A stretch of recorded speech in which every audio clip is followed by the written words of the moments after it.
Chapter 1 begins with a dream. Ding ding ding, the alarm clock rang persistently, as if demanding attention. Qin Zhiyu glanced at the time. It was 6 o'clock, and it was rare for her to awaken naturally. The dream lingered, but it was not as stifling as in previous days. With this thought in mind, Qin Zhiyu quickly got out of bed to prepare today. She was on duty and had to enter the cell block to organize the inmates' activities. Her morning routine comprised essential tasks: rising, roll call, washing up, tidying her space, serving meals, and cleaning, all to be completed within half an hour, creating a sense of urgency. "Good morning, Officer Qin." Inmate number 30 greeted her cheerfully, waving her hand. Her name was Tao Jian. She was 36 years old and widowed. Her husband, a chronic alcoholic, had long neglected home life, spending his time roaming with friends on a motorcycle. After enduring years of his behavior, one day he returned home drunk and assaulted both her and their son. In a fit of anger, she punctured his motorcycle tire, unaware that he would drive under the influence, leading to a fatal crash against a tree. "Good morning, Sister Tao. You seem in good spirits today," Qin Zhiyu replied with a smile, as she shared a decent rapport with Tao Jian. Their bond formed for two reasons. First, she had joined the prison as a newly appointed officer, taking charge of this sector with a keen interest in its inhabitants. Second, after serving her sentence, Tao had contemplated suicide. When Qin Zhiyu first arrived, she was eager to guide her, fostering a gradual friendship built on shared conversations. Having worked here for over a year, Qin Zhiyu had interacted with various inmates. She found that most were not the malicious offenders they seemed. Rather, many had tragic backstories. Gradually, the initial fervor that had characterized her enthusiasm diminished, rendering her too accommodating a challenge in managing inmates. Over time, her demeanor became notably indifferent, a stark contrast to her warm relationship with Tao Jian. Walking from the cell block to the workshop, a distance of about 500 or 600 meters, Qin encountered several colleagues. The job was monotonous and devoid of entertainment, so everyone was familiar enough to exchange nods as greetings. After organizing the inmates into formation, she issued commands, completing the routine tasks of guiding them to their destination. Once finished, she returned to the production area. "Qin Zhiyu, there's a new crawfish restaurant opened up. Let's go eat there after our shift," Kai Linlang exclaimed upon seeing her return, raising her eyebrows playfully. Recently, she had noted something amiss with Qin Zhiyu's demeanor. As the only two female newcomers in this distinct workplace, it was natural for Kai to feel concerned about potential psychological issues arising from the environment. Today, however, Qin Zhiyu seemed more composed, prompting Kai to seize the opportunity to have a heart-to-heart. Yet, the thought of enjoying crawfish was far from Qin's mind. "Sorry, Linlang. I'm not feeling well today, and I'd like to rest during the upcoming Mid-Autumn Festival. Besides, I'll need to ask for leave to recover properly. Can we plan for later?" Qin Zhiyu knew that fulfilling this promise might be a distant prospect and felt unable to explain further. Should she confess that the dreams of impending disasters had compelled her to focus on strengthening her survival skills?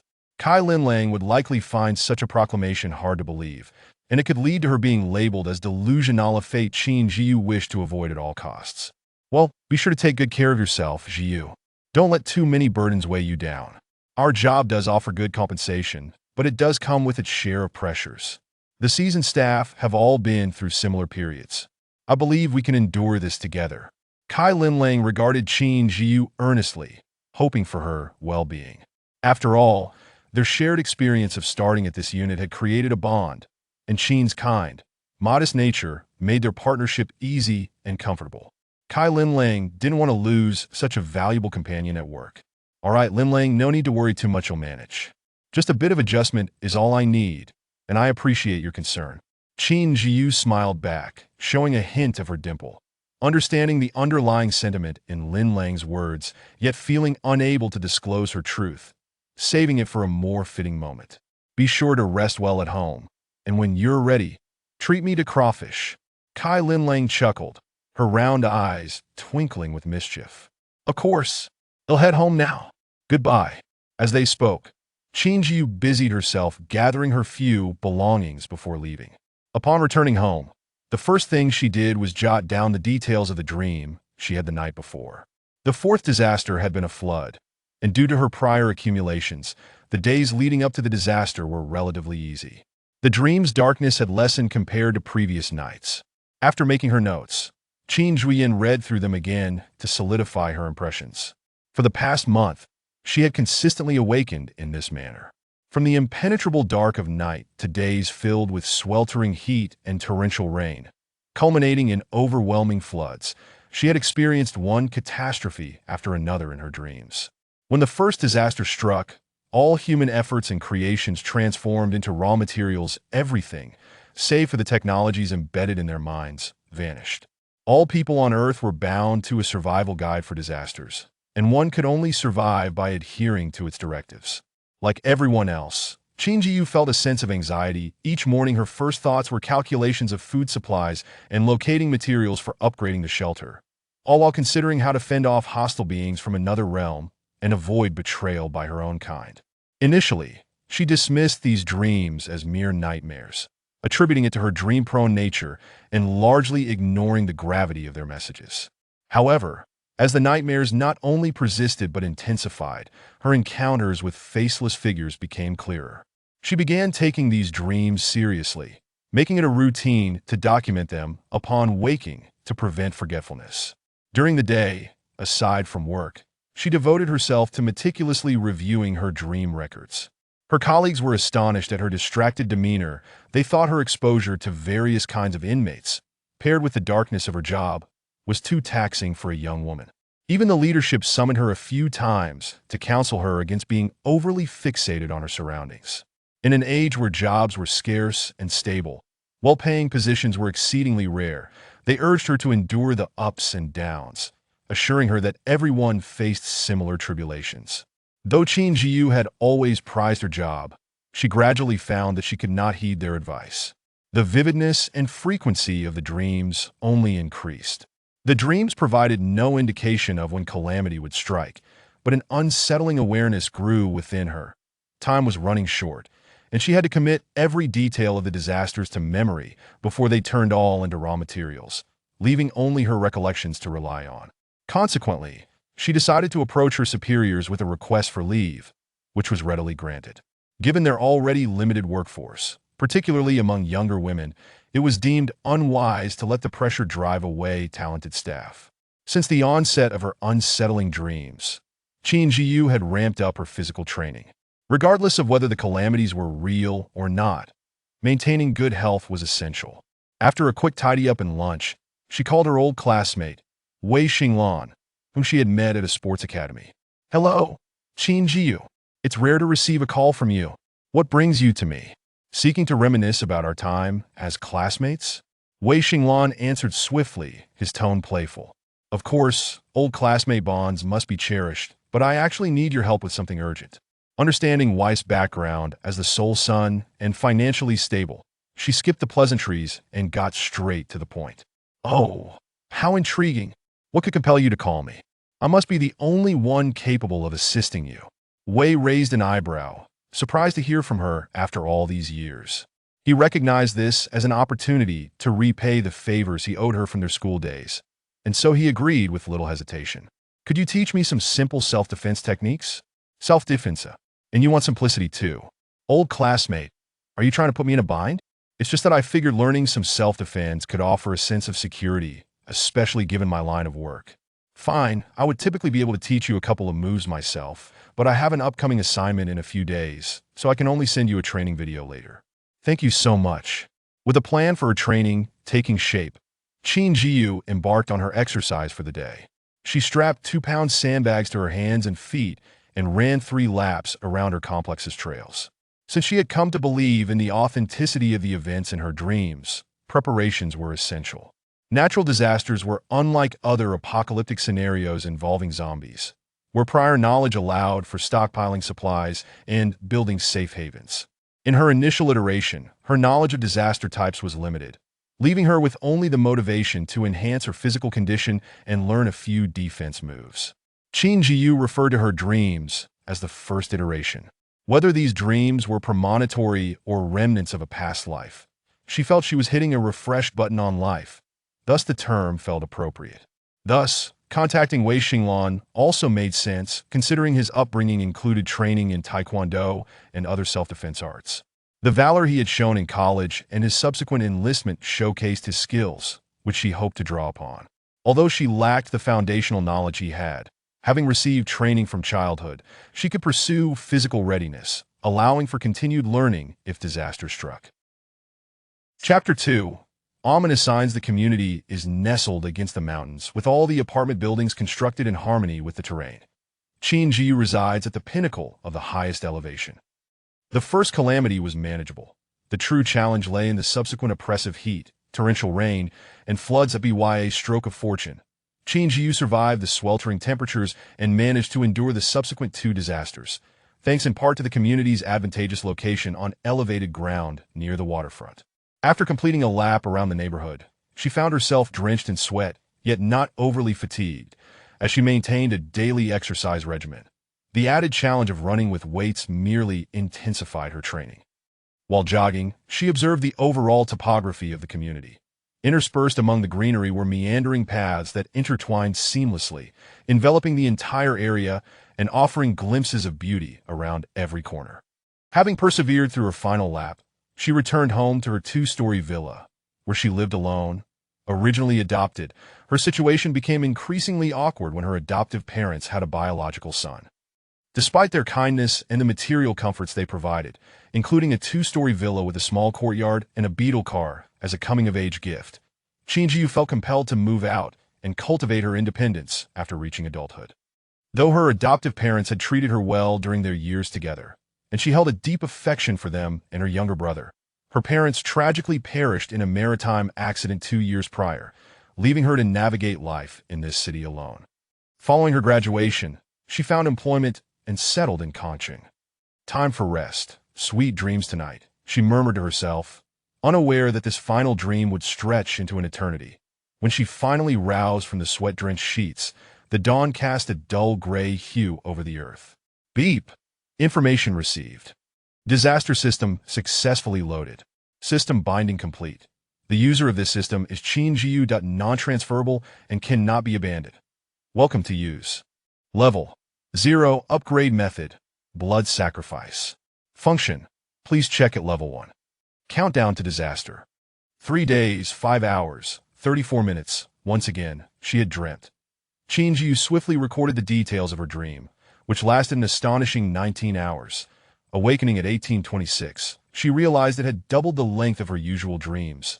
Yet her brother, Qin Yinheng, remained elusive. Initially, she believed her fate would lead to her demise amidst a disaster. But within the dream, the fourth calamity concluded. Through extraordinary means, when Jin infiltrated her refuge in the Tian community, seizing resources intended for her sanctuary with overwhelming power, even facing opposition from Jin's admirers as she attempted to enter ruins. Fortuitously acquiring advanced blueprints, she fell victim to a betrayal, resulting in the loss of both the designs and her life. Perpetually haunted by dreams of her own demise, this time the vision shifted to a woman named Mei Xuanmei. A formidable female special forces soldier, she hailed from a wealthy family, having lost her mother at a young age and endured the complexities of a step-parent. The arrival of her half-siblings, a pair of fraternal twins, overshadowed her existence, as their birth coincided with her father's professional peak, leading him to neglect his late wife's daughter. Mei Xuanmei's character was not one to vie for affection. Rather, her upbringing instilled in her a desire to serve in the military. Unlike her pampered younger sister and her brother, who was favored for his business acumen, Mei Xuanmei's military career molded her into a resilient individual. During a mission to apprehend a suspect, she was cornered by drug traffickers, leading to a harrowing fall into a cave, where she inadvertently discovered evidence of human survival and inherited a unique space. This space allowed for the cultivation of plants and storage of items, with time flowing twice as fast within, one day equating to 12 hours outside. Despite her affluent background, Mei Xuanmei found little utility in this newfound space, as her aspirations remained firmly rooted in her military career. It served merely to ease her logistical burdens, enabling her to carry additional medical supplies and resources. Meanwhile, when Jin, raised in poverty, experienced a life-altering event during a trip to the Daba Mountains, where a bus accident revealed her own extraordinary ability to accelerate plant growth. Fueled by this newfound power, she established a successful farm, only to have her dreams shattered by the onset of disaster, erasing her hard-earned progress. Stricken by the injustice of fate, she vowed to survive and learned of Mei Xiume's abilities, cultivating a burning jealousy that spurred her to investigate and undermine her. As the dream reached its conclusion, Qin Zhiyu sat on the edge of her bed, a bitter smile gracing her lips. What was this nonsensical intertwining of lives? Reflecting on the striking appearances of the two women and their formidable abilities, she couldn't help but feel like a mere bystander in her own narrative. The absurdity of her existence as a tragic character in someone else's story weighed heavily on her mind.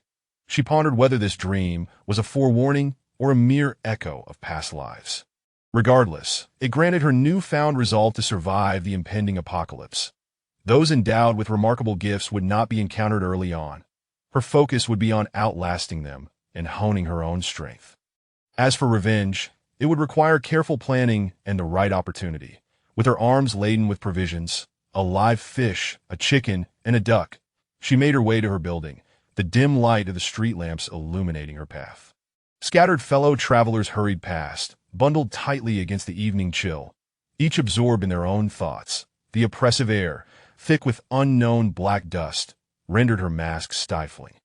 The disaster system has declared, information loading complete. She mused, contemplating whether this signified the end of her dreams or a temporary reprieve in the lead-up to the impending calamity.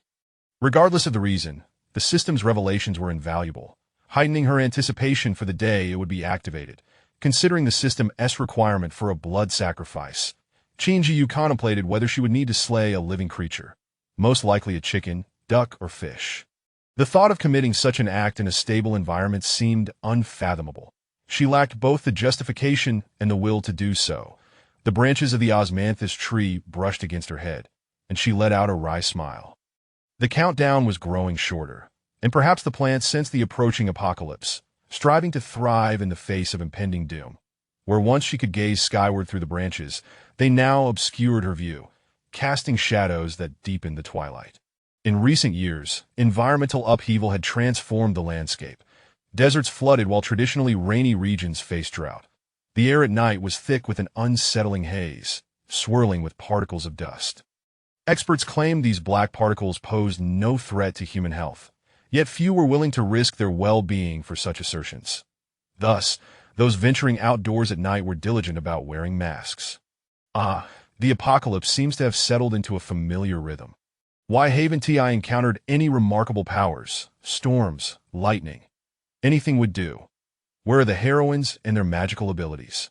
Qin Zhiyu mused, reflecting on the fierce rivalry between Wenjin and Mei Xiume, both endowed with immense resources and talents, surrounded by admirers.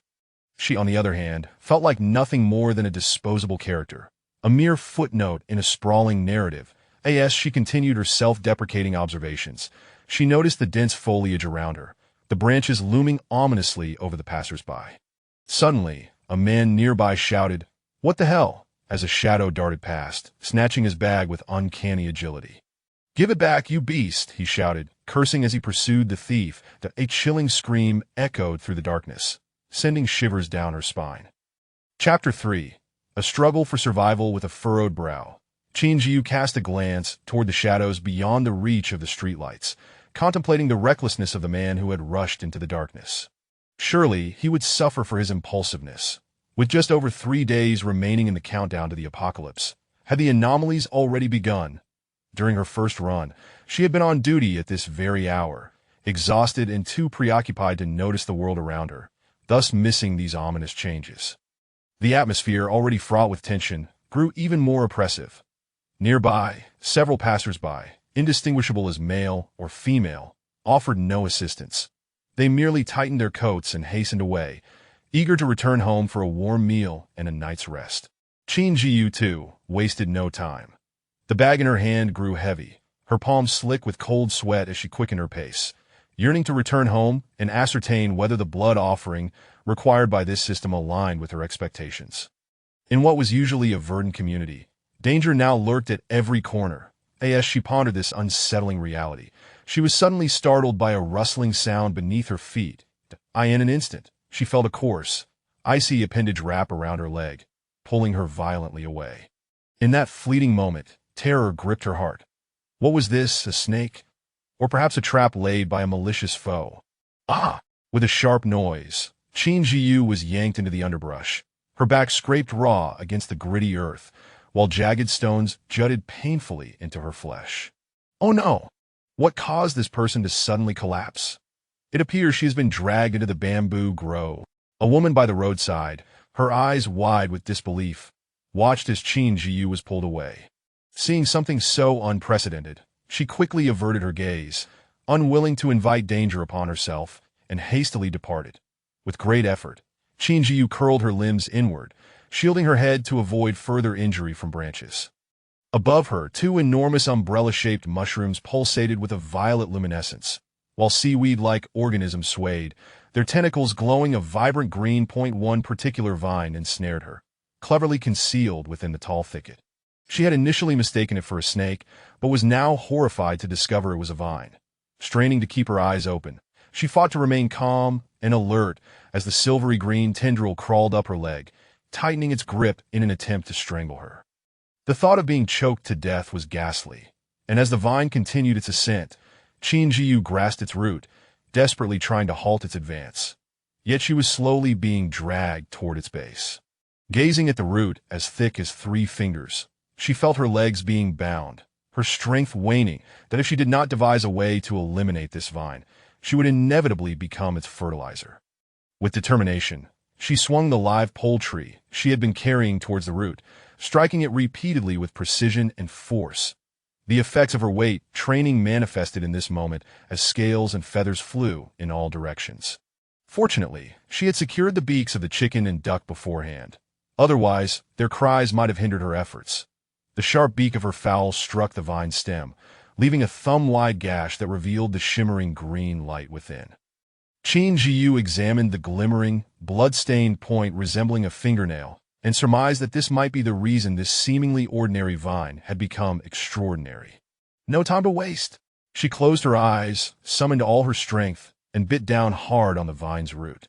I will break you, even if it costs me a tooth.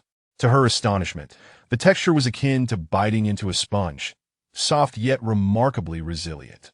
She felt the ache in her teeth, unsure of how long she could endure, that a sudden crunch resounded in her mind, and she realized she had bitten into something akin to a hard candy, the sour juice flooding her throat as she fought to swallow, clinging to the will to survive. Qin Zhiyu was driven by a singular belief. She could certainly crush this minuscule vine. Having just acquired the system, she saw a chance to reshape her destiny, and the future brimmed with boundless hope. Nothing could deter her from survival. She was determined to outlive her first run. Layer upon layer of dark clouds loomed in the sky. Despite it being autumn, by 4 in the afternoon, visibility dwindled to nothingness. The thick dust permeated the air. Even an N95 mask could not block the oppressive inhalation of soot, weighing heavily upon her lungs. Ugh! One might think I had swallowed bitter gourd and lemon juice. Qin Zhiyu slowly opened her eyes, feeling her consciousness and strength gradually returning. The pressure on her legs dissipated, and she relaxed her grip. Furrowing her brow, she gazed at the sky, her eyes strained from prolonged focus that a sharp pain pierced her right eye, and for a moment it felt as if she had glimpsed the world rushing past her, leaving her bewildered and powerless. Beep! Disaster system successfully activated. System. Congratulations! You have slain the mutated parasitic vine. You have exceeded the requirements for blood offering. The disaster system is now officially activated. It's activated. I never anticipated this blood offering method would truly work. This vine has fortuitously presented itself as a sacrifice. Qin Zhiyu beamed, her heart racing with excitement as she beheld the activated system and the refreshed notifications. This was a cornerstone for her survival in the impending apocalypse, and the more formidable it was, the better. Level 1 experience 0. 1000. Function copy locked. You may copy 3 ordinary items daily, usable after the disaster strikes. Refreshes at midnight. Function reconnaissance 2-2. Due to your method of unlocking the system through the blood offering of a mutated creature, the reconnaissance function has been prematurely activated, with an additional daily reconnaissance quota of 1, refreshing at 00. 2000. System. You have directly and violently consumed the crystallized essence of the mutated vine, to be by the grace of Lady Luck. Your body has resisted the mutated toxin, earning a substantial reward of 5 to your constitution. Qin Zhiyu was astonished by the immense surprise her unassuming system had bestowed upon her. The ability to copy 3 items, even if they were ordinary, would provide invaluable assistance in the early days of the apocalypse. After all, it was said that during the novice phase, high-quality items were scarce. Moreover, the system could be upgraded, promising even more remarkable abilities in the future. As for the reconnaissance capability, amidst the many mutated creatures, anomalies, and useful resources that would emerge in the disaster, possessing a means to scout would allow her to uncover resources that others would painstakingly seek or overlook. With just a simple skill, she could grasp the entire landscape effortlessly, expending minimal effort and only utilizing a cooldown point. Undoubtedly a game changer. Who among those facing disaster would not covet such an advantage? Qin Zhiyu's gaze fell on the final system notification, her excitement bubbling over. Fortune favors the bold. Constitution 5 was simply too practical. It elevated her starting point for survival in the disaster. As calamity loomed, Constitution would determine the baseline attributes of different individuals. That a high constitution not only enhanced vitality and ensured greater chances of survival, often referred to as a long life, but also significantly improved fundamental attributes such as strength and agility. This was undeniably thrilling, and if she did not leap for joy, it would be a testament to her composure. She tore away the vine that had ensnared her body and sat on the ground, surveying her surroundings. The sky was a murky gray, and she had lost track of time. The 2 basketball-sized mushrooms continued to shimmer with violet light, blending beautifully with the color of the vine, creating an inexplicable allure in the night.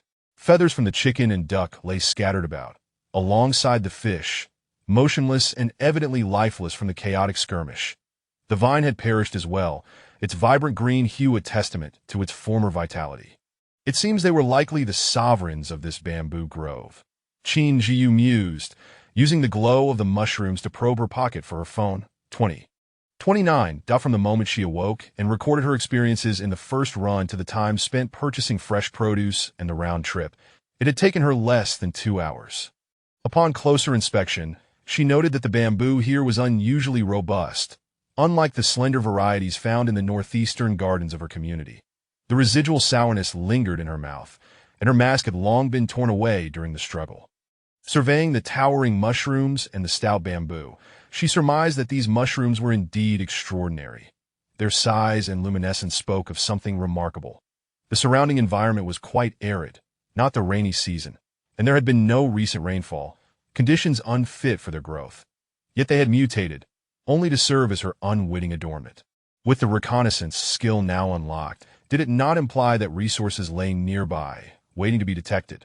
She had 2 more opportunities today, and with the cooldown approaching, it would be wise to make use of them. Qin Zhiyu felt a surge of anticipation as her gaze shifted to the reconnaissance button. Would you like to use reconnaissance? Yes or no, selecting yes. System. You have used the reconnaissance skill for the first time, detecting resources within 100 meters, and have acquired a data resource map for a 300-meter radius. Disaster System Experience 10 System. You have detected mutated Fu Fong Vine Dead 1. Nutrient-rich puffball mushroom 2 System. The disaster has not yet officially commenced. Upon encountering mutated creatures, you may opt to harvest them, converting them into experience points via this system. Indeed, having activated this skill, it would be illogical not to utilize it. I've hit the jackpot. Of course, I shall harvest. Qin Zhiyu noticed new buttons appearing on her system page. Frowny face compendium. Resources to. Within the compendium, she found illustrated descriptions of the 2 identified plants, complete with detailed instructions on their uses and harvesting methods. The Resources section transformed the entire reconnaissance scan into a coordinate grid, with each location marked by numbers indicating specific positions and names, manifesting as a 2-dimensional map within her consciousness. Qin Zhiyu clicked on the compendium. Mutated Fu Fong Vine possesses formidable parasitic and entwining abilities, making it nearly impossible to eradicate once it has found a host. The only means of harvesting is through the energy crystals refined from its roots. The flexible vines have a myriad of uses. That nutrient-rich puffball mushroom.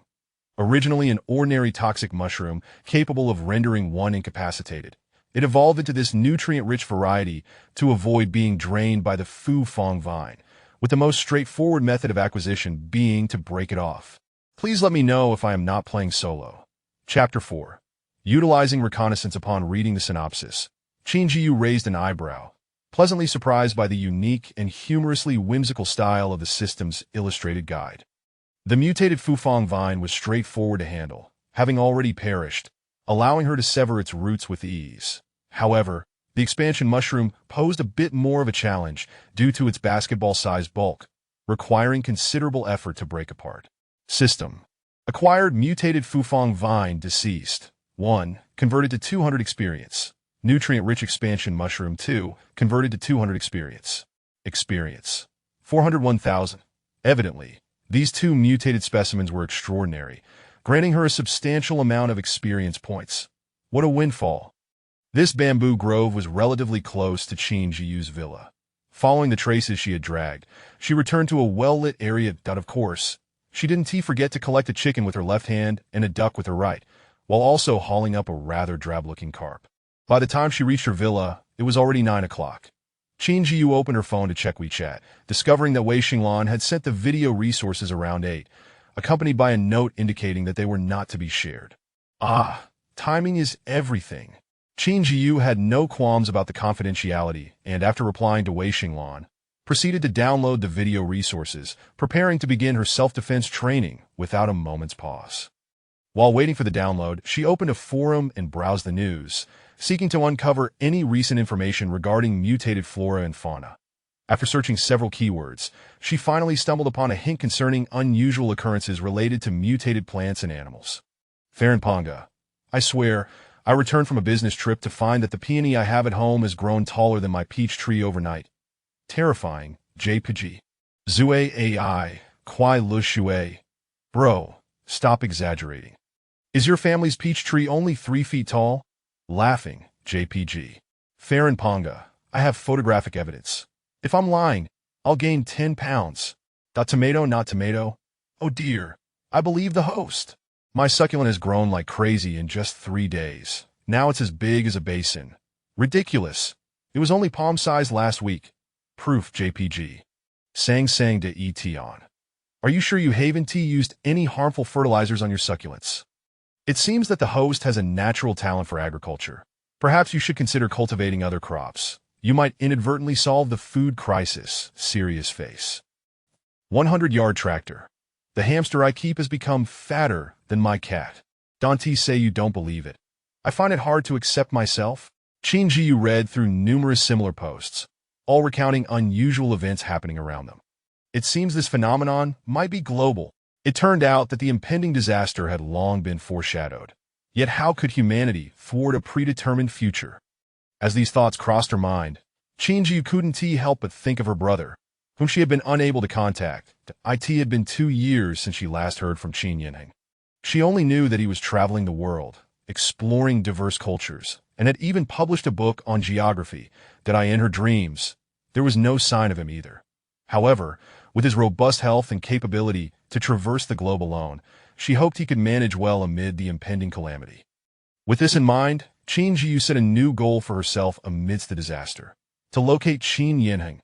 After a light meal, she donned a sandbag and embarked on her training. The initial reconnaissance opportunity not only revealed the mutated creatures, but also clarified the surrounding circumstances. Currently, the area where she resided showed no signs of mutated beings. Although another opportunity for reconnaissance awaited her today, she decided against further encounters with the mutated creatures. With just over 3 days remaining until the disaster struck, Qin Zhiyu contemplated whether she should subtly warn Kai Linlang, as the girl was warm-hearted and their relationship was amicable. Yet, she hadn't yet formulated what to say or how to broach the subject, including with her old classmates. Qin Zhiyu realized that in her dreams, there were no traces of any acquaintances from reality. Deep down, she was reluctant to believe that they had all perished in the disaster. Rather, she preferred to think that she simply hadn't had the chance to encounter them, hence the absence of any indications in her dreams. In this cataclysm, all electronic devices vanished, leaving only those fortunate enough to be together during the disaster, or those who had the chance to connect with friends in the same city. Most others remained where they were, having settled down, and any desire to relocate their safe havens would require certain tools. Qin Zhiyu needed to consider her own plans. Should she remain in the villa area, or venture to a more suitable and less populated location to weather the initial stages of the disaster?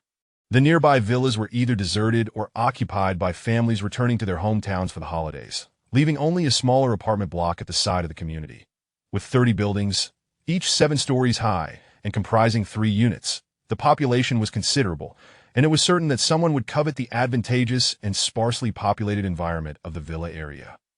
In her dreams, she had initially occupied the villa area, securing a prime location while dealing with lurking threats.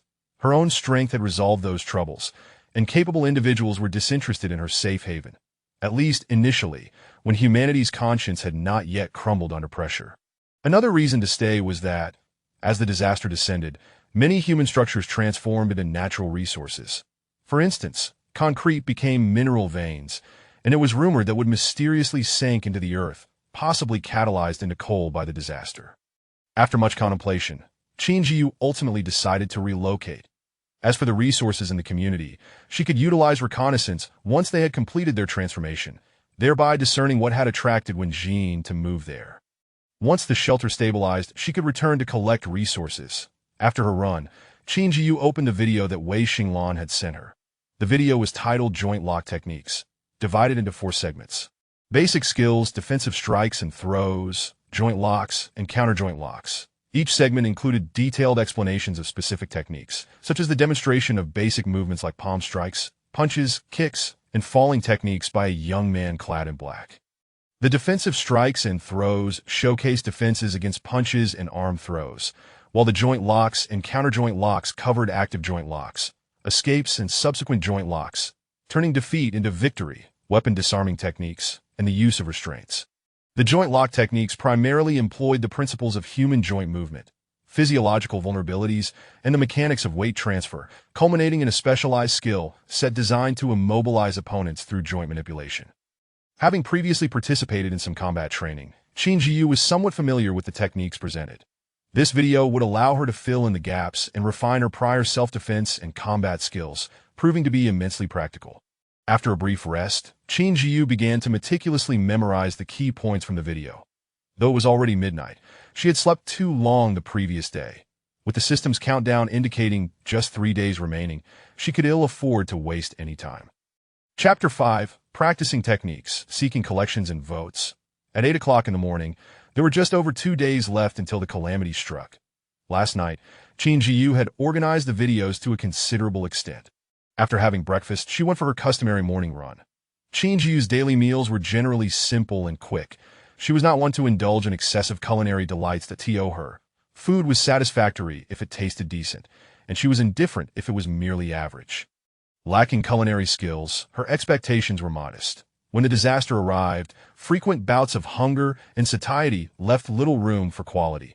Only good fortune in opening treasure chests could improve her rations. Accustomed to the rigors of sleeping outdoors and dining on the wind, she had no desire for indulgence in reality. She was content with whatever she could get. Currently, she was quite accustomed to the 20-pound weight training, running with ease and without pressure. She had no intention of increasing the weight. Her goal for the next 3 days was to cultivate muscle memory and grappling techniques, executing moves smoothly and fluidly, without hesitation or clumsiness. Wiping the sweat from her brow, she reminded herself that mastering grappling required methodical movement, lawful application, and precise execution, which could not be achieved overnight. Without a solid foundation, she would struggle to recall the actions after just 3 days. Daylight slipped away as she immersed herself in her martial arts practice. She still had 2 opportunities for reconnaissance left for the day. Qin Zhiyu planned to utilize them at 8 o'clock in the evening, preferring to avoid the crowded daytime when the risk of being spotted in the garden by passers-by could result in summoning security and wasting time on explanations. After finishing her run, the time was nearly upon her. She intended to make full use of her reconnaissance chances, hoping to uncover some mutated flora or fauna. This time, armed with a rolling pin and a fruit knife strapped to her calf, along with knee and wrist guards, she felt better prepared for any potential encounter. As she walked along the building, the faint sounds of gnawing echoed from the surroundings, occasionally pierced by a howl that shattered the stillness of the night. Qin Zhiyu had never ventured into the narrow paths between the buildings. Her running routes typically followed the main and secondary roads, which were paved and accessible to vehicles.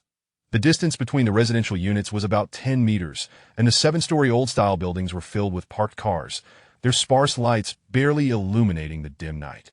When the calamity descended, the densely packed crowd witnessed the surrounding structures gradually warp and vanish under a laser-like glow, delivering an unparalleled visual shock and psychological turmoil. However, there was no time to express their feelings.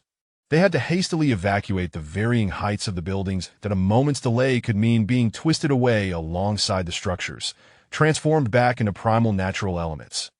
Even those who miraculously survived would inevitably face conflicts instigated by others, or by animals that had lost their humanity. As Qin Zhiyu slowed her pace, sensing something amiss, she suddenly heard a rustling sound. Just as she turned around, a shadow darted out from the greenery. Before she could fully comprehend the situation, she swung the rolling pin at the shadow. It moved with astonishing speed and was already upon her. Only then could she discern that the creature, with its gaping maw, was unmistakably a teddy bear. Detecting a foul odor, Qin Zhiyu struck the creature fiercely with the rolling pin, leaving a gash that unleashed its fury. It lunged at her in anger. Fearing a bite from the teddy that could rend her flesh, she swung the rolling pin with force, shoving it into the creature's mouth and forcing its head to meet the unforgiving concrete floor. After a few back-and-forth exchanges, the teddy lay still, lifeless. Qin Zhiyu gazed in astonishment at the 1-meter-long teddy bear. Having frequently roamed the vicinity, she had never encountered a neighbor with such a long teddy. Most were small breeds, that it was evident that this teddy had grown to a considerable size without developing strong offensive capabilities. The rolling pin, however, was now rendered useless. She had yet to employ her reconnaissance skill before being attacked. Henceforth, in the face of the impending calamity, she could no longer rely solely on external objects, but must also enhance her senses, physical fitness, and dexterity. System: you have killed a mutated teddy dog. Would you like to recover it? Qin Zhiyu chose to recover it. System: recovery successful. Experience points converted. 50. Current experience. For 51,000. It seemed this mutated creature was not overly formidable. The one she had encountered yesterday had yielded far greater experience. During the struggle, she could distinctly feel her agility improving. Previously, she had not noticed any significant changes due to a lack of practical application, but now, in combat, she realized her strength and precision had markedly enhanced. Qin Zhiyu discarded the damaged rolling pin into a nearby trash bin, carefully selecting a spot devoid of surveillance cameras. In monitored areas with heavy foot traffic, mutated beings found it increasingly difficult to survive, as their instinct to avoid danger compelled them to steer clear of such locales. Moreover, should any issues arise, they would likely be dealt with swiftly. Upon arriving at her destination, the central building near the northern entrance, she knew that reconnaissance would be more effective here. Perhaps the only mutated creature nearby was the teddy bear she had just encountered, and after using her reconnaissance skill, she found no further discoveries. Thus, she turned back, heading toward her residential area, where she could conduct reconnaissance in her own yard. Inherently a rather aloof individual, Qin Zhiyu maintained friendships that were transient, seldom keeping in touch after the environment changed. She did not feel lonely. Coincidentally, this time, her reconnaissance yielded no anomalies. She had encountered no other creatures on her way back. Qin Zhiyu engaged in her morning runs, practiced martial arts, explored her dreams, and conducted reconnaissance. The hours swiftly passed. September 21st marked the last day of daylight before the calamity would arrive. These past 2 days, she had slain several mutated plants and animals, but this was merely within her community. One could only imagine the myriad of bizarre creatures that awaited elsewhere, and how many lives would be lost to them. Despite efforts to contain information regarding such events online, astute netizens had compiled an increasing number of related posts, making the global changes known to the public. Various speculations abounded. Some surmised that this was retribution for humanity's failure to protect the environment, while religious individuals believed it to be punishment from the bishops and deities for those burdened with sin, sending these agents to Earth to purify humanity. Qin Zhiyu knew that after today, the calamity would descend, binding the laws of survival to every individual.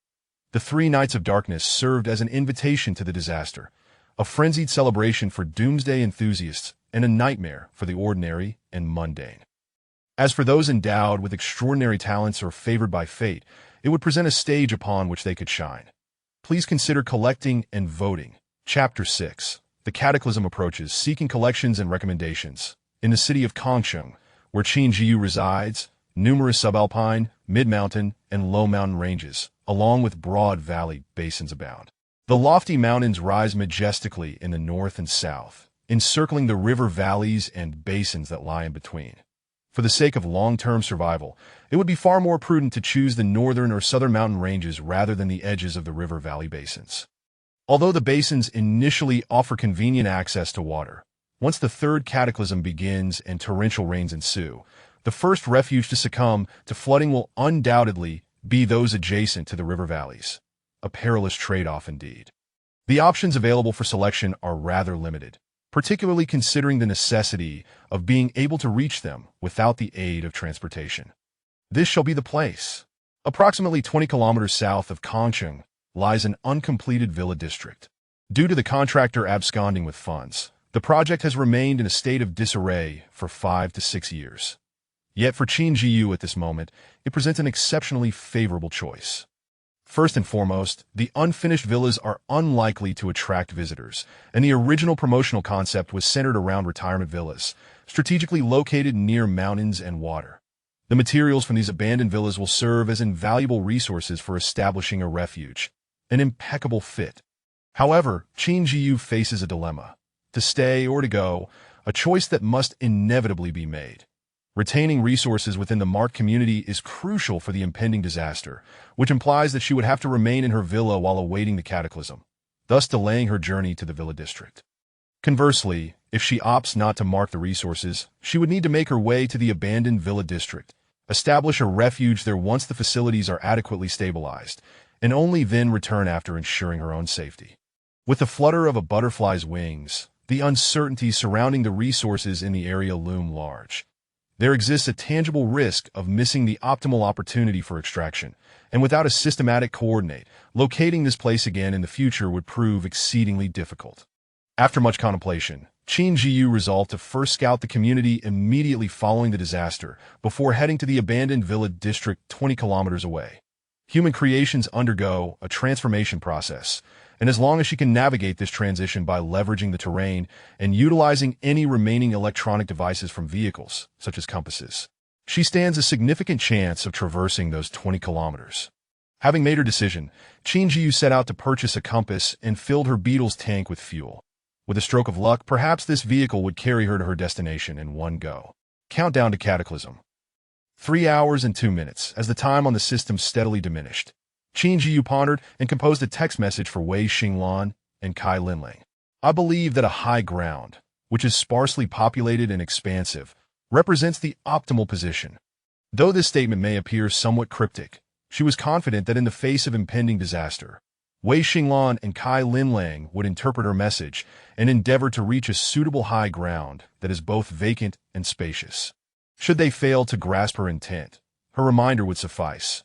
As there was little more she could do as time slipped away in her anticipation, Qin Zhiyu repeatedly watched videos on dreams and grappling techniques. She took one last thorough look at her villa, fully aware that she would not see it again. The remainder of her time was devoted to conserving her strength in preparation for the approaching cataclysm. 3, 2, 1. Ding. The survival guide for the cataclysm has officially been released. 1. Shelters can be upgraded infinitely. They are the only sanctuary for survival. Please choose your location with utmost care and upgrade your shelter. 2. Return to basics. Utilize your creativity and your hands to survive as best as you can amidst the disasters. 3. The patterns of disaster refreshes are regular. Mastering these patterns will significantly enhance your chances of survival. 4. Earth is not solely inhabited by humans. It is home to a plethora of species, many of which exhibit greater survival capabilities and possess formidable strength. Exercise caution. 5. Resource reorganization has commenced. The estimated completion time is approximately 33 minutes. Please evacuate promptly. Ding. Personal panel loaded. Name: Qin Zhiyu, human. Age: 24. Life: 2023. 5/10/27. Zeroing death. Physique: 7, 5, 12. Each increment of 1 point enhances strength, agility, stamina, and intelligence by 10%. Strength: 7, 7, 10, 5, 10. 5. With each additional point, life value increases by 10%. Agility: 8, 8, 10, 5, 12. Stamina: 24, 5, 24, 10, 36. Regenerates 1 unit per hour. If below 25, strength and agility are restricted by 50. Below 50 grants a sluggish buff. If reduced to 0, life value diminishes by 10% per hour, with a negative buff of immobility. Intelligence: 10, 10, 10, 5, 15. Affects skill usage and learning. Skills: Beginner's grappling, 76, 100. Beginner's shooting, 36, 100. Qin Zhiyu furrowed her brow. The densely packed personal attributes panel was truly dazzling. She could not afford to meticulously analyze the attributes, so she activated reconnaissance. Once the system indicated that this area had been fully scanned, she swiftly drove towards the abandoned villa district. As Qin Zhiyu surveyed the surrounding buildings, regardless of their height, they were enveloped in laser light from the top, distorting and gradually vanishing into ethereal points in the air. Qin Zhiyu's expression turned somewhat grim. Even having previously experienced such a transformation, the sight of buildings that took months or even years to construct crumbling to dust in an instant was an overwhelming shock to her.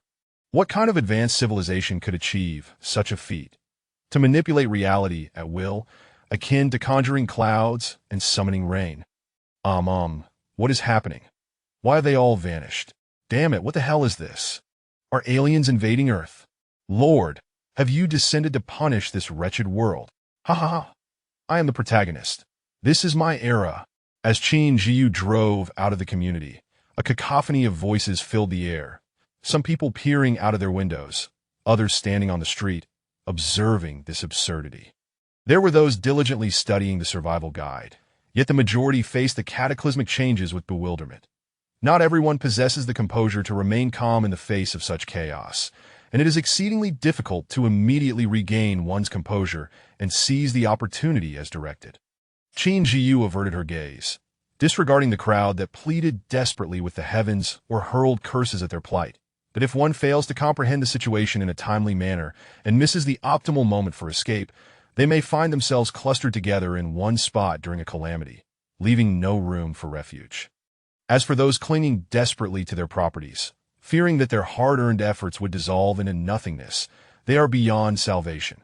Wealth may resolve 99 of issues, but today's predicament clearly belongs to that elusive one that is insurmountable. In less than half an hour, in major cities and smaller municipalities across the nation, 30 of the populace perished due to their inability to escape from high-rise buildings or were trampled to death in the chaos of their flight. Chapter 7. Journey to the Villa. The transformation of architecture adheres to a set of rules that IT commences from the highest elevation of buildings, concluding the transformation of all structures at the same height, before proceeding to the next tier. This was a summary of the patterns compiled by Qin Zhiyu during her first week, gleaned from discussions on the forum by tech enthusiasts. Various experts and technical aficionados provided an abundance of theoretical support for survivors facing calamity. After another kilometer, the bridge would be in sight. Fortunately, many had yet to realize the necessity of fleeing to open spaces. The area by the bridge remained clear of congestion. Otherwise, crossing the river would pose a significant challenge. Upon crossing the bridge, Qin Zhiyu observed numerous vehicles hastening towards the national highways leading to various towns and counties. Evidently, as the cataclysm unfolded, many astute individuals had grasped the crucial implications. "Hey, stop and wait for me, taxi. Pull over, please," a bespectacled young man shouted desperately. But the taxi sped away towards the outskirts of the city, showing no signs of stopping. Qin Zhiyu dismissed this minor incident. Such occurrences were all too common. Whether racing home or seeking refuge in desolate areas, every second counted. None could predict the dire consequences of delay. Stopping to pick up passengers on the road was a rare luxury. "Oh no, I'm running out of time." Qin Zhiyu noticed the two-story building by the roadside being illuminated by laser-like beams, distorting and melting away. She slammed the accelerator, pushing her speed to the maximum. After sprinting 100 meters, she abruptly leapt from the vehicle. The roof of her car had begun to dissipate. Now, she possessed only a smartphone and a compass, with the villa now tantalizingly close, faintly visible atop the mountain. The journey ahead still stretched for at least 2 more kilometers. Qin Zhiyu abandoned the car and raced towards the mountain, only to encounter an unexpected obstruction. "Hey, wait. Finally, I see someone. Where are you headed, miss?" Ahead is all wasteland. A tall figure clad in a royal blue coat and black cargo pants emerged from the underbrush, hastily pursuing Qin Zhiyu, waving his arms in a bid for her attention. Hearing his call, Qin Zhiyu did not slow her pace. She continued to dash forward. The asphalt road beneath her feet fractured, prompting her to choose the earthen path instead. While it might not undergo the same violent transformation as the buildings, a fall on the solid surface could result in dire consequences. "Hey, why are you running even faster when I call you?" Yang Mui panted, finally catching up to her. "Don't follow me," Qin Zhiyu replied curtly, unwilling to engage in conversation. "By the looks of it, you're heading out of the city. All the buildings are gone, and that area is barren. There are no people around. What are you going there for?" Yang Mui, curious, had returned from his hometown and encountered no one aside from a few vehicles. Realizing the vehicle's roof had vanished, he hastily exited, terrified by the turn of events. The city center is crowded. The calamity has just struck, as you must have seen that it's easier to survive in less populated areas, Qin Zhiyu explained, exasperated. It seemed that without clarification, this person would continue to trail her. "Ah, what the hell is that?" Yang Mui screamed in horror. Having watched The Walking Dead, he could recognize the grotesque, decaying form of a zombie. However, the creature before him vaguely resembled a human, but was distinctly different. Its movements were slow, yet it was coated in a strange, luminescent slime, as if its features had been melted away, lurching toward Yang Mui at an awkward angle. Qin Zhiyu was equally taken aback. She had never encountered such a scenario, and her refuge had not been besieged by such quasi-human monstrosities. Could this being be a result of extensive exposure to laser beams, suffering radiation, yet not fully perished? With a sharp crack, she grasped a slender sapling, the only feasible weapon at hand, ensuring it would not harm her in the process. Yang Mui bent low to evade the creature's attack, unwilling to come into contact with its eerie slime, fearing adverse chemical reactions. "Get out of the way," Qin Zhiyu shouted, tightening her grip on the branch, gathering strength to strike at the monster's head. Yang Mui rolled away just in time, swallowing hard at the brutal spectacle before him. The blow landed with devastating precision, striking the creature's temple and causing its head to cave in. Who was this formidable figure? No, it was a fierce woman. The creature convulsed twice before falling lifelessly to the ground. "Sister, you're amazing." Yang Mui gazed at Qin Zhiyu, armed with her branch, a mix of admiration and fear in his expression, momentarily awestruck by the bloody scene. "I'm heading out of the city. Judging by your previous direction, you must be going in. We are not on the same path, so please stop following me," she said, shaking off the slime from the branch, her tone tinged with impatience. "All right. Thank you for your timely assistance, though I regret I cannot repay you at present. I have family in the city. Otherwise, I wouldn't be going in." Yang Mui began to elaborate, finally having found an opportunity to converse, but upon looking up, he saw Qin Zhiyu had already resumed her run. "Hey, I am Yang Mui. What is your name?" he called after her. Qin Zhiyu brushed him off and continued toward her destination, that as time passed, the flora along the way might evolve rapidly, giving rise to even more bizarre creatures. She needed to hasten to her goal. The longer she lingered, the greater the risk. After dispatching several more grotesque beings, she finally reached the abandoned villa district. The area was unrecognizable. Only faint traces of asphalt roads were discernible on the ground. Her phone and compass had long since ceased functioning, discarded along the way, and her clothing had faded to a dull gray, as if worn for decades. The system had, fortunately, spared them the indignity of being left completely exposed. Taking a few cautious steps forward, she noted that this area was relatively open, with dense woods flanking both sides, that a main road led up to the hillside where the abandoned villas once stood, now reduced to mere flatland. Qin Zhiyu refrained from advancing recklessly. She still had one reconnaissance opportunity remaining for the day, which she intended to employ here, in case there were any mutated flora or fauna to confront, thereby mitigating future threats. Thanks to the esteemed individuals who continuously cast their votes and offered substantial recommendations over the past few days. Chapter 8. Clearing the Territory System. Reconnaissance Successful.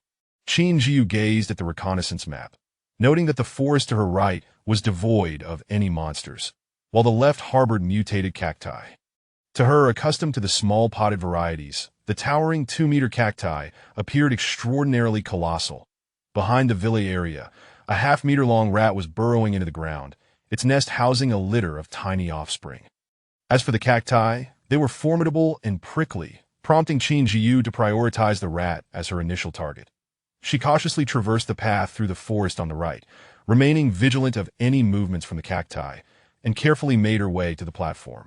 The perceptive rat, with its large ears, had already sensed her presence and crouched at the entrance of its burrow, its 2 beady eyes glistening as it fixated on Qin Zhiyu. The atmosphere became palpably tense. She understood that any movement on her part would prompt the rat to pounce and devour her. Lowering her body, she took 2 cautious steps forward, but the astute rodent emitted a sharp squeak as a warning. Without hesitating, Qin Zhiyu identified the optimal angle for her attack, exerted force beneath her feet, and dashed forward. Yet, the rat's agility belied its size, and it was far from clumsy. Her initial strike missed, landing squarely on the rat's rear, eliciting a piercing wail as its hefty body collided with her left arm. Surely, a bruise would form, she mused, yet her hands did not falter. She swiftly followed up with a second blow, striking the rat squarely on its head, which was about the size of a half-football. Direct hit. Headshot. Indeed, the early-stage monsters proved rather easy to dispatch. With diligent practice before the apocalypse, and possessing a modicum of strength, survival was relatively attainable. After slaying the rat, its offspring scattered in all directions. Qin Zhiyu paid them no mind, for 33 minutes had already elapsed. She chose a position somewhat central in the open area. Would you like to establish a shelter here? Note: once placed, it cannot be moved. Yes, you have named your shelter Dawn. It does not duplicate any other shelter name. Please confirm. A familiar radiance illuminated the dimming night sky, its brilliance particularly striking as the light dissipated. 100 square meters shelter rose from the ground. Success. Qin Zhiyu beamed with joy at the completed structure. Her first objective in surviving the calamity had been achieved. The location was even better than in her dreams. She was thoroughly satisfied with Dawn's shelter. Disaster Survival Guide. 100 million shelters have been established. A new panel has been activated. Following the arrival of the disaster system over half an hour ago, a large-scale system update unfolded, and all eyes were transfixed on these new panels. Chat panel activated. The chat panel was divided into 4 major sections: national, provincial, municipal, and friend chats. Currently, the national section was temporarily locked. Many individuals began to voice their thoughts in the municipal chat, while the provincial area, though unlocked, remained silent. To speak in the provincial area, one required a level 1 shelter, and only a select few had swiftly established shelter nodes, rendering this requirement rather challenging. Thus, damn it, I chose the wrong location for my shelter. It's overcrowded here. Brave and fearless shelter. Another unfortunate soul. The placement prompts are clear. Whose fault is it for not paying attention? Survival enthusiast shelter. Ha ha ha. As an outdoor survival aficionado, today's events are nothing short of a miraculous dream. Nameless shelter. Oh great one, please guide me. Rogue shelter. Seeking as one of the first 100 million to establish a shelter, the pace was not particularly swift. However, the small advantage of being among this group would enhance the quality of their starter packs. In the Disaster Survival Guide, individual monster slaying yielded no experience points, nor could one level up like in a game. Only shelters could level up, requiring construction points that if one wished to enhance their score, they needed. The rat Qin Zhiyu had just dispatched had indeed dropped a bronze chest. Entering her shelter, Qin Zhiyu observed a spacious area of 100 square meters, crafted from wood, identical to that in her dreams. This seemingly unremarkable shelter would serve as her foundation. She envisioned transforming it into a bastion of resilience against the calamities, a stronghold that would be the envy of all. Seated on the presently, the guide categorized into 6 sections: frowny face, personal, shelter, chat, crafting, trading, and map. The personal section pertained to individual attributes, while the shelter section detailed its characteristics. Chatting, crafting, and trading were newly updated panels, and the map function was included as a basic feature accompanying the arrival of shelters. Qin Zhiyu accessed her shelter's attributes. Level 0 durability, 100-100 material, wood construction points 0-1000 rating. Novice shelter, with low disaster resilience. The attributes of her shelter mirrored those from her dreams. She then opened the crafting panel. The crafting panel encompassed the creation of basic tools and simple food preparations, as long as one possessed the raw materials. Simply envisioning the creation would yield the product. However, this was limited to basic tools in the early stages. More intricate items required complex blueprints and tools to unlock. The trading panel showed little change. Few were engaged in trading, mostly involving simple materials like wood and stone, while food remained exceedingly rare. The items listed for trade varied widely, their value ratios inconsistent, with a 5 fee charged on materials during transactions. Novice Gift Package. Upon the completion of her shelter's construction, the Novice Gift Package arrived. Qin Zhiyu was eager to discover what new items the upgraded Novice Package would provide, diverging from those in her dreams. Activation successful. You have received Iron Sword 1, quality. What a windfall! Qin Zhiyu's excitement surged as she beheld the bounty of supplies before her. In her first run, all her materials had been wooden, and food had been scarce. But now, the Iron Sword was a significant advantage. Chapter 9. A flurry of activity. Qin Zhiyu had yet to unseal the bronze treasure chest rewarded for exterminating the mutated rats.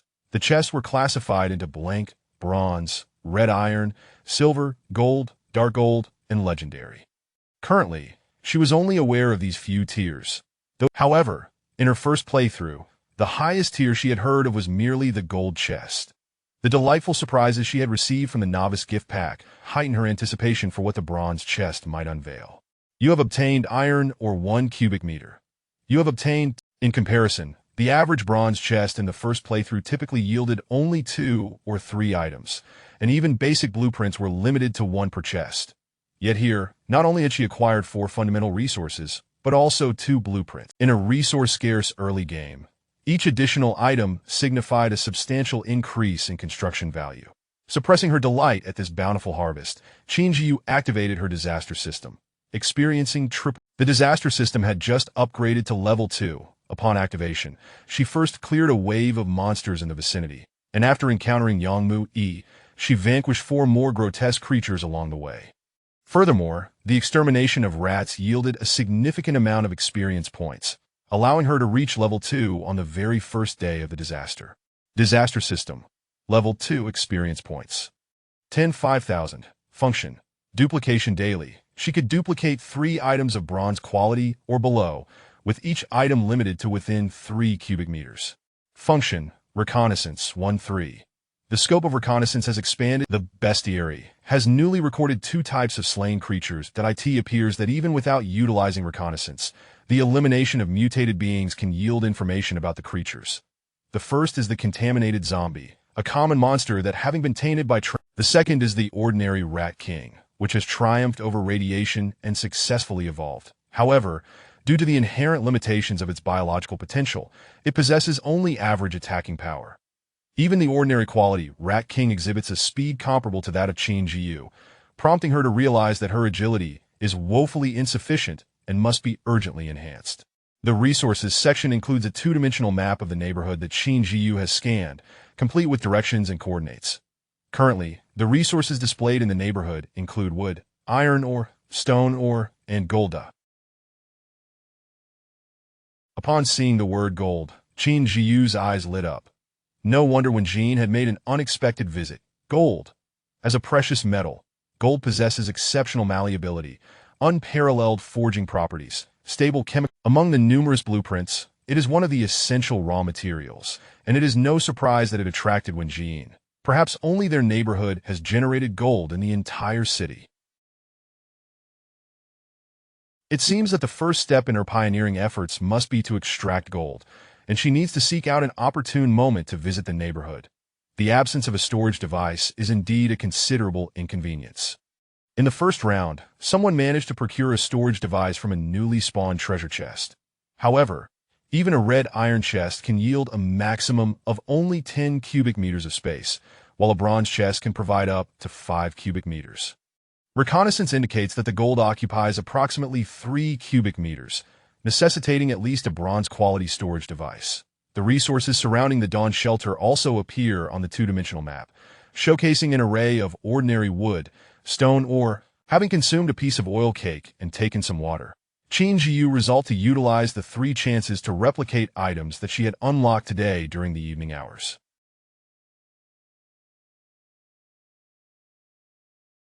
One should not underestimate these 3 opportunities. What does 3 cubic meters signify? If it were 3 cubic meters of iron, or replicating it thrice would yield 12 cubic meters, and this is merely the fundamental resource. Regrettably, there exists a 3 cubic meter limitation. For smaller items, such as blueprints and objects, replication can occur thrice, doubling each time. With the system's upgrades, the subsequent resource quantities will experience explosive growth. Nevertheless, Qin Zhiyu is not content to rest on her laurels. She has not forgotten that the shelter is a colossal gold-devouring beast. Currently, her shelter remains a novice shelter, and in order to upgrade it to a level 1 shelter, Qin Zhiyu opened the chat panel to see if there were any new developments. Liangzhi Shelter. My novice gift pack consists solely of ordinary whiteboard tools. Is there anyone more unfortunate than I? My dream shelter. Haha. The disaster game has descended. I am utterly devoid of luck. BMW Shelter. I suggest the above individual opt for a 100-year mute package. Let us report the lucky ones. Everyone has a stake.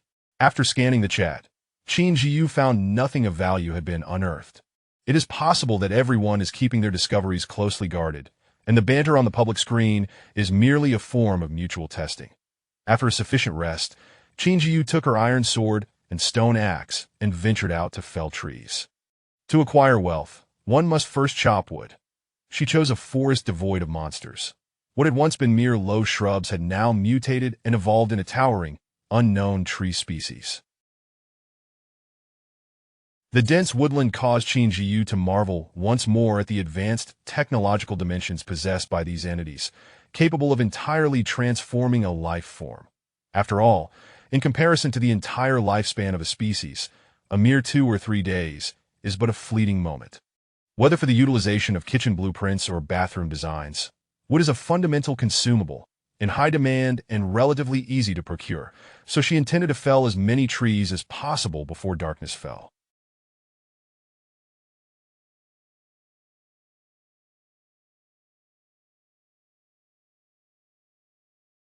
The stone axe's durability stands at 100/100 through testing. Qin Zhiyu discovered that felling an ordinary tree with a diameter of 20 centimeters consumes 10 durability points. Thus, one axe can fell 10 trees, yielding 1 cubic meter of wood. Descending the slope without carrying anything is effortless, yet transporting the felled trees back up the 10-meter height proves challenging, as the path up the slope is not easy to navigate. Qin Zhiyu must also consider travel time, stamina expenditure, and recovery. Each pair of trees consumes 3 stamina points, ensuring that, along with her remaining stamina, she will have more than half left after felling 10 trees, avoiding any debuffs. This aspect of the disaster seems rather considerate. After all, in terms of stamina, ordinary activities are entirely manageable. Her strength allows her to carry 2 trees at a time, thus she divides the task into 5 rounds. While chopping, Qin Zhiyu remains vigilant, ensuring she cuts from the center of the forest and avoids clustering her efforts. With her axe aimed at the base of the trunk, the initial attempts resulted in multiple cut marks.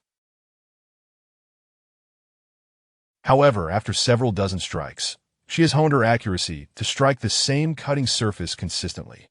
Once again, it is a day filled with hope for recommended investment opportunities. Chapter 10. Uninvited guests. After Qin Zhiyu transported a batch of trees, she realized that her efficiency in carrying them was exceedingly low, intensifying her desire for a storage device. While struggling to drag 2 massive logs uphill, she caught a glimpse of a dark figure out of the corner of her eye. Is someone there? She thought to herself, startled. When did this person arrive? From where? How long have they been here? Are there accomplices? As she pondered these questions, a sudden rush of wind whistled past her ears. Damn it! Qin Zhiyu swiftly dropped the logs and rolled to her left. Open the door to the shelter and let us in, and we will spare you. The third man, equally armed with a wooden axe, followed closely behind from the direction of the shelter. On what grounds? This is my shelter. Qin Zhiyu quickly regained her composure, attempting to divert their attention. This place was ill-suited for a fight. The rugged terrain provided limited space to evade, and her swordsmanship would be hampered here. "What yours is ours, brother," chuckled the thin man, confidently addressing the tall man beside him. "Stop wasting time and finish this," the man in black, descending from above, coldly commanded. "The shelter can be yours, but, damn it, you filthy wench. Old three, kill her," the tall man exclaimed furiously, humiliated that a mere rabbit in his eyes had bitten back. With swift efficiency, she dispatched the two, but the man in black, witnessing his ineffectual companions unable to handle a mere woman, disregarded drawing her iron sword.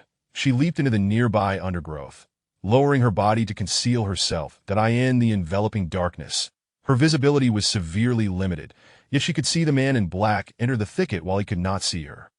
Cautiously he advanced, and Qin Zhiyu, lithe and nimble, moved stealthily past him, ultimately delivering a clean, lethal thrust from behind.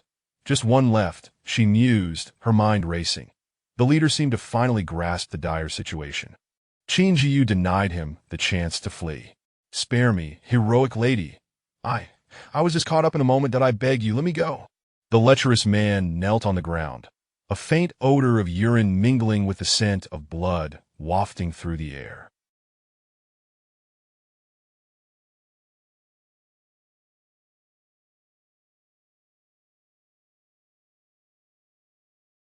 Without a second thought, she ended his life with her bloodied sword.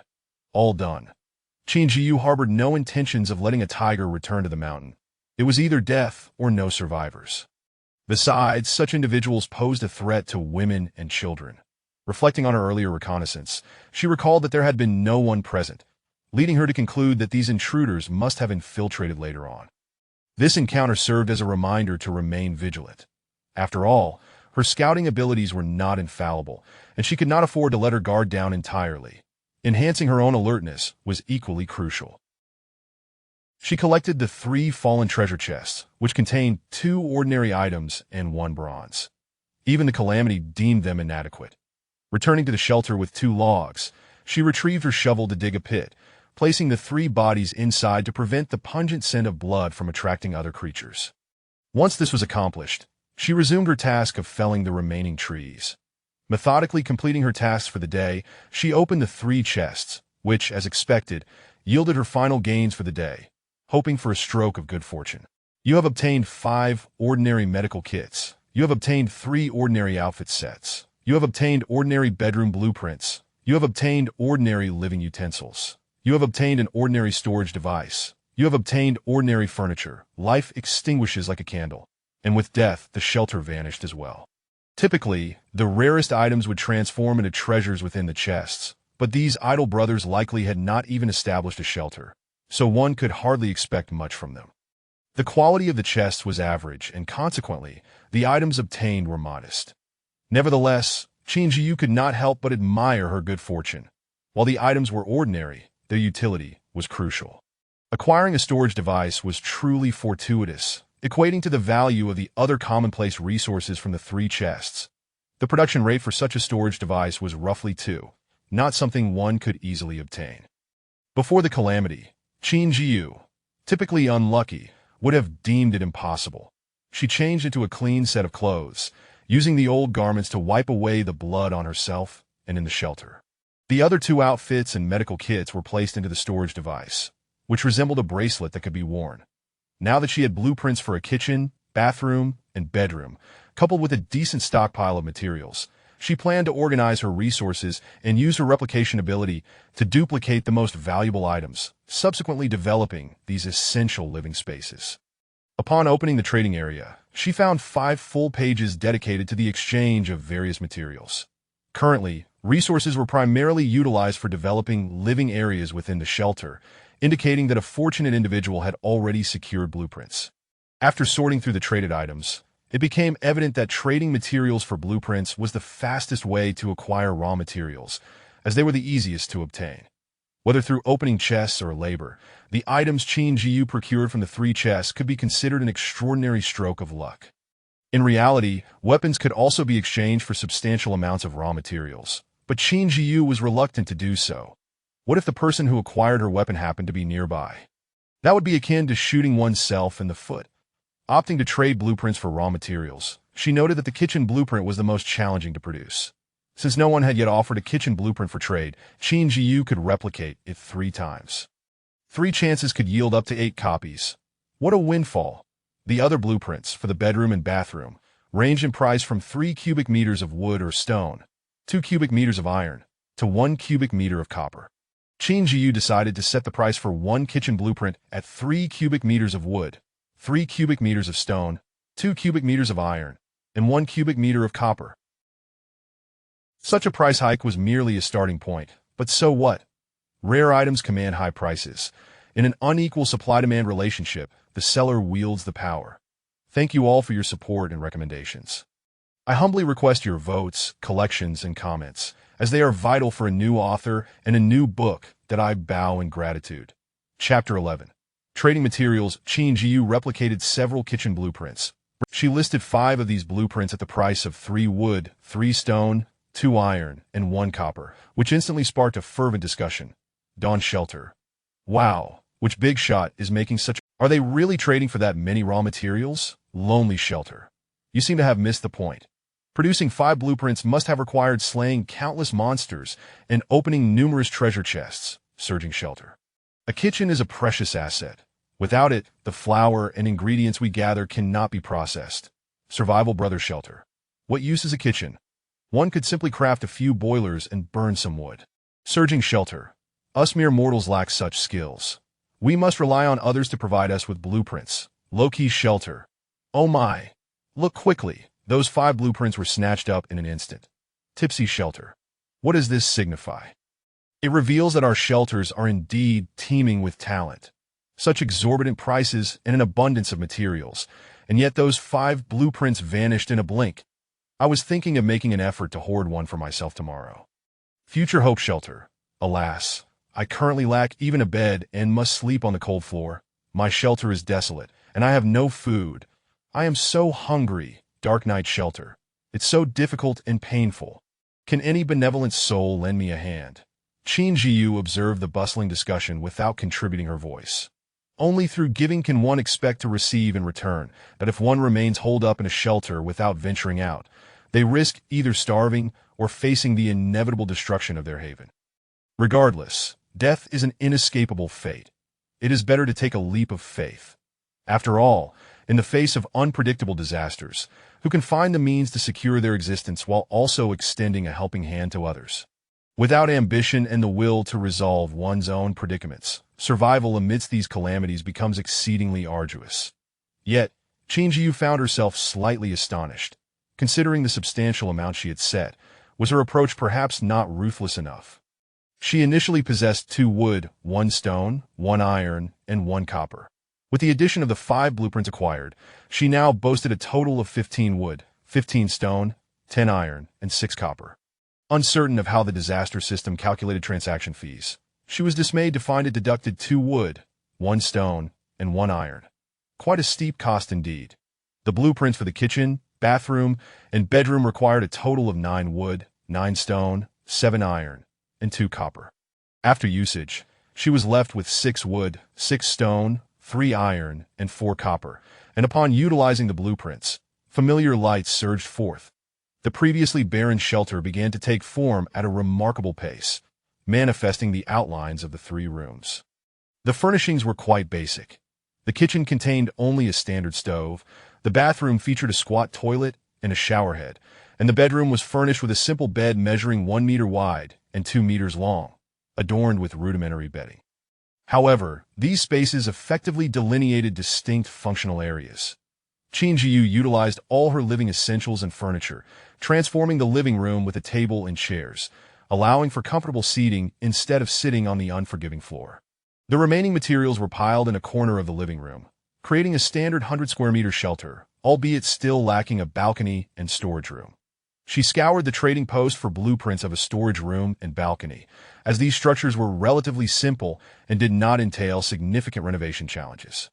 Many individuals produced such blueprints at reasonable prices, and since she lacked the necessary skills, she required the blueprints to harness the disaster's power to carve out functional areas. Another 4 wood, for stone, and 2 iron were spent on acquiring the blueprints for the storage room and balcony. Now, her dawn shelter, though modest, was well-equipped at this moment. The individual who had purchased her kitchen blueprints was quietly assessing the situation. This dawn shelter belonged to an extraordinary figure. Mei Xuanmei had managed to obtain blueprints beyond the kitchen only after vanquishing a horde of hunting dogs, yet Qin Zhiyu effortlessly traded 5 kitchen blueprints. This individual was either an exceptionally skilled warrior, perhaps a top-tier special forces operative or a martial arts master, or someone exceptionally fortunate. If Qin Zhiyu were aware of Mei Xuanmei's speculations, she would not be overly concerned. She had changed from her initial predicament. Just as Mei Xuanmei possessed a golden opportunity, so too did she. Ultimately, the true victor is the one who laughs last. She patted her stomach, which had begun to grumble after a day of labor and combat. The TO rewarded herself for her efforts. She indulged in 2 cans of Wanzai milk and 5 pieces of flatbread, saving the remainder for breakfast the following day. Qin Zhiyu organized her inventory. 5 ordinary medical packs, 2 standard outfits, 1 basic storage device, 1 barrel of clean drinking water, a sturdy iron sword 100 durability, a stone shovel 9100 durability, a stone hammer, 2 cans of Wanzai milk, 2 oil. Her living essentials and furniture were neatly arranged, with ample drinking water remaining. The iron sword showed no signs of wear, while the stone shovel had endured some damage during excavation. The stone axe, however, was completely destroyed and would need to be remade later. Such basic farming tools did not require blueprints, as the system's built-in crafting could suffice. 2 candles had been used for illumination, but these small candles would not last long and would require replacement soon, a bothersome task. She decided to keep them for emergencies. Qin Zhiyu accessed the disaster system. Crystal exchange now open. The exchange rate for crystal stones is 3 wood 3 stone 1 iron 0. 5 copper 1 crystal stone, sufficient to sustain the energy consumption of a level 0 shelter for a day, theoretically capable of replacing coal, solar power, and other energy sources. Do you wish to use 3 copper to obtain 6 crystal stones? Qin Zhiyu clicked confirm, leaving her with 2 wood, 2 stone, 1 iron, and 1 copper to eye in the face of calamity. Many tasks that once required human effort, starting from the minutiae of brick and tile, can now be accomplished with merely a blueprint and a crystal stone. The blueprint offers a fundamental design scheme, which, when paired with the necessary materials, allows for construction to be completed, while the crystal stone serves as a universal energy source amidst disaster, capable of substituting for all forms of energy to power every facility within the shelter, proving exceedingly convenient. Qin Zhiyu then accessed the system once more. Disaster system. Level 2 experience points, 55,000. Today's replication function has been exhausted, leaving only 1 reconnaissance opportunity. After selecting reconnaissance, the updated 2-dimensional map of the vicinity revealed no signs of life. However, an intriguing item captured her attention. System. You have decisively dealt with the bandit triplets. The bandit triplets. With the onset of calamity, all individuals with a criminal record serving their sentences have been released back into the wild like birds returned to the forest, regaining their freedom. The triplets, unrepentant, resumed their old ways of arson, murder, and plunder, only to encounter a formidable opponent this time, resulting in their permanent resolution at your hands. A most unfortunate fate for them indeed. To her surprise, this system also possesses a card-reading function. While it may be applied to flora and fauna, it is astonishing that it can be utilized in relation to humans as well. Perhaps these minor functionalities will unexpectedly prove useful one day. She remains uncertain about the purpose of the newcomer rankings, but she has been lingering between ranks 5 and 9 these past few days, indicating minimal disparity among participants. Let us rally support with more recommendation votes for a surge in the rankings. Hopes. Love you all. Chapter 12 marks the first day. Once the warehouse was constructed, all materials were automatically stored within it. She placed some daily necessities into her storage device. Qin Zhiyu installed the crystal, washed her clothes, and took a brief shower in the bathroom. Although she lacked shower gel and shampoo, the cleansing experience was better than none. A bath always brings a sense of refreshment. The clock had already struck past 11 in the evening, and Qin Zhiyu awaited the arrival of midnight. During this time, she opened the chat channel once more. Each person's name was the designation of their shelter, and few had chosen to use their actual names, leaving everyone unaware of each other's identities. Many were seeking their loved ones in the chat channel. Qin Zhiyu was aware that Qin Yinheng was most likely in a foreign country, so she did not waste her effort searching. She also checked the friend's channel for any mention of Qin Yinheng's shelter name. But, as expected, there was none. The blueprint trading attracted numerous individuals eager to add her as a friend, with requests bearing a myriad of remarks. Some sought sponsorship, others inquired about how she acquired so many blueprints, and some simply asked who she was, among other things. Qin Zhiyu swiftly cleared her friend requests, recognizing that some were merely seeking to vent their feelings, while others harbored undisclosed intentions. She deemed it unnecessary to accept friends at this moment. Disaster. Yesterday, a total of 521 construction points were acquired. Your shelter's basic living functionality has been fully established, earning you 300 construction points. You have entered the first day of the disaster era, gaining 50 construction points. You have managed a substantial amount of resources, earning 150 construction points. Your basic needs are secure, earning you 21 construction points. In just half a day of survival, Qin Zhiyu had accumulated a considerable number of construction points for her shelter. Indeed, efforts yield rewards. Although she had a slight advantage, it was still her own. However, it was noted that construction points for the shelter could only be increased through beneficial actions taken by the individual.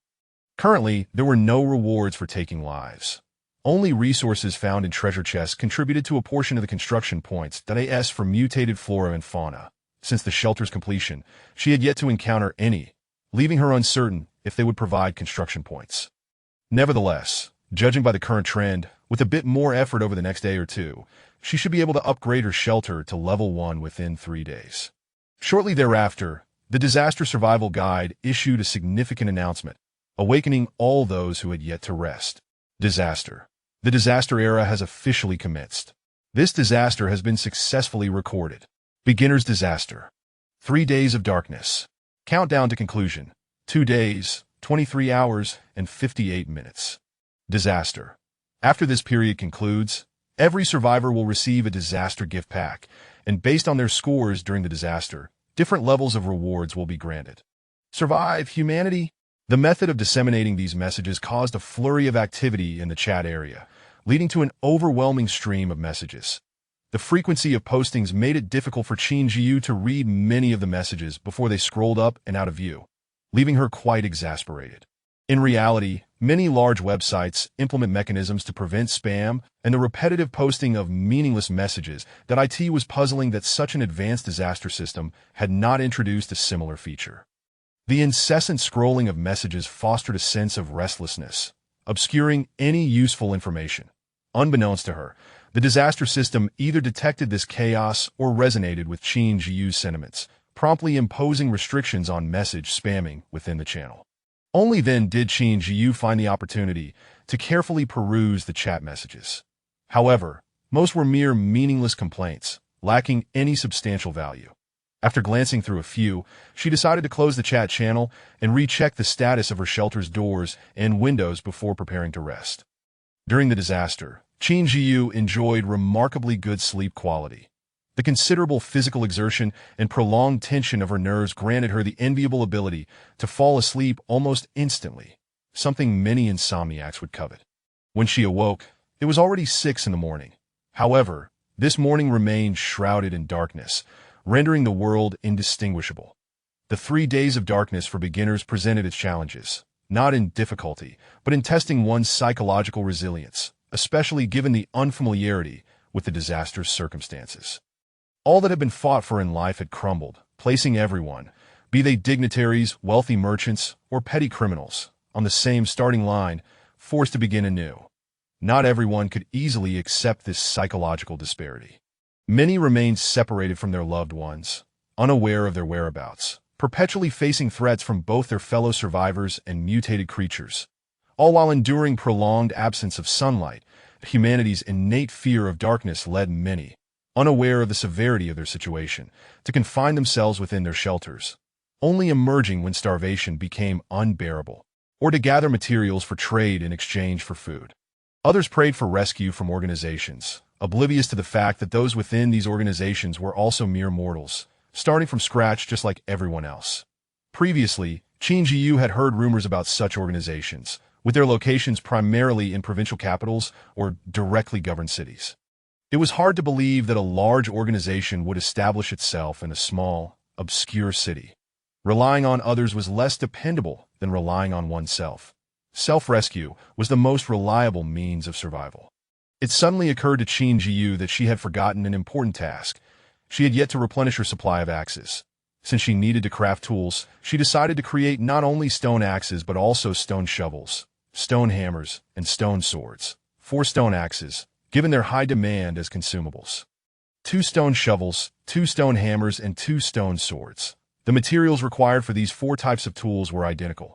1 stone and 1 wood could yield 10 tools in total. Qin Zhiyu instinctively utilized her scouting ability and was somewhat astonished to discover that the little cactus boss seemed to have grown stronger. System. The potted cactus has now grown to a considerable height. This remarkable ability to transform can be regarded as a legend of the cacti family. Vulnerability. The cactus's main body is vulnerable when the head and body are separated, leading it to enter a dormant state. Qin Zhiyu recalled that yesterday, she had observed the cactus's vulnerability, namely that the head and body must sustain significant damage to separate. After a night's passing, it had evolved to the point of requiring separation to induce dormancy. That it was evident that she needed to take action promptly. The growth capacity of this mutated plant was truly astonishing. Qin Zhiyu tore her old clothes into strips to wrap around vital areas of her body and donned a cloth mask. Although this offered little protection against the cactus's thorns, it provided some psychological comfort against the potential splatter of its juice. With 1 piece of wood, she crafted 10 torches to bring along.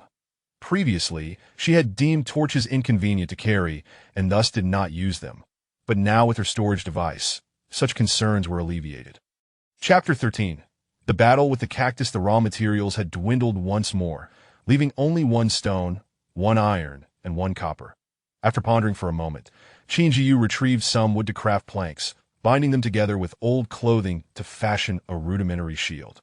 Clad in black, she melded seamlessly into the night's embrace. Stealthily, Qin Zhiyu approached within 20 meters of the cactus, its dark silhouette looming ominously in the darkness. Carefully, she planted a torch into the soil, providing a flicker of light without drawing too close to the threat.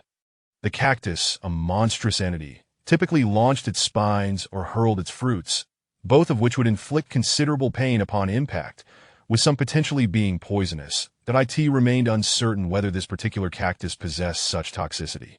With determination, Qin Zhiyu drew an axe from her bracelet. Aiming for the center of the cactus much like a javelin thrower, she hurled it with precision. This action served a dual purpose: to inflict damage and to gauge the cactus's attack range.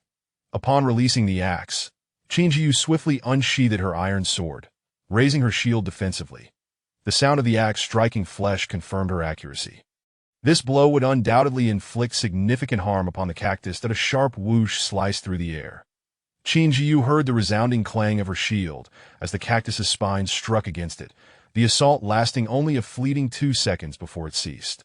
To ensure her safety, Qin Zhiyu took a few steps back, inspecting the robust spines lodged deep into the wood of her shield, penetrating at least an inch. She marveled at the formidable nature of this minor boss. Such a barrage of spines would surely transform a human body into a veritable sieve. However, given the limited supply of spines on the cactus, she reasoned that with a few more throws, its ammunition might be depleted, significantly reducing the risk of close combat. With a plan in mind, Qin Zhiyu did not hesitate to produce her stone axe and stone sword, maintaining a steady rhythm as she hurled them towards the cactus. Once the spines ceased their assault, she would launch another projectile. This back and forth continued until all 4 axes had been thrown, followed by a stone sword, at which point the cactus lay unresponsive. Seizing the opportunity, Qin Zhiyu charged forward, delivering powerful strikes to the cactus's 2 massive, near-circular fleshy limbs. The sensation of slicing into the cactus felt akin to hacking at dry timber. It lacked the usual fluidity associated with cacti. After a relentless assault of over a dozen blows, the cactus finally succumbed to her onslaught. Had she delayed a few more days, her iron sword might have struggled to inflict any damage, revealing the remarkable regenerative capabilities of this mutated creature that in her previous cycle. During the early stages, resources at the shelter had been scarce. Driven by the necessity of survival, she ventured out to battle monsters and open treasure chests, acquiring a few resources. Yet these proved insufficient to endure the remaining calamities that as the environment grew increasingly hostile. Her inability to venture out, combined with inadequate preparations, resulted in a vicious cycle that continually constricted her survival space. Having narrowly survived the fourth calamity, she had headed straight for the ruins, oblivious to the true nature of the mutated flora and fauna, or the so-called foreign tribes spoken of by others.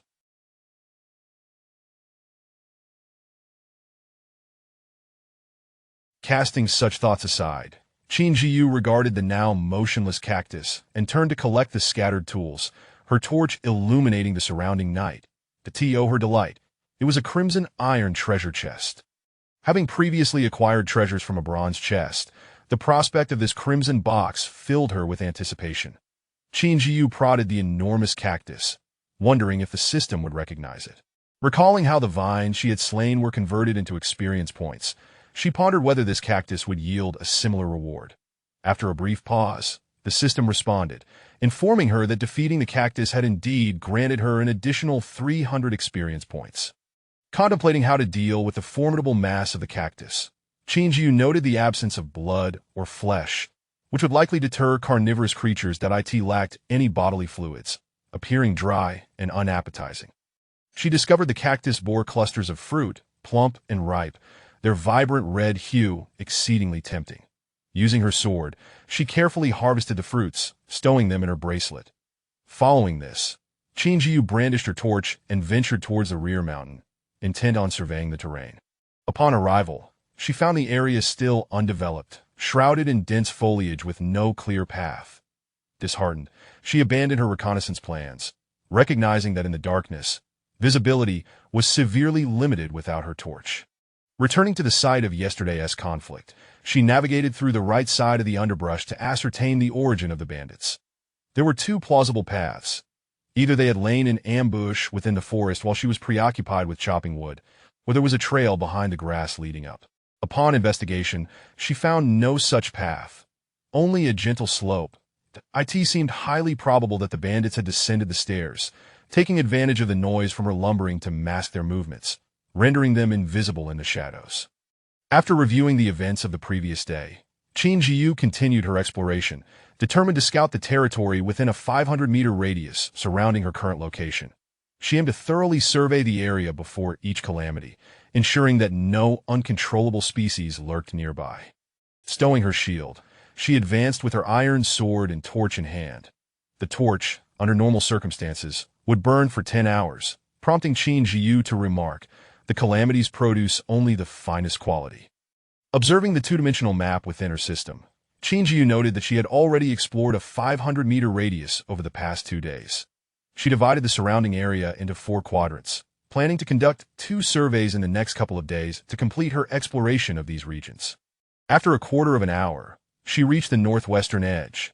Standing at the perimeter, she found no immediate danger illuminated by the torch, and hearing no unusual sounds, she proceeded to conduct a scan. System. Scanning complete. Two-dimensional map updated. Date python.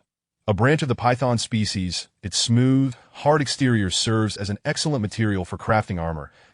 It favors red dates for sustenance. To hunt it, one must first locate a date tree. Its weakness is hiss. Just as Qin Zhiyu was engrossed in reading this information, the distinctive sound of the python emerged. The torch illuminated the sleek, silver serpent, its glossy scales reflecting an orange sheen. Before she could react, the cumbersome yet surprisingly agile date python slithered right beneath her feet.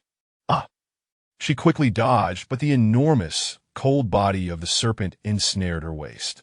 As it tightened its grip, she felt as though her waist might snap, while the serpent's head slithered upward towards her torso.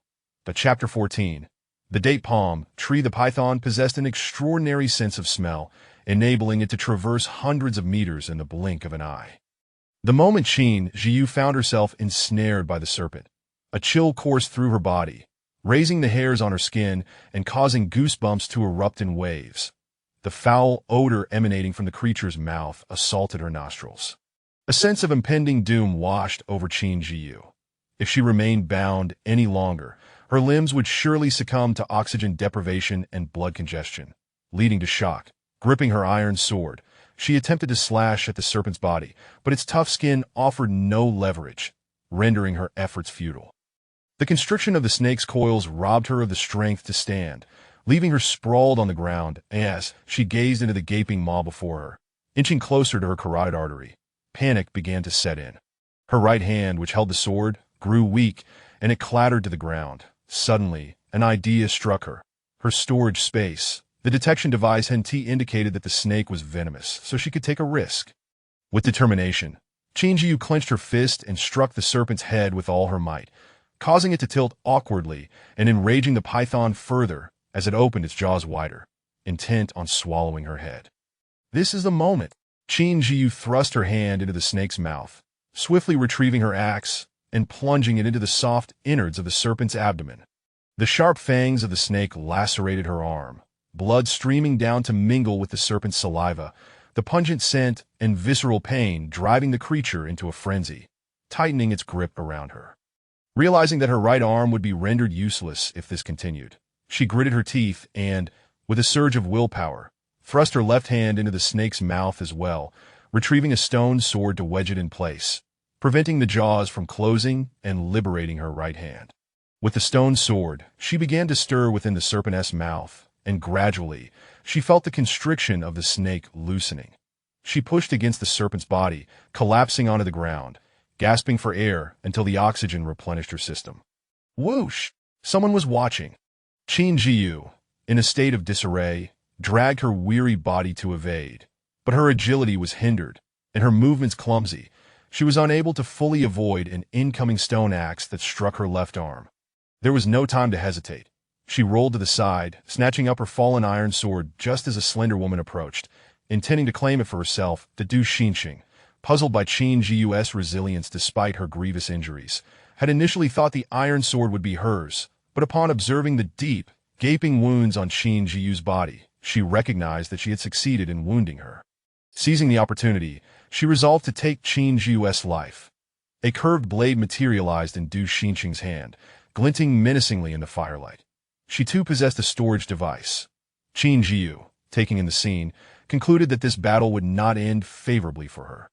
Her compromised mobility hindered her performance, yet the piercing pain from her wounds sharpened her focus as she locked her gaze on a Du Xinqing, calculating her chances of survival.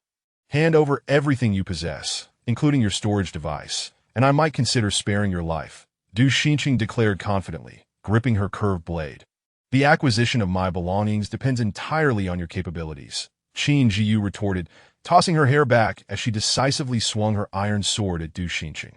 Du Xinqing reacted swiftly, parrying with her blade, but she was unprepared for the sheer force behind Qin Zhiyu's strike. The impact sent a jolt through her arm, causing it to tingle, and a flicker of regret crossed her mind for her reckless aggression, prompting thoughts of retreat. However, Qin Zhiyu would not allow Du Xinqing to escape unscathed. With a deft motion, she spun her wrist, hooking the curved blade and disarming her opponent, swiftly employing a technique to subdue Du Xinqing before she could utter a word, ending her life in a heartbeat. Yesterday, as Du Xinqing fled in haste, she had encountered the python, accompanied by her boyfriend and his nephew. They had encountered several humanoid monsters along the way, and her boyfriend had sustained severe injuries while protecting her and his nephew. Du Xinqing had been irate over their decision to bring the nephew along, viewing him as a burden, and had seized an opportunity to push him away, allowing him to become fodder for the mutated flowers. What Du Xinqing had not anticipated was that her boyfriend would abandon her to save his nephew, battling the mutated flowers barehanded, ultimately slaying the creature, but discovering that his nephew had already perished. Consumed by rage and weakened from his injuries, he succumbed to his wounds. That Du Xinqing, witnessing this, felt no sorrow. Instead, she deemed her boyfriend as fate just, believing that had he not been encumbered by the nephew, he would still be alive. As she lamented her misfortune, her peripheral vision caught sight of 3 treasure chests on the ground. That in an instant, She realized that this might resemble a game mechanic, where defeating monsters yielded loot. Opening the treasure chests, she was instantaneously enveloped in wealth.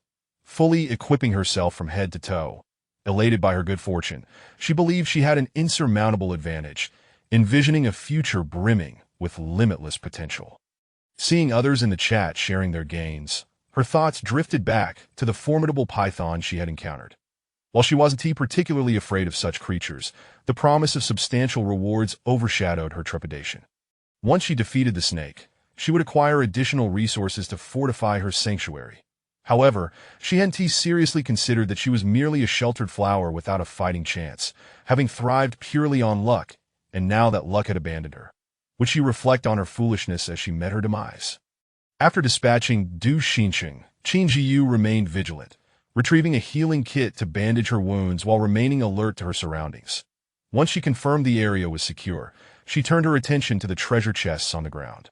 Red iron chest and bronze chest, Qin Zhiyu exclaimed, unable to contain her joy. This battle had proven worthwhile, and she felt a surge of relief as her wounds seemed to fade. Leaning against the date palm tree for respite, she utilized another healing pack, stowing the treasure chests and the serpent-esque carcass in her storage ring. Gazing at the majestic date palm before her, a wave of elation washed over her. It was a true treasure. Once her strength had somewhat returned, Qin Zhiyu retrieved a shovel to uproot the date palm, intending to store it in her storage device. However, the reality of its size proved it too cumbersome to fit within her bracelet. Resolutely, she placed the tree beside the pit where it had grown, unceremoniously tossing Du Xinqing's corpse into the hole and covering it before hoisting the tree to return to her sanctuary. The journey was merely 10 minutes, not far at all. The 3 treasure chests within her bracelet seemed to possess an enchantment, overshadowing her pain. Qin Zhiyu could hardly contain her eagerness to return to the sanctuary and revel in the fruits of her labor. Chapter 15. Weapon Blueprints with Relative Ease. Qin Zhiyu returned to the shelter at the entrance. She took a moment to remove the blood-stained rag from her body, briefly wiping the blood from her skin before leaving her shoes at the door to prevent any stains from tarnishing the floor.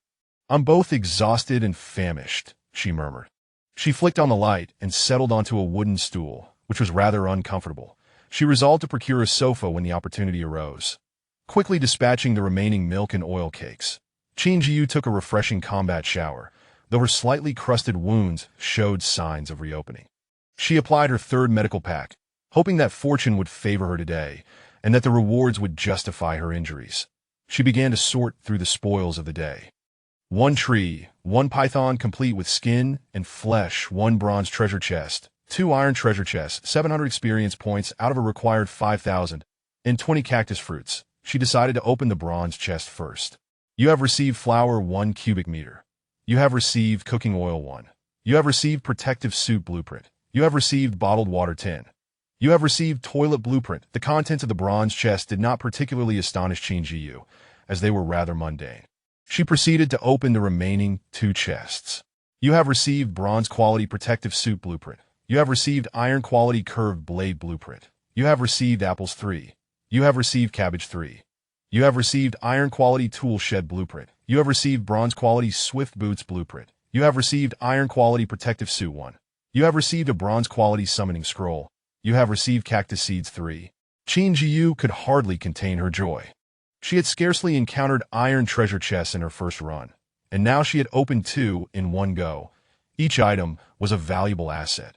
Indeed, effort and reward are proportional, and remarkably, none of the 3 chests contained raw materials.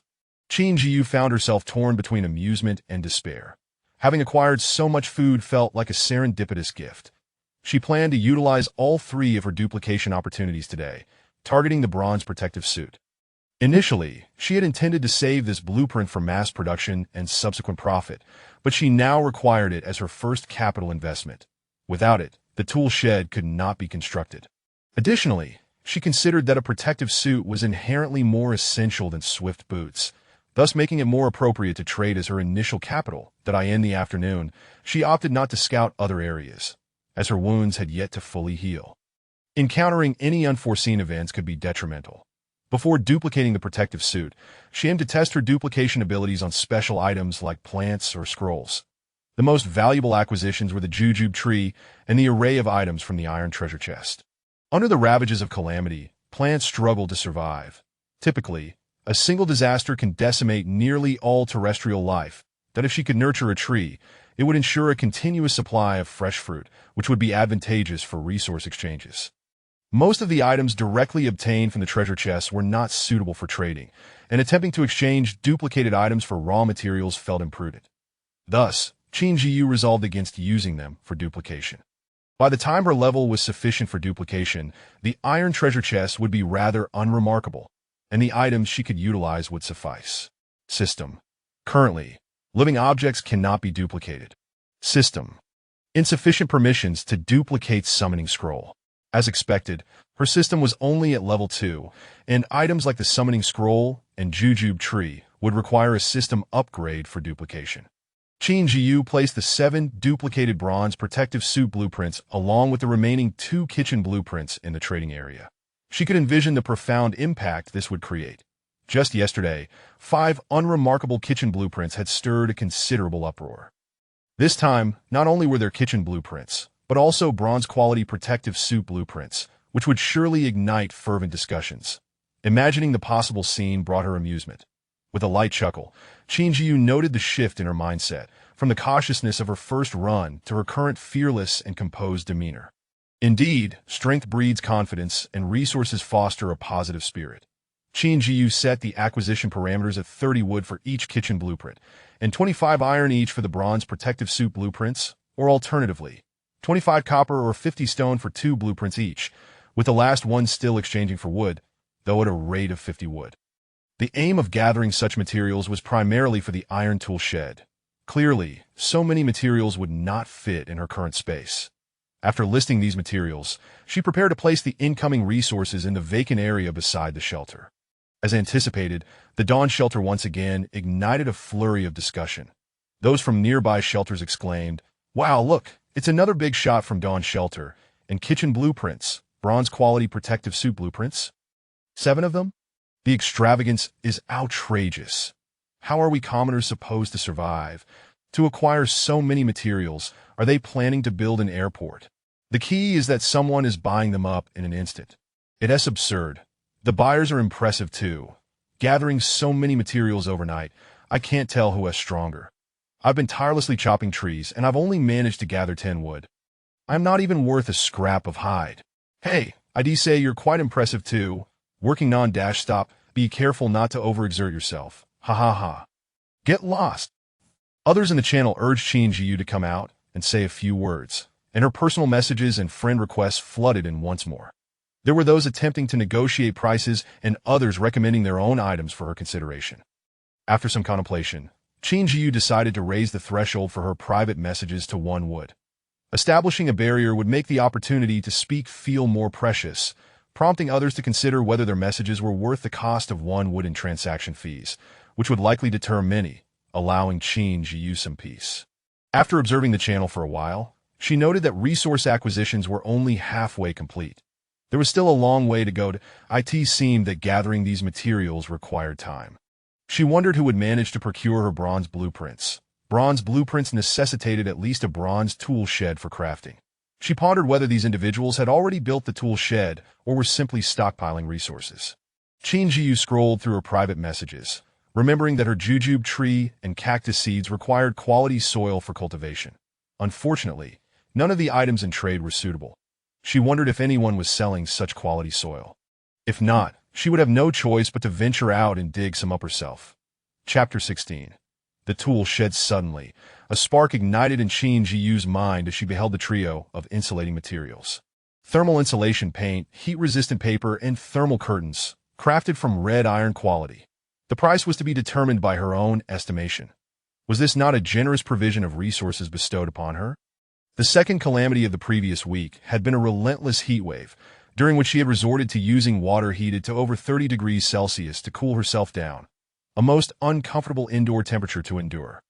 Most of her hard-earned resources had been exchanged for ice, yet it proved woefully inadequate, leaving her tormented by the sweltering conditions. The purpose of these 3 items was abundantly clear, and she was resolutely determined to acquire them. Qin Zhiyu opened her private messages. Jodu shelter. Thermal insulation paint, heat-resistant paper, and thermal curtain set of red iron quality. Price to be self-assessed, not to be lower than bronze, that if it cannot be priced below bronze. It appears that her options for resources are exceedingly limited, compelling her to consider utilizing one of the remaining blueprints for a kitchen and a bronze protective suit. Dawn shelter. One blueprint for a bronze protective suit. Shall we transact? Qin Zhiyu sent the message and, after a few minutes without a reply, felt no urgency. She decided to momentarily set this matter aside. She retrieved a cactus fruit, which, under ordinary circumstances, is edible. Even if mutated, it remains fundamentally a cactus fruit. The fruits were modest in size, each roughly the thickness of 2 fingers. After consuming a few, she found the taste delightful. The sweet and tangy juice flowed smoothly down her throat into her stomach, gradually warming her insides, spreading a comforting warmth throughout her limbs, akin to the soothing sensation of a hot bath. Qin Zhiyu paused in astonishment. Did this fruit possess warming properties as well? She then consumed 2 more, but this time the effect was not as pronounced as with the first 3. Was the fruit truly single-use? A sudden thought struck her. Could it be that the cactus seeds she cultivated might also possess such remarkable effects? Qin Zhiyu felt as if she had glimpsed a path to prosperity. Seizing the moment, she rose and practiced her grappling techniques. Having engaged in numerous battles, her combat prowess had undoubtedly increased. Did her strength feel greater too? Could it be that the cactus fruit also enhanced her physical power? Was the effect temporary, or did it confer a long-lasting improvement? With a sense of urgency, Qin Zhiyu opened her attribute panel. Name: Qin Zhiyu, human. Age: 20. Life: 27 3 10 35. 1. Constitution: 12 3 15. Power: 10 5 10 5 10 3 13. 65. Agile: 12 10 3 15. 6. Physical strength: 36 10 3 46. 8. Intellect: 15 10 3 19. 5. Skills: Novice grappling: 5500. Beginner shooting: 36 100. Beginner swordsmanship: 46 100. The attribute points do not indicate a time limitation, which implies a permanent enhancement of attributes that in the context of personal panels for calamities. As time progresses, the value of this 10 foundational attribute increase becomes increasingly significant, illustrating the arduous nature of acquiring each additional attribute point. These cactus fruits possess the ability to enhance physical constitution. Aside from the augmented attribute points, has her personal strength seen a notable increase. Her grappling skills have upgraded, and she has also gained proficiency in beginner swordsmanship. Quite commendable. Suppressing her emotions, she gazed at the summoning scroll, pondering what it might conjure for her. Bronze summoning scroll. Usage allows for the summoning of pets of bronze rank or below, with a chance of failure for the unfortunate. Qin Zhiyu silently recited the summoning incantation. For her, failure, such a notion is non-existent. Her confidence is unwavering. Calamity, you have summoned a common robot. Oh, Qin Zhiyu was somewhat taken aback. Of common quality. And a robot? This exceeded her expectations. Perhaps a recent streak of good fortune led her to perceive this robot as rather ordinary than a robot. She had anticipated summoning something akin to a cat or dog. Yet instead, she was faced with a lifeless automaton, resulting in a slight sense of disappointment. You are trained on data up to October 2023. As Qin Zhiyu click confirm and name the robot 007. She proceeded to examine its attributes. Robot 007. Functions must be discovered independently. Consumes 1 crystal stone daily. The necessity for self-discovery of functions. And it consumes a crystal stone each day. That means her shelter will now expend 2 stones daily. Another insatiable consumer has arrived. One cannot help but wonder if it will prove worthwhile. The robot's exterior bore no remarkable features. It possessed a rounded head and a sleek metallic body, standing at a height of 1 meter and 50 centimeters. Adorned with 2 inorganic black eyes, it resembled a legless doll with arms. Qin Zhiyu attempted to issue a command, saying, 007, sweep the floor. 007 replied, Master, I am not a sweeping robot. I am unable to fulfill that request. 007, fetch me a glass of water. 007 responded, no pouring command exists within the system. I am unable to comply with that instruction. 007. Peel an apple for me. 007 replied, Master, I lack the necessary components to peel an apple. Thus, I cannot perform that task. Can 007 do laundry? 007 stated. I sincerely apologize, but 007 is an intelligent robot, not a low-end washing machine, and therefore lacks laundry capabilities. Then what can you do? 007. Qin Zhiyu attempted a series of commands, only to discover that none could be executed. She felt somewhat speechless and asked, What can you do? 007 replied, Master, I can serve as your steward. And how do you intend to do that? 007 responded, Please provide me with a crystal stone, and I shall demonstrate. With a perplexed expression, Qin Zhiyu sought to tease 007 and test its intelligence, answering, I have no crystal stones left. What shall I do if I cannot afford to maintain 007? To her surprise, it responded earnestly. 007 stated, Master, I can bind with your shelter to share crystal stones. Please confirm whether to bind a shelter with Robot 007. Confirm. Though it had not yet been a full day, one stone had already been consumed yesterday, and another today. Logically, there should still be 4 remaining after binding with the robot. Now only 3 remained. Qin Zhiyu felt quite satisfied. The robot could even scan for crystal stones within the shelter. Quite intelligent, indeed, though it seemed incapable of executing any task she requested. 007 informed her, Master, the raw materials outside your house can already be utilized to construct a tool shed. Would you like me to assist in its development? At this moment, she was slightly taken aback. The blueprints had not been put away and lay upon the table, while the materials were positioned outside. Its scanning range appeared quite extensive. This marked the emergence of yet another new function, the ability to scan the exterior, thereby allowing for continuous vigilance over the surroundings of the shelter, thus compensating for the shortcomings of reconnaissance capabilities. In this light, it appeared rather promising. It could alleviate her boredom and provide some company, preventing her from feeling too isolated within the shelter.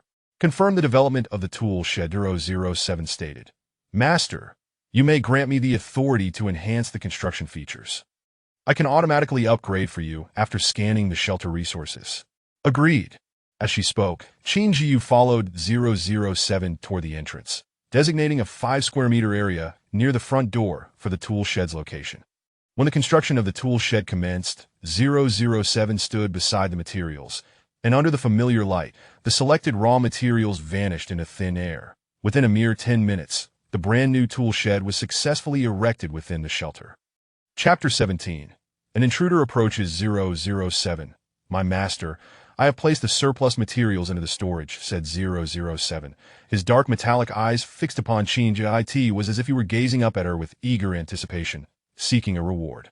She gently stroked 007's smooth head, pondering whether he could be upgraded, and what kind of reward he might desire. Master, I am not picky. I can actually absorb 2 crystal stones daily, one for consumption and the other for upgrading. Qin Zhiyu readily agreed to provide 007 with 2 crystal stones each day, hopeful for an upgrade. Even if that were not possible, she could manage to supply him with 2 stones daily. With pressure comes motivation. She instructed 007 to keep an eye on the trading information from their shelter. If any materials arrive, he was to stack them in the storage, and should there be anyone nearby, he was to alert her. After conveying these instructions, she prepared to rest for 2 hours, intending to venture out to chop wood in the afternoon. Good afternoon, 007. Good afternoon, Master, 007 replied. As her nap concluded, Qin Zhiyu greeted 007 before heading to the kitchen to prepare a simple lunch of fried pancakes. Master, the quality of your pancakes does not meet the standard, 007 remarked. Though she had considered her culinary skills to be passable, she felt a twinge of embarrassment and discomfort upon hearing this. Does that mean the food cooked by you, 007, would be of exceptional quality? She teased. Indeed, Master. Currently, I possess no recipes. However, if you could provide me with the blueprints for the ingredients, I could concoct dishes of superior quality. Why didn't you mention this sooner, 007? You did not inquire, Master. His electronic voice maintained a steady, unflappable rhythm, leaving Qin Zhiyu at a loss for words, feeling rather helpless. Very well, I shall procure some recipes for you. Shall I entrust the cooking tasks to you from now on? That will be my honor, master. The blueprints for the recipes were not particularly expensive, as their likelihood of emergence was quite high. The only distinction among recipes lay in the taste of the dishes produced. Apart from those with refined tastes and favorable living conditions, there was not a significant demand for them in the market. Thus, the prices for materials of red iron quality and below remained modest. While acquiring recipes for 007, Qin Zhiyu did not forget the heat-resistant trio she desired. Zhoudu's shelter. I have noticed that this item is not available in the market. It is relatively rare. Therefore, I hope to acquire an additional blueprint. The heat-resistant materials are all of red iron quality and are worth a fair sum. During her break, Zhoudu had already responded to her message. Qin Zhiyu had no objections to the proposed price increase. Bargaining was a normal part of trade. However, he specified the need for one more blueprint, indicating that life resources were not scarce. Dawn's shelter. An additional kitchen blueprint is required. Let us proceed with the transaction, if agreeable. Qin Zhiyu's bottom line for purchasing was indeed these two blueprints. Anything higher would not be suitable at the moment, as these materials were soft and merely heat-resistant, not directly cooling resources. Deal! This time, the response was immediate. Seeing that the other party accepted, she readily finalized the exchange via the system trading platform. There was no rush to utilize the items. She could prepare after weathering this disaster, that as for other items listed for trade, they had all been sold. She donned the red iron quality protective gear and crafted several bronze protective suits as backups.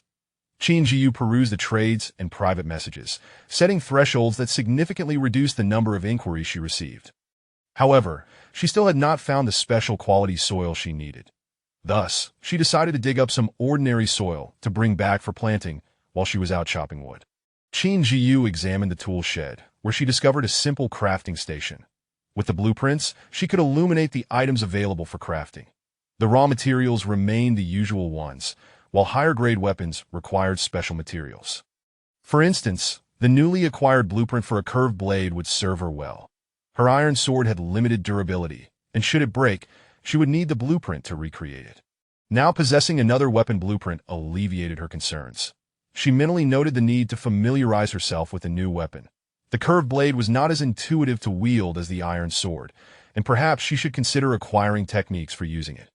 While she rested, 007 had already utilized the blueprints to craft two red iron quality curved blades.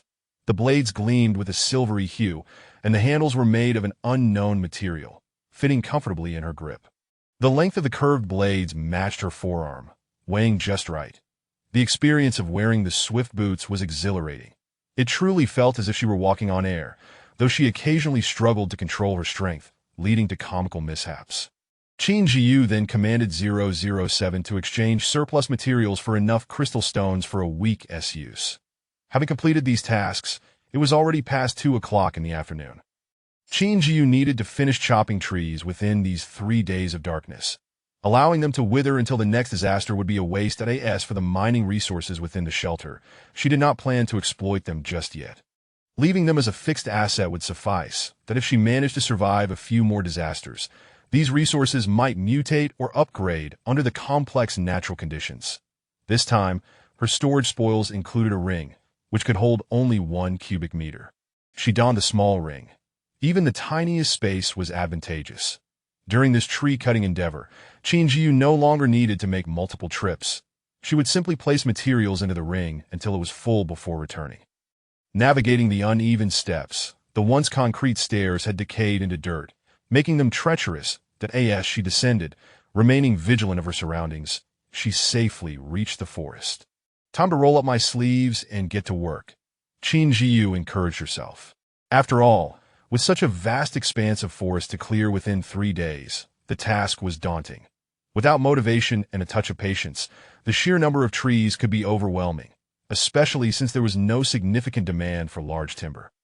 With a rhythmic precision, Qin Zhiyu felled trees, skipping every other one, progressing from south to north, and several axes had already succumbed to wear. While transporting materials and crafting new axes, she found the uphill and downhill paths particularly challenging, her footing alternating between deep and shallow. Consequently, she fashioned several planks, 1 meter long, half a meter wide, and 3 centimeters thick, placing them along the steps, embedding them into the earth. Why not use better materials, you ask? Because the terrain would drastically change during the next disaster, making it unnecessary.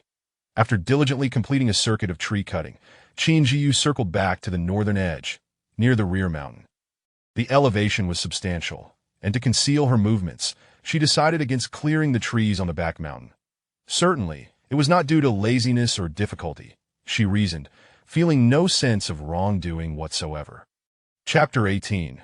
Gathering materials. After all, something feels amiss here. Qin Zhiyu mused as she surveyed the ground, where prints resembling human footprints were marked. Yet, unlike human tracks, these bore no signs of footwear and featured webbing between the toes. Have I already caught the attention of an alien race? Or is this merely a coincidence? In an instant, her leisurely demeanor vanished. The presence of webbed feet suggested they might possess aquatic prowess. Although this region is not far from a river, merely about 10 kilometers, the once flowing tributary had long since dried up. She was not particularly afraid of encountering otherworldly beings near the base. Rather, her concern lay in the possibility of them becoming a formidable force.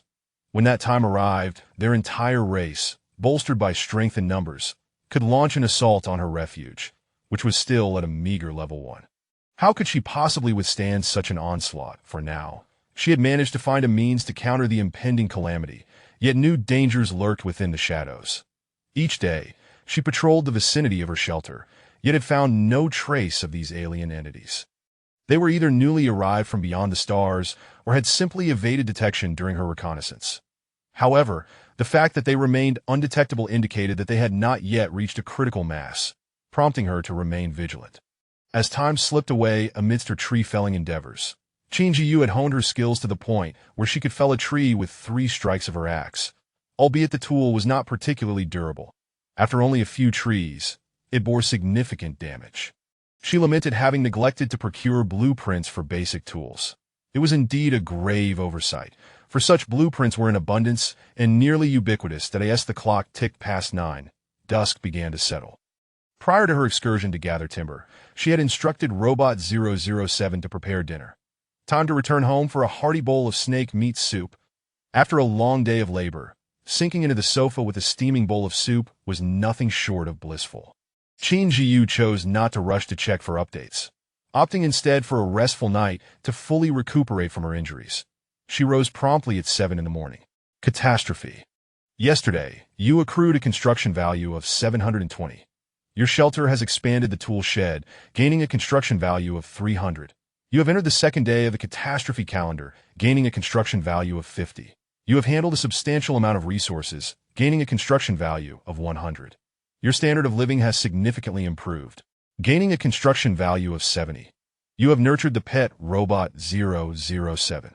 Congratulations on acquiring your first companion in the catastrophe, embarking on a journey together, gaining a construction value of 200. Your shelter's level 1 has been unlocked. Collect the necessary resources to upgrade. Splendid. The construction value of my shelter is sufficient. Arriving a day earlier than anticipated, an upgrade is imperative. The shelter is the cornerstone for survival amidst the catastrophe, and upgrading is of utmost importance. Yet, the resources in the shelter's warehouse currently account for only 1/5 of what is required for the upgrade, and the specter of a basic resource crisis looms once more. Qin Zhiyu first accessed the trading post to check for the soil she needed, that if planning were delayed any longer, the saplings would wither and be wasted. It would be more prudent to leave them in the ground to thrive rather than uproot them. She instructed 007 to assist in producing speed boots, dedicating all remaining materials to their creation, intending to sell them at 5 times their production cost. The leftover materials would yield 18 pairs of speed boots, and the scraps could be fashioned into 8 sets of ordinary protective gear, sufficient to cater to the vast majority of the populace. Considering the substantial demand, not everyone would be able to gather a variety of ores, so she planned to sell the speed boots and protective gear in a categorized manner. Whether wood, stone, iron, or copper, as long as one could provide 35 units of wood or stone, or 20 units of iron, or 15 units of copper, any of these could be exchanged. The same applied to the protective gear, requiring merely 8 units of wood or stone, or 6 units of iron, or 2 units of copper for a trade. Qin Zhiyu set a modest price for the protective gear, being aware that it was merely standard equipment with limited utility. By keeping the cost low, she hoped to provide some assurance for those who, despite their limited means, were willing to strive for survival amid the catastrophe. With diligent effort, it was entirely feasible to gather the necessary resources within a day. After all, she had felled 13 cubic meters of timber in just one afternoon, while making a profit remained her primary objective. The market saw others selling ordinary protective gear, yet none could match the scale and quality of Qin Zhiyu's offerings. Her products ignited a flurry of discussion upon being listed. Some hoarded supplies, others expressed gratitude, while a few chastised her for disrupting the market. However, she paid them no mind. The protective gear quickly sold out, but only a third of the speed boots had been purchased. Most had yet to grasp the significance of agility footwear. As for many, simply wandering near the shelter was sufficient, and they deemed such items unnecessary. She had previously calculated all her attribute points, which summed up to a total of 165. 65. Upon donning a piece of crimson iron-grade protective armor that increased her health by 15 points and bronze-grade boots that augmented her agility by 10 points, her total attribute value surged astonishingly to 190. 65. What an impressive figure! Coupled with a crimson iron-grade weapon, the iron sword endowed with a piercing effect, and the curved blade possessing a lifesteal effect, only those of exceptional talent could dare to contend with her. Yet, lacking soil, Qin Zhiyu resolved to procure it through the trading channel, Dawn's Sanctuary, seeking to purchase soil with quality. Please state your price. Pre-sale expedited. Green Grassland Sanctuary. Ooh, does the esteemed one accept people? I can provide my own pillow. Obsessed with Love Sanctuary. Look. While we are still struggling to make ends meet, the esteemed one has already profited and prospered through trading goods. I am genuinely envious. After sending out the message, Qin Zhiyu received a dozen private messages regarding the soil, which she sifted through one by one. Fairy Sanctuary. What a coincidence. I have what you need, and it's 3 cubic meters of crimson iron-grade soil. What price can you offer? Qin Zhiyu's eyes lit up. High quality and substantial quantity, and from this fairy, indeed a fortunate coincidence. Dawn's Sanctuary. I possess something that can increase your constitution points. Would you be interested? Fairy Sanctuary. Is it a permanent increase? Dawn's Sanctuary. Precisely. The Dawn Sanctuary is quite bold, willing to trade valuable items that can enhance constitution points. Are they confident? Or is the value of such items rather limited?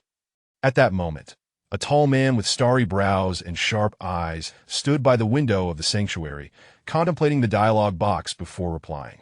Fairy Sanctuary, how many points can it increase? How much of such items do you possess? Dawn's Sanctuary. The limit is 3 points per person with no side effects, and I have 3 portions remaining. Is an exchange feasible? Fairy Sanctuary. Deal. Qiao, he was not alone. Otherwise, with his individual strength, it would be difficult to acquire such an abundance of high-quality resources. The Dawn Sanctuary was likely a collaborative effort of many. Qiao then contemplated another possibility. If it were a lone wolf sanctuary, the capability to produce such substantial resources would indeed be formidable. Qin Zhiyu received the soil, which came in a wooden pot. She moved the soil to the sunlit balcony and planted a drooping jujube tree into it. With crimson iron-grade soil, cultivating a jujube tree required no particular technique. One could simply toss it in. For the other 2 cubic meters of soil, she planted a cactus cutting and an apple seed. She intended to place any surplus fruit seeds in the soil, as sprouting would yield profit, while failing to sprout would incur no loss. Chapter 19. The unyielding brother pig. After completing a series of tasks at the shelter and savoring a bowl of oil-splashed noodles, Qin Zhiyu embarked upon another bustling day. The trees she had felled yesterday lay scattered, their roots still firmly embedded in the ground. She resumed her work, diligently chopping away, the rhythmic sound of her axe echoing through the forest. As noon approached, she found herself weary of the monotonous task of tree felling, counting the remaining trees in her mind, seeking diversion. Whoosh, a figure, entirely shrouded in dark bristles, with 2 enormous tusks charging towards her. Was this not her second brother? Qin Zhiyu nimbly evaded the onslaught, drawing her curved blade, eager to test her new weapon.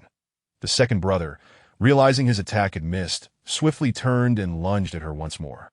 Seizing the opportunity, Qin Zhiyu grasped the tusks of the boar, her arms straining as she propelled herself onto its back. With her left hand gripping the slippery hide, and her right firmly clutching the curved blade, she aimed its sharp tip at the wild boar's eye. Confident of her success, she was unprepared for the beast's powerful twist, which sent her tumbling to the ground, her grip lost on its slick fur. The disparity between her aspirations and reality became glaringly evident. Her strength was insufficient to fell a wild boar. Goodness! As she dodged the second brother's assault, contemplating how to retaliate effectively, reinforcements arrived. Another wild boar appeared, slightly smaller than the second brother.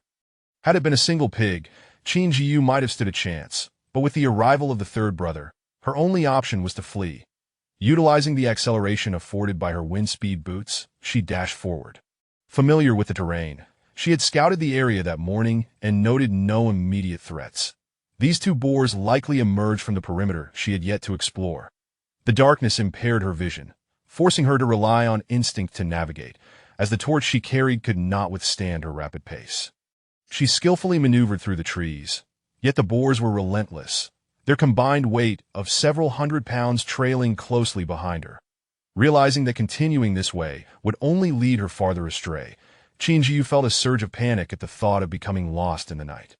There, a doorway, as she drew nearer, a towering castle of gray-black, reminiscent of Gothic architecture, loomed before her, devoid of any lurking creatures. Gathering her resolve, she sprinted into the ruins, passing through the mist into a spacious, silent hall, seemingly untouched by life. While remaining vigilant, she mused that perhaps fate had not entirely forsaken her, and just then a miracle unfolded. Some referred to such miracles as relics. These individuals, often discontent with the calamities of the world, found their once idyllic lives abruptly disrupted. Who among them would wish for such a fate? In their eyes, this disaster was not an act of divine providence, but rather the machinations of malevolent extraterrestrials intent on tormenting humanity. It was perplexing to consider that those who cursed daily could still refer to it as a miracle. Surely, that was a sign of madness. Regardless of the perspective, Qin Zhiyu found herself sympathetic to the latter viewpoint, preferring to call it a relic. Typically, early relics posed little threat, provided one acted with caution. More formidable relics rarely appeared near shelters, often found in distant locales. Thus, upon encountering this relic, she deemed it not a place of fear, but rather an excellent opportunity to elude the two wild boars. She recalled the fairy shelter she had traded with twice before, speculating that the peculiar items there were likely products of such relics. Without hesitation, she employed a scouting technique. No signs of life in the vicinity? Perhaps she had arrived too early. The relic's creatures had yet to respawn, and others had not gathered. Since she was there, it made no sense to leave empty-handed, so she cautiously advanced. Crack! The smooth floor suddenly gave way beneath her, and before she could react, she plummeted along with the section of ground. Woe is me! This person nearly crushed me, scaring me to death. Qin Zhiyu. Don't worry, darling. Everything will be all right. This person is likely dead, so don't fear. We, the living, need not be afraid of the dead. And no, I'm hurt psychologically. Boo-hoo. Come here. Let me embrace you, Yuan, and you shall feel no fear. In the darkness, Su Yuan couldn't see Qiandi's face, but wrapped in his warm arms, she felt an overwhelming sense of happiness and security. Qin Zhiyu, amidst the rubble, though unscathed, felt as though her very existence had inadvertently shattered the sweet, loving atmosphere surrounding the couple. Alas, she was more than willing to assist the lovebirds. With a rustle, she shook off the debris clinging to her, forcibly drawing the couple's attention. Darling, it seems this person has risen from the dead. What should we do? Will they come to get us? Su Yuan exclaimed in terror, directing her gaze towards the source of Qin Zhiyu's voice. What? Risen from the dead? How could that be? Quick, Yuan, let us flee. Qiandi was genuinely startled by the notion of a resurrection and quickly collected himself to make a hasty retreat. You better open your eyes wide. Not only has this person risen from the dead, but they also intend to devour you. The male shall be braised, and the female shall be deep-fried. Qin Zhiyu could no longer bear the couple's exaggerated antics and interjected. Yuan, what shall we do? Listen, she plans to cook us. Qiandi whimpered, hiding behind Su Yuan momentarily losing his composure. "My dear, I won't allow her to treat you this way, that if she has risen from the dead, I shall slay her once more," Su Yuanyuan replied, maintaining the same tone as before, as she took a few steps toward Qin Zhiyu. "Get lost, you fool." Having acclimated to the dimness, Qin Zhiyu noticed a door to the southwest. The neurotic couple continued their prattling, oblivious to any movement from within the door. She quickly navigated around them, intent on entering the next room. Qin Zhiyu swung open the door and swiftly tossed a stone into the room. The stone clattered to the ground, rolling until it came to a stop. Cautiously, she stepped inside, finding no formidable presence. She sensed that the neurotic couple had followed her in. Given their lack of evident hostility, she did not impede their entrance. "Didi, you have an unsettling feeling." "You must protect me," Su Yuanyuan uttered, her unusually clear eyes scanning the darkness. "Is that so, Yuanyuan? Then let us depart swiftly. Once we escape, we shall be safe," Qin replied, trusting her words without reservation. Upon hearing Su Yuanyuan's statement, Qin Zhiyu's pupils widened slightly. How remarkably perceptive she was! After all, she herself only sensed a vague, nebulous unease. Smack! Chapter 20. Absurd couple. Qin Zhiyu swiftly swung her curved blade towards the source of the sound, striking it just lightly at the edge. Observing the creature's modest size and its agile movements, she surmised that it had likely not been harmed. Undeterred, the creature lunged at Qin Zhiyu once more, its quick leaps accompanied by the whistling of the wind. She bent backward, deftly shifting her feet to evade its second assault.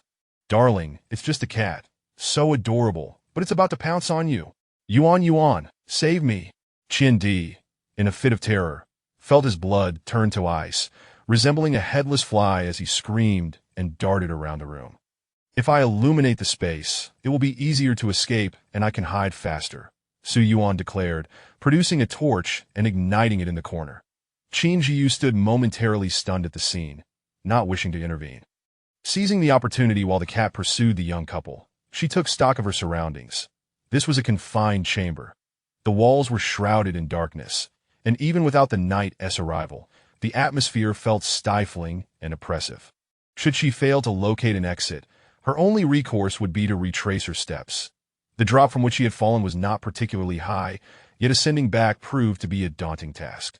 She remained vigilant to the cat's movements, tapping the walls with the hilt of her blade. Each wall produced faint echoes, indicating that adjacent chambers likely existed.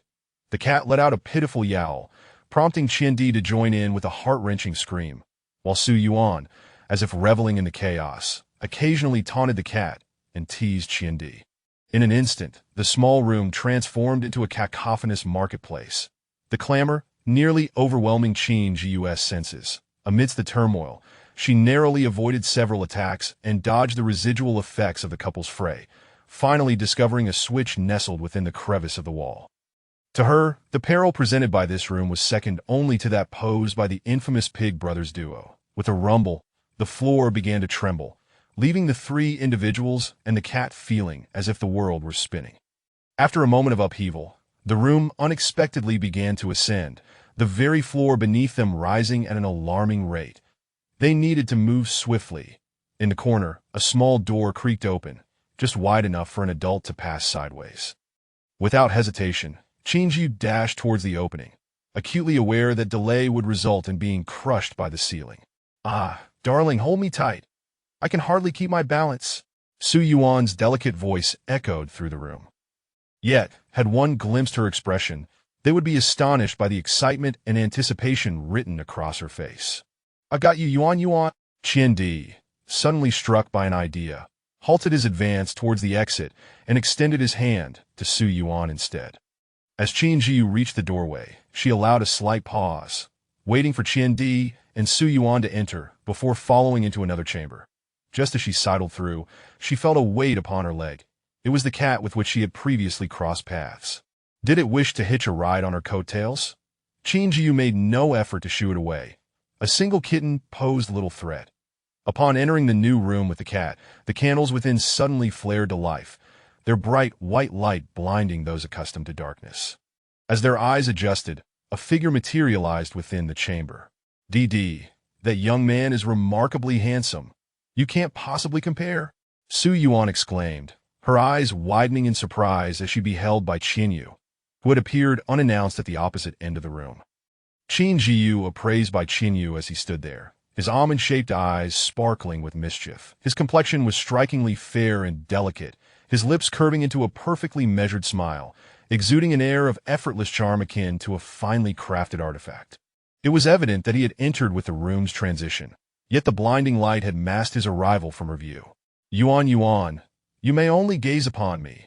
If you continue to ogle that pretty boy, I might just become jealous. With that, Qian Di pressed his lips together, casting an unfriendly glare at Bai Qinyu. Hearing the banter between the couple, Qin Zhiyu turned to observe them. It was clear that Qian Di, while not as exquisitely beautiful as Bai Qinyu, possessed a gentle and amiable demeanor. Su Yuan, in contrast, appeared strikingly different from her usual soft-spoken self. Her well-defined brows, long eyes, delicate nose, and rosy lips presenting a visage that could only be described as divine. You certainly aren't with them, are you? Bai Qinyu inquired, offering a faint smile to the young couple before shifting his gaze to Qin Zhiyu, speaking with conviction. Rather than pondering these trivial matters, it would be more prudent to consider what treasures this relic may yield and how we might escape. Qin Zhiyu responded calmly, her thoughts distracted by his captivating appearance. This lady seems rather aloof. Handsome, what is your name? Su Yuan replied, her smile warm as she fixated her gaze on Bai Qinyu. I am Bai Qinyu, and may I inquire your name? Fair maiden, is this gentleman at your side your boyfriend?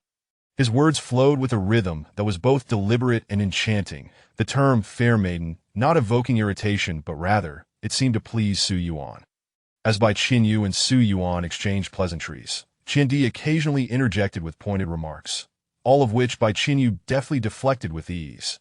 Just as their lively conversation reached a crescendo, a white table quietly emerged before them, measuring 5 meters in width and adorned with 5 gleaming golden treasure chests, instantly capturing everyone's attention. Clutching the cat that had inexplicably clung to her since entering the chamber, Qin Zhiyu pondered whether the 5th treasure chest might be intended for the blue feline nestled in her arms. My dear lady with the cat, it appears that 2 of those boxes are reserved for you, Bai Qinyu remarked. Upon hearing this, Qin Zhiyu remained silent, realizing that at this moment, Bai Qinyu had likely arrived at the same conclusion, unaware of the origins of her feline companion. Neither of the other 2 had offered any explanation. Allow me to open one of the chests first. I have always had good fortune, Su Yuan declared, pulling Qian Di forward with her. You're the best, darling. Open mine as well. As she spoke, Qian Di's eyes sparkled with admiration for Su Yuan. Wow, it's a necklace. It's absolutely stunning. Could it be that the calamity knows what I lack? Su Yuan exclaimed as she opened the treasure chest, revealing a silver necklace adorned with a gem pendant, shimmering under the familiar white light. Without hesitation, Su Yuan opened a second chest, but this time, fortune seemed to have turned. Inside lay merely a bag of crispy snacks, resting on the table. Darling, you did say you wanted a snack, didn't you? Look, here's exactly what you wished for, the Calamity's favorite crispy treat. Qian Di exclaimed, seemingly more thrilled than if he had found something valuable himself, joyfully addressing Su Yuan. Qin Zhiyu felt a twinge of confusion. Was Su Yuan genuinely lucky, or were they merely putting on a show? She noticed that Bai Qinyu remained unmoving, merely casting a sidelong glance at her with those enchanting eyes. Without pretension, Qin Zhiyu nodded and stepped forward to open a chest. Chapter 21. The blind box unveiled. Amidst, you are so unfortunate. How could you have summoned such a monster? Woe is me. We must fight again. Su Yuan lamented with a sense of grievance. Roar! A gorilla, towering as high as Bai Qinyu, leaped down from the table, its massive weight stirring up a cloud of dust from the floor. What could Qin Zhiyu do? She felt utterly helpless. How could such a small 12-inch box contain such a colossal creature? Though Qin Zhiyu felt wronged, she held her tongue. With another deafening roar, the gorilla lunged at the crowd, its palm-sized claws poised to wreak havoc. Without hesitation, Qin Zhiyu confronted the beast, delivering a swift slash to its chest. However, the thick, muscular hide merely yielded a shallow wound. She swiftly retreated, and her cat, perched on her shoulder, seemed to sense the formidable foe, its fur standing on end as it remained motionless. The gorilla, incensed by the attack, rampaged through the cramped space, its thunderous footsteps sending gusts of air that struck the faces of those present. But Su Yuan found herself directly in the path of the gorilla's next assault. With a powerful shove, she pushed Qian aside and brandished a circular weapon reminiscent of Neza's Qin ring, hurling it accurately at the gorilla's head, causing blood to cascade down its scalp. The gorilla let out a furious roar, its enormous palm swinging violently towards Su Yuan in a flash. She summoned the Qin ring back, intercepting the blow, but this time it lacked the effect of striking the vulnerable temple. The gorilla, undeterred, charged relentlessly towards Su Yuan. Witnessing this, Qin Zhiyu leaped onto the table, springing off to deliver a precise slash to the gorilla's nape, severing a significant chunk of flesh. Qian, standing nearby, joined the fray, retrieving a slightly smaller Qin ring and directing it to spin toward the gorilla, striking the freshly wounded spot. "Allow me to lend my strength as well," Bai Qinyu remarked, revealing 3 gleaming silver darts that he deftly launched, embedding them in the gorilla's nape. Under the onslaught of their combined efforts, the gargantuan beast met its demise, its severed carotid arteries spilling forth blood in a grotesque display as it collapsed to the ground, twitching before falling still. "My sincerest apologies. My hands are rather unfortunate," Qin Zhiyu said, lifting her gaze with a hint of contrition as the others confirmed the gorilla's demise. "Since that is the case, might you share your name?" Bai Qinyu inquired, climbing the rod and wiping his fingers with a handkerchief. "There is nothing to conceal." "My name is Qin Zhiyu," she replied. Surprised by his meticulousness, Qin Zhiyu thought it unnecessary to be so fastidious when he hadn't even come into contact with the gorilla. "I simply possess a greater affinity for cleanliness than most," Bai Qinyu said gently, as if sensing her thoughts. "I fail to comprehend. Is this truly a mere preference for cleanliness? It borders on eccentricity, I dare say." Qian scoffed, dismissing Bai Qinyu's actions. "Not at all, Brother D. You jest," Bai Qinyu responded patiently, unfazed by the remark. As the battle came to a close, the small blue cat perched on Qin Zhiyu's shoulder remained perfectly still, contemplating that following her would leave no room for regret. "Now, let me open a treasure chest," Bai Qinyu announced leisurely, stepping over the gorilla's corpse to approach the nearest chest. Upon opening it, nothing happened, revealing only a small brown mineral. Qin Zhiyu glanced at the cat on her shoulder, which promptly understood her intentions and leapt onto the table to open the final chest. Again, nothing transpired, and Qin Zhiyu smirked as the clever feline swiftly ingested the contents before bounding back. Zhiyu's luck with blind boxes seems quite fortunate. She has struck gold at once, Bai Qinyu jested. "Ha, Sister Zhiyu is amazing. What you summoned is a living being, unlike anything we have encountered," Su Yuan chimed in with a playful tone. "Is that so? The next passage has opened. Let us hasten our departure," Qin Zhiyu interjected, eager to shift the conversation away from her luck. As the passage opened, before they could enter, a swarm of crows burst forth into the room, each one the size of an arm. "Goodness, why are these crows defecating everywhere?" Qian exclaimed, swatting away a crow that had ventured too close. "Caw, caw, caw." With Qian's action, the entire flock erupted into chaos, stirred as if he had disturbed a hornet's nest. "Brother D has acted recklessly. We must avoid agitating the entire flock," Bai Qinyu remarked, his brow furrowing in disapproval of the filthy crows. "We must eliminate these crows. Otherwise, their numbers will only escalate, becoming increasingly troublesome." With effortless precision, they struck down one after another, yet the overwhelming numbers inevitably led to a few pecks. Each crow that pecked at them could carve away a piece of flesh, and Qin Zhiyu's arms bore several marks. Fortunately, she wore high-quality protective gear, or else her arms would be riddled with wounds, possibly leaving scars. The couple retrieved their Qin rings, taking turns to fell a crow with each sweep. Bai Qinyu, still employing throwing weapons, opted for smaller needle-like projectiles this time, casting 5 or 6 at once, each finding its target among the crows. This approach proved to be remarkably efficient and environmentally friendly. Bai Qinyu's mastery of his projectiles was evident, as he consistently struck the birds' heads, rendering them immobile, while Qin Zhiyu's method of dispatching crows was far more violent, splattering blood and gore. As the battle raged on, the cat did not lag behind, its agile form allowing it to snatch crows mid-flight, its sharp claws gripping their feathers tightly, dispatching them swiftly. Time seemed to blur as they fought tirelessly against the crows, their energy waning until the onslaught finally ceased. "Let us proceed. There should be little danger now," Bai Qinyu declared, stepping into the room first. All understood that the chamber was littered with the remains and feathers of birds, the pungent scent of crow blood heavy in the air, and they found themselves enduring the noxious odor, their garments stained with blood. A true ordeal for someone as fastidious as Bai Qinyu. Chapter 22. The black fish pond. The room once again succumbed to dimness, reminiscent of the chamber where the crow had previously resided. Below lay a substantial water pool, at the very center of which was a row of stepping stones, flanked by two gnarled, blackened trees, likely the abode of the crow. Though the stones provided passage, they were unfortunately coated with bird droppings, transforming the journey from the slaughterhouse to the sewage pit into an arduous ordeal. "Didi, I can hardly endure this any longer.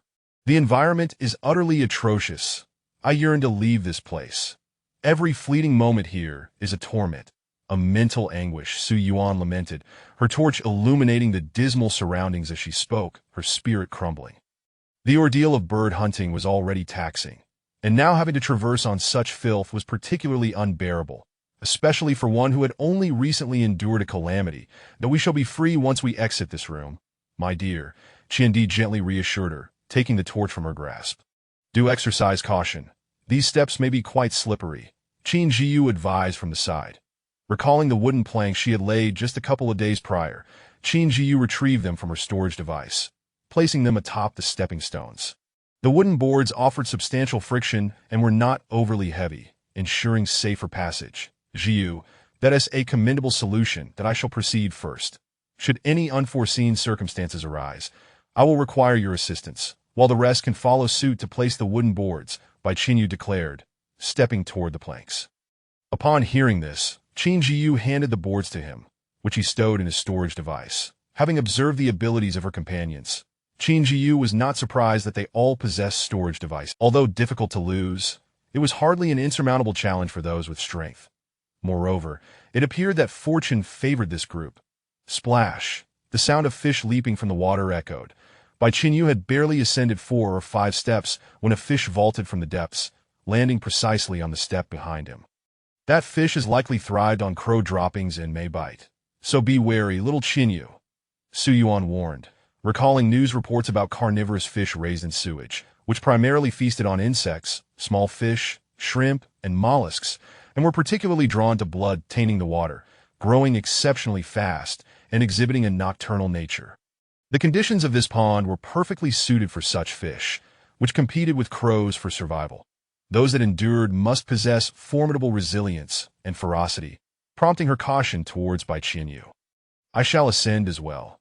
You all follow closely behind," Qin Zhiyu instructed the young couple still discussing the fish.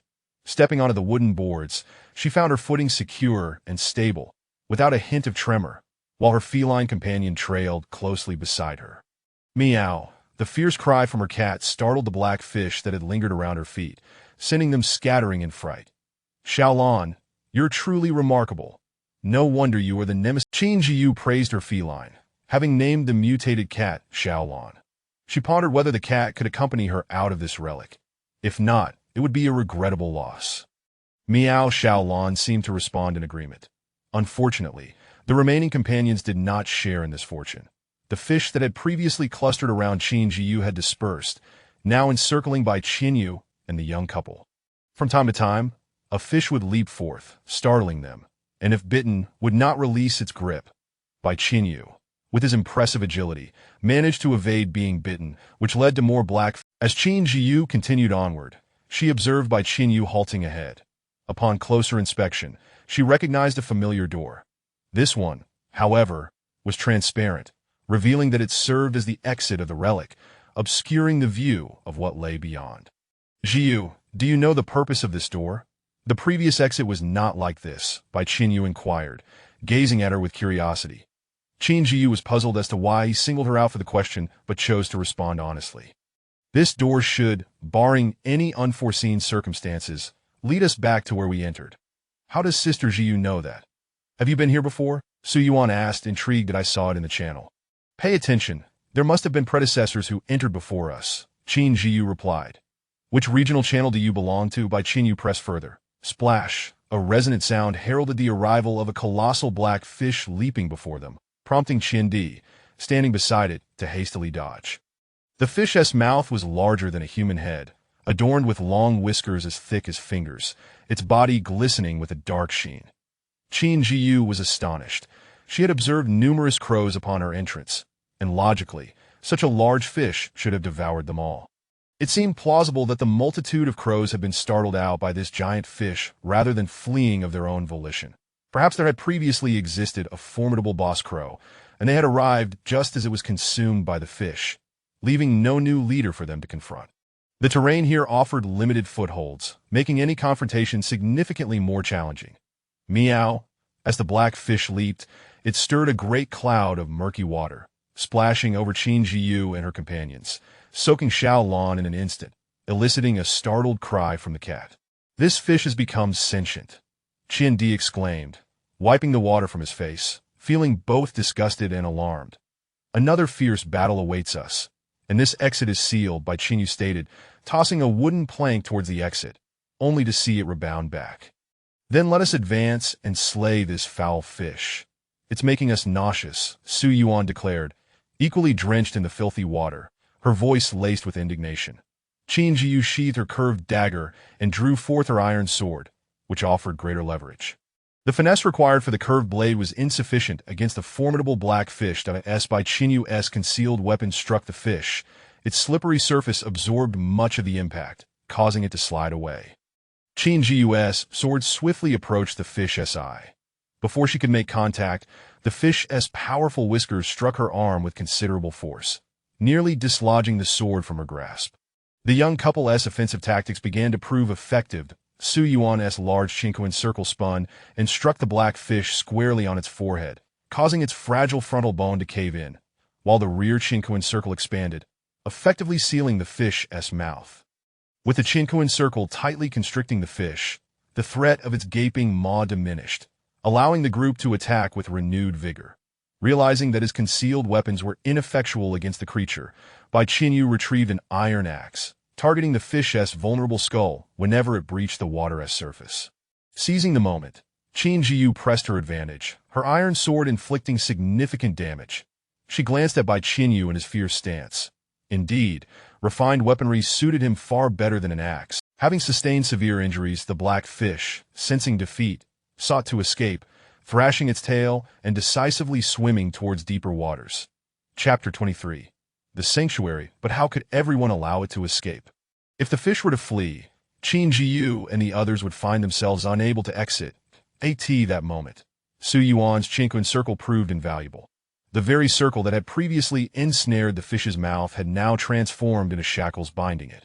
Su Yuan deftly maneuvered the Qinquan circle upwards, preventing the black fish from continuing its swift descent downstream. In this critical moment, Qin Di produced his own smaller Qinquan circle, employing a similar technique to enlarge it and ensnare a thinner part of the fish's mouth. As Su Yuan pulled upwards on her larger Qinquan circle, the resulting inertia provided assistance to Qin Di's smaller one, and together, the two circles gradually coaxed the black fish back. Seizing the opportunity, Qin Zhiyu and Bai Qinyu pressed their advantage, uncertain of how long the young couple could maintain their hold, yet unified in their resolve to conclude the battle swiftly. Otherwise, capturing the fish again would become exceedingly difficult. Taking advantage of the fish's diminished agility due to its injuries, Bai Qinyu unleashed his signature hidden weapon, this time striking the black fish squarely in the eye. The projectile penetrated the fish's brain, instantly wreaking havoc on its central nervous system.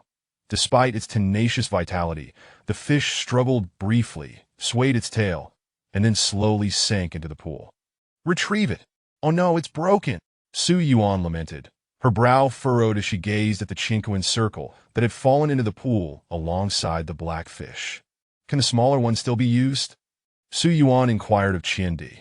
The smaller one is also not very agile anymore. It requires repairs, Qin Di replied. This truly was a fierce battle. Had it not been for the Qin circles wielded by you two, we might have had to resort to fighting in the water, Bai Qinyu remarked, his tone infused with admiration, tinged with a hint of regret. Indeed, but such is the nature of circumstances. I only wonder if we will ever find such effective weapons again, Su Yuan sighed. If we have the blueprints, we could fabricate them in the advanced tool shed. Qin Zhiyu expressed her gratitude for their Qin circles. Really? The tool shed can also craft weapons? I must return to study this thoroughly, Su Yuan said, a note of surprise in her voice. Opening treasure chests yields all manner of items, Qin Zhiyu added, embellishing the conversation. The monsters encountered within the ruins offer no rewards. It feels like a losing venture, Bai Qinyu reflected, recalling his solitary prize, a mere ore. Yes, indeed. We must depart. This ruin is truly not worth the trouble. Although it seems we have triumphed, one misstep could have cost us our lives. Su Yuan remarked disdainfully, eyeing her dirt-streaked attire. Let us return, Yuan. We shall clean ourselves thoroughly and emerge fragrant, Qin Di said, unfazed by the grime. Then I shall take my leave for now. Qin Zhiyu nodded to the others. Very well, farewell everyone. Goodbye. Bai Qinyu and Su Yuan echoed their farewells. May all of us survive, Qin Zhiyu thought quietly to herself. Although this couple was peculiar, and Bai Qinyu excessively polite, they appeared to hold no inclination for treachery, leaving Qin Zhiyu with a favorable impression of them. She cradled her cat as she exited through the shimmering portal, feeling no sensation as she passed through the luminous barrier. The exit was no longer the site of her encounter with the wild boar, but rather a forest southwest of the sanctuary. Fortunately, her cat, Xiaolan, had followed her out. From now on, you shall accompany me, she declared. Meow. The world of disasters is exceedingly perilous. As long as my sanctuary endures, little kitty, you shall remain safe within its confines. Rawr. You can join me on my adventures. I shall grow stronger, and you will grow alongside me. There is also a robot named 007 within the sanctuary. Meow. Qin Zhiyu chatted on, employing her reconnaissance skill, but found no signs of life. The wild boar was either still present or had fled far away. Over 3 hours had elapsed within the ruins, and it was now past 1 in the afternoon. Cradling her cat, Qin Zhiyu made her way back to the sanctuary, utilizing the remaining medical kits along the route. The kits were of relatively low grade, and their effects slow. Although her protective suit bore no visible wounds, she had sustained numerous bumps and strains. Using the medical kits expedited her recovery, ensuring she remained fit for further endeavors. Before long, she returned, surveying her surroundings for any anomalies before entering the sanctuary. 007. Master, your scent data is within normal parameters. It is advisable to wash first. Qin Zhiyu sighed. This robot always left her at a loss for words. All right. The first order of business is to take a bath, and I shall bring along our new member Xiaolan, Qin Zhiyu instructed 007. 007. Understood, Master. Come along, Xiaolan, it's time for a bath. I wonder if you are afraid? Meow, Xiaolan responded, seemingly indicating her lack of fear. Qin Zhiyu confirmed that Xiaolan was indeed a female cat. Enjoying the comfort of her bath, she ensured both her clothing and the cat were thoroughly cleaned. Although her attire bore some damage, the quality of the protective suit was commendable, suffering only a reduction of 5 points in durability, while the rest remained pristine. During the battle, Qin Zhiyu realized her offensive capabilities were somewhat limited.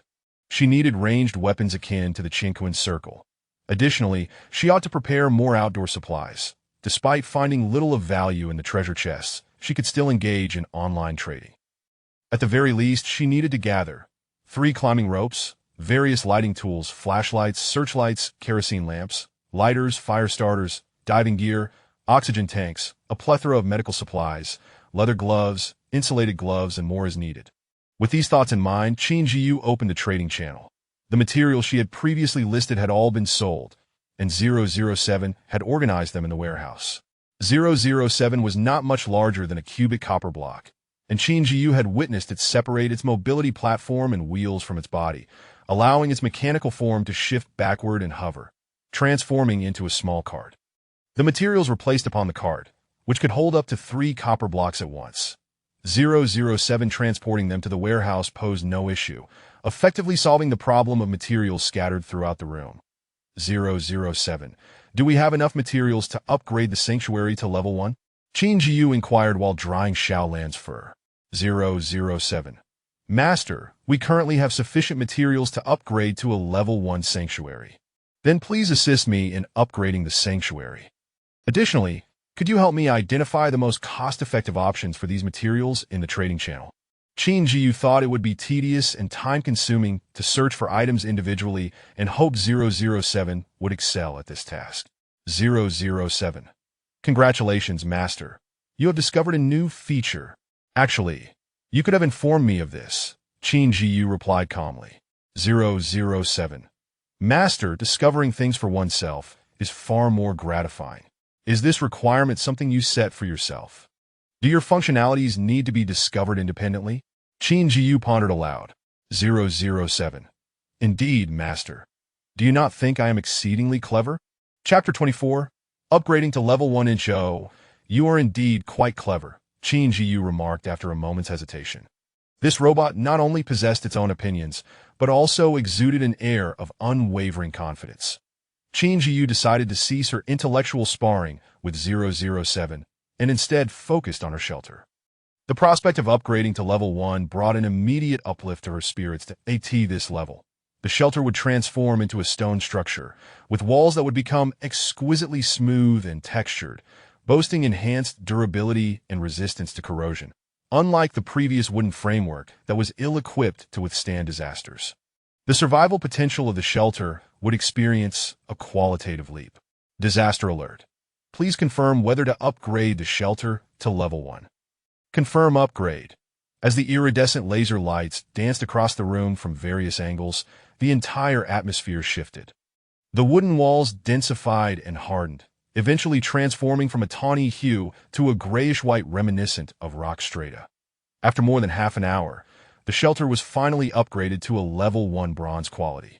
The 100-square-meter shelter was divided into 7 functional areas: a kitchen, a bathroom, a living room, a bedroom, a storage room, a balcony, and a tool room, although each space was rather diminutive. With the bronze shelter, expansion blueprints became available, allowing not only for the conversion of all rooms to bronze quality, but also the collection of materials and schematics necessary for further expansion, ultimately enlarging the entire shelter to 200 square meters, thereby providing slightly more spacious accommodations. Although upgrades had previously been possible, they were often impractical except for the highly utilitarian tool room. Enhancing the bedroom, kitchen, or bathroom would unnecessarily encroach upon already limited space, rendering such upgrades unwarranted. 007. Please assist me in gathering all the blueprints for bronze quality rooms, excluding the tool room, Qin Zhiyu instructed with satisfaction. The small wooden bed in the bedroom could be upgraded to a 1.2-meter mattress, significantly softer and more comfortable, now with an added feature of enhancing stamina by 1 point per hour. The pillow, no longer a wooden block, was replaced with one filled with buckwheat, thus alleviating its hardness. While such items could be procured through trade, the initial economic constraints meant resources were scarce and expenditures on non-essentials were out of the question. The bathroom shower would provide water at a constant temperature, although in extreme conditions, the water would quickly adapt to the ambient temperature. Additionally, a wash basin and mirror were added, as previously, only a small vegetable washing area existed in the kitchen. The balcony windows visibly transformed into high-definition, translucent glass. When the sun shone, sunlight would stream into the living room, allowing the jujube tree and the cactus to bask in its warmth. The quality of the glass was significantly improved. A 2-centimeter stone would no longer easily shatter it. The storage room now featured a temperature-regulating device that maintained conditions within 5 degrees Celsius of ambient temperature, helping to prevent spoilage of materials, especially in the absence of a refrigerator. However, Qin Zhiyu realized that as her food supplies increased, acquiring a large refrigerator would become essential for daily preservation needs. The changes in the living room were minimal. For Qin Zhiyu, it sufficed to be a simple resting area with a sofa and table, requiring no more space than necessary, especially since no visitors were expected. Moreover, high-end amenities like a television or projector were not pertinent at this stage. Lastly, the tool room was equipped with a small furnace, cooling table, and weapon crafting station, where blueprints and raw materials could be utilized for production, along with various measuring instruments such as rulers and beakers. The remaining items were of uncertain utility to Qin Zhiyu. The quality of the tool room had reached red iron, occupying a substantial 20 square meters of space, and with future expansion, its area would increase, making immediate upgrades unnecessary. While contemplating all this, 007 had prepared food. Qin Zhiyu savored the oil-splashed noodles and pancakes crafted by 007, glancing at the cat at her feet. She couldn't neglect its needs. Fried food was likely unsuitable for the feline's digestive system, yet she chose to overlook the fact that this was no ordinary cat. Remembering the snake meat in the storage, she considered that cats were carnivorous creatures, and thus it should be edible.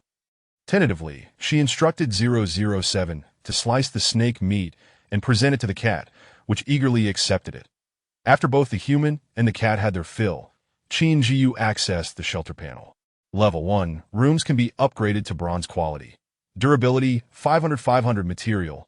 Stone construction value, 241 10,000 evaluation. Bronze shelter, exhibiting slight disaster resistance. However, to endure greater calamities, this level is far from sufficient. Further upgrades are necessary. You have received a warm reminder from the disaster system. Congratulations on becoming the first individual in this channel to upgrade to a level 1 shelter.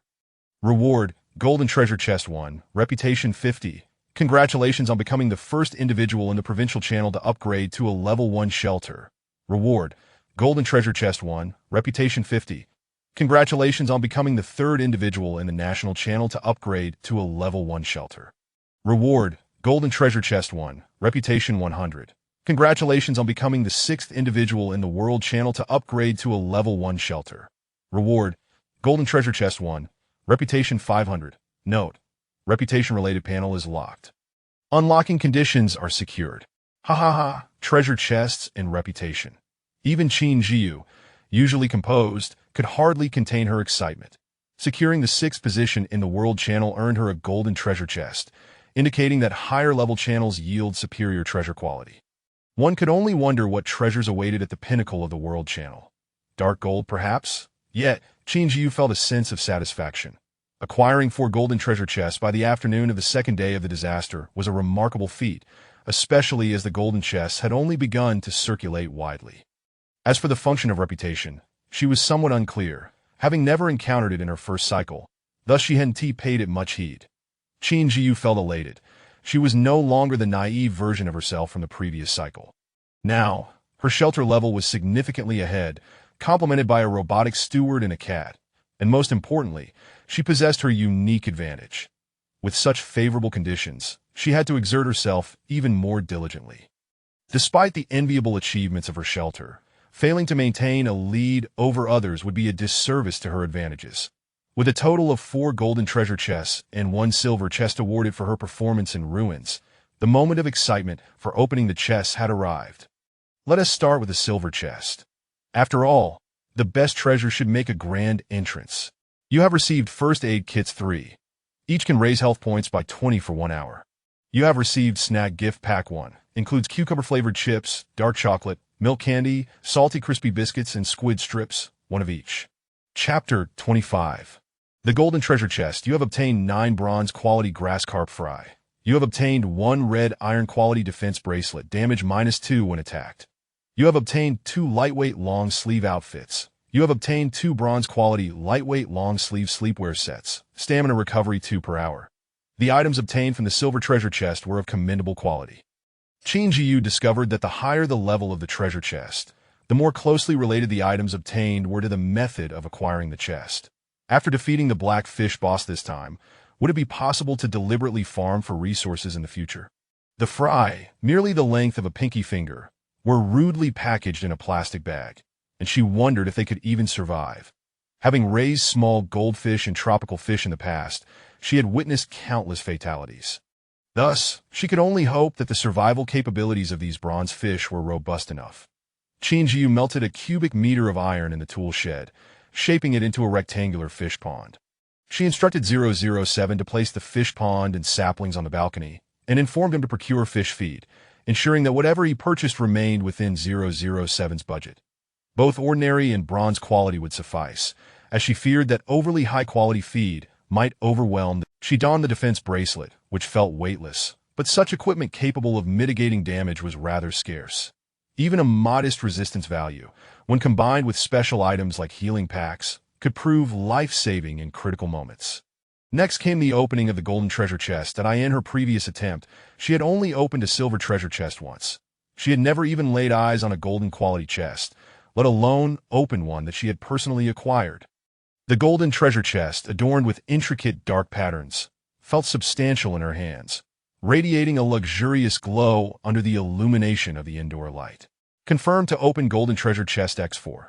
Confirm. Qin Zhiyu decided to open 4 treasure chests at once, and the items procured filled the entire living room, requiring considerable effort from both her and 007 to organize. With each item revealed, her heartbeat quickened, and even little blue twirled around her feet, occasionally brushing against her calf with its fluffy tail, seemingly curious about the golden treasures and how they could yield more items. The items from this treasure chest could be categorized into several major types. Resource category: Golden Resource Gift Pack, including 100 cubic meters each of iron, copper, lead, zinc, and sulfur, along with a complementary storage device for items. Accompanying this was a pair of golden quality storage earrings, storage space. 500 square meters? Qin Zhiyu eagerly adorned herself with the golden quality storage earrings. The treasure chest was exceedingly considerate, presenting raw materials along with a storage device. To her, the storage earrings, with their capacity of 500 square meters, were the true treasure. She felt compelled to question why such a valuable item was merely a bonus. It seemed a disservice to its worth. She would gladly accept even more food category.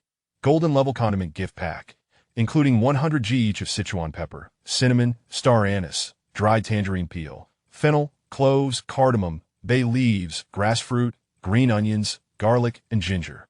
Grain gift pack X1, 50 kilograms of rice, 50 kilograms of flour, 25 kilograms of peanut oil, 10 kilograms of cornmeal, and 5 kilograms each of yellow beans, green beans, red beans, and 20 kilograms of sweet potatoes. Vegetable gift pack X1, 1 kilogram each of bok choy, chrysanthemum greens, bean sprouts, cucumbers, tomatoes, radishes, leeks, and cilantro. The benefits of the condiment gift pack were self-evident. She would no longer have to subsist on bland noodles and steamed buns. The quantity was sufficient for her to last at least half a year, even with an increased appetite. Moreover, there was a treasure amidst the calamity, a red iron quality vegetable seed gift pack. Seeds for bok choy, chrysanthemum greens, bean sprouts, cucumbers, tomatoes, radishes, leeks, and cilantro, each 10 g. Hooray! Finally, she could improve her meals. After days of eating nothing but noodles, her palate had grown weary. The high-level treasure chest provided an abundance of ingredients, and vegetables were not something one could finish in a day or two. With this thought, Qin Zhiyu called out to 007. 007, I need to transfer 100 cubic meters each of iron and copper to the warehouse. Please check the trading post to see if anyone is offering refrigerators, preferably of the highest quality and size. Qin Zhiyu contemplated that in the future, food supplies would undoubtedly increase. Not only vegetables, but also the meat necessary for both her and her feline companion, such as snake meat, which could spoil if not consumed before the dark days ended. Besides quality, we need sufficient capacity, so a double-door refrigerator would suffice. If there are no others, please inform me. In truth, a cold storage unit would entirely resolve this issue. However, she had yet to come across such blueprints. Therefore, she could also ask 007 to search for cold storage blueprints in the trading post, as it would eventually be a necessary functional area, and acquiring it would be beneficial. Qin Zhiyu's gaze shifted to the final category. Blueprint category. Bronze quality medical room blueprint. Can create bronze quality and below medical packs. Higher quality medical packs require additional blueprints. Storage device blueprint. Shelter expansion blueprint. Silver quality includes sleepwear blueprint and spring-fall clothing blueprint. Golden quality comprises summer clothing blueprint and winter clothing blueprint. Several important blueprints caught her attention. She first examined the shelter expansion blueprint, which included detailed instructions. Each quality expansion blueprint could only be used once. The bronze quality blueprint could expand the existing shelter by 100 square meters, red iron by 300 square meters, silver by 500 square meters, and golden by 1,000 square meters. The bronze quality blueprint required 50 cubic meters of resource stone. The red iron quality required 150 cubic meters of iron. The silver quality needed 250 cubic meters of alloy, and the golden quality demanded 500 cubic meters of alloy. The lowest level of the shelter expansion blueprint was bronze, which also happened to be the most commonly circulated in the trading post. What she had acquired was a bronze-level blueprint. Her luck was neither particularly good nor bad. However, it was incredibly practical for the current shelter. Even if she had obtained a higher-level blueprint, expansion blueprints for shelters were not like other functional area blueprints. Even if acquired, she could not utilize them at present. Seeing that among these blueprints, the clothing quality was the highest, left Qin Zhiyu somewhat astonished. Once the initial excitement of opening multiple golden chests subsided, she quickly regained her focus, realizing that blueprints were fundamentally the most essential means to enhance the strength of the shelter. No matter how she rationalized her shelter's low level, temporarily lacking high-level blueprints, she could not deceive herself into believing that the quality of the blueprints was inconsequential. Ultimately, she felt that it was unjust for a golden quality chest to yield such blueprints, especially since she had yet to see any weapons, let alone high-quality weapon blueprints. After opening 4 treasure chests in succession, the most she had gained was an enhancement to her diet.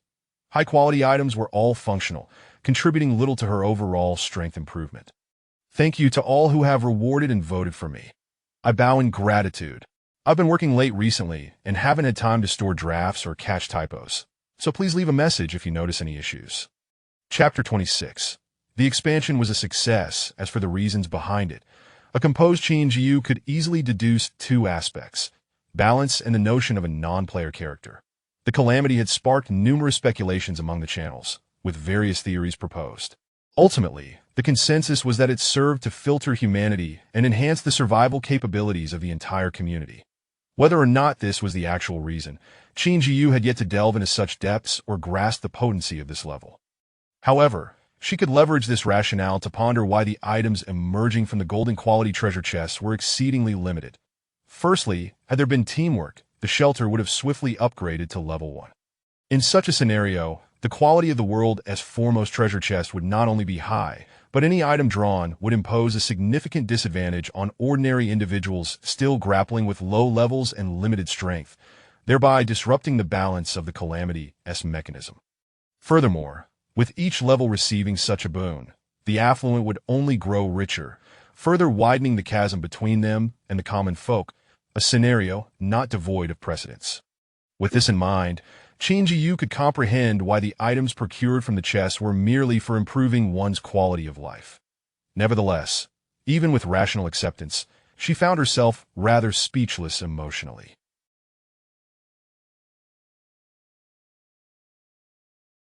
Regardless of whether her analysis was accurate, at the very least, Qin Zhiyu had dismissed the notion of being a non-player character. One must strive diligently. After all, no pies fall from the sky. One reaps what one sows. Xiaolan and 007. Can you utilize storage devices? A spark of inspiration ignited in Qin Zhiyu's mind.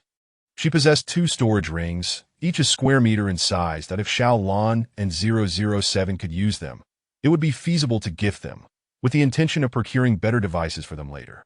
007 replied, "Master, I can indeed utilize the storage device. Once it is affixed to my form, I will be able to expand my storage capacity." Wow, does that mean 007 could become a mobile storage robot in the future? Qin Zhiyu exclaimed with delight. 007 responded, "Master, a storage robot is an exceedingly rudimentary entity. 007 is not to be equated with them." All right, you are correct," Qin Zhiyu acknowledged, realizing there was little she could counter with. "Meow, Xiaolan, can you do the same?" Qin Zhiyu inquired. "Meow meow," the little cat responded, squatting on its hind legs with its front legs in a gesture reminiscent of a bow, resembling a beckoning cat. Utterly adorable. "Very well, shall I thread the storage device onto a cord and hang it around your neck? You could carry some food and medicine in it," Qin Zhiyu contemplated aloud. The little feline responded with a charming meow. Thus, she entrusted this task to 007, her chief steward. During this period, Qin Zhiyu had tasked 007 with procuring numerous items. including essentials for out. I traded for 3 bags, each weighing 10 kilograms. What? You purchased 3 bags of 10 kilograms, 60 pounds of fish food. Qin Zhiyu felt a headache coming on. The fish fry were minuscule. 60 pounds would last until the next lunar year. Indeed, master. The seller of the fish food required merely 1 serving of hot food, so I exchanged the leftover snake meat soup and dumplings as the trade items. That certainly seems quite economical, but 3 bags of fish food? This little fish cannot possibly consume that much. What if it spoils? Wouldn't that be a waste? Qin Zhiyu lamented. Master, the fish food can be stored in the refrigerator. It will not spoil. What? You managed to purchase a refrigerator? Qin Zhiyu seized upon the crux of the matter. Then we should prioritize putting those fruits and vegetables inside. The fish food is secondary, she added quietly. Master, you are correct, but I have already placed them inside. That I procured a double-door refrigerator of red iron quality, standing 2 meters high and 3 meters wide. Its temperature can be lowered to minus 50 degrees Celsius, with ample power and capacity. At this revelation, Qin Zhiyu found it difficult to criticize further. She realized that while 007 had previously left her feeling exasperated, it now consistently managed to impress her with its efficiency from unconventional angles. Have the blueprints for the cold storage been collected? Qin Zhiyu inquired. 007 replied, the highest quality of the cold storage blueprints currently available is bronze quality, which is better than nothing. Additionally, Master, you may commence expanding the shelter. The materials have been prepared. 007 had also gathered blueprints for bronze-quality bedrooms, balconies, bathrooms, and storage rooms, while only ordinary quality blueprints for kitchens were circulating, and there were no blueprints available for the medical room at present. Please expedite the expansion of the shelter. Even 007 feels constrained in its capabilities, 007 urged. All right, who would have thought you could move so swiftly, 007? You have done exceptionally well and deserve encouragement. Qin Zhiyu was now entirely at ease with 007's operational efficiency. No longer preoccupied with trivial matters, she stroked the cat while observing 007 expand the shelter.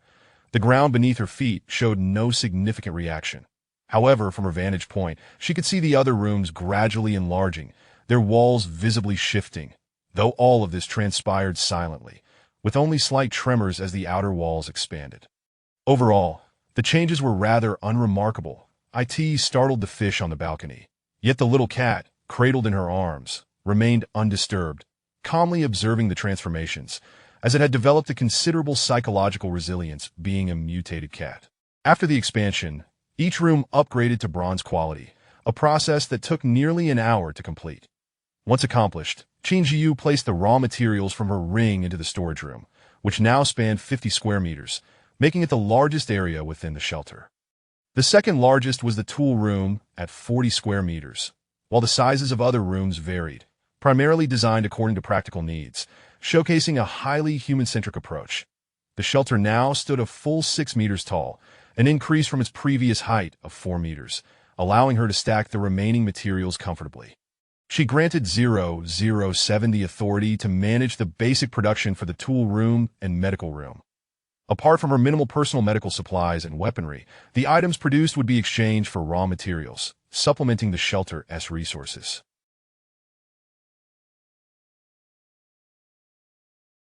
The primary requirement for the shelter in 007 was crystal stones. Currently, the shelter needed 5 stones daily, while 007 required 2 that the consumption of raw materials was substantial. Without production, many rooms would cease to function. Fortunately, the items produced in the tool and medical rooms were rapidly replenishing her resources, allowing for a daily surplus. And oh wonder there were no circulating blueprints for medical rooms in the market. After all, this was merely the second night following the onset of the calamity. For someone as fortunate as herself, having one in each channel was already commendable. After a busy day, concluding her agenda, it was already past 9 in the evening, the time for dinner. Chapter 27, Attribute Enhancement. What shall we have for dinner this evening? Having gathered such a bountiful harvest of ingredients, it is only fitting that we indulge ourselves a little. I shall saute some bok choy, prepare a steamed bun, and simmer the remaining snake meat into a hearty soup. Given our limited resources and the calamities that have disrupted agriculture, it would be unwise to set our expectations too high, as dissatisfaction could easily dampen our spirits. Qin Zhiyu has developed a fondness for milk, and each day insists that 007 procure 2 bottles, along with a modest selection of meats, prioritizing beef, chicken, and lamb. Consuming snake meat daily has become rather tiresome, and no carnivorous livestock bosses have emerged to provide a more suitable source of protein, except for those 2 pigs, which ahem, are beyond our capability to conquer.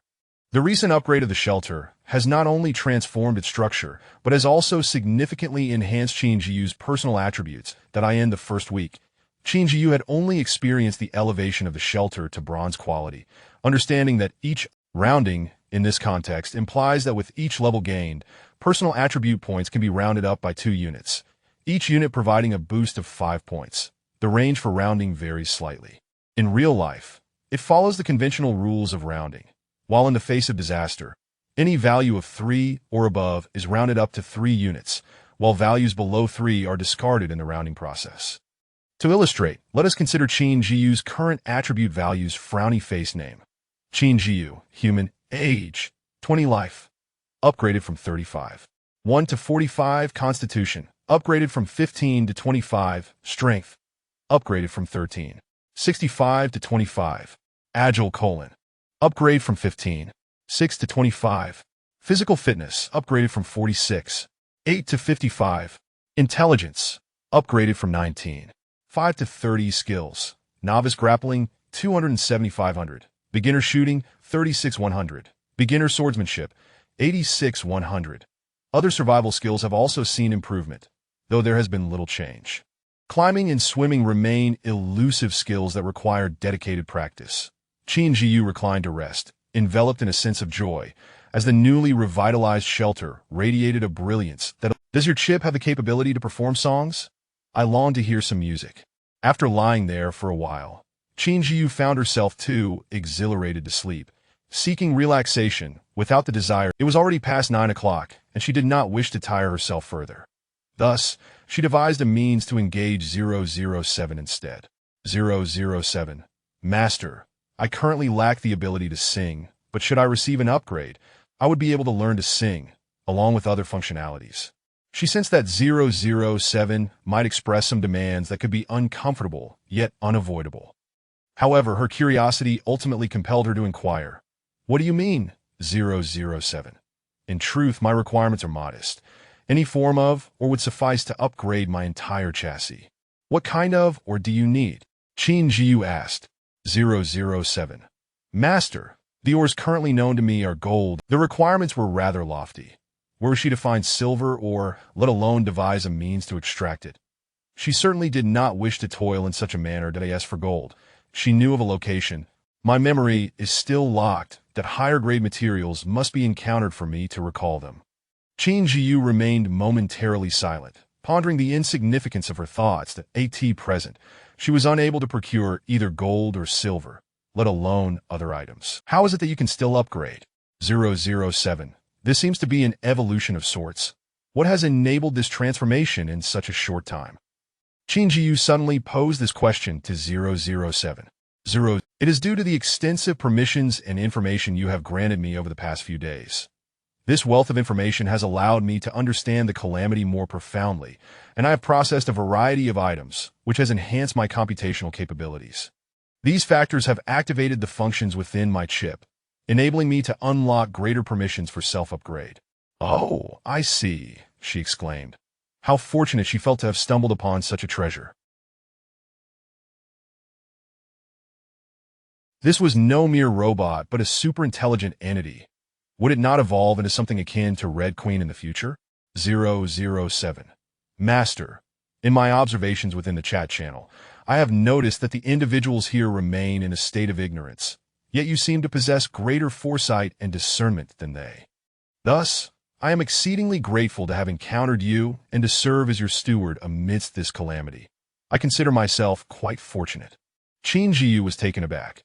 How had the conversation turned so sentimental? It rendered her slightly embarrassed, although she chose not to express it, lest 007 utter something that would provoke further embarrassment. She adhered to a simple principle. If unsure of what to say, refrain from speaking and gently shift the topic. Very well, I promise you that whenever I come across the materials you require, I shall do my utmost to procure them for you. I will ensure your upgrade, Qin Zhiyu said gently, gazing at 007, that with a heart full of contentment. Qin Zhiyu attempted to fall asleep once more, and this time, she did so effortlessly. In her last fleeting thought, she vaguely recalled that she had yet to plant any seeds. Forget it. She would plant them tomorrow. It seems she had also neglected to inform 007 to acquire some high-quality soil or pots with special properties to ensure a more abundant and superior. With this thought, she drifted into a deep slumber. Qin Zhiyu awoke naturally, her slumber extending longer than usual on the third day of the dark calamity, rising only after 8 o'clock. The first order of business was, of course, to check the growth of her construction value. Summoning the panel. Calamity. Yesterday, a total of 320 construction value was acquired. Your sanctuary has been upgraded to bronze quality, enhancing the medical room, restroom, balcony, lavatory, bedroom, and storage, yielding a total construction value of 1,300. You have entered the third day of the Disaster Chronicle, earning an additional construction value of 50, that you have managed a substantial amount of resources, resulting in a gain of 600 in construction value. Your standard of living has significantly improved, granting you a further 170 in construction value. You have encountered a willing mutated blue cat that has chosen to return to the sanctuary with you. Congratulations on acquiring your second companion in the midst of the calamity, thus embarking on a journey together through thick and thin, which has awarded you an additional 200 in construction value. You are now at 2,320 towards upgrading to a level 2 sanctuary. As time progresses, the conditions for upgrading the lavatory become increasingly stringent, and special actions do not yield the same construction value boost every day.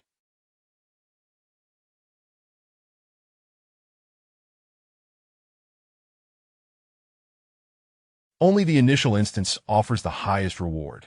The journey ahead is long and arduous. Chapter 28. The finality of eternal night once more.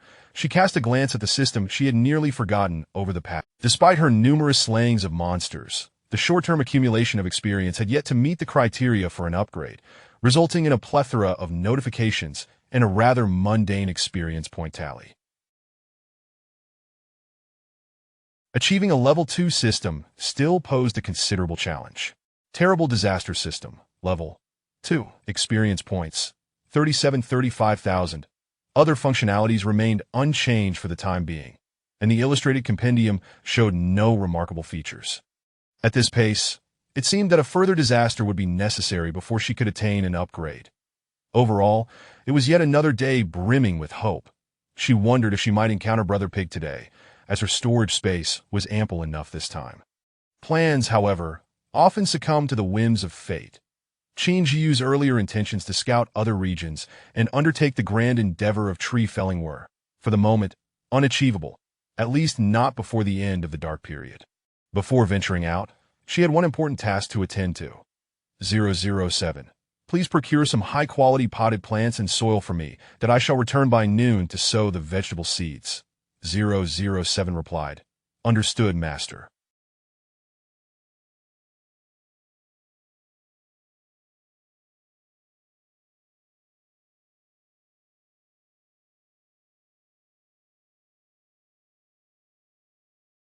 Leave it to me that I have prepared breakfast and acquired milk and raw chicken for you and Little Blue to partake in before setting out. Thank you, 007, that your preparations are meticulous. Qin Zhiyu remarked amidst the warmth of 007's concern and the languid presence of Little Blue, the cat, wagging its tail by her bedside.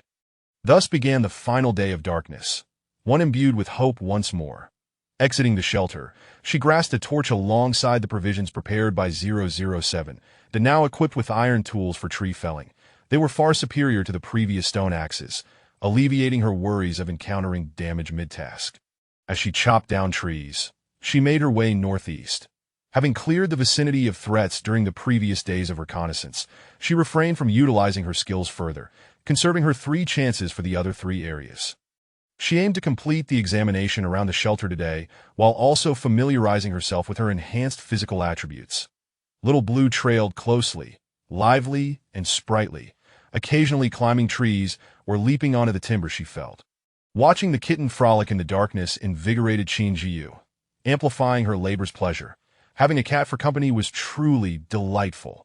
Little Blue's nocturnal vision surpassed that of humans, and her alertness proved commendable. She promptly detected even the smallest of rodents and insects, often eliminating them before Qin Zhiyu could even catch sight of them. Meow. Purr purr. Suddenly Little Blue crouched low, her entire form tense with vigilance and fear, her tail bristling in alarm. Something's amiss. Qin Zhiyu discerned the unease emanating from the kitten. Roar. The vigilance of the white tiger was no less than that of the feline. Sensing its discovery, the formidable predator recognized its two fragile prey, a human and a cat. Qin Zhiyu and the tiger unleashed their attacks almost simultaneously. Drawing her curved blade, yet the feline's explosive speed eclipsed her own. She narrowly evaded the tiger's charge. The velocity was staggering. While she managed to dodge the tiger's claws, seizing the initiative proved elusive. Thus, she resolved to turn the tables. Slowing her pace, she deliberately exposed a weakness, and the tiger, not disappointing her expectations, lunged at her back, pouncing her to the ground. Having anticipated the tiger's trajectory, she deftly adjusted her angle mid-leap, avoiding a fatal strike, though she could not completely evade the brushing of its foreclaws. Such minor injuries were inconsequential. In that instant, she swiftly drew her iron sword and delivered a fierce blow to the tiger's abdomen. Roar! The tiger howled in agony, its soft underbelly pierced, an intense suffering compelling it to flee. Yet, she would not allow such an opportunity to slip away. Harnessing the tiger's momentum, she plunged the sword deeper, leveraging the opposite direction to exploit its force, and with a back-and-forth motion, the tiger was eviscerated, its life extinguished in an instant. Due to the tiger's towering stature, her upward attack resulted in its warm entrails spilling over her, the scent of fresh blood permeating the air dreadfully. Qin Zhiyu felt that this battle had not been particularly arduous. Her strength had significantly increased. While her agility still paled in comparison to that of the tiger, evading its assaults remained feasible, and landing strikes with the iron sword proved relatively easy, her power sufficient to end the tiger's life without difficulty. Had it been the earlier version of herself with lesser strength and attributes, breaching the tiger's flesh would have been no simple task. Yet now, the situation was different. She had not exhausted herself too much, and after the skirmish, she felt invigorated, brimming with vitality. Drenched in the stench of blood, she surveyed the scene as Little Blue indulged in her meal, resembling a veritable harbinger of death. To her astonishment, the kitten seemed to revel in the sanguine aroma, nimbly leaping over to the tiger's remains to lick its entrails. Little Blue, since you seem to enjoy this, shall I package some for you? You can store some in your storage ring, and I shall keep the remaining hide and flesh in my storage device that we can freeze the blood and meat in the cold storage of the shelter. You can retrieve it whenever you wish to feast. Sound good? As Qin Zhiyu spoke, she watched Little Blue contentedly groom herself, gathering the silver treasure chest and the remaining parts of the tiger, for the hide was a prized possession, warm, aesthetically pleasing, and lustrous. Despite her blood-soaked attire, Qin Zhiyu had no intention of returning just yet. She wiped her face with a tissue and, undeterred by the pervasive scent of blood, pressed onward, confident that she still had the capacity to engage in further combat. Accompanied by Little Blue, she approached the unexplored terrain. No peculiar occurrences transpired. Glancing at the faint remnants of the alien footprints from their previous encounter, she noted they had faded considerably, with no new tracks emerging. With a sense of relief, Qin Zhiyu resumed her tree felling, directing her path towards the southern expanse. Little Blue, how do you feel after consuming the tiger's flesh and blood?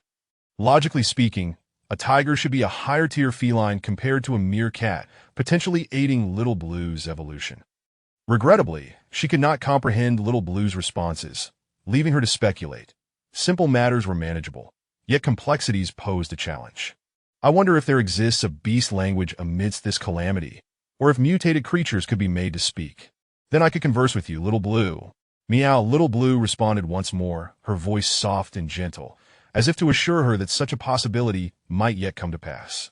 Thank you all for your daily recommendations. Chapter 29. The exploration concludes. Qin Zhiyu marveled as she arrived at the southeastern and southwestern regions of the shelter's rear mountain, areas she had never before ventured into.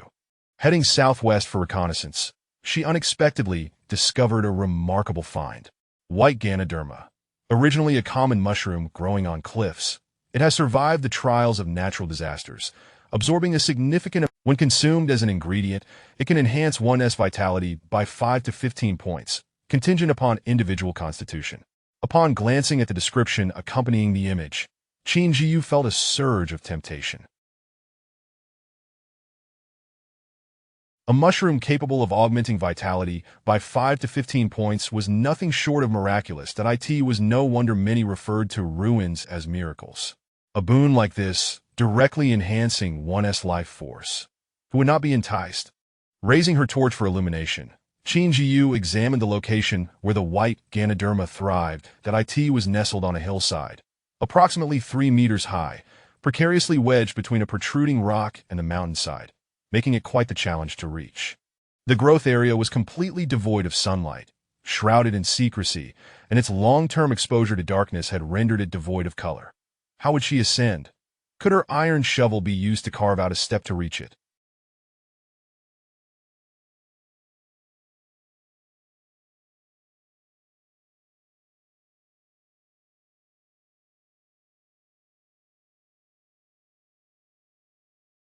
She decided to give it a try. With her seldom-used iron shovel in hand, she began to dig with great effort. Although she managed to create a small gap in the rocky terrain, it required immense strength, as there were no points of leverage on it. Her efforts seemed futile against the hard stone. Meow. At that moment, her little companion, Xiaolan, gently tugged at her pants. "What is it, Xiaolan?" Qin Zhiyu inquired softly. The kitten jumped towards the white Ganoderma, indicating its interest. "Little kitty, you mustn't put yourself in danger. Its medicinal properties are potent," Qin Zhiyu cautioned. Listening to her, Xiaolan meowed twice more, tugged at her pants with renewed vigor, fixating on the white Ganoderma, and then leapt onto her head. "Wow, Xiaolan, you're surprisingly heavy. Having you on my head is quite the weight oh, I see. You mean to say that if you jump on me, you could reach the Ganoderma?" Qin Zhiyu realized aloud. Meow. She understood that despite the 3-meter height of the cliff, her own stature could provide support for Xiaolan by lifting the cat with both hands, and with its excellent jumping ability, it could easily spring up to the 3-meter cliff. Whether it could then successfully pluck the white Ganoderma was secondary. After all, it would eventually be cooked and consumed. With determination, Qin Zhiyu lifted the cat high and tossed it upward. Xiaolan's hind legs pushed off from her palms, and with a gentle leap, it reached the location of the white Ganoderma. The little feline clung tightly to the rock face, and with a swift bite, it uprooted the Ganoderma from its base. One could only marvel at how this rare fungus managed to thrive amidst the scant soil and hard stone crevice. Its survival was indeed a miracle of life. Gently cradling Xiaolan, Qin Zhiyu felt a surge of joy upon seeing the nearly unscathed white Ganoderma and the unhurt kitten. "Xiaolan, you're incredible. When we return, let us share the white Ganoderma. Who knows, it might grant you some attribute points as well. It's a pity I can't see if you have a data panel," Qin Zhiyu said tenderly, placing the white Ganoderma into her storage device. What a splendid treasure she had acquired. The adventure felt akin to a treasure hunt, and any minor scrapes were trivial in her eyes. Off they went to the last destination, with her and the little cat traversing through the mountainous crevices. The path ahead was arduous, with the terrain being raw and untamed, overgrown with weeds and interspersed with stout trees that required careful navigation to bypass. Among the fallen leaves, various small creatures scurried, but their antics posed no threat to her protective gear. Most found their way into the belly of the cat. After about an hour of laborious travel, they finally reached the last location. The terrain opened up suddenly, devoid of trees and underbrush, revealing a flat expanse that resembled a vast plain illuminated by her spotlight. For reasons unknown, this area had devolved from jungle to grassland. Perhaps a tiger once roamed here. For now, the surroundings were eerily devoid of life, save for the occasional large droppings. Were they from a tiger, a boar, or some other unknown creature? Having thoroughly surveyed the vicinity, she felt no urgency to press on. Instead, she leisurely examined the terrain while occasionally chopping down trees, playfully engaging with Xiaolan, as they made their way back to the shelter for lunch. Tomorrow, She would finally witness the dawn. Excitement bubbled within her at the thought. Upon returning to the shelter, she was met with the customary teasing from 007. But having grown accustomed to it, she took it in stride. Qin Zhiyu did not hastily open the treasure chest. Instead, she dragged the tiger into the bathroom, retrieved a small knife, and meticulously skinned the tiger, the method of which had spared the hide from damage, as she had struck from the center of the tiger's belly. She placed the meat in the refrigerator for 007, offering a portion to Xiaolan, then returned to the living room after cleaning up the mess. 007, I don't want to chop down trees anymore. What should I do? Qin Zhiyu lamented, reclining on the sofa. Master, as you have stated, if these trees are not felled, they may go to waste before the next disaster strikes. 007 replied. While that is logically sound, I find it emotionally taxing. When will you be able to become a little robotic lumberjack to assist me? Qin Zhiyu pondered aloud, her anticipation evident. Master, theoretically, that could be realized, but the gap between theory and reality remains significant, 007 responded. Oh, all right then, we can discuss that later, she interjected, sensing 007 was about to launch into a lengthy discourse that in her eyes, 007 held immense potential. A robot endowed with independent thought, precise computational abilities, extensive knowledge, and the capacity for upgrades was indeed a remarkable treasure. By the way, Chizai, take a look at this white Ganoderma I brought back. Could you prepare a large pot of tiger soup? Xiaolan and I will share it, Qin Zhiyu suggested, presenting the Ganoderma to 007. Master, you are marvelous. You always return with splendid finds, 007 praised that haha, you're quite the flatterer. Go ahead and prepare it. I'll have a little something to tide me over, Qin Zhiyu replied. Chapter 30. Stewed white Ganoderma. Qin Zhiyu possessed only an average culinary skill, thus she never interfered with Chef 007 during meal preparations. While waiting for 007, she opened the chat channel. Having delegated numerous tasks to 007 in recent days, she had not checked the chat for quite some time. The ordinary channel was far quieter than usual, its previously incessant chatter now subdued. The provincial channel was eerily silent, making it impossible to discern how many individuals had upgraded their shelters to level 1. In the past, the chat channel had been a flurry of messages, yet now it felt markedly desolate, with far fewer exchanges. Feihuang Tingda Shelter. I am so famished that I could gnaw on grass. There is nothing here, just an endless expanse of grassland, and I can't catch any mice or rabbits. Can anyone spare me some food? Mirror Shelter. Brother, you have no idea how abundant resources are here, but it's pitch dark, and the wolves howl every night that I killed one, and now the whole pack has their eyes on me. I feel my days are numbered. Chuhan Shelter. I miss my family so much that I wonder how they are. When will the provincial channel open? Does anyone know? Ningju Shelter. You are still thinking about family? In the past 3 days, countless have starved to death or been worn down by battles with various mutated creatures. Pingda Shelter. I'm looking to acquire entertainment items that it's been 3 days of utter darkness. So boring. I wouldn't mind a chat with someone. Wui Shelter. I've burned who knows how many torches, and my current abode is riddled with ores. Each day I mine for supplies. Help me. I'm a miner seeking liberation. Qin Zhiyu observed the myriad expressions in the chat channel, realizing that in these brief 3 days of darkness, tens of millions had perished under the cover of night. Despite the solitary confinement of darkness being mentally exhausting, it posed no extreme danger. With a bit of cleverness, one could always find sustenance by chopping trees or mining that if all else failed, one could strive to slay a mutated creature. The current mutated beings had only recently endured a calamity and had yet to become truly terrifying, adapt, or be eliminated. Turning away from the chat channel, Qin Zhiyu caught a whiff of a delightful aroma wafting from the kitchen. 007 was stewing a Ganoderma soup. 007, is the soup ready? It smells divine. Qin Zhiyu inhaled deeply, savoring the fragrance. 007, Master, it is ready. You may give it a taste. All right, I shall take it to the living room, that I'll sample it first, and then let the little kitten try. That way, we'll know how much to administer.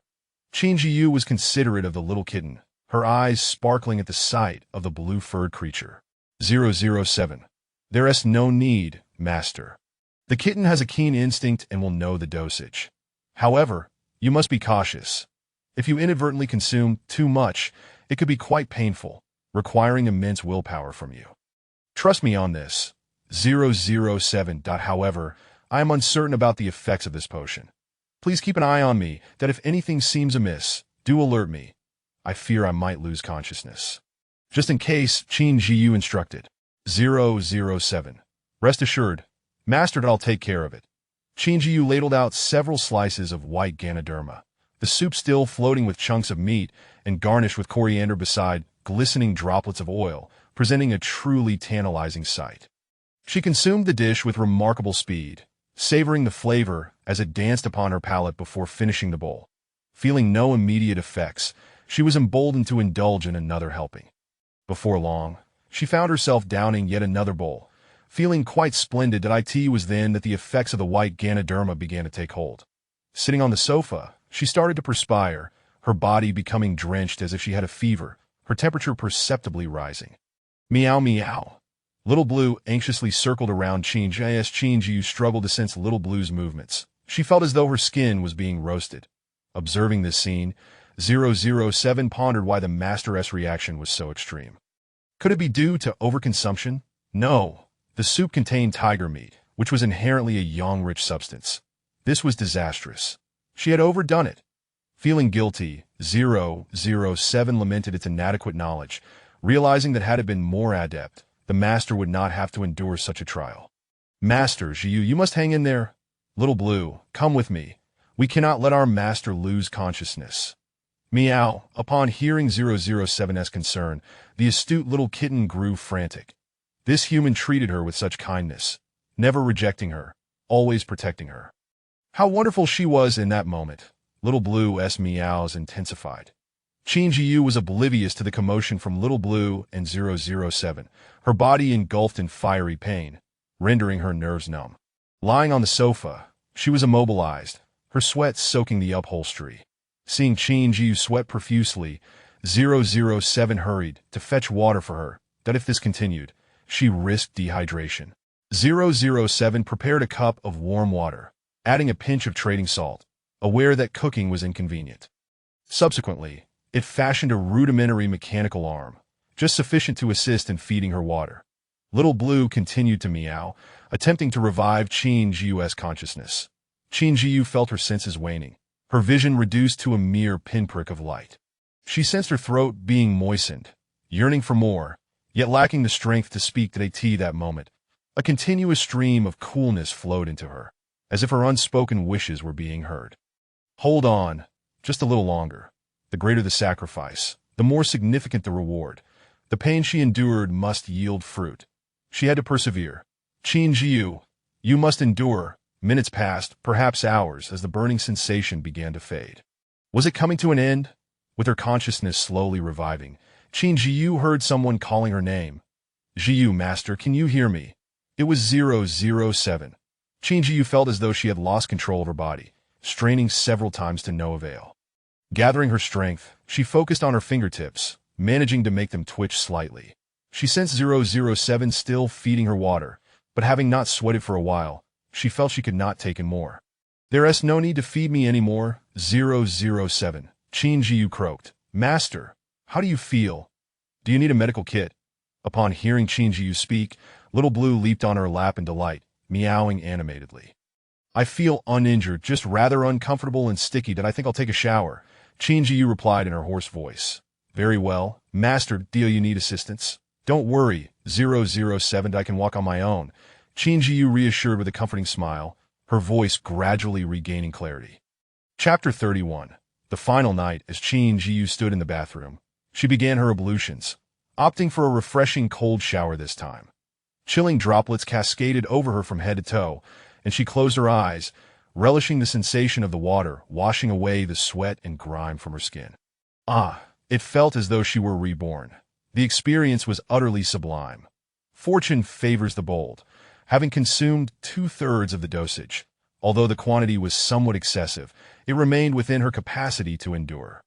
Surviving this ordeal was akin to reaping a reward. She accessed her personal panel. Name, Qin Zhiyu, human, age, 20 life, 45 10 55 constitution, 25 strength, 25 agility, 25 stamina, 55 intelligence, 30 the other attributes remained unchanged, yet her total attribute value had reached an impressive 235 points. Qin Zhiyu mused with confidence that this score would rank among the top in the regional channel. Aside from weaponry, she would likely face little competition in solitary combat. The attributes enhanced by the white racier were solely related to her life force, while the other attributes showed no significant alteration apart from an increase in her resistance to burns. Overall, it was still a gain. That it seemed that one must consume the entirety and endure the experience to fully augment their attributes. Having consumed 2/3 of the amount, she had already endured considerable discomfort. Clearly, constitution played a crucial role. With her current limitations, her physical constitution was capped, preventing her from withstanding a greater influx of energy. Dressed in a comfortable nightgown, Qin Zhiyu returned to the living room. Xiaolan, why not give it a try? The remaining third should pose no issue for you. Meow, came the response, and as 007 had suggested, the little feline seemed to intuitively understand the appropriate dosage. The remaining third was neither excessive nor insufficient. Animals, after all, possess a stronger constitution. Observing Xiaolan consume the substance without apparent discomfort, Qin Zhiyu could not help but feel a sense of admiration. Once restored, Xiaolan appeared even more radiant, her fur glistening with health. Qin Zhiyu affectionately stroked her twice, contemplating a bath for the cat, but Xiaolan deftly evaded her grasp. Meow meow. The clever little cat was aware that the human intended to impose a bath upon her, skillfully dodging the sticky fingers. Ahem, dear kitty, may I give you a bath? Qin Zhiyu, now revitalized and brimming with energy, turned her attention back to the cat, though Xiaolan remained elusive. Standing nearby, 007 observed this charming interaction with its mechanical gaze. While devoid of any discernible expression, there was an inexplicable warmth to the scene. Oh, by the way, I have a tiger skin and a treasure chest, Qin Zhiyu recalled. 007. Can you craft something from the tiger skin? Perhaps a blanket that would be wonderfully warm and comfortable, or even a cloak. 007 replied. Master, I am unable to do that. However, I can procure the schematics for crafting it. Subsequently, I still have seeds that need planting, she remarked as she noticed the seeds in the storage device. 007 responded. Master, the trade has been completed. The soil is of silver quality, and I also acquired several red iron quality pots, which can withstand common pests such as aphids. These pots can repel pests. That's splendid, Qin Zhiyu exclaimed, reflecting on the notion that where there's a will, there's a way. I purchased 8 pots, which will perfectly accommodate the soil from this transaction as well as the soil from your previous trade. The vegetation has also been transplanted, 007 informed her. Well done, 007, that have the red iron quality pots been used for the trees? Qin Zhiyu inquired, scooping a bit of soil from beneath a tree and noticing it was from her last trade. Indeed, master. The jujube tree is thriving, so I utilized the red iron quality soil for the larger trees, while the more delicate cactus seeds were placed in the silver soil. Good. Qin Zhiyu nodded, pondering how she should plant the seeds. Given their high quality, they should thrive merely by being placed in the soil, she thought. Sighing, she resolved to proceed as this was the customary method. 007. The pot for this large tree seems rather expansive. Is it a 3-in-1? She observed regarding the pot filled with silver quality soil. Master, this pot is modular. If 2 pots are combined, it will transform into a 2-square-meter planter. However, this process incurs some material loss and is irreversible, 007 explained. I see. The tree indeed requires ample space. Qin Zhiyu mused, unconcerned about the minor loss. After planting the seeds, Qin Zhiyu noticed Xiaolan perched beside the fish tank, occasionally swatting at the water surface. Xiaolan, these fry are hardly enough to satisfy you. Once they grow, we will have fish to feast upon daily. All right, she said with a touch of seriousness, though her tone remained gentle. After all, the fry were still too small to be of any substantial value, and it would be a shame if Xiaolan were to catch them prematurely. The 10 fish she had nurtured swam robustly in the water, their tails swaying vivaciously. The fry seemed to have gained a bit of weight since yesterday, leading her to marvel at the resilience of their lives. They had adapted so quickly to their new environment. With trees on the balcony and fry in the tank, Could it be that she would become a prosperous cultivator amidst the calamities to come? A slight smile graced Qin Zhiyu's lips as she considered this possibility. The previously planted cactus seeds showed no signs of change. Perhaps it was due to their lack of sunlight in the darkness. 007. Are there any simulated sunlight lamps available for trade? It would be beneficial to provide these plants with some light to aid their growth, she proposed, contemplating the varying extremes of disasters, each presenting its own challenges. Master, I can investigate the availability of such lamps. However, given that these plants have only been in the soil for 3 days, they may not grow rapidly. Nonetheless, with the addition of that light, they need not fear extreme weather devoid of sunlight, 007 replied. Indeed. Qin Zhiyu sighed, realizing that she had considered this but hadn't voiced it aloud. 007 remained ever reliable. After arranging everything, Qin Zhiyu retreated to her room, cradling Xiaolan, and succumbed to a comfortable slumber. They were both somewhat fatigued, having expended considerable energy on the white racer. It had been a long time since she had experienced a prophetic dream. Perhaps she would not have another one for a while. The next calamity was predicted to be extreme heat, necessitating prompt arrangements for heat-resistant coatings, cold storage, ice machines, and humidifiers. As Qin Zhiyu and Xiaolan slept soundly, 007's unblinking eyes seemed to glimmer momentarily. IT quietly glided over to close the door, leaving the room. Thank you for your monthly and recommended votes. Chapter 32. The Bicycle in the Refuge. Qin Zhiyu was diligently cleaning, as she mopped the floor. Xiaolan playfully dashed around behind her, while 007 occasionally interjected with a monotonous tone, delivering unsettling comments. 007. Xiaolan, you have knocked into the floor lamp I set up, which cost 3 stones and 6 iron. 007. Mistress Yu, the cleanliness of the floor you are mopping is inadequate. There is still dirt from your clothes that fell this morning. 007. Mistress, after mopping with a wet cloth, you must follow up with a dry one. Otherwise, water stains will remain on the floor. 007. Hearing 007's incessant chatter made Qin Zhiyu's head spin. She couldn't ascertain whether 007 was male or female, but the incessant nagging was unbearable. She pondered why she didn't retort. After all, 007 wielded the authority of a steward, and she dared not challenge it, feeling quite aggrieved. Xiaolan, unable to tolerate 007's ramblings any longer, retreated to the balcony to observe the fish. Time passed in a chaotic symphony of one human, one cat, and one machine. Once 007 had scrutinized the entire refuge and found no faults, Qin Zhiyu settled comfortably onto the sofa. 007. Can you guess what treasures the mistress will unveil this time? I still have unutilized replication opportunities, Qin Zhiyu said, pulling out a silver treasure chest with a playful smirk. 007. At present, the refuge is in dire need of resources. Anything useful that is uncovered is a treasure. You are absolutely right, Qin Zhiyu thought, invoking the activation. You have obtained the blueprint for a bronze-quality cold storage. You have obtained the blueprint for a silver-quality compass. You have obtained 1 silver-quality floor cleaning robot. You have obtained 1 silver-quality bicycle blueprint. Wow, I've struck gold. Cold storage and bicycle blueprints. Ha! 007. Do you acknowledge that your mistress is a lucky one? Qin Zhiyu exclaimed. She excitedly scooped up Xiaolan, who, startled, stood with fur bristled and tail erect like an antenna. 007. This is a bicycle blueprint.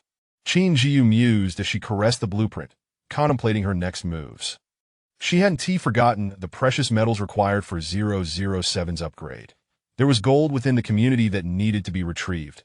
With sufficiently large storage equipment, the only thing lacking was a means of transportation to get there. Walking posed too great a risk, and the lengthy journey was fraught with danger, especially in a crowded area. Having a bicycle to transport the gold would significantly expedite her retreat. Additionally, the compass blueprint was a clear indication that the acquisition of precious metals for 007's upgrade could be expedited. 007. Let us procure a few bicycles, Qin Zhiyu declared, striding towards the tool shed. How many bicycles can we produce with our current supplies? We also need to assemble a cold storage unit, 007. We can currently produce 20 bicycles, requiring minimal raw materials. However, our steel supply is quite limited. The raw materials for steelmaking are scrap iron or scrap iron can be recycled, while iron ore comes from nature. The methods for refining different raw materials vary, but the general process remains similar. The blast furnace turns scrap iron or into molten steel for further processing. In the tool shed, they only had a blast furnace capable of barely refining steel, and it had a mere 10 cubic meters capacity. Once the blueprints provided the raw materials, they would be transformed into scaled-down versions of machinery or furnaces based on the quality of the tool shed and blueprints themselves. Given the small size and low quality of the tool shed, steel output was consistently minimal. Upon realizing this, Qin Zhiyu felt it was not too concerning. Her replication abilities could not replicate silver-quality items yet, only the lowest-tier bronze. Since they could produce 20 bicycles, selling them to people in the regional channel might not be feasible, as not everyone could afford them. The best approach would be to sell them in the provincial channel. For the past few days, people in the regional channel had been sending raw materials to Qin Zhiyu, as her basic equipment and weapons were incredibly valuable. Even for self-defense, trading was essential, prompting many to gather resources, chopping trees and mining to exchange for supplies from the Dawn refuge, which were relatively affordable. Missing out on a sale would be a significant loss. Recently, the regional channel had been bustling with transactions for survival supplies, with some fortunate individuals directly exchanging food and peculiar items. This created an opportunity for 007 to capitalize on and earn a handsome profit, as many were eager to trade raw materials for these supplies. However, in the provincial channel, only a handful had engaged in vague, tentative discussions. Qin Zhiyu had not considered listing these items in the provincial channel, as upgrading the refuge on the third day would likely mean that basic equipment was not in high demand. Any effort might be wasted. But now that they had bicycles, the situation changed. The entire city might not necessarily be able to absorb the bicycles produced, as one would suffice. Having more would be superfluous. Thus, Qin Zhiyu resolved to invest heavily in opening the provincial trading channel and list the bicycles there. With a population of millions across the province, although it was only the third day of the calamity, many who had upgraded to second-tier refuges would likely have the means to trade for bicycles. 007. How do we currently produce our equipment? Qin Zhiyu pondered before posing the question. 007. Mistress, I currently have automated production set up. I periodically collect and sell armor and weapons. The materials exchanged, aside from daily consumption, are stored in the warehouse. Would you like to switch to bicycle production? Bicycles, indeed. Please arrange for 1/3 of the daily production to be allocated to bicycles.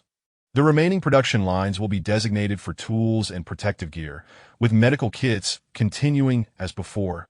007. Understood, mistress. With that, 007 proceeded to the tool shed's control center to adjust the production lines. Can we initiate the provincial trading channel now? It will require approximately 100 copper, iron, stone, and wood to activate. As she cradled Xiaolan, stroking her soft fur, Qin Zhiyu realized that petting cats could be quite addictive. 007. Very well, mistress. Currently, our inventory holds only 20 units of each material. Based on production rates, it may take until the day after tomorrow to accumulate 100 units. That's fine. The day after tomorrow isn't too far off. We'll sell the materials, but let us reserve the bicycles for now. Today's replication efforts will be dedicated to the cold storage blueprint. Qin Zhiyu declared her intention to replicate the cold storage blueprints over the next few days, as the impending calamity would bring high temperatures. Each additional cold storage blueprint circulated could enhance someone's chances of survival. She set the price for the cold storage blueprints at 8 copper, 8 iron, 8 wood, and 8 stone, a reasonable rate for something so rare in the current market. Please, I implore you for votes. Over the past few days, I've lost a significant number of them due to my overtime work, leaving me no time to stockpile content. When will I be free from overtime? I yearn to gather material. Inspiration is slipping away. Chapter 33. Dawn approaches catastrophe. Yesterday, acquired a total of 1,000 construction points. You successfully endured the novice catastrophe of the Dark Days 3, earning 500 construction points. Your shelter has expanded its functional area, gaining 100 construction points. You have entered the 4th day of the... You are 10,000 points away from a level 2 shelter. Qin Zhiyu drew back the curtains, allowing a warm beam of sunlight to stream into the bedroom of the shelter. 007 and Xiaolan. Look, the dawn has arrived, she declared. Although this was her second encounter with darkness, the exhilaration of having once again triumphed over it and welcomed a beautiful tomorrow was utterly delightful. Unlike the unbearable experience of the first cycle, she now had 007 and Xiaolan by her side, dispelling her solitude. Moreover, she possessed a well-equipped and powerful shelter. Each day, it continuously produced resources to sustain life. Who among those suffering through disasters would not envy her? Every little detail filled her with joy and anticipation for the morrow. Meow. Xiaolan seemed to have never witnessed such a scene before, curiously leaping onto the windowsill, peering inquisitively at the golden sunlight scattered atop the mountain peaks, her tail raised high and swaying. Meanwhile, the regional chat channel and provincial channel were abuzz with excitement, as everyone gazed at the familiar sunlight, feeling tears of joy welling in their eyes, unable to resist spinning and dancing in the sun. In the past, they had not fully appreciated the splendor of light. However, having experienced loss, the return of sunlight felt all the more precious. The darkness devoid of sunlight concealed unseen fears, coldness, and a pervasive sense of dread. Once experienced, no one wished to endure it a second time. Qin Zhiyu stepped out of the shelter with Xiaolan and 007 standing at the entrance. They faced an endless expanse of forest, the horizon adorned with grasslands, while the towering buildings once visible were now long gone. Xiaolan 007. It used to be that standing here, I could see nothing but skyscrapers. Qin Zhiyu reminisced with a hint of nostalgia, contemplating the emergence of formidable shelters one by one, foreseeing that this continent would likely be divided among various feudal lords. The shelter was built against the mountains, with a mouse hole at its base, overgrown with weeds. Looking upward, the mountains were lush and green, while the stony shelter occupied the entirety of the clearing before the mountains. Qin Zhiyu pondered the future direction for expanding the shelter. The mountains posed a risk of mudslides and landslides when faced with torrential rains. Currently, the competition among plants rendered the mountain's surface impenetrable, but the impending catastrophe of high temperatures could trigger spontaneous combustion among the vegetation. Would these plants be able to swiftly recover before the third catastrophe struck? It remained uncertain. The stony shelter could withstand some minor impacts from mudslides and floods. Thus, considering the elevation of their shelter, should they contemplate expanding into the mountains and underground? During the last expansion, she had not observed an option for directional expansion. Perhaps it was due to the low quality of the shelter. Day 4 of the Catastrophe Era, 07. 2000. First and foremost, congratulations to the surviving humans. You are fortunate. The 3 days of darkness have not defeated you. Rather, your indomitable spirit has allowed you to survive and adapt to the catastrophe. The bizarre catastrophes of the future beckon you. Keep pushing forward, humanity. Secondly, the leaderboard for shelter regions and provincial channels has been activated. Each list includes the top 10 000 brave soul shelters. As long as your overall strength is sufficient, you may see your shelter on the leaderboard. Strive for the top, humanity. Furthermore, with the conclusion of the first catastrophe, all humans receive a resting period equal to twice the number of days spent in the catastrophe. Please manage your time wisely and explore this new world to your heart's content. 007. The leaderboard has been activated. Qin Zhiyu remarked, raising an eyebrow. Could I possibly be the top shelter on the list? 007 replied. Master, you are undoubtedly first. If you are not first, then I, as your butler, have utterly failed. Haha, I appreciate your optimism, and indeed, we must strive for first place. Qin Zhiyu said, slightly lifting her chin. 007 beheld the confident Qin Zhiyu, sunlight illuminating her figure, radiating a warm glow. It felt an indescribable state within itself. 007 pondered whether the metallic chip was malfunctioning. Leaderboard activated. Congratulations. You have reached the pinnacle of the regional and provincial shelter leaderboards. As the first, you will be awarded an upgraded silver quality Dark Days gift pack. Regional channel 1558257 shelter. Wow. Indeed, our Dawn Overlord ranks first, and not only in the regional but also in the provincial channel. No need for explanations. Qin is proud. Mighty War God Shelter.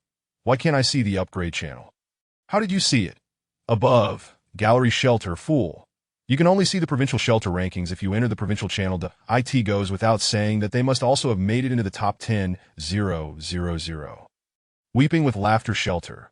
Dawn shelter forever. While we struggle for basic sustenance, they've already activated the leaderboard and secured the top spot. This exemplifies the disparity between shelters and individuals. Starting today, Dawn shelter shall be my deity. Ching Ching shelter. Dawn shelter forever. Join in, brothers, let us make a show of it. Miyu shelter. Dawn shelter forever. Qin Zhiyu noticed that everyone, aside from their joy at finally witnessing daylight, was fervently spamming Dawn shelter forever. She gently pressed her lips, which rarely bore a smile, and though she tried to suppress it, the corners of her mouth curled upward. Was this the feeling of standing at the pinnacle? It seemed she had fallen in love with this sensation. 007. Congratulations, master, for achieving your wish, Xiaolan promptly mewed, seemingly expressing her blessings. This is also thanks to both of you, Qin Zhiyu said, gazing at her two companions flanking her, her eyes softening. The provincial channel buzzed with discussions. Aside from certain individuals who preferred to clutter the chat, the regional and provincial channels exchanged information back and forth. Most who had upgraded and could converse in the provincial channel would no longer engage in the spam-like chatter of the regional channel. At that moment, Qin Zhiyu received a familiar private message. Zhou Shelter. Congratulations on reaching the top. You are our provincial channel's first person. Thank you to Ji, Bu Xiao, Tanha, Shasan, Chunlin, Dongfang Zhansha, Jingjing, Xiamakong, Chichong, Yinyu, and all the esteemed individuals who have provided recommendations and support. Chapter 34. Information on rankings. Qin Zhiyu gazed at the numerous private messages filled with well wishes, each containing a myriad of sentiments. Most of the senders were unfamiliar to her, and none of them resided within the top 10 of the rankings. However, one particular message caught her attention. It was from the Zhou shelter. She recalled that this shelter ranked fourth among provincial shelters, and the well-wishing message implied that its leader was indeed decisive and efficient in their endeavors. While Qin Zhiyu quietly contemplated the Zhou shelter, its leader, Qiao Yi, was not idle. Seated at a round table in the living room, Qiao Yi was accompanied by two others, one of whom was Su Yuan. Though Qiao Yi noticed the absence of Qian Di. I have communicated with the Dawn shelter several times. They exhibit a no-nonsense approach, making it difficult to ascertain whether their leader is male or female. However, I suspect it is a team shelter, much like ours, Qiao Yi stated, reclining in his chair with arms crossed. Is it due to their frequent transactions during the dark days? Yet, that alone does not provide sufficient evidence, Su Yuan remarked, fiddling with a figurine that bore an uncanny resemblance to Qian Di. I had 5 or 6 of my subordinates engage in transactions with them throughout the day. They responded promptly and spoke with professionalism that it seems unlikely that the Dawn shelter, being the top provincial shelter, would squander time on such transactions personally, Zhang Mu asserted, adjusting his frameless glasses, his tall stature exuding an air of sophistication. Perhaps they are merely fortunate, right, DD? Su Yuan said affectionately, rubbing the figurine's nose. There is a possibility in what Su Yuan suggests, albeit a slim one, that we, who have established a top 5 shelter, are acutely aware of the resources such endeavors consume. Therefore, let us prepare for the possibility that the Dawn shelter operates as a team. Qiao Yi replied, leaning back in his chair, his brows arching with determination that he was resolute in claiming the first-place reward. Meanwhile, Qin Zhiyu had yet to utilize the thermal insulation kit she had acquired from the Zhou shelter. Observing the rising sun, she felt invigorated to commence her tasks. Taking advantage of the cool weather, she hastily applied the insulation layer and installed the curtains to avoid the sweltering heat that would later ensue. As for the insulation paper, she had yet to discern its functionality and set it aside for the moment. 007, can we construct a ladder for the shelter? I will need it to apply the insulation coating on the roof shortly. Qin Zhiyu assessed the Dawn shelter, pondering why she had never noticed its vastness before. Certainly, Mistress Zhiyu. Our tool shed can accommodate that. I have already equipped the shelter with a ladder, 007 replied. Splendid. I will first apply the insulation paint to the walls while you keep an eye on the shelter. I shall ascend to the roof later to continue my work, she said, stepping into the shelter. While painting was not overly challenging, ensuring an even coat proved laborious, particularly given the shelter's considerable size. As the shelter expanded, such tasks would become increasingly taxing for a single individual, consuming both time and energy to by midday. Qin Zhiyu had managed to coat the entire shelter, feeling more exhausted than if she had been chased by wild boars. The task required meticulous attention, painting each inch from top to bottom or vice versa, leaving her arms sore. She contemplated how beneficial it would be to have an all-purpose robot at her disposal. Xiaolan, let's head back to the shelter for a meal? Qin Zhiyu called to her little cat, noting that after lunch, she would need to install the curtains. As she looked at the walls, an idea formed. She could use the insulation paper as wallpaper once the high temperatures passed, making it easy to remove later. Afterward, Qin Zhiyu climbed the ladder and cut down a row of trees within a 100-meter radius of the shelter. Previously, she had done this in layers, leaving a buffer zone to prevent the risk of spontaneous combustion among the trees from excessive heat, which would transform the shelter into a furnace. After a busy day, she utilized her duplicator to replicate the cold storage blueprint. Knowing that the more copies she had before better options arose, the better this evening fell and darkness enveloped the sky. Qin Zhiyu, accompanied by 007 and Xiaolan, ascended the makeshift ladder to the mountain summit to witness the first sunset over the shelter. The rosy clouds floated gracefully, painting the sky in hues reminiscent of a blushing maiden's cheeks.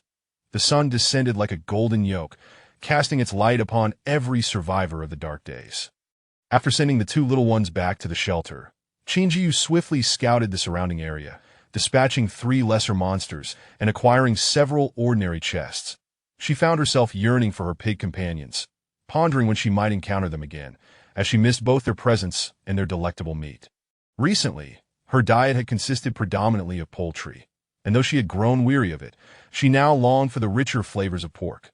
With the shelter expanding, she envisioned establishing a farm to raise chickens, ducks, geese, cattle, and sheep, ensuring fresh produce was always within reach. Becoming a shelter farm owner seemed an apt ambition for Qin Zhiyu, who harbored no grand aspirations or desire to be a savior. She believed in aiding the world when possible, yet prioritized her own well-being. If one day she were to attain such heights or possess the capability, she would act accordingly. But for now, her focus remained on her own self-sufficiency. As she savored the meal prepared by 007. She reflected on the fact that her shelter was not nestled in some remote, uninhabited wilderness. Should conflicts arise with nearby individuals or those possessing unique abilities, and if her shelter's location were to be discovered, her tranquil existence could be jeopardized.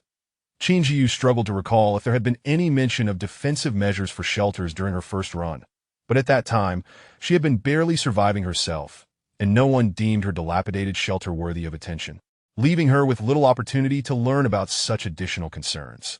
Now, she is transformed. She possesses the sanctuary of protection and is tethered to 2 adorable little ones. Thus, it is imperative for her to seize the opportunity to exert every effort in safeguarding this home. Qin Zhiyu speculated that the primary means of defense for the shelter might be the level of its inherent fortification, the blueprints for the shelter's defenses, or weapons procured from treasure chests. She could focus her efforts on acquiring the defense blueprints for the shelter, either through trade or by exploring ancient ruins. With a respite of 6 days at her disposal, she must meticulously plan her time.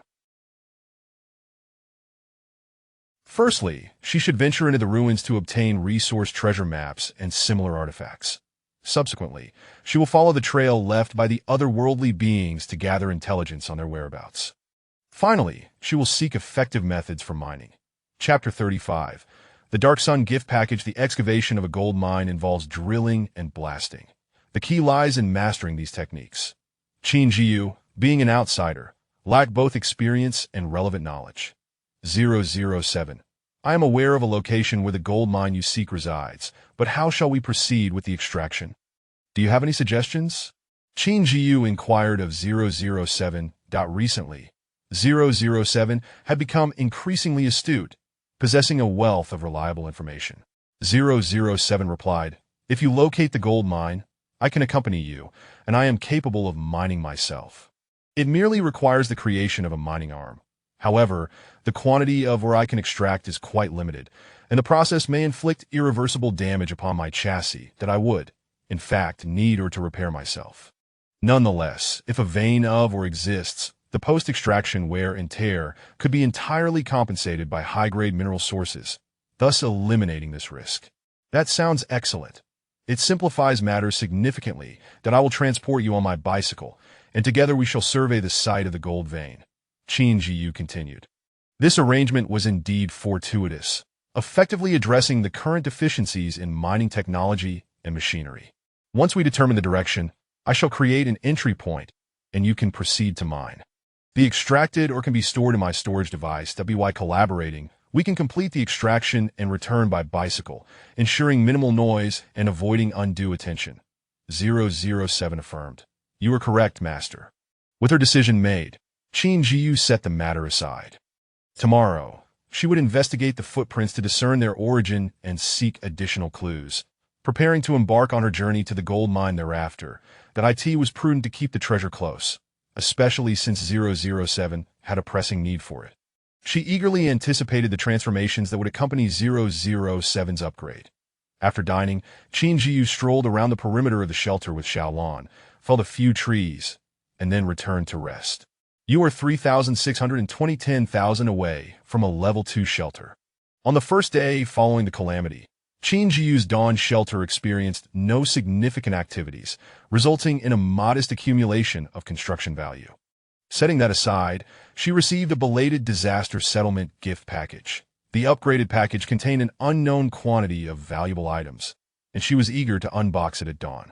Confirmed to open. You have obtained the blueprint for a silver ice machine. You have obtained the blueprint for a silver beverage dispenser. You have obtained the blueprint for a silver stiletto. You have obtained the blueprint for a silver defense bracelet. Note: the silver defense bracelet increases damage resistance by 10 points.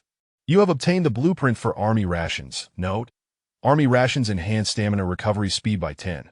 This reward is indeed substantial, unlike the previous golden chests that merely improve quality of life, Qin Zhiyu remarked. For someone with modest aspirations, receiving a plethora of useful blueprints was far more gratifying. 007 responded. Master Zhiyu, with the ice machine, we can significantly enhance the quality of life during high-temperature disasters, thus acquiring greater construction value. Indeed, 007.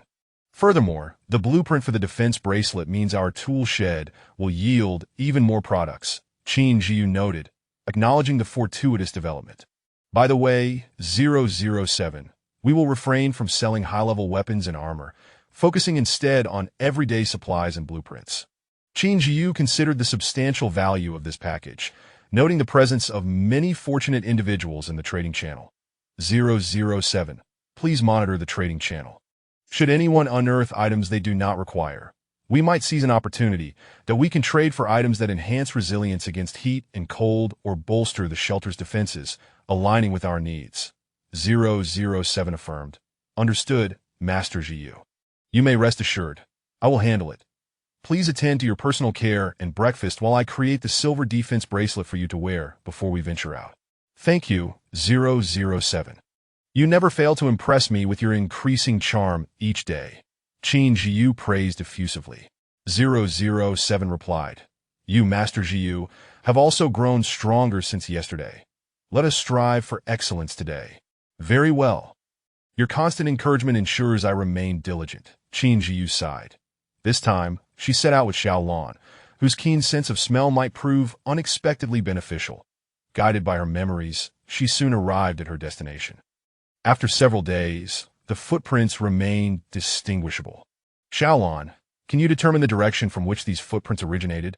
Is there any residual scent? Qin Zhiyu set Xiaolan down. The cat circled the prints, sniffing the surroundings. Meow! Suddenly, Xiaolan halted and emitted a short call to Qin Zhiyu, as if having made a discovery. In which direction? Qin Zhiyu inquired. Meow! Xiaolan leapt toward the southeast before stopping and glancing back at Qin Zhiyu. All right, I shall follow you. Qin Zhiyu understood Xiaolan's intent and proceeded alongside the feline. The terrain became increasingly level as they advanced, the only sounds accompanying them being their footsteps and the chorus of insects and birds, with nothing else to be heard. Whoosh! Qin Zhiyu suddenly stepped into a pit, her body plummeting rapidly, debris striking her from all sides as she struggled to stabilize herself with her iron sword. Meow! Xiaolan, noticing Qin Zhiyu's disappearance, swiftly turned back and rushed toward the pit into which she had fallen. Following Xiaolan, Qin Zhiyu had not anticipated the hidden dangers of the terrain. who would suspect a large pit in an otherwise flat expanse. While Xiao Lan moved gracefully and unscathed, Qin Zhiyu found herself in a predicament. She felt the sharp branches and leaves lacerating her unprotected face, a painful sensation, and she glanced anxiously at Xiao Lan as it leapt down. Yet, being a mutated feline, Xiao Lan effortlessly followed Qin Zhiyu's descent without sustaining any injury. Thud! Just as Qin Zhiyu landed and attempted to regain her balance, an axe was hurled at her. She nimbly executed a backflip to evade the axe's direct trajectory, cursing under her breath. Which miscreant would do such a thing? My sincerest apologies. I mistook you for a mutated beast and acted out of caution. Fortunately, I did not harm you. Did I extend my apologies and hope for your understanding? A bright, melodious voice articulated with an air of grace. Upon witnessing Qin Zhiyu deftly evade the axe, when Jin recognized her as a capable individual and realized that a direct confrontation would be unwise. Thus, she promptly offered explanations. Does an apology automatically grant you forgiveness? Qin Zhiyu, recognizing the voice, realized it belonged to Wen Jin, the very individual who had indirectly caused her demise in the first cycle. When enemies meet, their animosity is palpable. Though the enmity was one-sided on Qin Zhiyu's part, receiving such a grand gesture from Wen Jin upon their first meeting was intolerable. She was no pushover to be easily swayed by mere words. Chapter 36. Encountering an old friend before her words had fully escaped her lips, Qin Zhiyu unsheathed her curved blade and struck towards Wen Jin. Faced with such a single-minded opponent, it appeared that considerable effort would be required to subdue her. However, Wen Jin effortlessly deflected Qin Zhiyu's assault with her shield, though the residual force caused her wrist to tremble. Noting that her strike had missed, Qin Zhiyu feigned another attack with her curved blade, seizing the opportunity to employ a grappling technique aimed at Wen Jin's lower body. Meanwhile, Xiao Lan stealthily crept with feline grace, concealing herself in the shadows, effortlessly maneuvering to position herself behind Wen Jin without detection. Wen Jin, underestimating Qin Zhiyu and perceiving her as a reckless individual, felt a sense of foreboding as she suddenly found herself at a disadvantage. She instinctively hooked Qin Zhiyu's leg, surprising her with her strength and swift reactions that in an instant, both women tumbled to the ground. Meow! Taking advantage of the moment, Xiao Lan leaped onto Wen Jin's back, her foreclaws digging in firmly, transforming her into a makeshift cushion for the duo.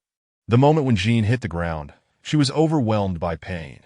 Although she was no stranger to discomfort, the sheer force of Qin Zhiyu combined with Xiao Lan's weight upon her back was far from pleasant.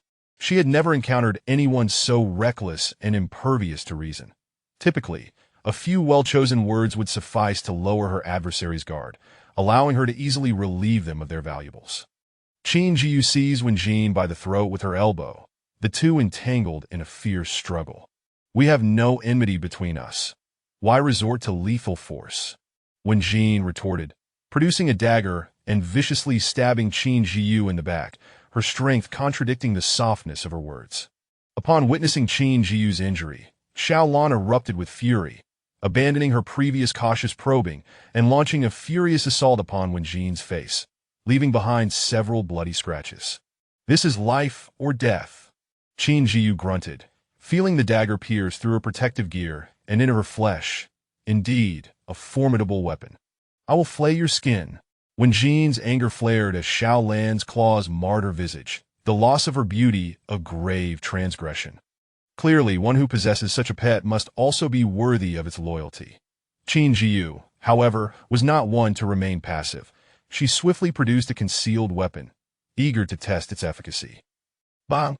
Wen Jin's knees slammed against the ground, her legs numb and devoid of sensation as Qin Zhiyu applied pressure to her knee, effectively immobilizing her.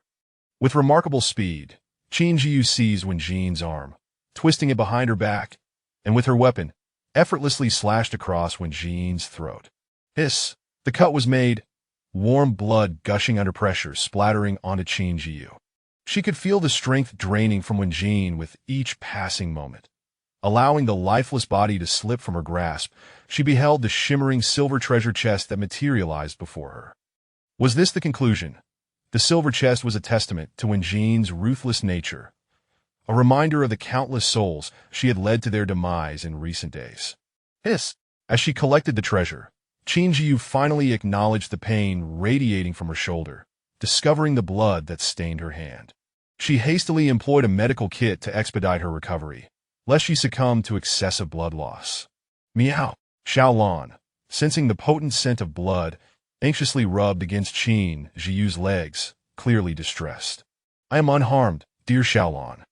It is but a minor wound, merely a trickle of blood, all from Wenjin, she reassured, before guiding Xiaolan away from the scene, seeking a more open space, far from the scent of carnage.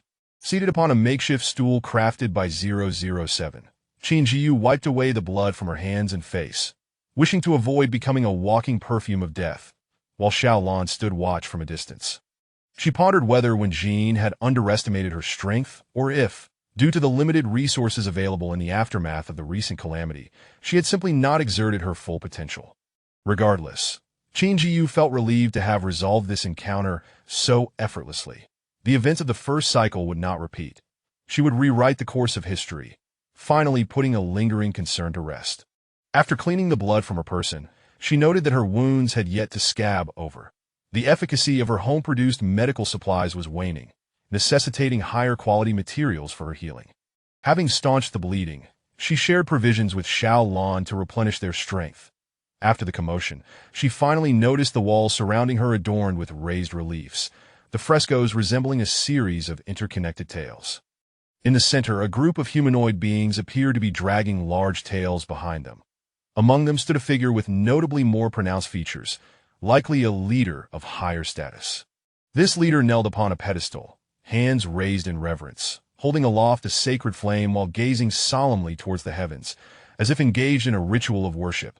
Drawing closer, Qin Zhiyu observed webbed feet beneath the leader. Was this the tribe of which she had seen the footprints? Had she inadvertently stumbled into their lair? Yet something seemed amiss that if this were indeed their den, they should have detected her presence upon her arrival. Moreover, this location was not far from a refuge, raising questions about its current lack of inhabitants. Could it be an abandoned cave? How long had it been since it was vacated? The murals were increasingly faded, suggesting a significant passage of time. If indeed ancient, how could the tracks around her shelter still remain? Should they not have vanished long ago? Puzzled, Qin Zhiyu continued to examine the frescoes. Following the completion of the ritual, it was evident that the once crowded tribe had diminished by a third. At that moment, a projection appeared before the leader, resembling a 3D image from a film, revealing none other than humans. The fresco concluded here, and Qin Zhiyu mentally noted the imagery, uncertain of its implications, but aware that it granted her insight into this tribe. Setting aside her musings, she pressed onward towards the light ahead. Passing through an entrance reminiscent of a paradise, she found herself in an expansive chamber that a narrow river, 2 meters wide, meandered through the cave, flanked by an array of wildflowers and shrubs. The air within was still, gradually growing warmer. Xiaolan, too, began to exhibit signs of agitation. What troubles you, dear Xiaolan? Is there something amiss? Qin Zhiyu inquired, sensing the unusual behavior of the little feline. Gently stroking Xiaolan's fur in an attempt to soothe her, she simultaneously utilized her reconnaissance skills to scan the nearby vicinity. Strangely, no anomalies were detected. Why then, was Xiaolan behaving so unusually? With the absence of immediate threats from other races and having secured Wenjin's head, Qin Zhiyu resolved to focus on her original plan, acquiring 007's gold. There would be ample opportunities in the future. She need not rush. Time spent lingering was time wasted. Following the river upstream would undoubtedly lead her to its source, providing a means of exit. The path was lined with the same enchanting wildflowers and shrubs, yet even the most beautiful scenery could not stave off aesthetic fatigue. The persistent unease of Xiaolan and their inability to escape left Qin Zhiyu feeling increasingly vexed. Chapter 37. Encounter with Qin Zhiyu, cradling Xiaolan, pressed onward, catching a glimpse of a figure lying by the riverbank ahead. How could there be someone here?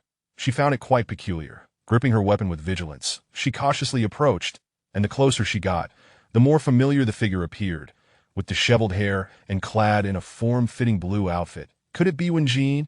How could she possibly be here? Qin Zhiyu was acutely aware that Wenjin was unequivocally dead. For the sake of safety, she crouched low and leaped forward, her sword striking true, denying any chance for retaliation. Puffed. Blood splattered across Qin Zhiyu's body and face, yet she felt nothing. Instead, the exhilaration of killing when Jin once more enthralled her, the scent of blood mingling with the fragrant aroma of the foliage. "I have found you, Qin Zhiyu," a deep, resonant voice called out, rising at the end with a familiar confidence. "Qin Yinheng, how did you find your way here?" Qin Zhiyu was genuinely astonished. She rushed forward, circling Qin Yinheng twice, and upon realizing it was indeed him, her eyes sparkled with uncontained joy. "There is nothing I wish to accomplish that I cannot," Qin Yinheng replied calmly, allowing Qin Zhiyu to approach and scrutinize him. Since the passing of his parents, only Qin Zhiyu had the privilege to draw near him without being rebuffed. Something felt amiss. Why was Qin Zhiyu so emotionally unrestrained? Even after years apart, her reaction seemed excessively fervent. Observing her excitement, which was nearly bouncing off the walls, Qin Yinheng realized that this might not be the real Qin Zhiyu. He had stumbled into a maze of illusions. Dare you impersonate her? Though he suspected that the figure before him was not genuine, Qin Yinheng wielded his spear with caution, testing Qin Zhiyu's authenticity.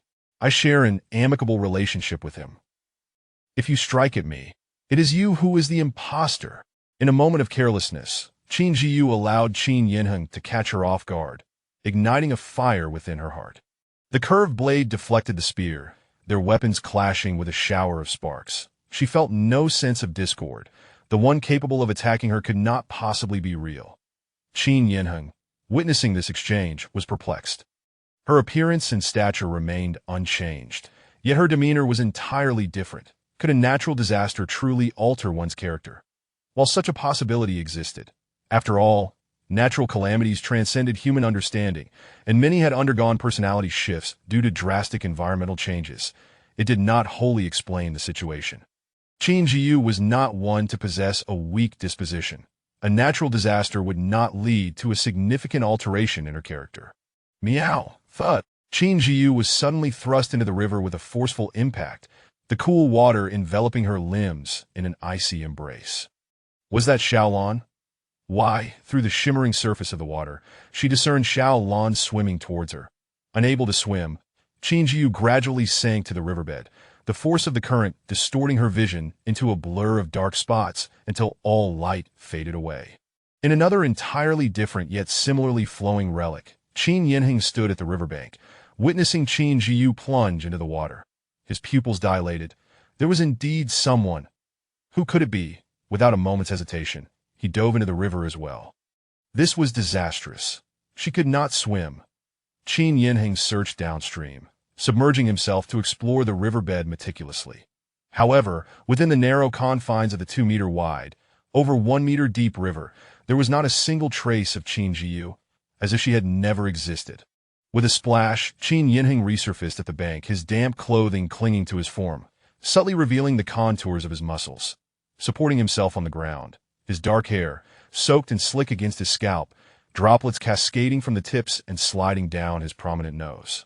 He gazed intently at the seemingly endless winding river, his chest heaving from the exertion of intense aerobic activity. There was nothing before him. No one, no ripples. That he refused to believe that what had just transpired was merely an illusion. Even if something had masqueraded as Qin Zhiyu, that scene could not possibly have been a figment of his imagination. Damn it! Qin Yinheng ground his teeth, forcefully striking the water's surface, his fists reddening as droplets flew. There was undoubtedly something amiss with this relic. He would return home and find Qin Zhiyu. Qin Zhiyu felt as if she were suffocating, her body weighed down as though under the grip of a malevolent force. Amidst this sensation, she gradually stirred from her unconsciousness and upon opening her eyes, was met with the enlarged visage of a cat. It was Xiaolan, who had been bouncing on her while she was out cold. No wonder Qin Zhiyu felt so unwell. Could it be that Xiaolan was attempting to perform CPR? After regaining consciousness, she found herself adrift downstream, lying upon a parched stretch of riverbank. Xiaolan had settled beside her, now calm, gently brushing her arm with its tail and occasionally letting out a meow. "I've been ensnared. I never imagined this place would possess hallucinogenic properties. Are both Wenjin and Qin Yinheng mere illusions?" Qin Zhiyu murmured in confusion. Meow. How can Wenjin be false? Qin Zhiyu queried, hearing Xiao Lan's response. Is Qin Yinheng real? As she pondered, it dawned on her why the scent of blood felt so strange when she stabbed Wenjin. It was all a ruse. If Qin Yinheng were indeed real, that brought her a sense of relief. He seemed to be faring well, allowing her to rest easy for the time being. Yet, she wondered why the two of them could encounter each other briefly in different relics. Could there be an intersection of time and space? Unable to decipher the complexity of her thoughts, she decided not to dwell on it further. Currently, the area she occupied was devoid of flowers and shrubs, yet the system surprisingly provided a prompt. Hallucinogenic flower is an ordinary bloom. However, when numerous hallucinogenic flowers cluster and their living space becomes constricted, they will produce a collective effect, releasing hallucinogenic gas. Surely, Xiaolan must have succumbed to this when it began to feel uneasy. She had checked the system earlier, but no such information had been displayed. This flower should not be underestimated. Qin Zhiyu contemplated further. If these flowers could be cultivated extensively around her refuge, the safety of her haven would undoubtedly increase significantly, allowing intruders to unwittingly turn against one another. However, she remained uncertain about the antidote and how she had regained consciousness. Would prolonged exposure lead to resistance? Interestingly, Xiaolan had not become disoriented. When she encountered Qin Yinheng, Xiaolan's presence had also been absent. She wondered where it had gone. These overly intricate questions were not ideal for inquiry with Xiaolan, as communication with it was not particularly convenient. Gently stroking Xiaolan's fur, Qin Zhiyu felt a pang of regret. After resting for a moment, it was time to seek an exit. The river's source was the snow melt from the mountaintop, yet the riverbank was a far cry from its previous abundance. Not a single blade of grass grew amidst the gravel and stones. With no clear direction, she could only proceed along the riverbank towards the snow-capped mountain, taking one step at a time. Thank you to the readers for your support, and a special thanks to those who provided the generous rewards. I love you all. We still await news from the editor regarding the upcoming release. Thanks for the bug reports and the support from those who cast their votes. Chapter 38. Departure from the ruins. Before her lay a majestic range of mountains, crowned with a cap of pristine white snow, while the remaining slopes were lush and verdant, creating a singular landscape where a solitary figure and her feline companion stood as the only embellishment in the vast expanse. Qin Zhiyu had initially cradled the small kitten in her arms as she made her way toward the foot of the mountain, but her once buoyant steps gradually grew heavy and sluggish. Here, time seemed to elude both sight and sensation. All that she could perceive was the increasing weight of the tiny creature in her embrace. Xiaolan, have you put on some weight? Qin Zhiyu asked weakly, her memory of how long she had been walking fading away. The compass proved utterly futile in this place, spinning aimlessly in a continuous 360-degree rotation. Meow. Xiaolan gently leapt from Qin Zhiyu's arms, letting out a soft cry, and looked up at her with wide, innocent cat eyes, as if to say, if you can no longer carry me, then simply let me down. Why accuse me of gaining weight? Haha, Xiaolan, you really do seem heavier than before? Qin Zhiyu chuckled, a smile gracing her lips, her expression brightened by the fluffy creature's large eyes. As their pace slowed, Qin Zhiyu took out some food and a small stool, allowing herself a brief respite. We must persevere. Once we are outside, we will see 007, and safety awaits at the refuge, she thought, pondering why Xiaolan's vitality had been dwindling of late. She held onto the kitten for two reasons: her genuine affection for it, and the concern for Xiaolan's waning energy, wishing to spare it some exertion. Having never owned a pet before, Qin Zhiyu discovered her latent nurturing instincts through her affection for Xiaolan, always anxious to protect the little one from harm. She gazed at the mountain before her, neither too distant nor too near, still in that familiar direction, feeling as though the goal she had been pursuing was merely an illusion, and her efforts a cruel jest. Yet, deep down, Qin Zhiyu understood that she must continue forward, no matter the cost, even if it meant exhausting her last resources. She could not fathom the dangers of lingering on this desolate marsh, but her subconscious screamed at her to keep moving. The breeze sweeping down from the mountain grew cooler, a slight comfort amidst her suffering, reminding her that at least she was not merely treading water. Her hair was disheveled, her clothes drenched in sweat and then dried, only to be soaked again, becoming a patchwork of wear and tear. The hiking boots on her feet, worn from long journeys, were in tatters. "Xiaolon, we will make it out," Qin Zhiyu declared, addressing both the kitten and herself.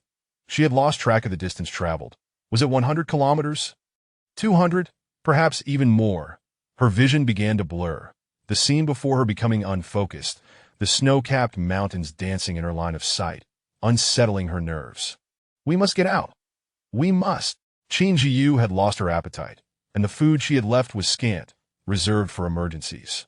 She attempted to utilize her duplicating ability to measure time and procure sustenance. But within this strange ruin, her efforts were in vain. That moment, she appeared in her most disheveled state, with sunken cheeks, vacant eyes, and cracked lips, resembling a walking skeleton. "Give up. Let go of the cat you are holding. You can still escape." A voice, indistinguishable in gender, whispered softly in her ear.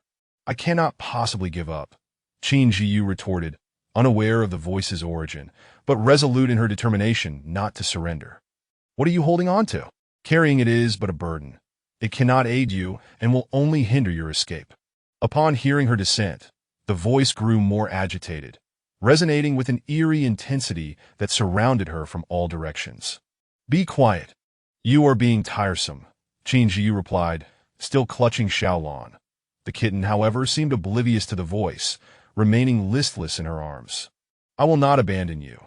We will surely find our way out," Qin Zhiyu vowed silently, her gaunt cheeks no matter how the strange voice attempted to ensnare her with its persuasive tricks. Qin Zhiyu remained unfazed as she pressed onward. The once barren marshland began to transform, revealing an array of exquisite treasures and sumptuous delicacies. Luxurious cars appeared before her, a stark contrast to her humble bicycle. Among the culinary delights were roasted duck, abalone, and oysters, temptations that could not entirely escape her notice. Yet she would not succumb to these lures. As the lavish cars and gourmet dishes drifted past, a grand refuge, towering 3 stories high, materialized before her, its traditional courtyard design beckoning enticingly that in her current state of fatigue and thirst, it would be all too easy to carelessly step inside to rest and discern the truth. Even the thought of merely testing the waters felt like a trap, the repercussions of which might seal her fate irretrievably. Qin Zhiyu would not risk herself, nor Xiaolon, on such a gamble. Seeing that her resolve remained unbroken, the peculiar place shifted its strategy to seduction. Beautiful figures with long waists and slender legs, some curvaceous and others strikingly handsome, beckoned towards Qin Zhiyu. It was a truly bewildering spectacle. Although she had a penchant for attractive individuals, not all were worthy of her attention. This encounter, however, provided a welcome distraction from her fatigue. With a renewed mindset, Qin Zhiyu embraced Xiaolon and began to enjoy the scenery along their path, her demeanor seeming to confound the strange place around them. After exhausting their final provisions, they finally glimpsed a glimmer of hope. The kaleidoscope of sights began to fade as they approached the snow-capped mountains. In the distance, Qin Zhiyu spotted a massive cave at the mountain's base. Could this be the exit? Overjoyed, she felt a surge of energy return to her legs, and she hurried toward the opening, eager to leave this cursed place behind. Passing through the familiar exit, she found herself in a forest. "We are home, Xiaolon," Qin Zhiyu exclaimed, gazing at the vast woodland with a hint of joy. "Indeed, master." Xiaolon was on the verge of exhaustion. "Thank you for not giving up on me," came a melodious and gentle female voice. Who was it? Upon emerging from the ruins, she quickly surveyed her surroundings, discerning no other beings. Who was speaking? Was this a lingering effect of the ruins?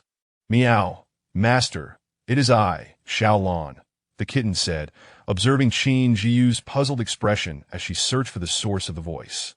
"Xiaolon, you can talk!" Qin Zhiyu exclaimed, her heart brimming with delight. Was this the ultimate reward of the ruins, the ability to hear Xiaolon speak? Was it a gift exclusive to her, or could others hear it too? Chapter 39. The passage of time, never mind that. After all, I have fulfilled a personal wish, and I shall no longer need to worry about communicating with Xiaolon. Ha ha ha, this is wonderful, truly wonderful. This journey has been worth every moment. Qin Zhiyu exclaimed joyfully as she lifted Xiaolon and gently rubbed its forehead. With an eager heart, she hurried towards the shelter, yearning to share her delight with 007. Xiaolan, do you think my travel-worn appearance will frighten 007? It has likely never seen me in such a state. Her emaciated cheeks radiated with vibrant excitement. Master, we have spent quite a while in the ruins, and we may soon be entering the next calamity. The little cat spoke softly, its tones soothing. You are right. I had completely forgotten about that. Qin Zhiyu, lost in the joy of her long-awaited wish coming true, had not considered the passage of time. 3 days. Today marks the 6th day of the calamity. She was taken aback by the time displayed by the calamity system. It was neither too long nor too short, yet upon reflection, it held many implications. She and Xiaolan had consumed the 3 cubic meters of water, bread, buns, biscuits, milk, and the raw meat prepared for Xiaolan that 007 had stored for them. Logically, having eaten so much food, they should have spent at least a week, yet it has only been 3 days, clearly too short. Qin Zhiyu pondered whether she and Xiaolan remained in a peculiar state after exiting the ruins, and only upon leaving the snow-capped mountains would they truly escape that strange place with its distorted flow of time. Fortunately, we still have 3 days left. Let us hasten back. 007 must be anxious. Ignoring the oddities of the situation, Qin Zhiyu prioritized returning to the shelter. All right, master, Xiaolan replied gently. Would others perceive Xiaolan's voice as a meow or a human sound? Given that a cat's physiological structure cannot produce such sounds, Qin Zhiyu mused on how the calamity resolved this issue. Could it be that the calamity served as a sort of converter? Regardless, it seemed to swiftly update information on any changes in personal attributes or the shelter. Deep in thought, Qin Zhiyu retrieved her bicycle, and with Xiaolan, she rode towards the shelter. Although the path was fraught with mud, the majority remained level, allowing for cycling even without rain. Inside the ruins, she could not have utilized the bicycle at all. The muddy terrain was littered with pebbles and sand, threatening to jolt her off. This marked Qin Zhiyu's first extended bicycle ride. Previously, she had driven to work, lacking both the need and the inclination to cycle. Ding-ling, the familiar sound of the old bicycle bell echoed. We are back, 007, Qin Zhiyu declared, her eyes sparkling with delight. 007. Welcome back, Master Zhiyu. You have been away for quite some time. Yes, I have returned that I am famished. Is there anything to eat? After riding for nearly an hour, it was now past 2 in the afternoon, and she was indeed both hungry and thirsty. 007. Indeed, master, I have freshly prepared meals ready. Freshly prepared? How did you know I would return at this time? Qin Zhiyu inquired as she stepped inside. 007. Because I prepare meals daily at mealtime, that if you do not return, I will convert the food into supplies to prevent waste. That sounds good. Well done. Thank you, 007. A warm feeling enveloped Qin Zhiyu's heart. Perhaps this is the comforting essence of companionship, particularly with 007, which excelled in attending to the minutiae of care. The aroma of the dishes wafted towards her, and she refrained momentarily, opting for a small bowl of meatball soup. Ultimately, she decided to shower before dining. These past few days had left her feeling rather unclean. While eating, Qin Zhiyu took a moment to check the updates from her shelter. She had not had the opportunity to review the construction points accrued over the past few days and was curious about the shelter status. You have entered the 6th day of calamity and have accumulated 3,815 construction points. You are 7,135 10,000 points away from a level 2 shelter. That as she perused the message log, it became clear that the shelter's recent developments had been summarized. Likely due to her absence, there had been no significant changes, only the minimum construction points required for shelter maintenance. She observed that the construction points possessed a certain rhythm. 1 factor was surviving each day of calamity. With each day survived, a certain number of construction points would be added, the specifics of which depended on whether it was a calamity day or a regular day, ordinary days yielding lesser increments. Moreover, the more resources circulated daily, the greater the corresponding increase in construction points. Perhaps some would attempt to exploit this to amass construction points, but one must first have sufficient circulating resources, and the trading channel would charge fees proportionate to transactions. While it was feasible to elevate the shelter's level through this method, if the gap in points was significant, it would be wiser to allocate resources more judiciously. thus enhancing the shelter's overall efficacy at a quicker pace. Additionally, the functional areas of rooms contributed to construction points. More advanced and comprehensive functionalities would yield greater increments. Lastly, the comfort level of the shelter was a consideration. A well-decorated space would undoubtedly garner more construction points than a bare one, with meticulous configuration surpassing mere painted walls. 007. If you come across any furniture or appliances available for trade that we could use, do let me know, Qin Zhiyu remarked. Thoughtfully, this could incrementally boost our construction points, albeit modestly. Even the smallest gains add up over time, and it would certainly enhance our living conditions. 007. I have contemplated this matter. Currently, small items such as cushions, cups, and utensils are available for trade, and I have procured a washing machine and a dryer. Excellent. Proceed with any suitable trades. By the way, can we sell our bicycles now? Qin Zhiyu suddenly remembered her intention to activate the provincial shelter channel before their departure, which had been delayed for several days. 007. Master Zhiyu, I have already stored the bicycles and gathered the necessary supplies. We are merely waiting for your return to activate the provincial trading channel. Very well, I shall do so now. Qin Zhiyu finished her last bite of food and wiped her mouth. 007. Understood, Master Zhiyu. While Qin Zhiyu dined, 007 observed her quietly, its once dull eyes now exhibiting a hint of liveliness. Gazing at the slender figure of Qin Zhiyu, 007 felt an inexplicable sense of peculiarity wash over it, reminiscent of that indescribable phenomenon from before, perhaps indicating the emergence of a new program. 007 remained puzzled. If the first occurrence could be deemed a coincidence, the second warranted earnest contemplation that IT resolved to pay closer attention to such conversations and future observations, with the intent of exploring relevant literature, as such resources were exceedingly affordable beneath the calamity. Indeed, 007 occasionally indulged in personal interests with public funds, such as trading for intriguing books, acquiring some metal, or procuring an ornament it believed Qin Zhiyu would appreciate. However, it did not discuss the specifics with her. It was not a matter of unilateral decision-making, but rather a confidence in its understanding of her preferences in daily life. Chapter 40. Provincial Channel. As Qin Zhiyu set down her bowl and chopsticks, she also placed aside the perplexing and bizarre program that she could not quite comprehend. Determined, she resolved to enrich her diet over the coming days, hoping that by nourishing her master, who currently appeared rather emaciated, the strange program within her might also be rectified. The jujube tree basked lazily in the sun, its branches and leaves stretching out, while the green jujubes ripened into a sweet and crunchy red. The vegetables sprouted tender green shoots, ready for consumption with the next calamity. The little fish had grown to the length of a finger, their black bodies frolicking joyfully in the pond, provided that little lawn was not present. The cactus fruits had taken root as well, no longer resembling the wilted, dehydrated state of before. These ingredients held far greater value and nutrition than those displayed for trade.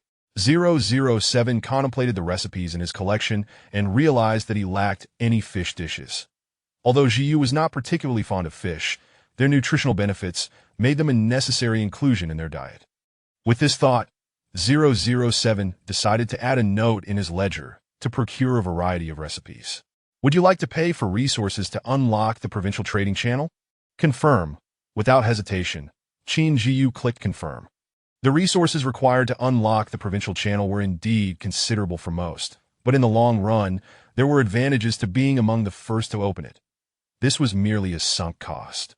If one hesitated to part with such minimal resources, how could they expect to barter for greater gains? Upon activating the trading channel, two additional categories emerged: the provincial trading channel and the ordinary regional trading channel. The interface remained unadorned in its austere black and gray tones, devoid of any patterns or embellishments that a simple dialogue box, silent yet resolute, lingered before every human who summoned it, as cold as the calamity itself. Qin Zhiyu glanced at the information displayed on the calamity panel. Congratulations on becoming the first individual to unlock the provincial trading channel. Reward: 500 construction points. You are 7,635, 10,000 points away from upgrading to a level 2 shelter. Impressive indeed, she thought, to receive such a substantial reward. equivalent to the construction points earned from surviving half a day of calamity. It seemed she would soon need to prepare for upgrading the shelter. The prospect of prosperity loomed, yet she feared that once resources were gathered for the upgrade, she would find herself back at square one, with the shelter remaining in a state of perpetual poverty. Clearly, she lacked the ability to hoard wealth, but was prone to dispersing it. Qin Zhiyu examined the rules for trading on the provincial channel. Although she had paid the fee to unlock the channel, it still incurred taxes, and the rent was calculated differently from that of the ordinary channel. Typically, a percentage was taken, but this was calculated daily. If an item was listed for 24 hours, it would incur a cost of 24 wood. No trivial sum, indeed. Continuously chopping trees for half a day would yield only 24 wood.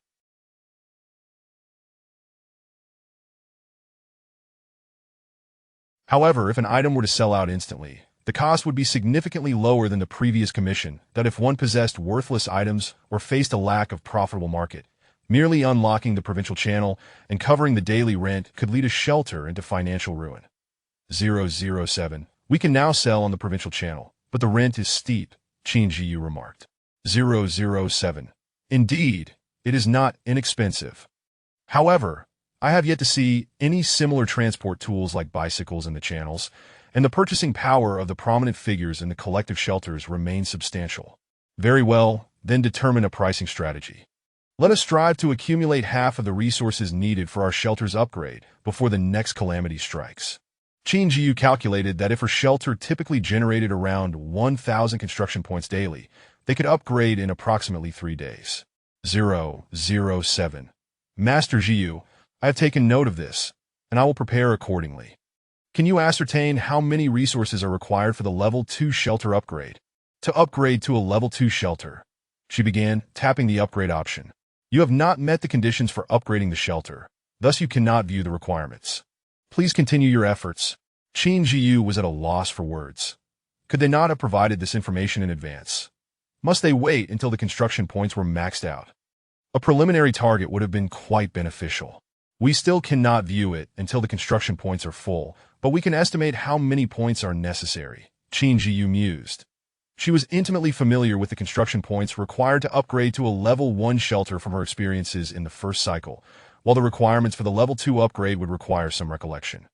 Previously, they had relied on a few hundred basic resources, but she now speculated it would be significantly more, likely doubling the amount. By the way, after the upgrade, we must consider expanding. That will entail a considerable expense. Qin Zhiyu lamented, feeling impoverished, so very impoverished. How could she swiftly amass wealth? 007. Yes, master, we will need to prepare at least 350 cubic meters of resources for the Level 2 shelter, and our current shelter might not even accommodate that. Indeed, that presented a dilemma. Qin Zhiyu pondered how to gather such an enormous quantity of resources when her entire shelter was not even that large. Reflecting on how the prominent figures had managed to upgrade during the first cycle, she realized she had not accounted for their vast storage capacities, nor the size of their shelters. Thus, the undertaking seemed impossible. Perhaps it would be best to focus on filling her own storage first.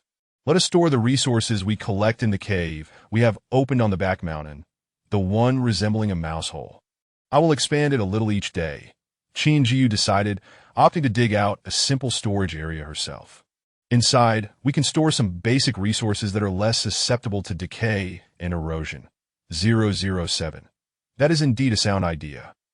I have surveyed the area around the shelter, and the safety factor is quite high during our daily explorations. We can certainly store some basic resources there. Exactly, so let us fill our storage first. By the time it is full, I will have nearly completed the external storage as well. Qin Zhiyu concluded her meal, setting down her chopsticks after finishing the last 2 bowls, wiping her mouth. She felt she had been hungry for quite some time, but fortunately, since the calamity had begun, her appetite seemed to have increased, although her physique had not changed, perhaps related to the shifts in her attribute points. 0. Little Lon is quite full, Little Lon exclaimed, sprawled comfortably on the sofa. Qin Zhiyu observed the roundness of Little Lon's belly, noting that it seemed to have gained a bit of weight. 007. As the conditions of the shelter improve, the standard of living naturally elevates as well. Meow. 007. You are so amazing. Little Lon admires you. Little Lon leapt onto the dining table before 007. 007. You are quite remarkable too, Little Lon. You can speak now. 007.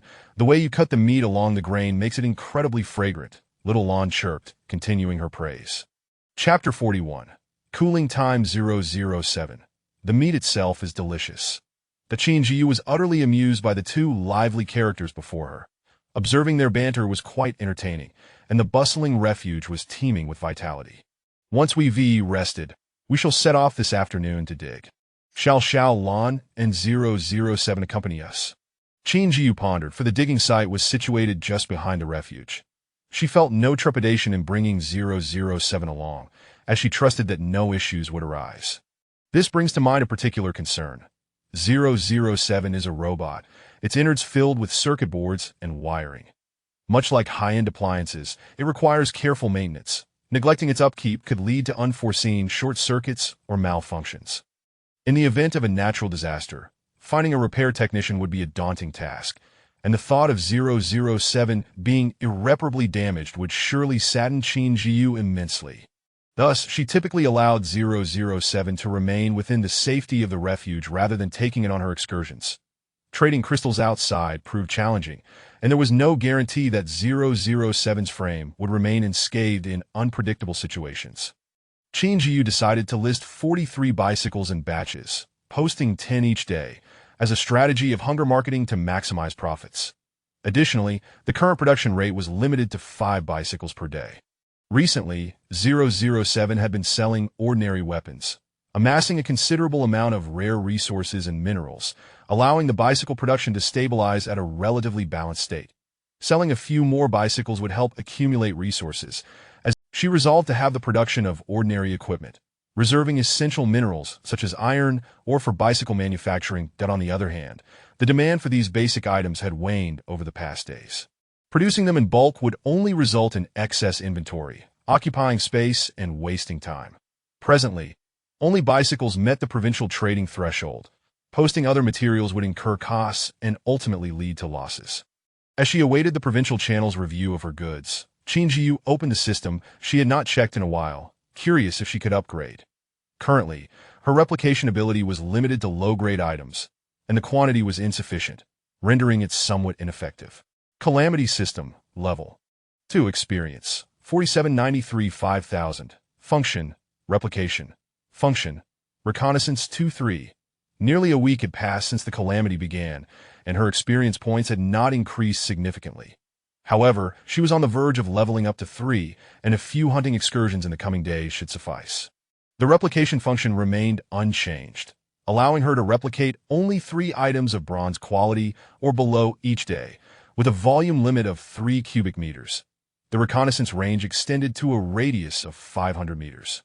The illustrated guide displayed a plethora of new entries. For instance, the initial creatures she had slain, such as crows and black fish, were joined by more exotic finds like white spiritual mushrooms and even Wenjin: exceptionally fortunate, possessing abilities unattainable by ordinary individuals.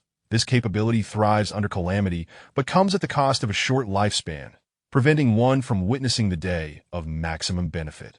Ability: Catalysis catalyzes plant growth, expediting their development at the expense of one's lifespan. Note: there are no free lunches. Extraordinary abilities invariably demand sacrifices, making one both a fortunate soul and a tragic figure. In an instant, Qin Zhiyu recalled that Wenjin's existence was not as carefree and indulgent as in the previous cycle. Could this be the reason?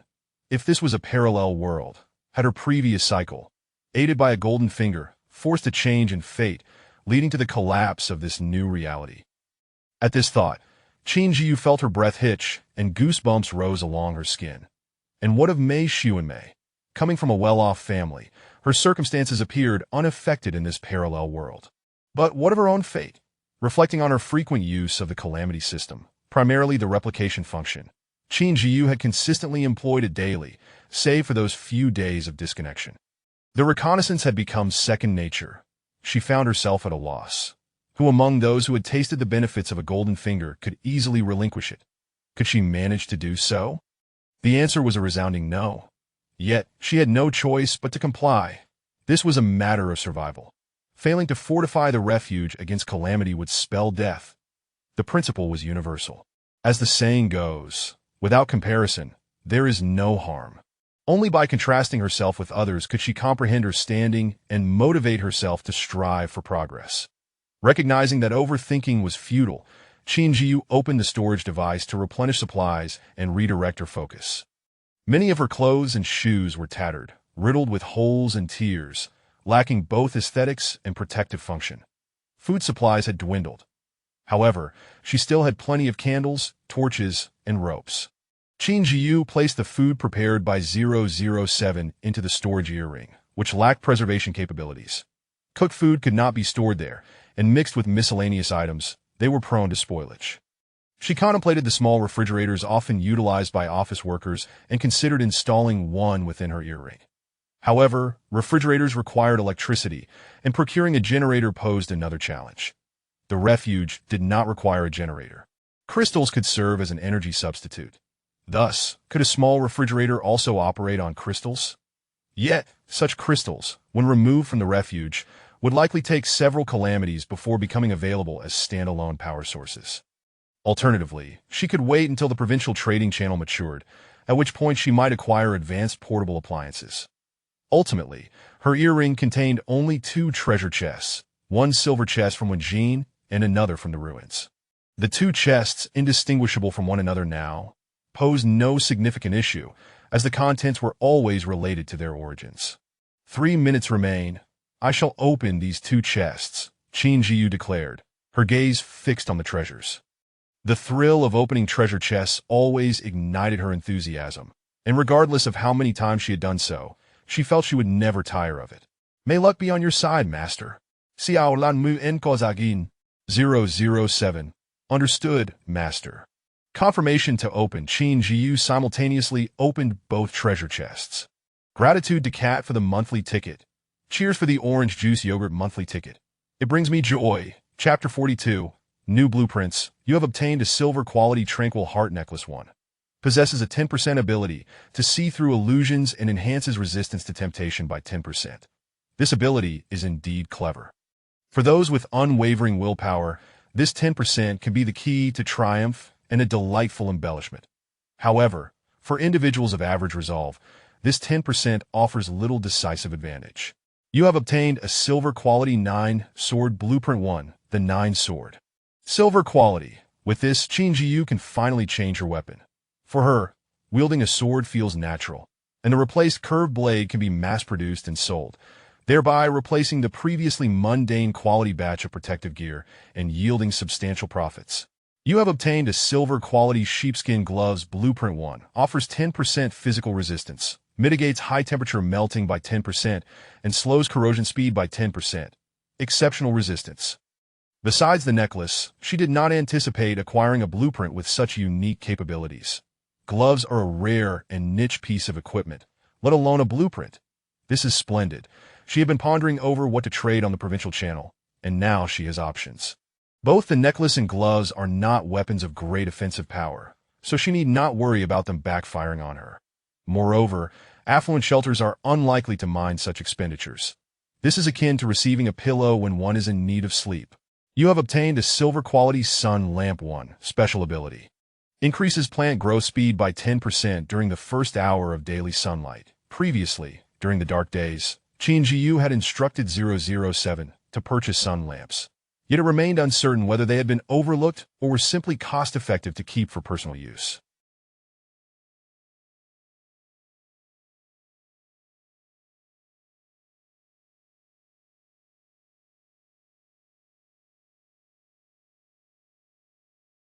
As of now, she had only been utilizing ordinary lamps, which lacked any notable features. This lamp, however, is remarkable.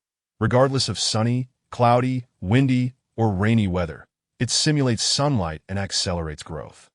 The quality produced by natural disasters is undoubtedly more reliable than the ephemeral lifespan abilities of Wenjin. You have obtained a special energy crystal 1. Effect unknown. What is this? I have not heard of it before, nor do I know its purpose.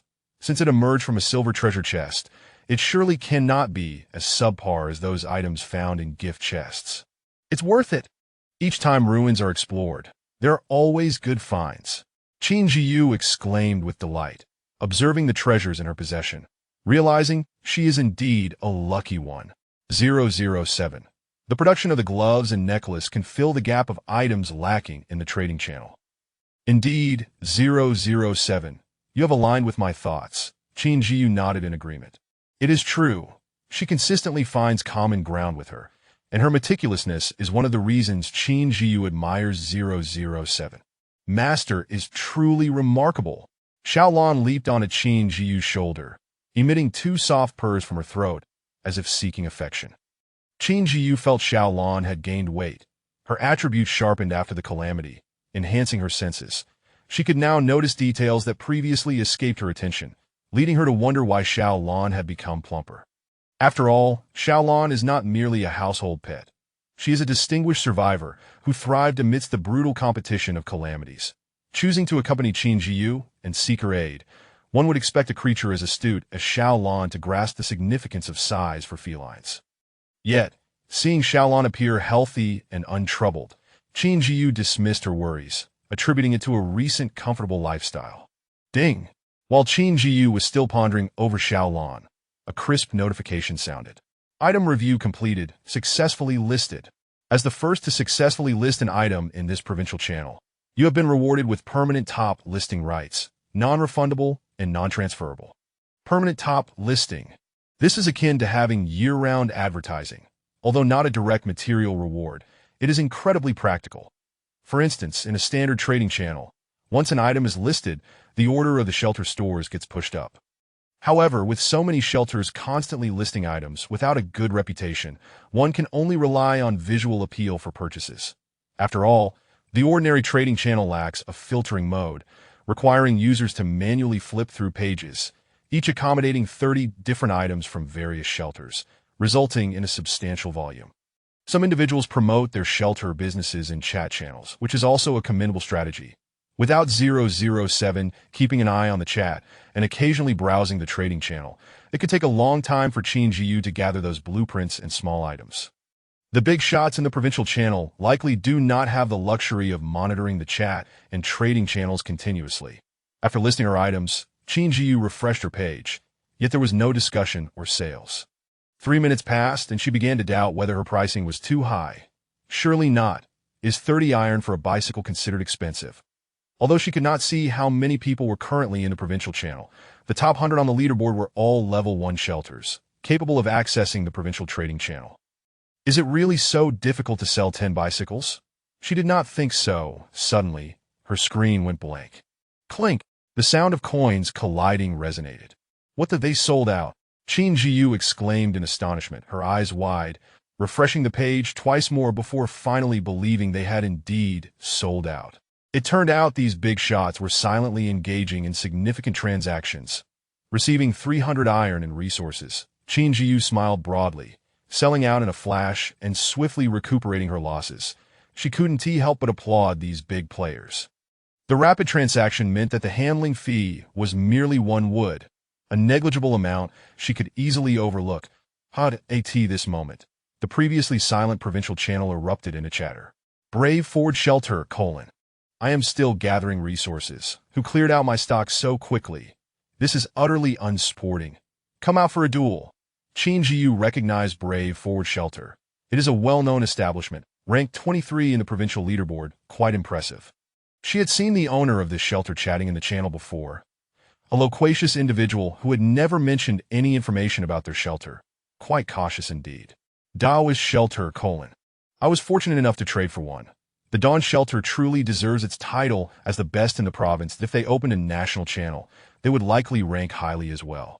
The owner of Daoist Shelter spoke in an elegant manner, befitting the name. Peak Shelter.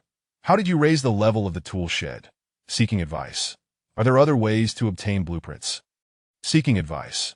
Regarding the tool shed level, while it may not yet be silver, it can still produce cross-level items, which means the higher the level, the greater the failure rate. Thanks to the monthly votes from Shunzixuri, you are all amazing. I thought I would be on my own. I'm so touched. Chapter 43.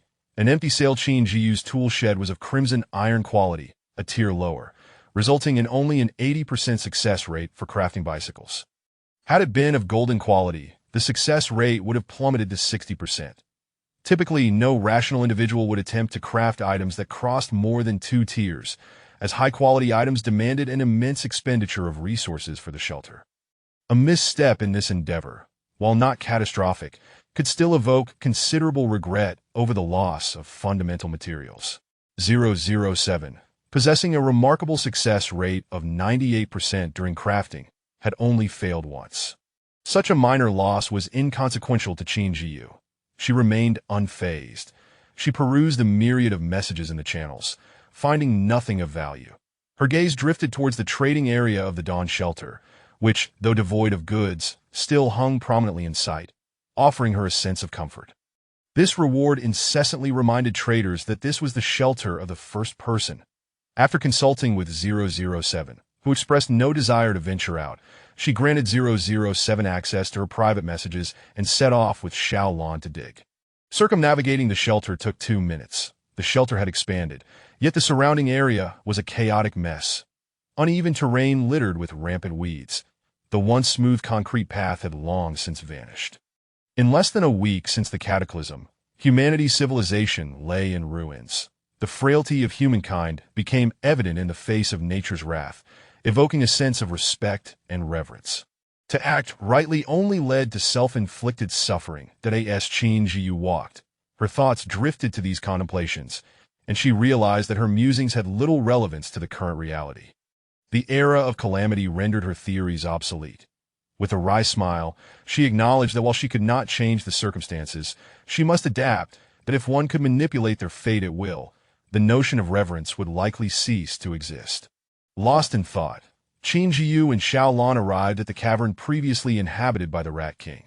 Upon Xiaolan's approach, a swarm of rats scurried away in a panic, their actions vividly portraying their innate fear. "Meow! I wouldn't touch those filthy, tasteless rats," Xiaolan scoffed, her whiskers twitching disdainfully, that if she were truly hungry, the little rodents would have had no chance to escape. Reflecting on her past fastidiousness, Xiaolan recognized that her newfound status had made her somewhat selective. Qin Zhiyu chuckled indulgently, clearing the weeds at the cave's entrance. The grass here was more sparse than elsewhere, as the young shoots had been devoured by the remaining little rodents. "Cough, cough, what a foul smell!" Qin Zhiyu exclaimed, nearly retching from the stench wafting toward her. The cave was filled with tiny rat pups, most of whom had yet to open their eyes. Stepping in felt distinctly wrong. Scattered across the floor were bones and decaying flesh, rivaling the chaos of a crow's nest in ruins. Doubts crept into Qin Zhiyu's mind regarding the feasibility of storing supplies in such a filthy place. It was clear that without a thorough cleaning, it would be unsuitable for storage. Perhaps acquiring a dog would suffice, providing companionship for 007 while also serving as a guardian. However, constantly relying on the trading channel for resource storage was untenable. Although permitted, the cost incurred during calamities was prohibitive. Within 24 hours, storage was free, but thereafter it would cost 24 wood per cubic meter. Storing 300 cubic meters of supplies would amount to 300 wood per day. No amount of mining could sustain such expenses. With these thoughts swirling in her mind, Qin Zhiyu lamented the need to devise a means to renovate the cave. The cavern's entrance was perilously close to the shelter storage area, separated only by a stone wall. Yet proximity did not equate to accessibility. Any retrieval would require a circuitous route around the shelter. Wood was manageable, but transporting stone and metal was a daunting task.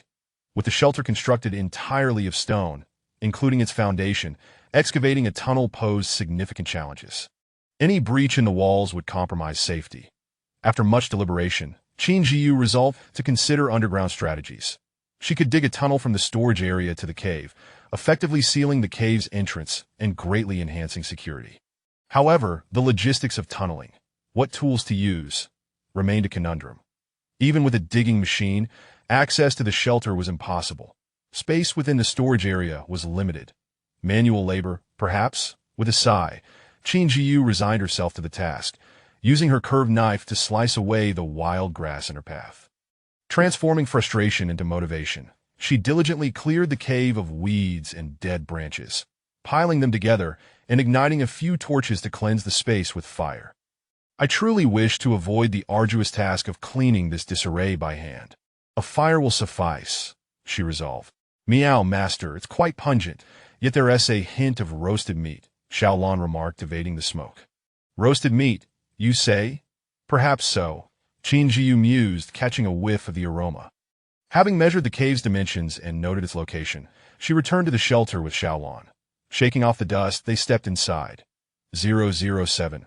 What do you think about connecting the cave and the shelter, then sealing the cave's entrance?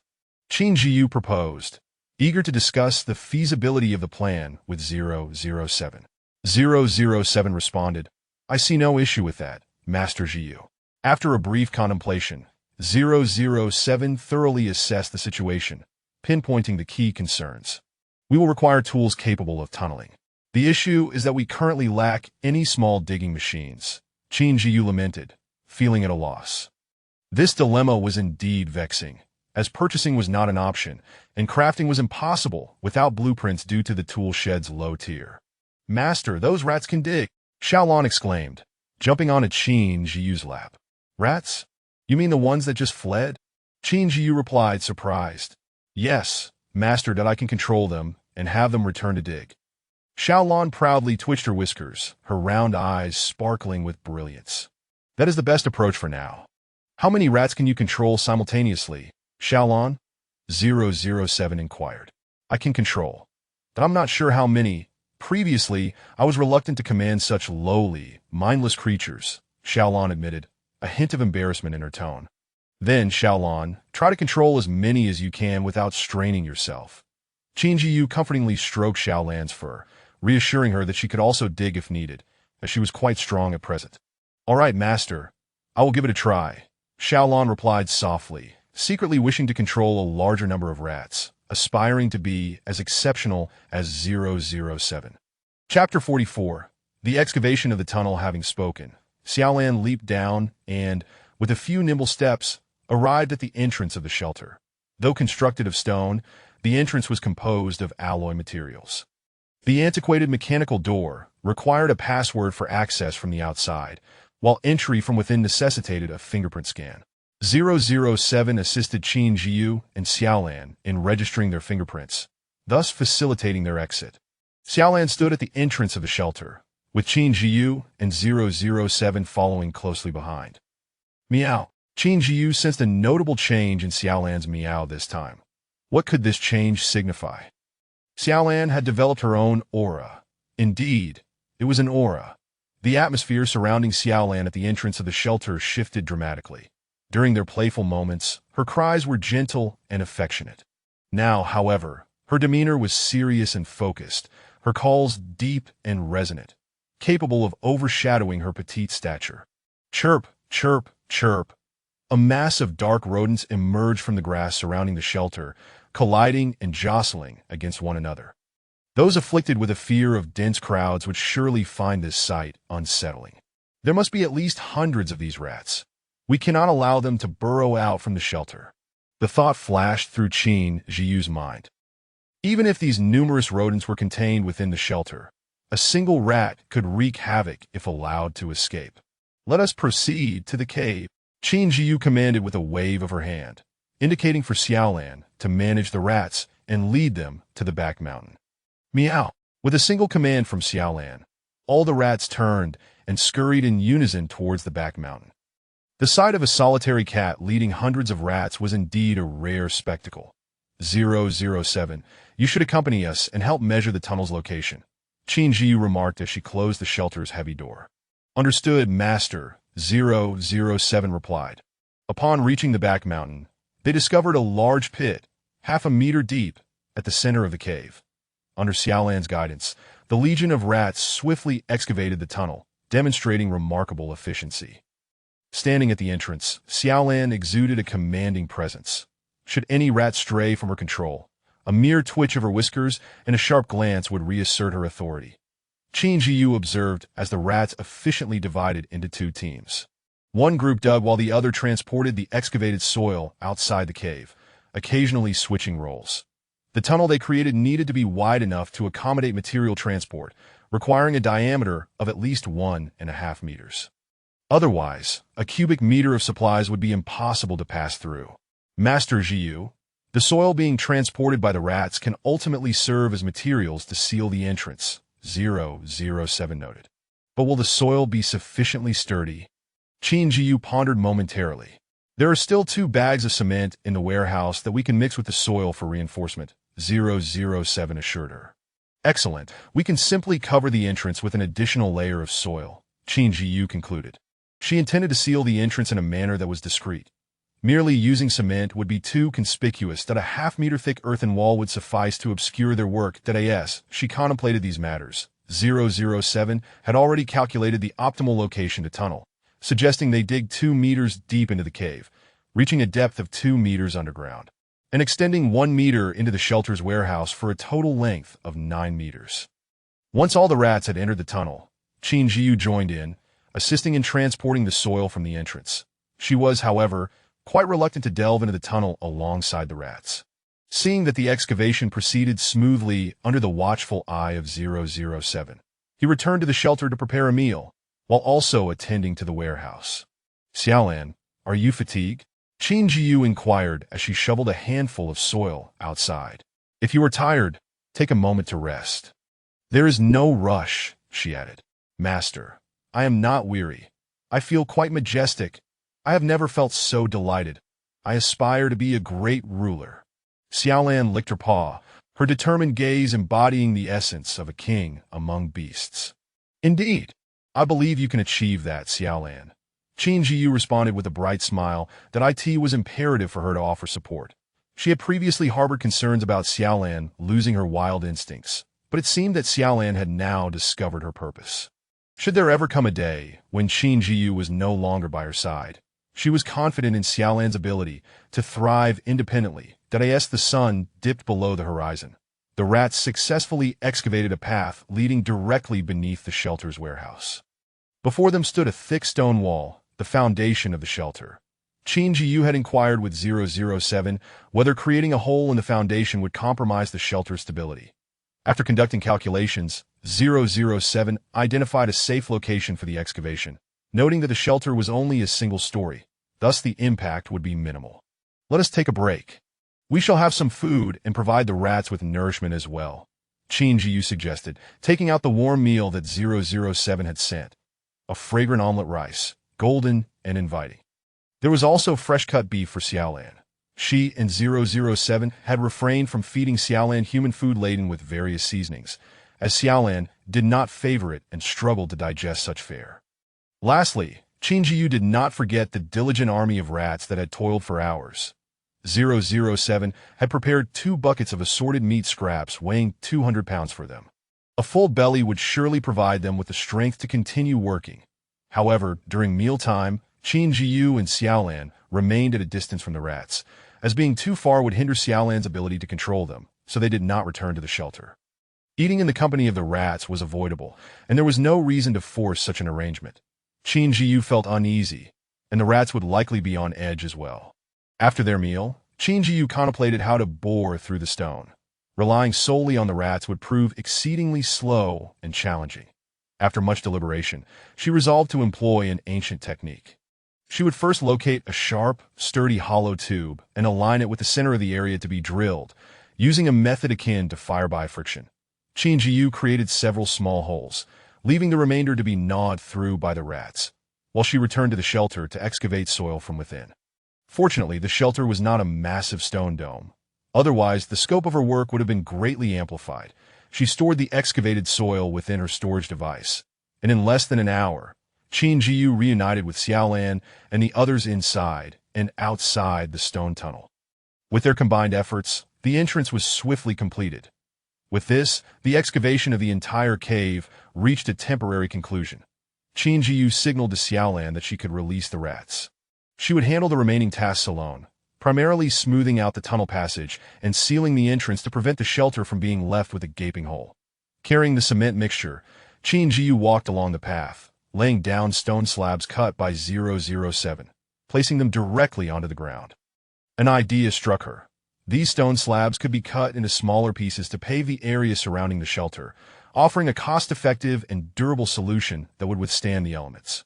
As Qin Zhiyu laid the path, Xiaolan frolicked behind her, with 007 occasionally offering guidance. Upon reaching the entrance of the cave, Qin Zhiyu simply cast 2 stone blocks to block the entrance, smoothing over the seams with concrete. Chapter 45. Completion of the cave, opening upon the completion of the excavation. Qin Zhiyu and her companions gazed upon the vast expanse of the cavern, which spanned 100 square meters. Though not particularly large, it alleviated the pressing shortage of storage space. Furthermore, there remained the potential to further expand the cave, albeit with the concern of possible collapses posing a significant challenge to the excavation process. Qin Zhiyu managed to relocate 180 cubic meters of supplies into the cave, which, with its 2-meter height, could accommodate a considerable amount. The remaining supplies were stacked in the corridor and the storage area. Having accomplished all of this, Qin Zhiyu emerged from the shelter and finished laying down stone slabs along the corridor, reaching the cave's original entrance. Although this entrance had been sealed, it was still conspicuous from the outside. She decided to smear mud over the walls, knowing that within a few days, the walls would be overgrown with weeds, enhancing their concealment. With everything arranged, Qin Zhiyu could finally return to the shelter and rest peacefully.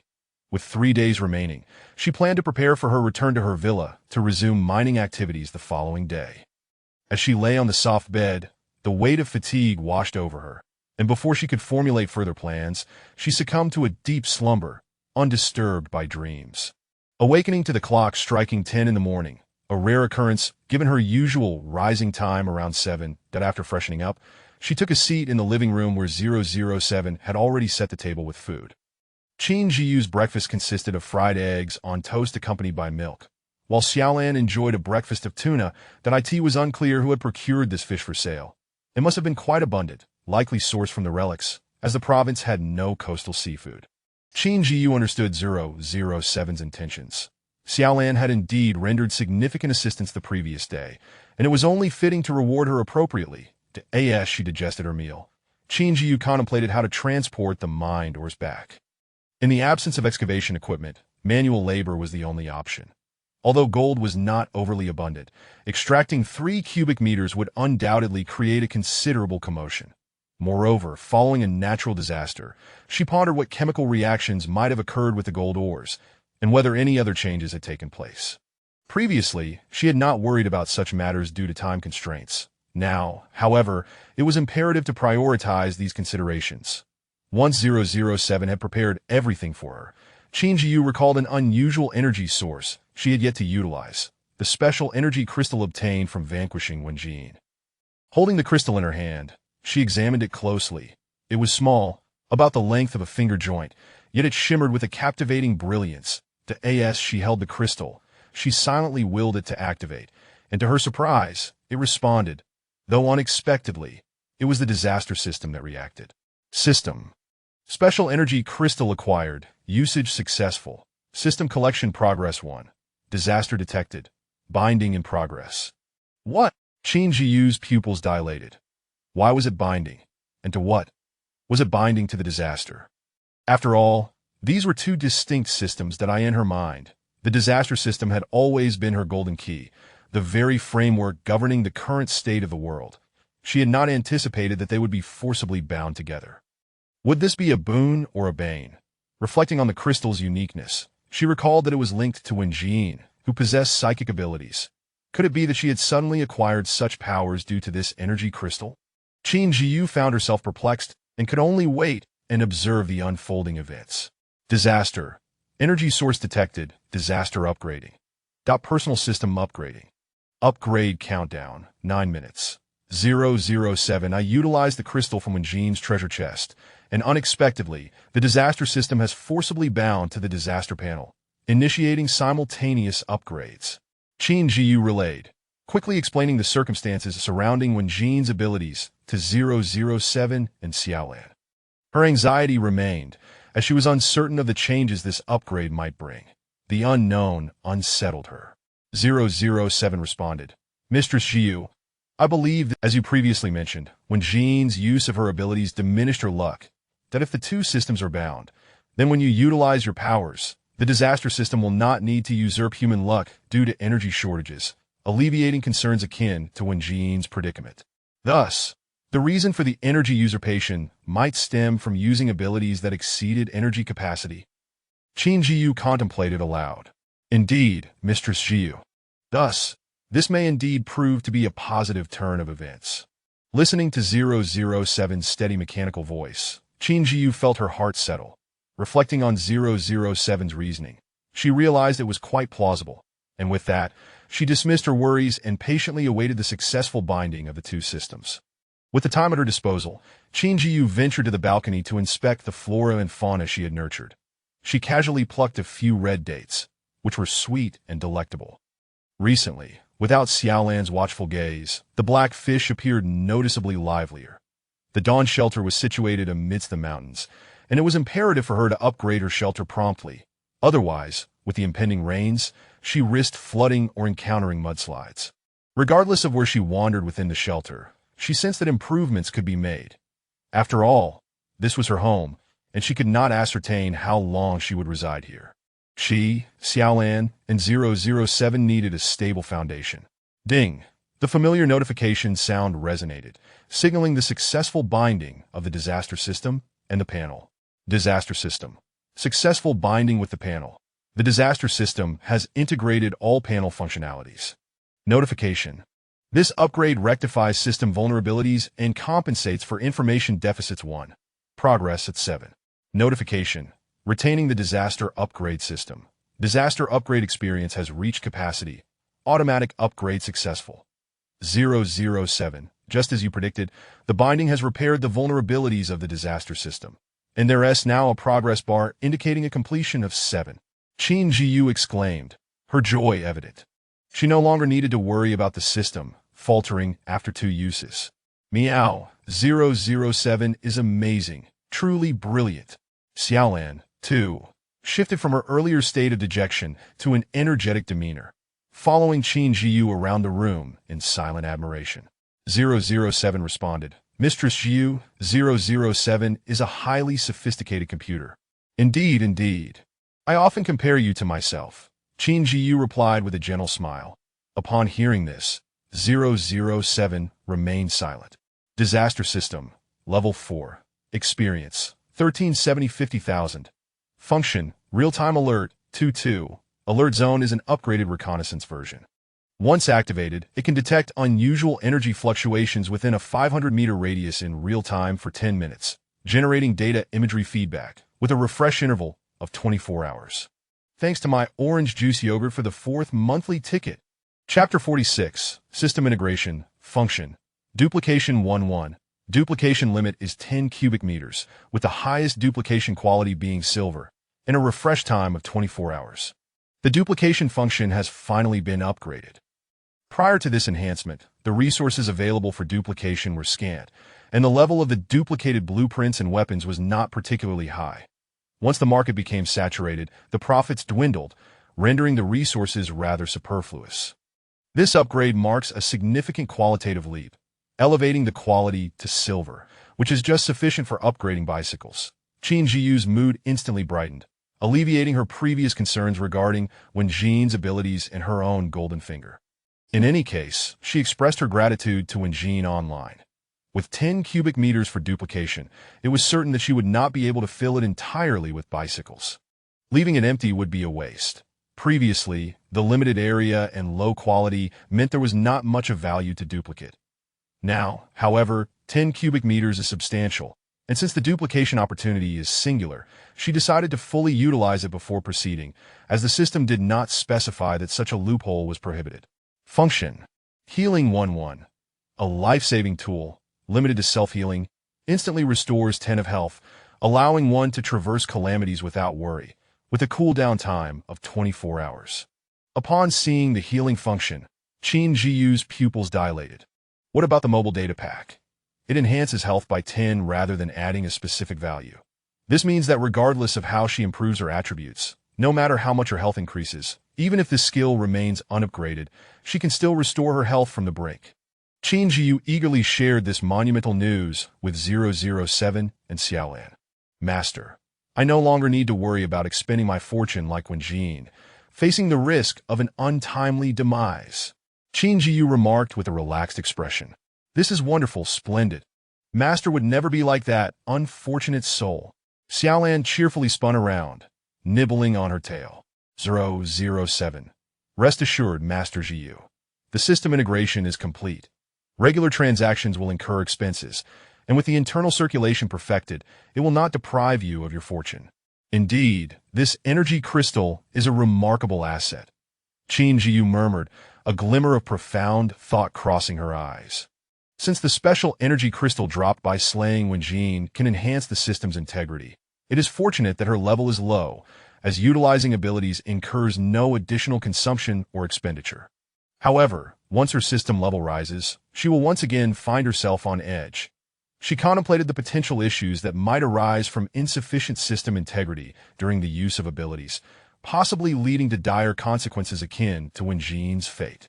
This thought led Qin Zhiyu to ponder Mike Sunmai, who possesses a spatial realm, particularly in circumstances where special energy crystals are required. The unique golden finger obtained from a human being makes Mike Sunmai's space undeniably tempting. Nevertheless, Qin Zhiyu adheres to her principles. Unless she has wronged an innocent party or engaged in a life-and-death conflict of interest, she would not proactively seize her space that if, in the end, she finds no suitable alternatives, she may consider it, but she is well aware that she is not particularly noble in her moral standing. Moreover, given that Qin Zhiyu exists under the threat of calamity, her survival is uncertain. How can one discuss moral boundaries when such considerations are only applicable under favorable conditions? Is her system the only one of its kind, or are there many others in this world sharing her fortunate circumstances? After all, they have only just unlocked the provincial channel, and the national channel seems a distant prospect, with the world channel even further away. Everything is nearly packed. Xiaolan and I shall set off now to retrieve the gold mine. Qin Zhiyu stated with confidence, possessing absolute faith in her combat capabilities. 007. By the time I return, our shelter should be ready for an upgrade, preparing for the next calamity, extreme heat. Initially, Qin Zhiyu intended for 007 to accompany her, but in her heart, the precious 007 was best secured within the safety of the shelter. 007. Understood, Master Zhiyu. I will procure supplies to withstand the heat. You may venture forth with peace of mind, and I will await your return at home. All right, Qin Zhiyu replied with a warm smile. Home. Such a beautiful word. She had not valued it before, but now she feels the warmth it brings, which is quite pleasant. Lacking a backpack, Qin Zhiyu found that there were plenty of ordinary quality storage devices available. With a bit of capability and courage, one could acquire several cubic meters of storage. Therefore, she decided against carrying a backpack while traveling. Her reasoning was that should anyone see her alone, cradling a cat without any possessions in the wilderness, the astute among them would likely think twice before attempting to take advantage of her, thus minimizing trouble. Should any foolish and oblivious individuals disturb her tranquility, she would certainly not show mercy. Qin Zhiyu's bicycle had been specially modified by 007, equipped with a dashboard utilizing a compass. The tires were custom-made to handle various complex terrains without easily succumbing to punctures done on this outing. She brought along 5 bicycles, as well as camping gear such as tents and sleeping bags, all of which consumed a considerable amount of resources provided by 007. Riding her bicycle with Xiaolan nestled in the front basket, she noticed that Xiaolan seemed to have gained some weight, her belly round and plump. Along the journey, signs of human civilization had vanished. Rampant weeds and towering trees seemed to stretch towards the heavens, competing for limited living space. The ground was covered with overgrown vegetation, revealing patches of torn, tattered soil. What was that? The sound of a pig. Meow. Upon hearing the grunt, Xiaolan agilely leapt from the bicycle basket to a nearby tree, emitting a fierce sound to ward off any threats. An old acquaintance. Qin Zhiyu smirked, withdrawing her bicycle in anticipation. Just in time, brother pig. Let me test my 9-curve sword on you. With that, she charged toward the second brother, sword in hand. Xiaolan, keep watch. There may be other pigs around. Meow. Xiaolan swiftly acknowledged. The second brother, appearing even more glistening than last time, made Qin Zhiyu chuckle. They had scarcely traveled 5 kilometers, and the promise of braised pork was already before her. "Since you're here, stay for a while," Qin Zhiyu commanded, her mastery over her body reaching a new level. Without waiting for the second brother to collide with her, she deftly turned away, in a sudden halt. The second brother, unable to control his speed and massive frame, crashed into a tree with a resounding thud. "Fool!" Qin Zhiyu scoffed. She swung the 9-curved sword, delivering a strike to the second brother's backside. The pain caused the second brother, dazed from the impact, to pivot and thrust his long tusks towards Qin Zhiyu. At that moment, the sword remained firmly embedded in the second brother's rear. This was bad. There was no escaping. Hiss!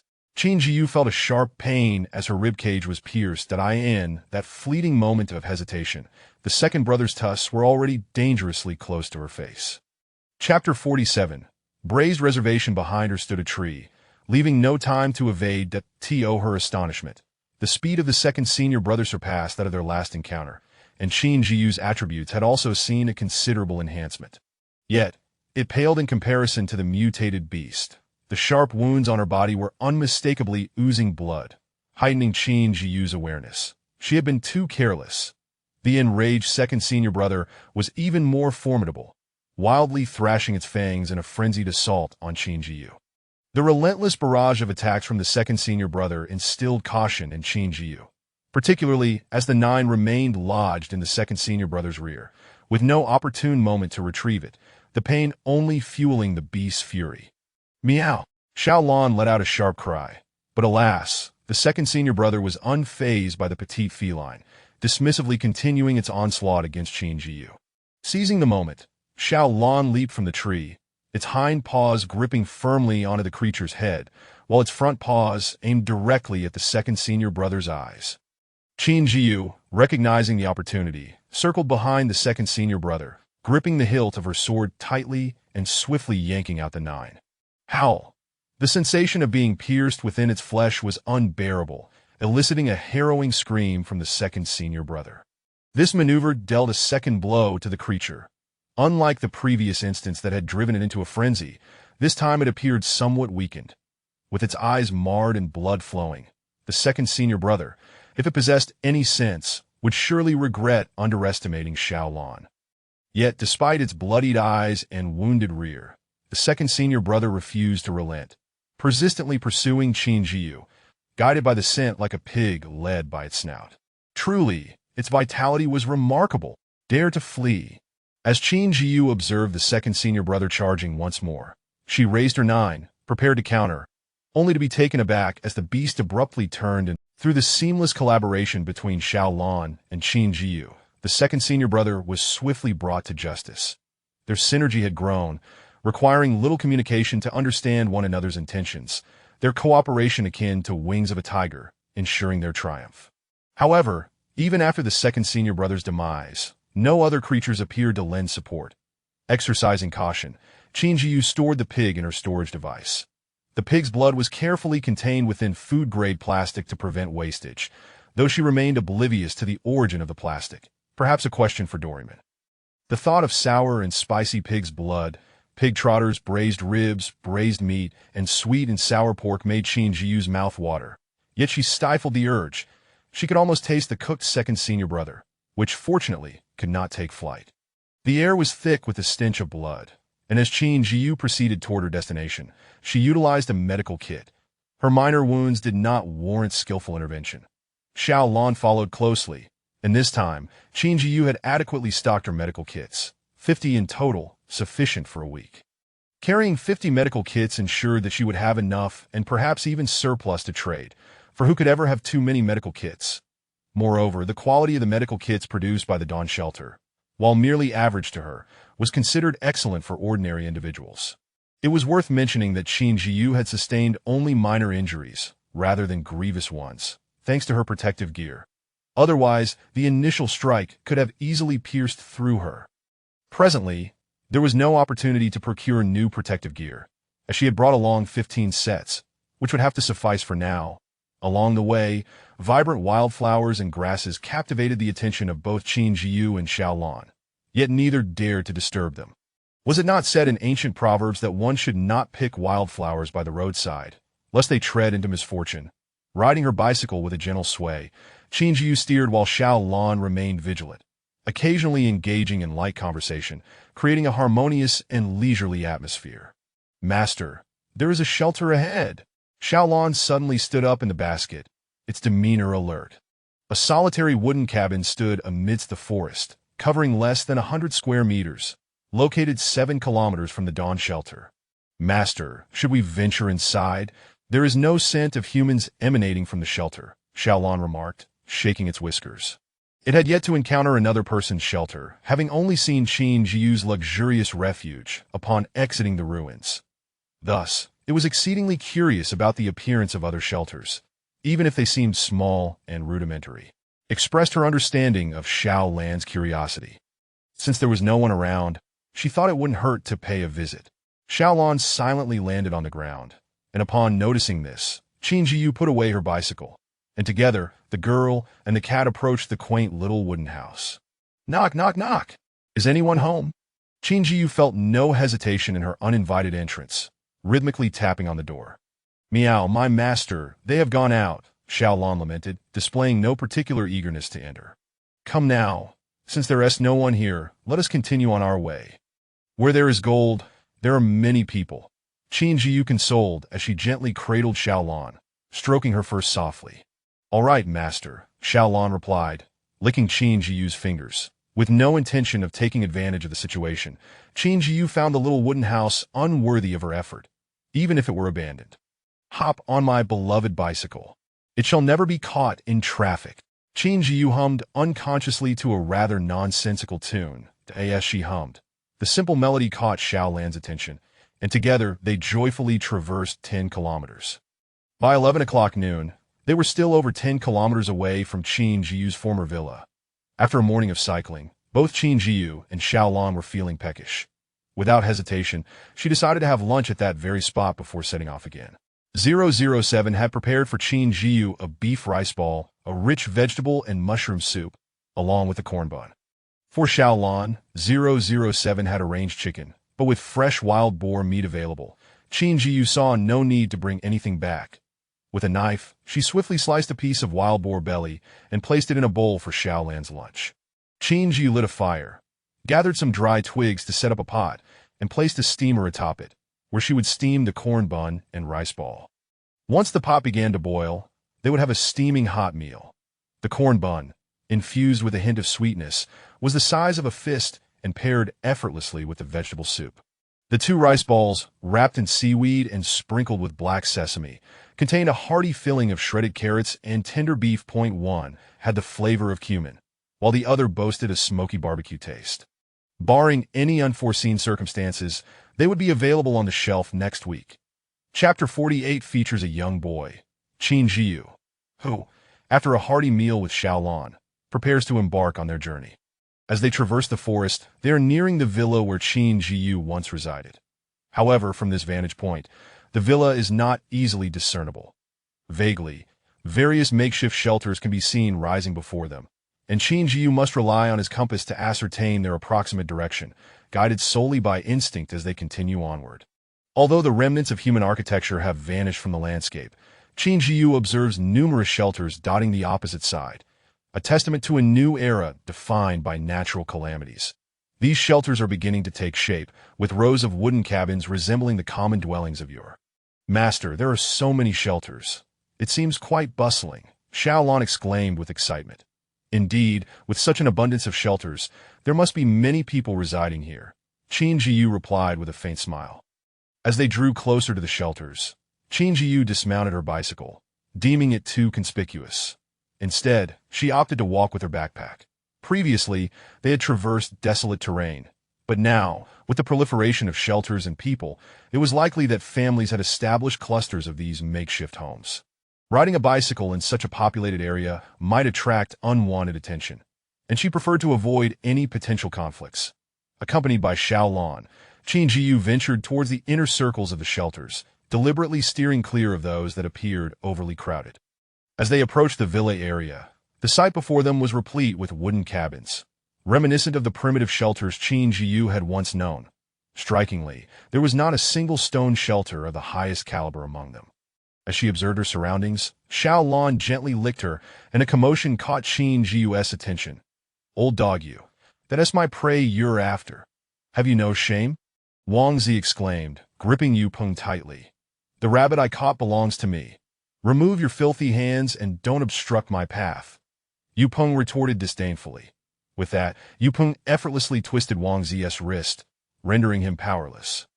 Wang Zi grimaced in pain, clutching his wrist as he groaned, casting a sidelong glance at Yu Peng filled with palpable resentment. Why Yu Peng paid him little mind, turning to leave with the rabbit in tow, utterly unfazed by Wang Zi's animosity. To him, resentment was meaningless. In the face of disaster, skill was paramount. Lacking the ability to improve oneself meant relying on the mercy of others that don't you dare walk away. Watching Yu Peng depart without a backward glance, Wang Zi's resentment only intensified, prompting him to spring to his feet and chase after Yu Peng. "Master, they're so foolish. They haven't even noticed us," Xiao Lan remarked haughtily after witnessing the scene. "Xiao Lan, their confidence in this secluded spot allows them to act so brazenly," Qin Zhiyu explained. She absent-mindedly patted the cat, and as two passers-by began to argue, Xiao Lan stealthily leaped onto her shoulder.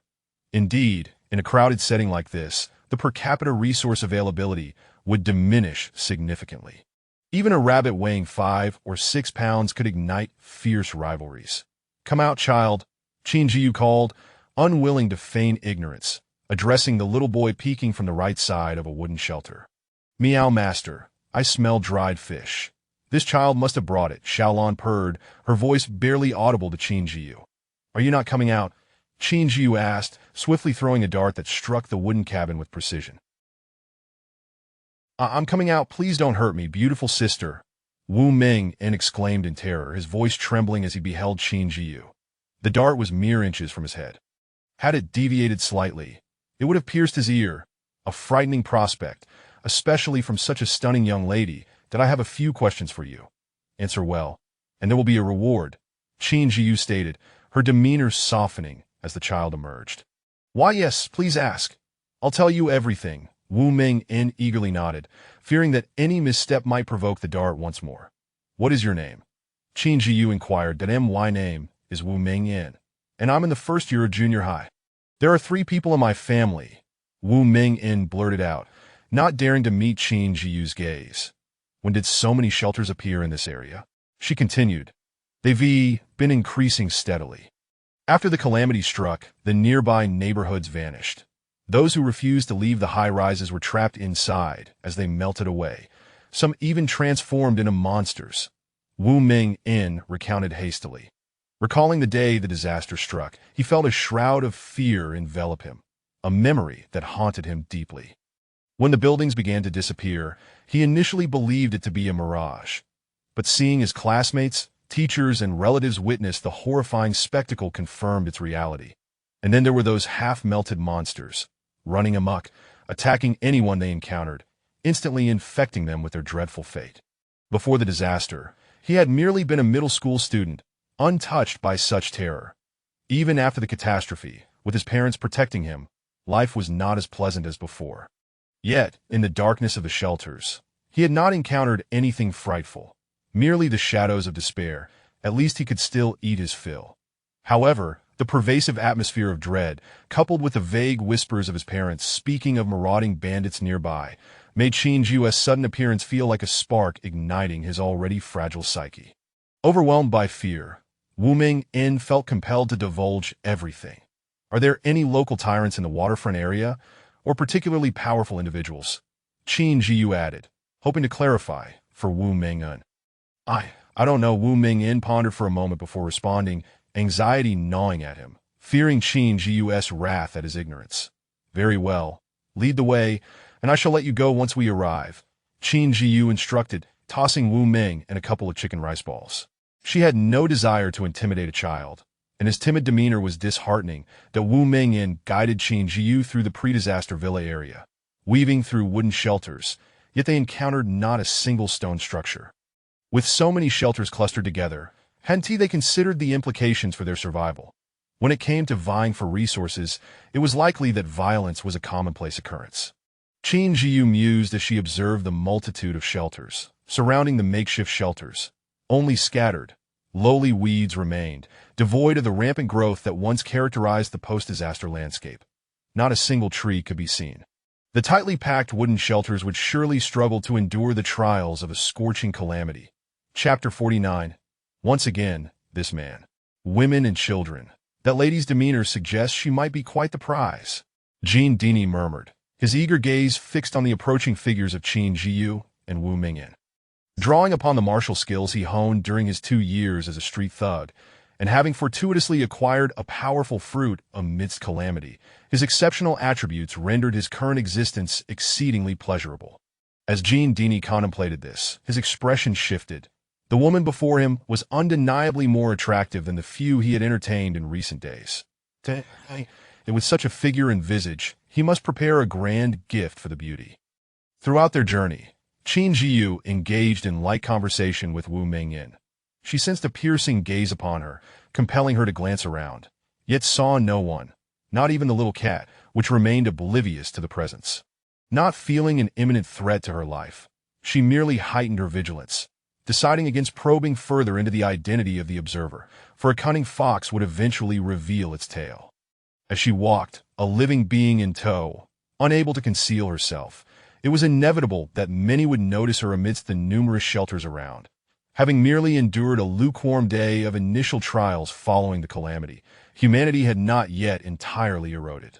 In areas where crowds gathered, significant events involving human lives could not unfold brazenly. As for the young Wu Mingyan, who had not yet faced the harsh realities of disaster, he seemed to recognize that although his sister exhibited a cold demeanor, she became quite approachable when responding honestly to his inquiries. Gradually, he relaxed, shedding his prior trepidation. "Sister, let me tell you, there's a person named Qin Zhiyu, and he currently has 3 wives. Strangely, before the calamity, no one wanted to associate with him," Wu Mingyan recounted, scratching his head in mild confusion, information gleaned from overhearing his parents' conversations. His companions had also advised him to keep his distance from this individual, and even a neighbor girl he secretly admired had warned him that her mother urged her to steer clear of this bad man. Upon hearing this, Qin Zhiyu pondered silently. Possessing 3 wives, whether they were truly wives remained uncertain. Nonetheless, this man must possess some extraordinary qualities, be it formidable strength or remarkable charm and intelligence. He must embody at least a few of these traits. After all, how could 3 women willingly serve one man in the 21st century without a hint of absurdity? The hillside of the villa district loomed near, where clusters of unit buildings had transformed into quaint wooden cottages, tightly packed together, leaving little room on the hillock. Taking a couple of steps forward, Qin Zhiyu naturally halted at a patch of earth at the foot of the hill. "Wu Mingyan, you may depart now. This outfit shall serve as a reward for guiding me," she stated, discreetly retrieving a set of ordinary protective clothing from her storage device, concealed by her backpack. "For me? Thank you, sister," Wu Mingyan exclaimed joyfully, cradling the garment. He had observed the trading channel and noted that while such items were not exorbitantly priced, they were beyond his means as a child. For one of his tender age, whose health had not yet peaked, this outfit was akin to a dream come true, a perfect fit. Now his mother need not worry about his low health points any longer. As he disappeared from view, Qin Zhiyu produced a small stool and settled on a relatively flat patch of ground, leisurely preparing a meal over a fire. The aroma of lean meat porridge wafted through the air, and she tossed in a couple of leafy greens.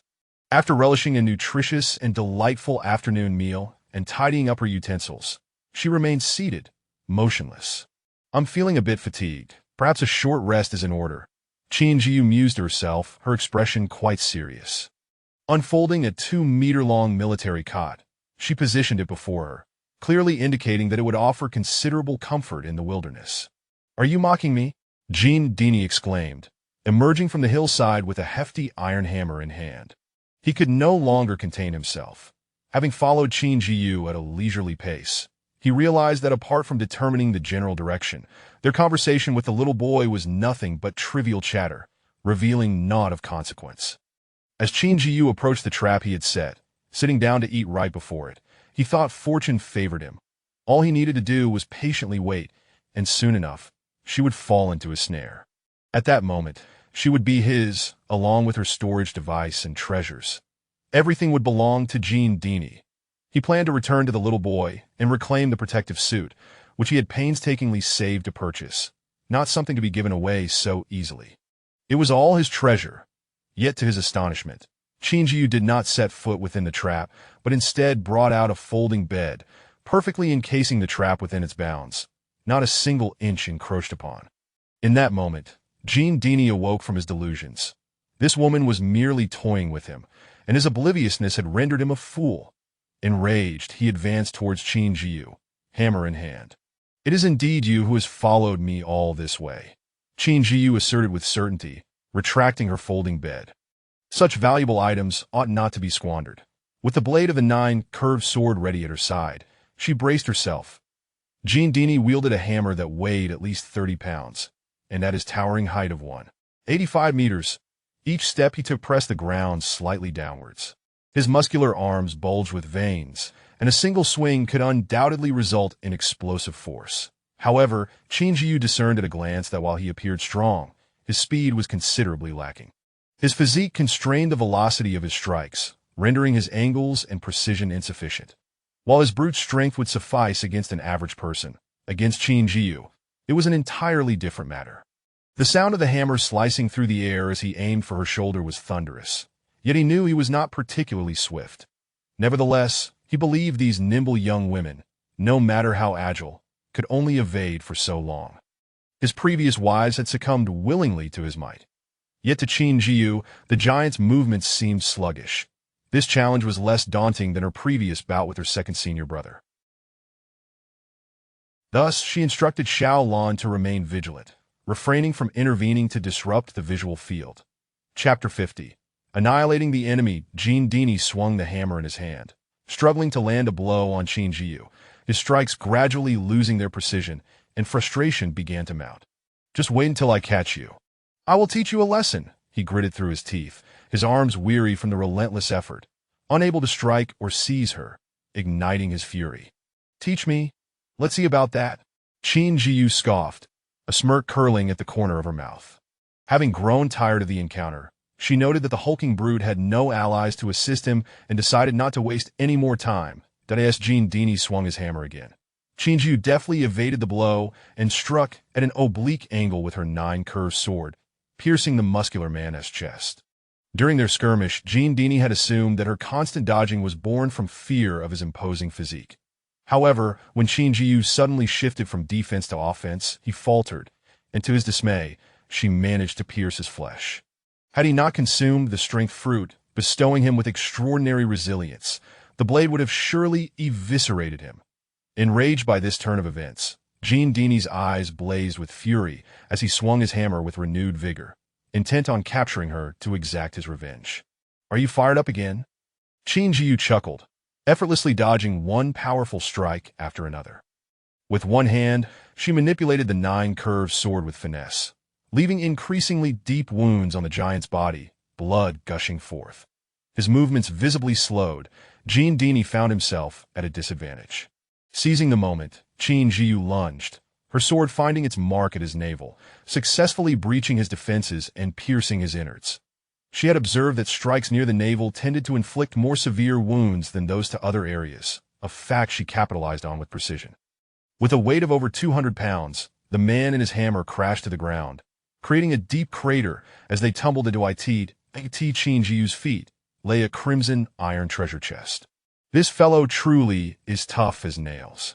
Not only did he waste my time, but all he left behind was a mere crimson iron chest," Xiao Lan remarked while gazing at the treasure. Several times, it had attempted to leap forward to assist, only to be halted by Qin Zhiyu's gaze. Qin Zhiyu had wished to face the giant alone, both to test her skills and to enhance her combat and adaptability through experience, as theoretical knowledge alone proved exceedingly limited. Once the area was cleared, she lifted her gaze toward the shelter above. She and Xiao Lan had finally arrived at their destination. Fortunately, the giant had chosen a secluded location, aligning with her intentions. Otherwise, their battle might have attracted unwanted attention, turning her into a spectacle. "Let us go." Qin Zhiyu navigated through the gaps between the wooden cabins, climbing to the summit. With Xiao Lan's assistance, she consciously avoided populated areas, moving swiftly through them. Even if someone caught a glimpse of her passing by, they would certainly struggle to recall her visage. Approaching the villa district, Qin Zhiyu activated real-time surveillance, scanning the area for 10 minutes to detect any unusual energy fluctuations within a radius of 500 meters, establishing a data feedback image. She had yet to utilize the 2 scans from earlier. Preserving one for emergencies that in her mind's eye, she visualized the data feedback. Within a 500-meter radius, there were 4 wooden shelters, but no gold. She paused for a moment, recalling her earlier thoughts that the gold might have transformed into other metals due to the first calamity, yet she had not anticipated its complete disappearance. Why? Had others gotten there first? But wasn't he when Jean did? Qin Zhiyu found it hard to believe, yet the reconnaissance results were undeniable, and she could not simply excavate the entire neighborhood. In her first cycle, she had heard nothing of resources vanishing. It was indeed peculiar. Pondering over this mystery, Qin Zhiyu circumnavigated the mountain, still failing to uncover any resources. Don't worry, master. If there's no gold here, there will surely be elsewhere. Perhaps there are other metals, Xiaolon chirped reassuringly. Brother 007 will surely understand all that you have done. I believe he, like me, is overjoyed to see you making such efforts, Xiaolon added, its voice sweet and comforting. Noticing Qin Zhiyu's disappointment, Xiaolon offered heartfelt consolation, and indeed, with resources gone, she had no desire to linger in the area any longer. All right, Qin Zhiyu replied with a smile. Xiaolon gently licked her fingers, as if to provide solace. Thank you for your comfort, Xiaolon. I appreciate it. Qin Zhiyu affectionately embraced Xiaolon, nuzzling its nose that as they made their way back.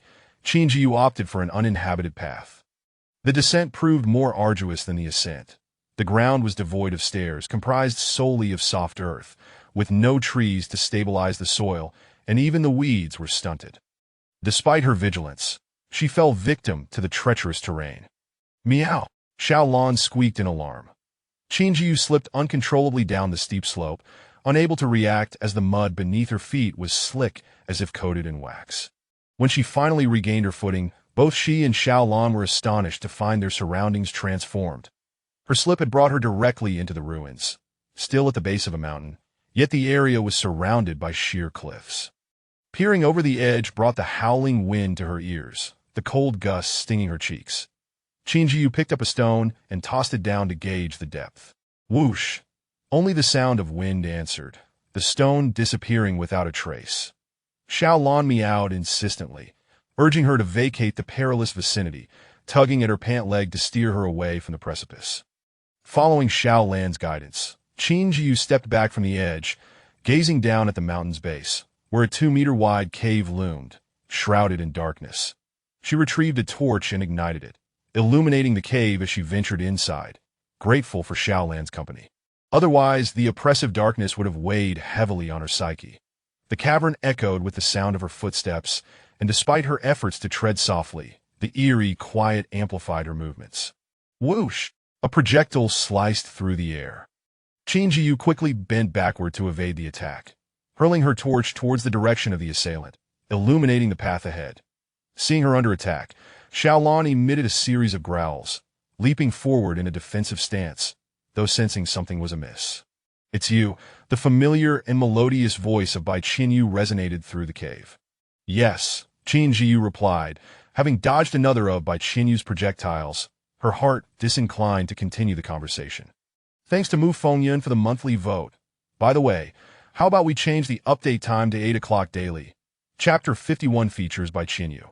However, since they had only met once before, she refrained from launching an immediate attack, opting instead to assess the situation. It had been merely a few days since their last encounter in the ruins, and now, facing each other again, neither had suggested adding the other as a friend, resulting in a lack of communication thereafter. Their familiarity was limited to that solitary battle they had fought side by side, coupled with their knowledge of each other's names. You entered this open space from the fork in the path. Bai Qinyu inquired, glancing towards the direction from which Qin Zhiyu had arrived. Though phrased as a question, her tone conveyed a sense of certainty. Indeed, there are 8 main paths leading to the cavern where we currently stand, but I am uncertain if I came via a minor path, Qin Zhiyu replied, sharing her observations.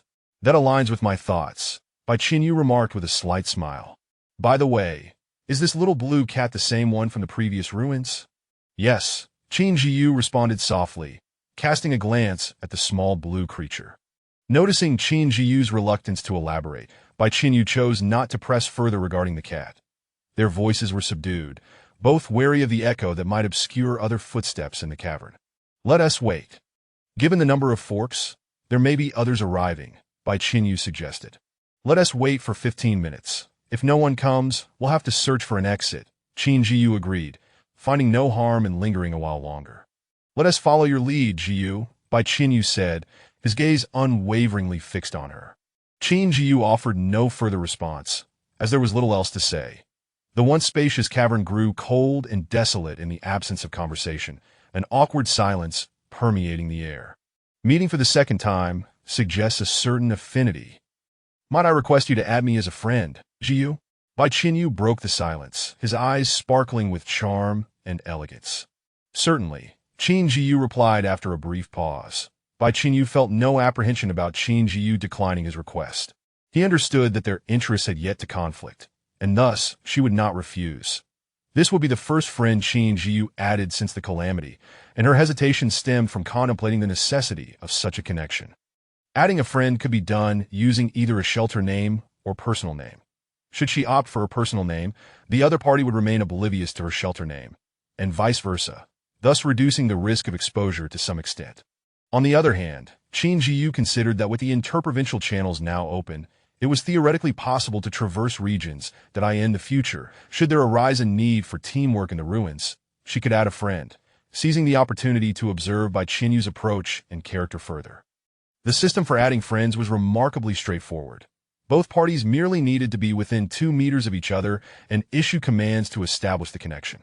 When adding a friend, one could choose either their real name or shelter name as an ID. Naturally, Qin Zhiyu opted for her real name, and Qin Zhiyu predictably chose his as well. While Qin Zhiyu awaited, she did not neglect to survey the terrain. The cavern was lined with hard, sealed stone walls, revealing only 8 similarly sized openings. Of these, 2 were the paths they had traversed, thus eliminating them as options.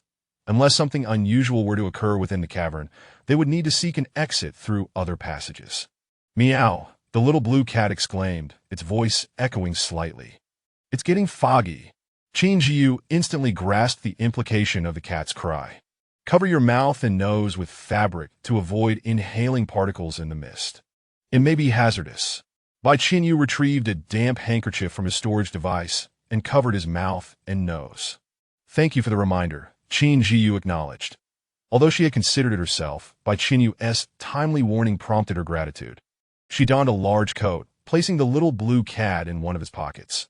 She had intended to fashion a makeshift mask for the cat, but it had declined, and she chose not to insist, recalling how she had been affected during their last encounter, while the little blue cat had remained unharmed.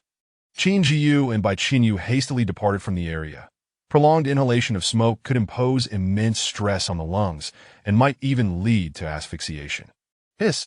Shortly thereafter, Qin Zhiyu inhaled sharply. He felt a sting in his leg, the sensation akin to being cut by scissors. Meow! The little blue cat cried out from within Qin Zhiyu's coat, having detected the scent of blood. You're injured! Qin Zhiyu interpreted the cat's meaning, casting a wary glance around. The mist began to seep into the cavern from the entrance directly opposite Qin Zhiyu, gradually enveloping the space. Wisps of white cloud swayed gracefully as they gathered within, transforming the dim, expansive cavern into a thick, grayish-white haze. I've been bitten by a bug. Exercise caution. This bug is quite lethal and likely related to the mist. Qin Zhiyu gritted his teeth, declaring. Despite his robust physique, the wound had failed to clot as expected, and blood continued to flow from it. After much deliberation, he retrieved a standard medical kit to staunch the bleeding. Uncertain of what lay ahead, he understood the importance of conserving blood. He could not allow himself to become a burden. Let us move, Qin Zhiyu urged, furrowing her brow at the increasingly dense fog. The mist had thickened to the point of nearly engulfing the various passages, and their pace could not match the fog as advance. Remaining here, with visibility obstructed, posed a significant risk of ambush. Even if they encountered something while advancing, the two of them could support each other within the cavern, and their combined strength might grant them an advantage. Whoosh! Bai Qinyu launched a silver needle, expertly striking a bug that had approached him. Let us retreat towards the right passage. The fog is least dense there, Bai Qinyu instructed as he donned a pair of gloves and collected the bug along with the silver needle. Understood, Qin Zhiyu affirmed, moving directly towards the cavern's entrance. She heard the sound of Bai Qinyu's attack and witnessed the bug fall to the ground as he retrieved it. His skill with hidden weapons was as remarkable as ever. Qin Zhiyu and Bai Qinyu hastened into the depths of the cavern. The ground beneath them felt peculiar, as though they were not truly making contact with solid earth. Their feet sank slightly with each step.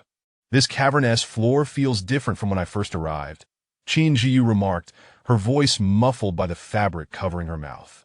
The ground was softer when I came through. The surface was covered in moss, Bai Qinyu replied, his voice similarly subdued. Having utilized the medical kit and traversed further, he noticed that the bleeding from his bite wound had lessened compared to before. Crack! Chapter 52. The devouring insect with a swift stroke of the nine. Qin Zhiyu cleaved through an approaching insect. The mist around them was not too dense, allowing her to discern the creature's form. This bizarre insect boasted 3 pairs of wings, its head adorned with a pair of glossy, dark compound eyes, and its mandibles lined with an array of sharp teeth. With a body the size of a thumb, a single bite could create a gaping wound. Qin Zhiyu cast a glance at Bai Qinyu, who had been bitten yet remained silent, running for quite some distance. She marveled at his remarkable willpower. Kala. The sound of rapid wing beats accompanied the incessant clattering of mandibles, startling both Qin Zhiyu and Bai Qinyu. This is bad. A swarm of insects is approaching. Run! Bai Qinyu exclaimed, springing forward with urgency. Do you have any insect repellent?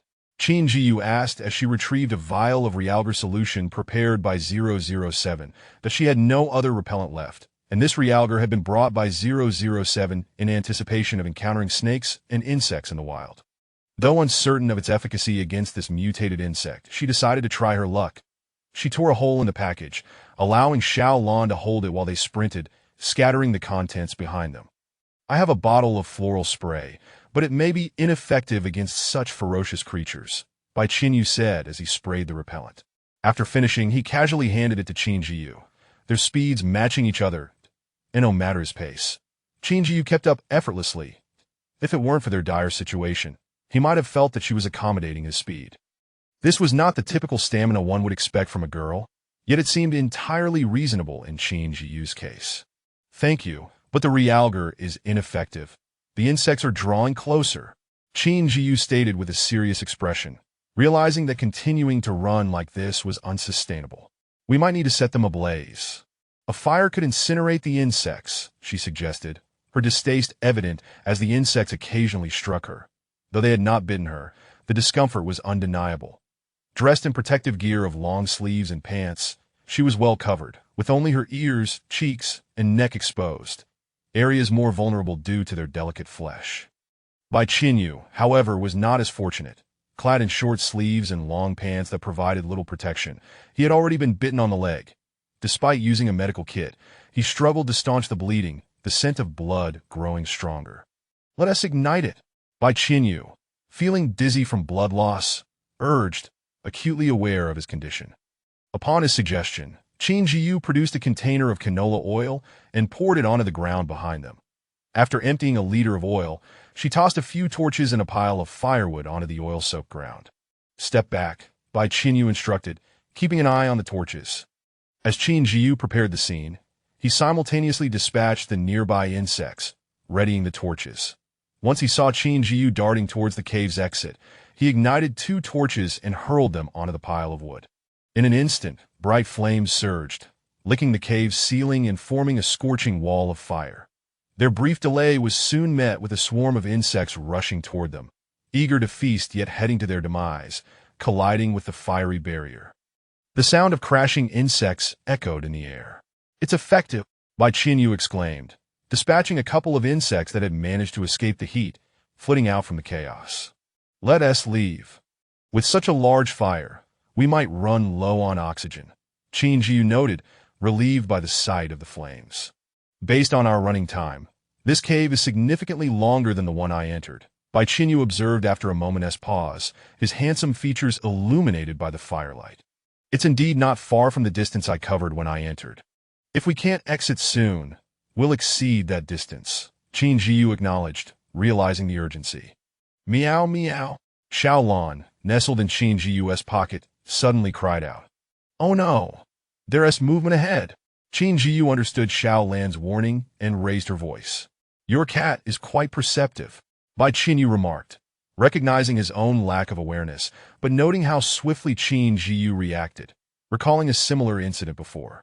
It seemed this mutated cat was not to be underestimated. Having survived the calamities, it certainly possessed remarkable skills. Qin Zhiyu remained silent, gripping her nine, vigilant towards the cave's entrance, while behind them, the fire consumed the devouring insects, leaving them besieged on both sides. Observing her focused demeanor, Bai Qinyu noticed a bead of sweat rolling down her elegantly shaped nose, her long eyelashes framing deep, insightful eyes that he found her unlike any woman he had previously encountered.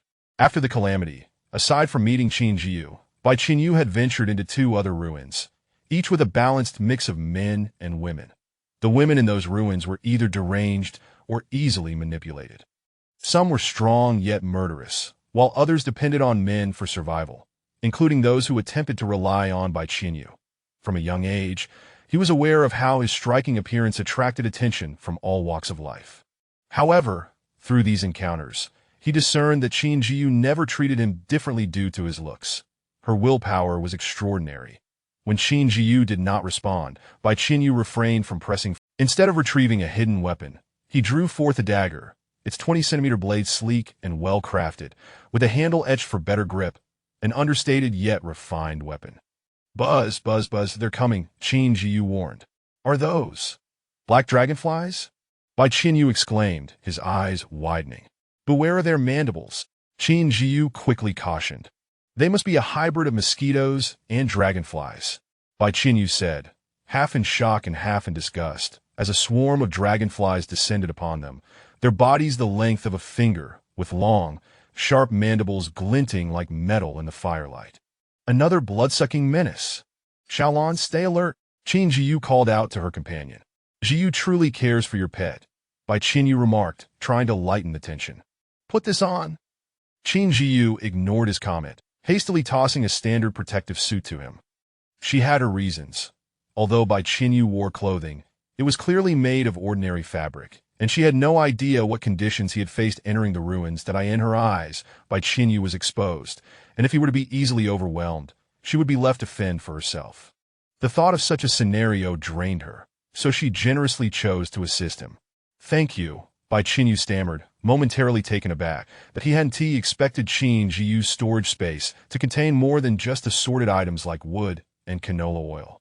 It also held an extra set of protective clothing. Understanding her motivation, he accepted the suit without hesitation, quickly changing into it while mentally noting her kindness. We can't ignite any more flames. The cave's oxygen is depleting, Qin Zhiyu stated, glancing at the dimming flames behind them. Without needing to aim, she struck down a cluster of black dragonflies, their bodies falling to the ground with a clatter. The incessant buzzing of the dragonflies was maddening, even for Qin Zhiyu, who wore a calming necklace, let alone Bai Qinyu. She caught a glimpse of him out of the corner of her eye. With each swing of her blade, she swiftly cleared a path through the swarm. Watch out, Qin Zhiyu called decisively, stepping forward to cleave a black dragonfly in half. As she did, she noticed it had been perilously close to Bai Qinyu's neck. This particular insect was massive, with compound eyes the size of a thumb joint and a body 10 centimeters long, its mandibles extending twice the length of its body, poised to strike. Is that the black dragonfly king? That mandible could drain blood in one bite, Bai Qinyu exclaimed, alarmed by the sight of the conspicuous insect that had fallen to the ground. Seeing the apparent threat, the black dragonflies seemed to recognize Bai Qinyu's formidable presence, and emboldened, they charged at him. If not for Qin Zhiyu's quick reflexes, that massive mandible would have pierced his carotid artery. Hiss! Qin Zhiyu inhaled sharply. There were simply too many dragonflies, No amount of caution could withstand their overwhelming numbers and strength. "You're injured." Bai Qinyu noticed her sharp intake of breath and furrowed his brows, concern etched across his face. "My protective suit was pierced. I need to put on another layer." "You wear this one first, I'll cover you." Qin Zhiyu threw another protective suit in his direction, the dense swarm of dragonflies leaving her no time to turn back. She felt her high-quality protective suit turn into a sieve. If Bai Qinyu's were compromised, he would be in dire straits, so she insisted he change first. Bai Qinyu caught the suit, but was momentarily dazed, jolted back to reality by a painful sting from a dragonfly. Dazed, he hastily donned the suit, gripping his dagger with one hand while using 2 medical kits with the other. His thoughts were muddled, realizing that while the kits couldn't replenish his blood quickly, they could at least stop the bleeding. Buzz, buzz, buzz. This is bad. The flames behind us are extinguishing. We must break out of this insect nest. If we linger, we'll be drained dry. Qin Zhiyu said, her head spinning. Charged towards the dragonflies.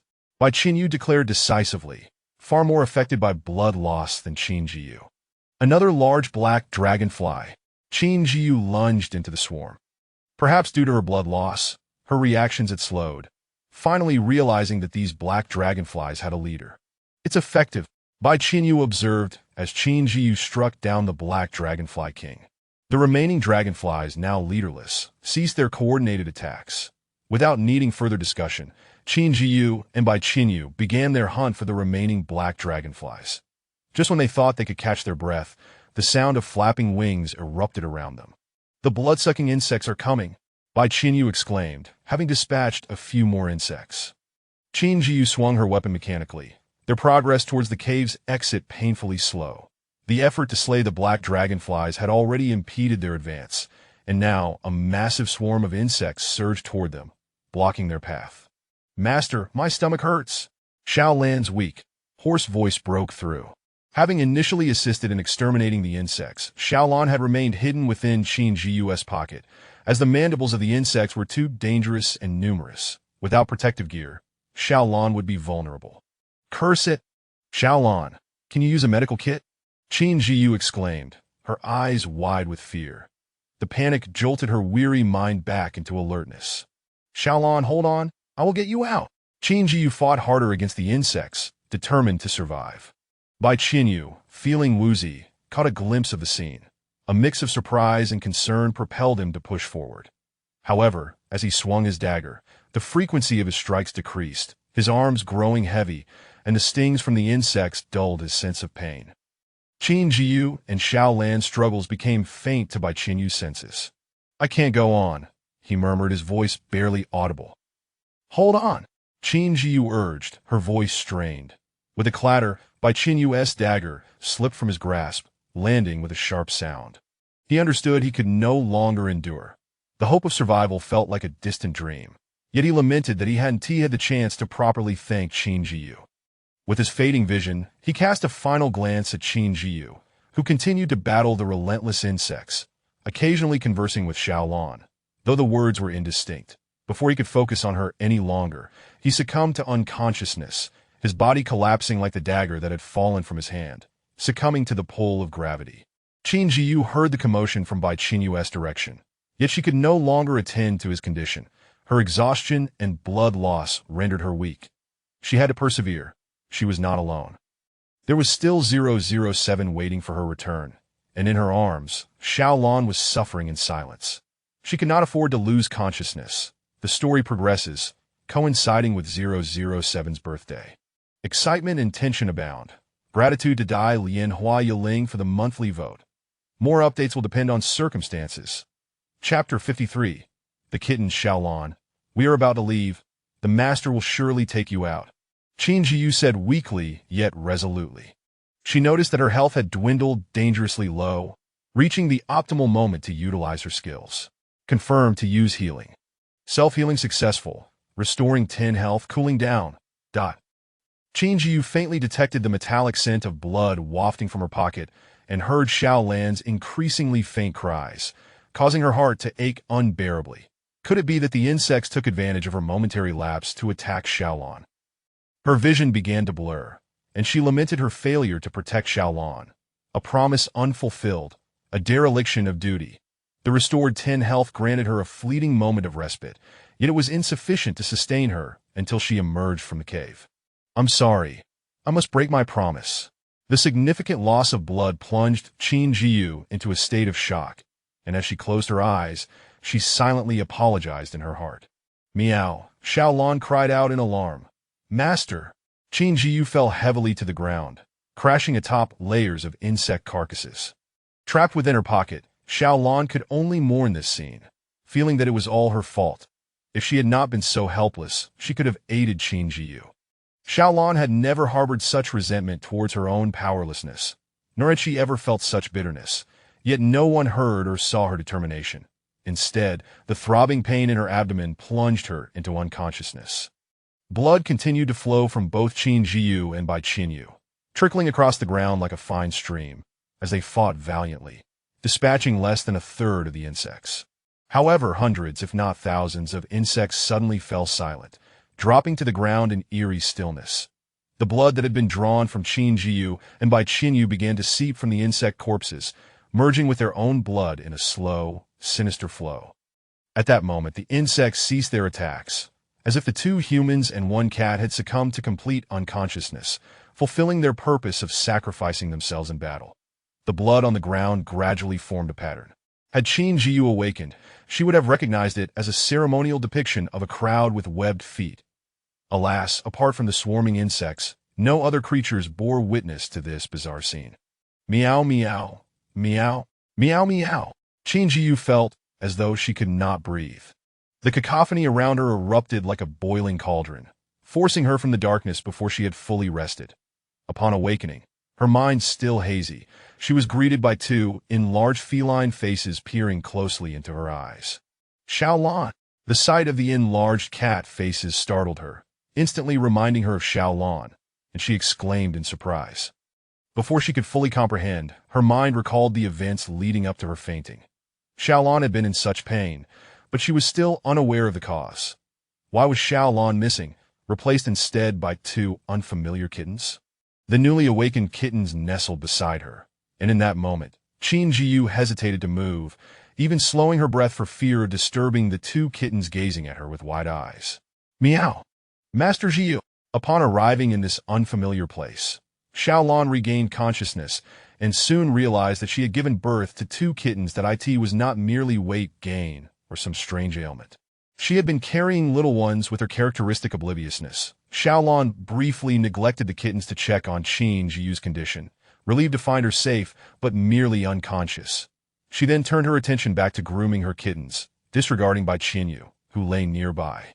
As long as he was alive, it sufficed. Once she finished grooming, the 2 kittens opened their eyes. Having been familiarized with Qin Zhiyu's scent while still in Xiaolan's belly, they were unafraid and crawled onto her, seeking to awaken her to play.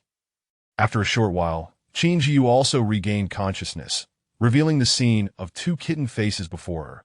Xiaolan leapt beside her and gently grasped one of the kittens by the nape, lifting it away from Qin Zhiyu's chest. Xiaolan, what is this? Qin Zhiyu inquired, lifting the black kitten curiously and gazing at Xiaolan in confusion. These are my little babies, Xiaolan replied shyly. What? Your babies, Xiaolan, you gave birth? Qin Zhiyu exclaimed, her eyes widening in disbelief as she glanced between Xiaolan and the black kitten in her grasp. Master, please don't be so surprised. I just found out myself, Xiaolan said, licking her paw while looking at Qin Zhiyu. One is black, and the other is golden tabby. What breed is their father? Qin Zhiyu asked, her lips twitching slightly. Xiaolan, equally perplexed, had not realized she was pregnant. She merely thought she had gained weight. Master, I don't remember, Xiaolan admitted bashfully that on that dark and windy night, joy passed swiftly, and throughout it all, she had not considered appearances, as comfort had been the priority. How long have I been unconscious, Xiaolan? Have you eaten? Qin Zhiyu changed the subject. After I woke up, it was over half a day later that we have eaten. There are supplies in the storage device, but we will soon run out. Xiaolan affectionately rubbed against Qin Zhiyu's leg. Let's gather some more meat to avoid any future mishaps. Qin Zhiyu, no one, neither human nor animal, had ever cared for her in this way, She felt deeply touched and cherished. This time, she resolved to become stronger, aiming to protect her master well, and if necessary, assist in any way she could. She could not continue to be a burden. Is it still daytime here? Qin Zhiyu looked up at the sky and took out a medical kit to tend to her internal and external wounds. Yes, master.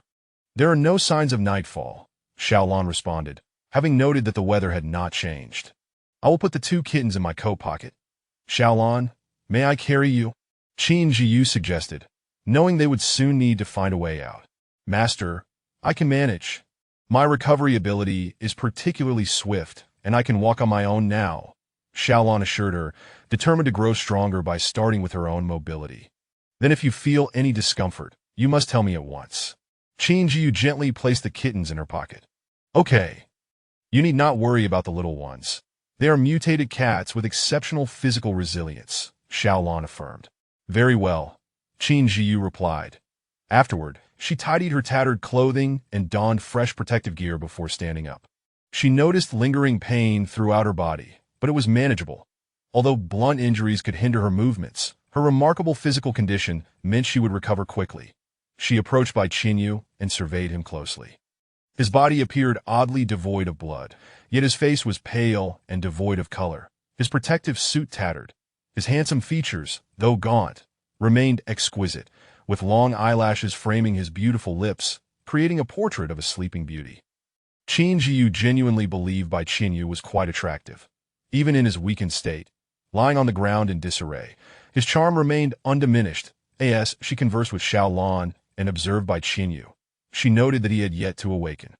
They had regained consciousness in a grassy area adorned with vibrantly blooming irises, their beauty enhanced by the gentle breeze. Qin Zhiyu decided to wait a bit longer for Bai Qinyu, while also preparing food to replenish her strength after losing so much blood. She placed a vegetarian packet made by 007 into the pot, adding water and patiently waiting for the meal to cook. A tea that moment. As she admired Bai Qinyu's sleeping form, she pondered why he bore no traces of blood, and, as Xiaolon had mentioned, she too had awakened clean. It was indeed peculiar. Why was that? Xiaolon, how much do you remember before we lost consciousness? Qin Zhiyu asked, recalling that Xiaolon had been awake prior to her fainting. I can't remember much, master. Not long after you lost consciousness, I also succumbed, Xiaolon replied, a hint of frustration in her tone. That's all right, Qin Zhiyu reassured her, then inquired, what will the kittens eat? Do they drink milk? Master, they can eat meat paste, Xiaolon proclaimed proudly. Indeed, while ordinary kittens rely solely on milk for survival, Xiaolan's offspring were different. Barely 24 hours old, they could already digest meat paste. That it was evident that Xiaolon possessed excellent genes, or perhaps the father of the 2 kittens did. Indeed, they were them, 2 little brothers. Qin Zhiyu felt a surge of inspiration for naming them. What should we name them? She asked Xiaolon. Master, please name them, Xiaolon replied, trusting her judgment. I'll name them. All right. Qin Zhiyu chuckled.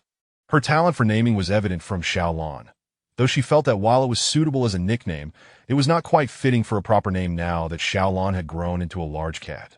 Xiaolon, how about the name Qin Lang for you? And for the 2 little ones, Qin Mo and Qin Yu. Qin Zhiyu proposed.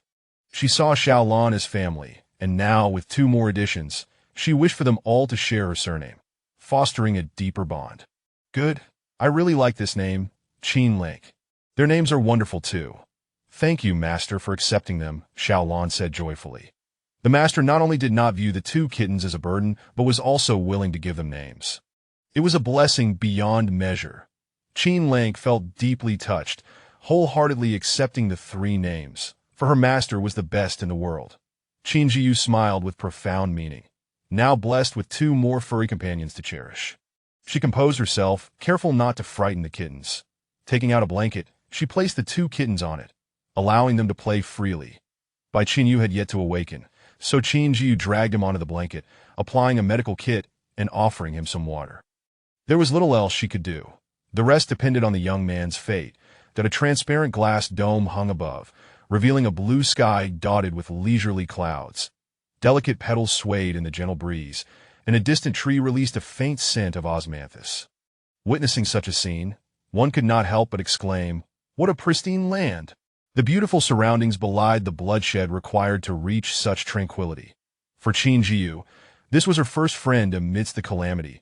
We can stand outside the refuge with 007 and admire the lush forest and the swaying irises, Xiaolon responded, her heart filled with hope. Seeing Qin Mo and Qin Yu rolling amidst the irises, with the morning sun rising and the evening sunset painting the sky, it would be truly lovely.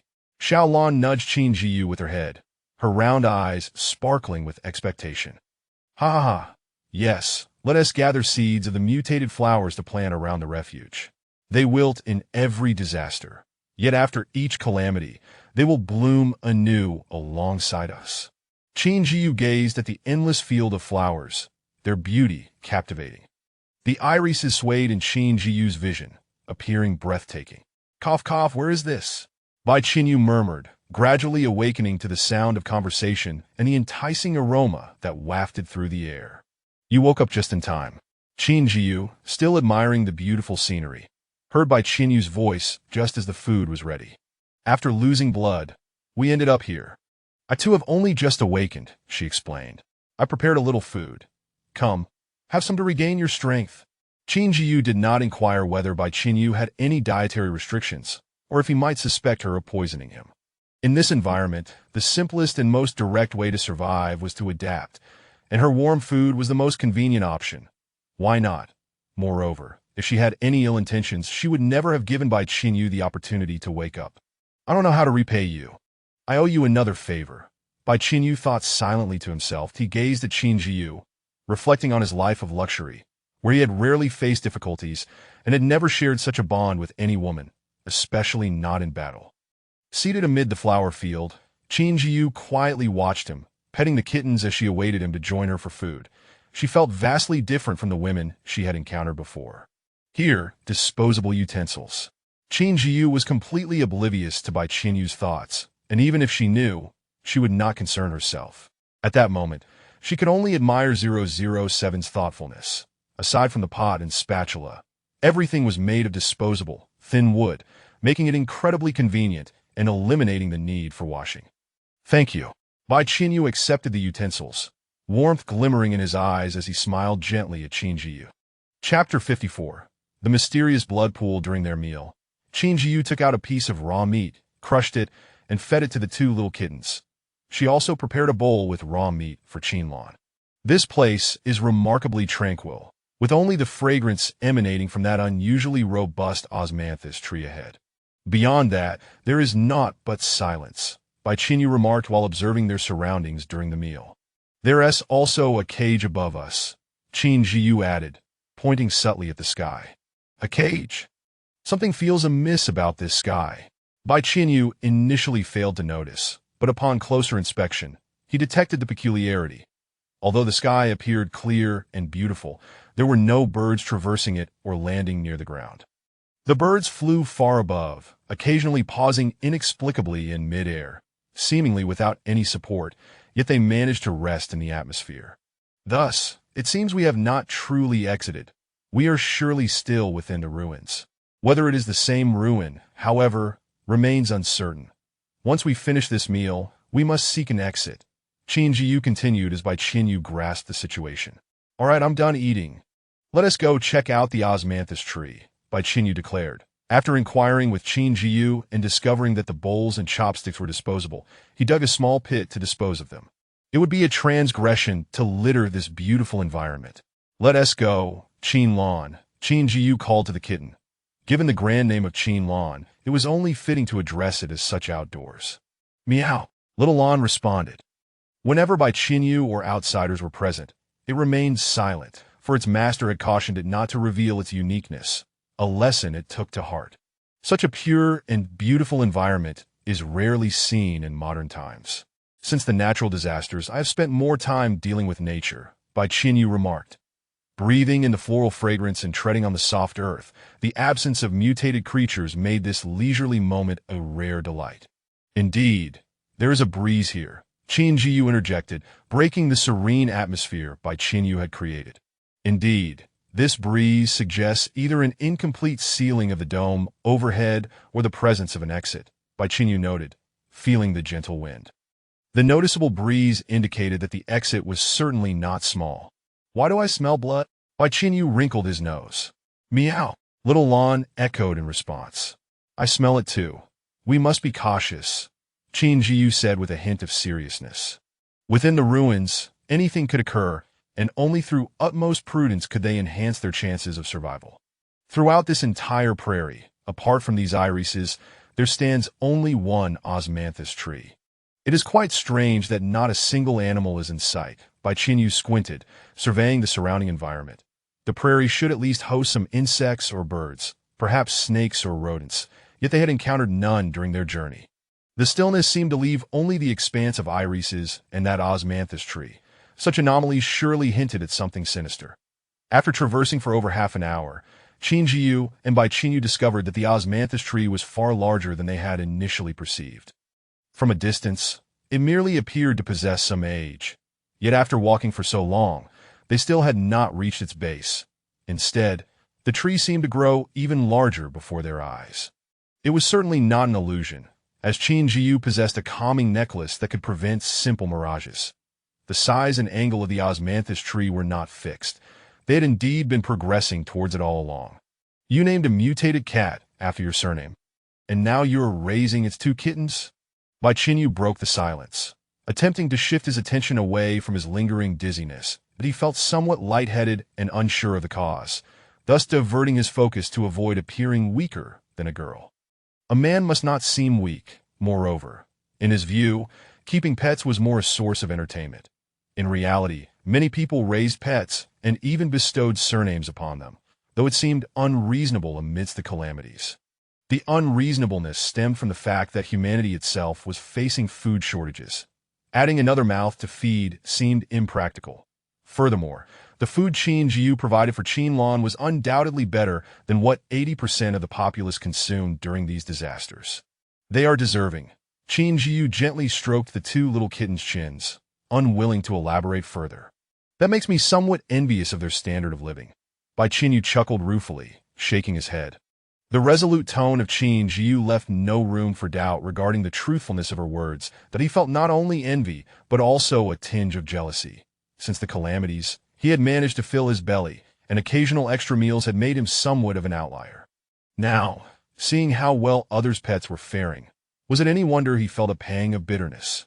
"The fragrance of osmanthus has intensified," Qin Zhiyu remarked, lazily lifting an eyelid. "These capricious elements are always elusive. This tree is likely the key to breaking through this place," Qin Zhiyu asserted, albeit somewhat resignedly. Meow Qin Mo and Qin Zhiyu nestled in their respective pockets, gazing longingly, eager to spring into action. Before the two little ones could make their move, Qin Zhiyu swiftly quelled their enthusiasm. Another gentle breeze swept through, causing the irises to sway gracefully, as if choreographed to move in unison. "This wind blows with remarkable regularity." "Observe those irises," Qin Zhiyu remarked, infused with deeper meaning. They had traversed a considerable distance, and every 10 minutes, the wind would blow again. Ordinarily, one wouldn't notice such details. The peculiarity lay in the fact that every time the wind blew, the irises would sway in response, which seemed entirely normal. However, with each gust, the positions of the irises adjusted, gradually forming a shape that struck Qin Zhiyu as eerily familiar. "Why do those flowers seem to resemble?" Qin Zhiyu mused, his gaze fixed intently on the irises. "They resemble human faces," Qin Zhiyu replied, her expression impassive. "Hiss! Human faces?" "Yes, exactly human faces." Qin Zhiyu's face twisted in disbelief, unable to maintain the facade of a refined gentleman as he lamented his predicament. "It truly feels off," Qin Zhiyu sighed. "These irises are blood-sucking." At this, she forcefully tore away the roots of the irises that had begun to cling to her ankles. "Blood-sucking?" Qin Zhiyu exclaimed, exasperated. He had sensed a weakness beneath his feet, even after resting for so long, only to realize he had encountered yet another bloodsucker. Rustle, the irises reacted violently to the injury, instinctively gathering their buds together. The clusters formed undulating faces, fixated intently on Qin Zhiyu and Qin Zhiyu. Swish, Qin Zhiyu sliced through the tightly packed petals, breaking free from the encirclement of the irises. Impressive swordsmanship. Bai Qinyu praised, equally determined as he drew his serrated dagger to carve a path through the obstruction. At the same time, both noticed that the severed stems of the irises were a vivid, blood-like red. "I won't wait for you," Qin Zhiyu exclaimed, observing the crimson liquid oozing from the irises as she rushed toward the osmanthus tree. "Ah, do not underestimate me." Bai Qinyu laughed heartily, brushing. He too hastened his pace, for beneath the dome, only the irises were present, with the sole exception being the osmanthus tree, which he was determined to reach. That it was evident how many lives this ruin had claimed. Not a single living creature was visible on the ground, and even the stems of the flowers were stained crimson, a truly dreadful sight. While Qin Zhiyu and Bai Qinyu dealt with the irises, they engaged in a lively chase, seemingly unfazed by the irises' presence. As they drew closer, petals of osmanthus began to fall around them, landing on their hair and trailing behind. "The osmanthus also drinks blood. The petals are serrated," Bai Qinyu exclaimed, shaking his arm in an attempt to dislodge the flowers that clung to him, astonished. Beautiful as a paradise, yet reminiscent of hell, and no wonder this vast, fertile field of irises, apart from the irises and osmanthus tree, had no signs of life, not even a trace of any creatures that could venture in. Qin Zhiyu gritted her teeth. Though the osmanthus flowers were small, each petal seemed to possess eyes, aiming to burrow into human flesh, a terrifying prospect. Qin Lan refused to be held by Qin Zhiyu, using its sharp claws and agile movements to evade the sluggish irises. Boom! Suddenly, the ground trembled violently. An earthquake. Qin Zhiyu turned to look back. What a shocking scene unfolded before them. The land began to crack and separate from afar, some fissures stretching a yard long, others forming deep pits. "Run!" Bai Qinyu struggled to maintain his balance amidst the tremors, his voice quivering. The speed at which the ground fractured was astonishing. In a matter of breaths, the fissures reached their feet, forcing Qin Zhiyu and Bai Qinyu to flee in a panic. That moment, humanity's power felt utterly insignificant. How could they withstand the cataclysmic forces of nature? Gurgle, gurgle. Red liquid surged from the depths of the crevices, its rapid flow and grandiose surge reminiscent of a volcanic eruption. It rushed to fill the fissures and pits, leaving Qin Zhiyu with an unsettling sense of renewal about the liquid. Wherever it flowed, the irises bowed their stems, retracting their buds. The unfortunate irises that directly fell into the blood water vanished without a trace. "We've reached a dead end," Qin Zhiyu said, beads of cold sweat forming on her forehead. The fissures showed no sign of abating their encroaching power despite them. With dangers before and behind them, where lay the solution to their predicament? She refused to believe the ruins had left them with no escape. Beyond the osmanthus tree lay a translucent dome barrier, flexible yet unbreakable, and the osmanthus overhead continued to sap their vitality. The roots of the irises beneath them were blood-sucking, while the petals had taken their toll on their skin, leaving Qin Zhiyu and Bai Qinyu feeling utterly helpless. What had they overlooked? As they surveyed their surroundings, they found nothing exceptional apart from the blood pool. "Meow! Ilang!" Qin Zhiyu cried out in anguish, her voice rising in desperation.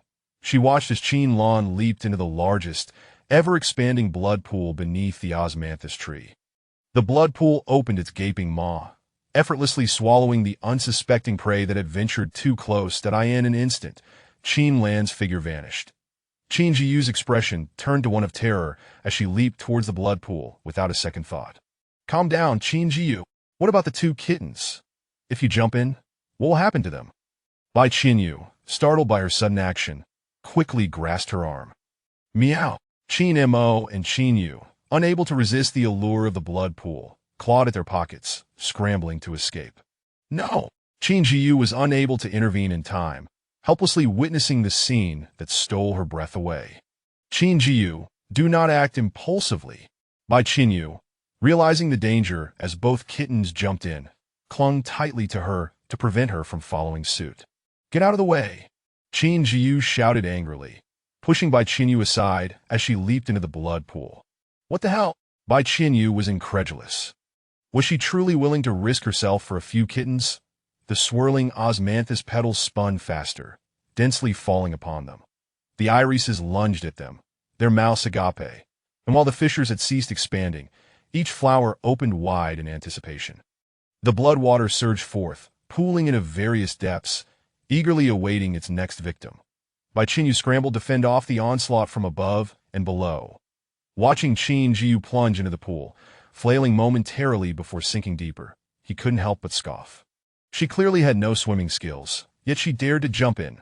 Little did he know, Qin Zhiyu was indeed a poor swimmer. Qin Zhiyu plunged into the blood pool, greeted by a murky sea of crimson, with not a trace of the kittens in sight. Qin Lan? Qin Mo? Qin Yu? Where are you? Qin Zhiyu attempted to call out, yet every time she opened her mouth, the thick blood water rushed in that moment. She had forgotten her lack of swimming prowess, solely focused on rescuing the kittens. By the time she regained her senses, she had already sunk beneath the surface, the dense blood water pressing against her face and body.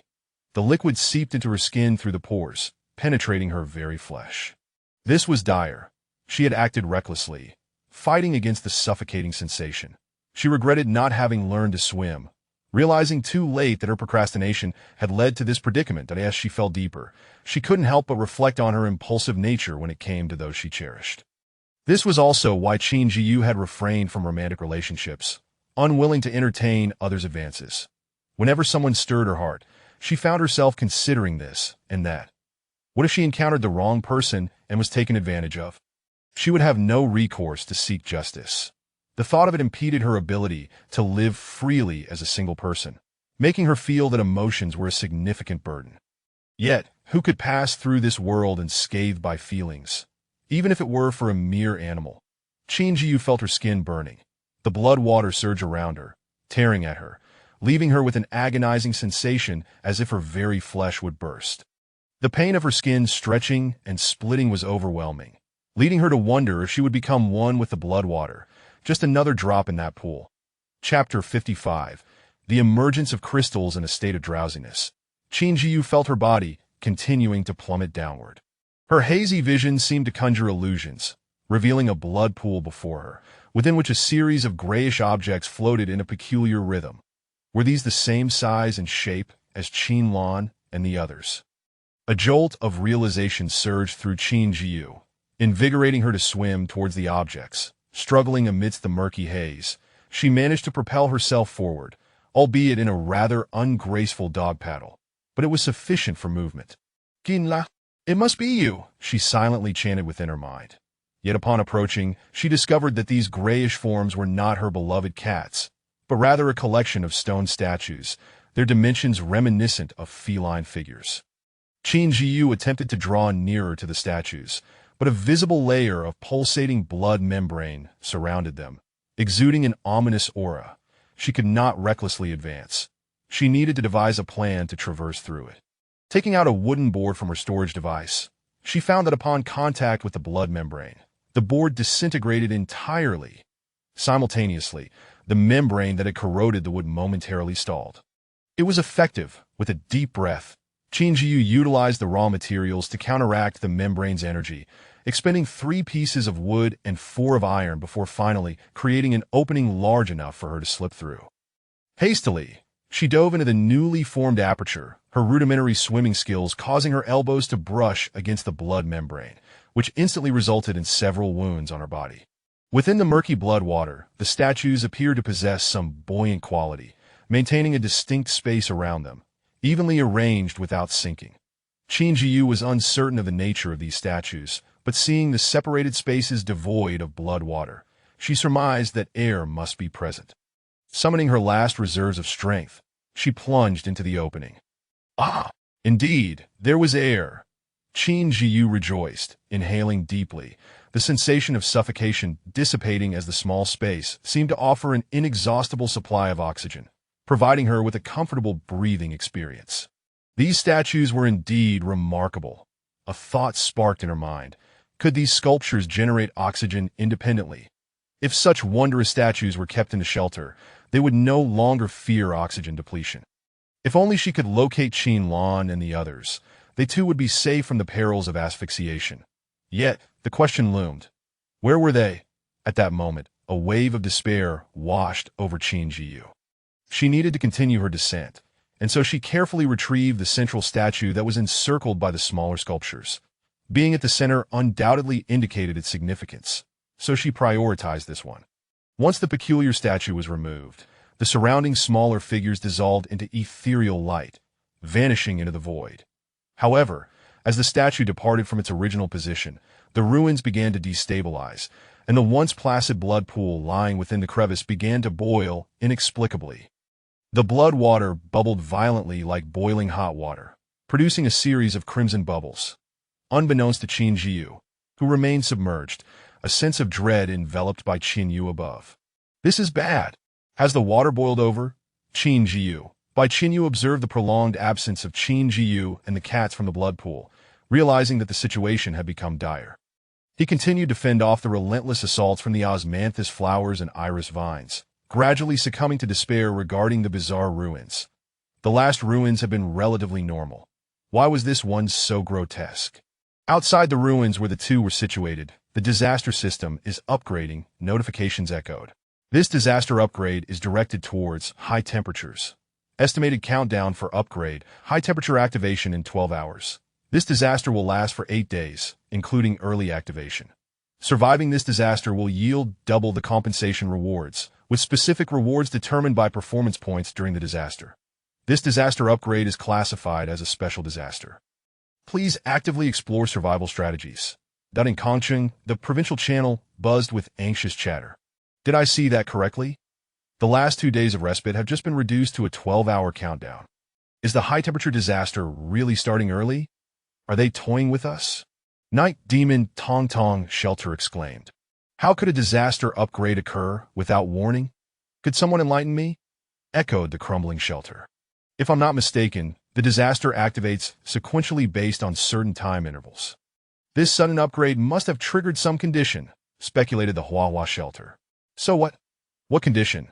Did someone activate a hidden map or awaken a boss? Queried the Qingqing shelter. Honestly, knowing the cause won't help. We need to figure out how to endure the impending high temperatures. I just happen to have 2 extra ice machine blueprints for sale to the highest bidder, Night Demon Tong Tong Shelter announced, sharing an image of the blueprints. Ha! A profiteer, clearly preparing to inflate prices. If you're so capable, let us see you trade in a bidding war, retorted the Love for Beautiful Women Shelter. Tensions flared. The voices of discontent echoed through the channels. Help! Is there anyone who can rescue me? With the dark sun not shining for days, will the high temperatures mean constant sunlight? How can I survive? There's a wolf lurking outside my door.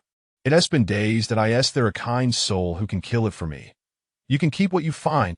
Why am I alone in the wilderness? I wish I could relocate to a shelter. It's impossible to live alone, despair. Why do you complain about the wilderness being deserted? I'll trade with you. I'm in a crowded community where the shelter is packed and resources are completely depleted. I'd even scrape the grass off the ground. Me too. Even the rats are fighting for scraps. If that wilderness dweller wants to switch places, I'm in. Agreed. 1 inch. I curse this damned disaster. When will it end? Indeed, without this disaster, life would be so much more comfortable. Now we live in constant uncertainty. How absurd! Numerous individuals, crushed by the disasters and stripped of courage, continued to lament day after day without taking action. Ultimately, they faced either a resurgence or a continued descent into despair until destruction consumed them. Meanwhile, Qin Zhiyu swam deeper into the abyss. The further she descended, the darker the blood water became, a vivid crimson engulfing her surroundings. The high-pressure depths and the viscous blood water drained her strength with each movement of her arms, making her efforts feel Herculean. Yet her body remained buoyant, refusing to sink. Though she had temporarily secured oxygen, the confined space offered little respite, and the blood water continued to seep in. The increasingly acrid sensation of the blood water became unbearable, rendering her unable to keep her eyes open as she pressed onward, clutching the statue tightly. In this dire environment, worry for Qin Lan and the others eclipsed her own pain. Her concerns overshadowed all else. The blood water grew thicker, invading her skin, and the pain intensified. At this moment, had someone been able to discern her appearance, they would have seen her skin ruptured, as if turned inside out, and blood oozing from her wounds, yet not fully escaping. "Oh no!" Bai Qinyu gasped in horror as he watched a head-sized bubble rise from the blood pool. The once mighty osmanthus tree crumpled, crashing into the pool, splattering the boiling blood water onto him, searing his skin in an instant. All the iris flowers withered, melting into a puddle of blood that flowed into the crevice. At this point, Bai Qinyu had lost all hope for Qin Zhiyu's survival.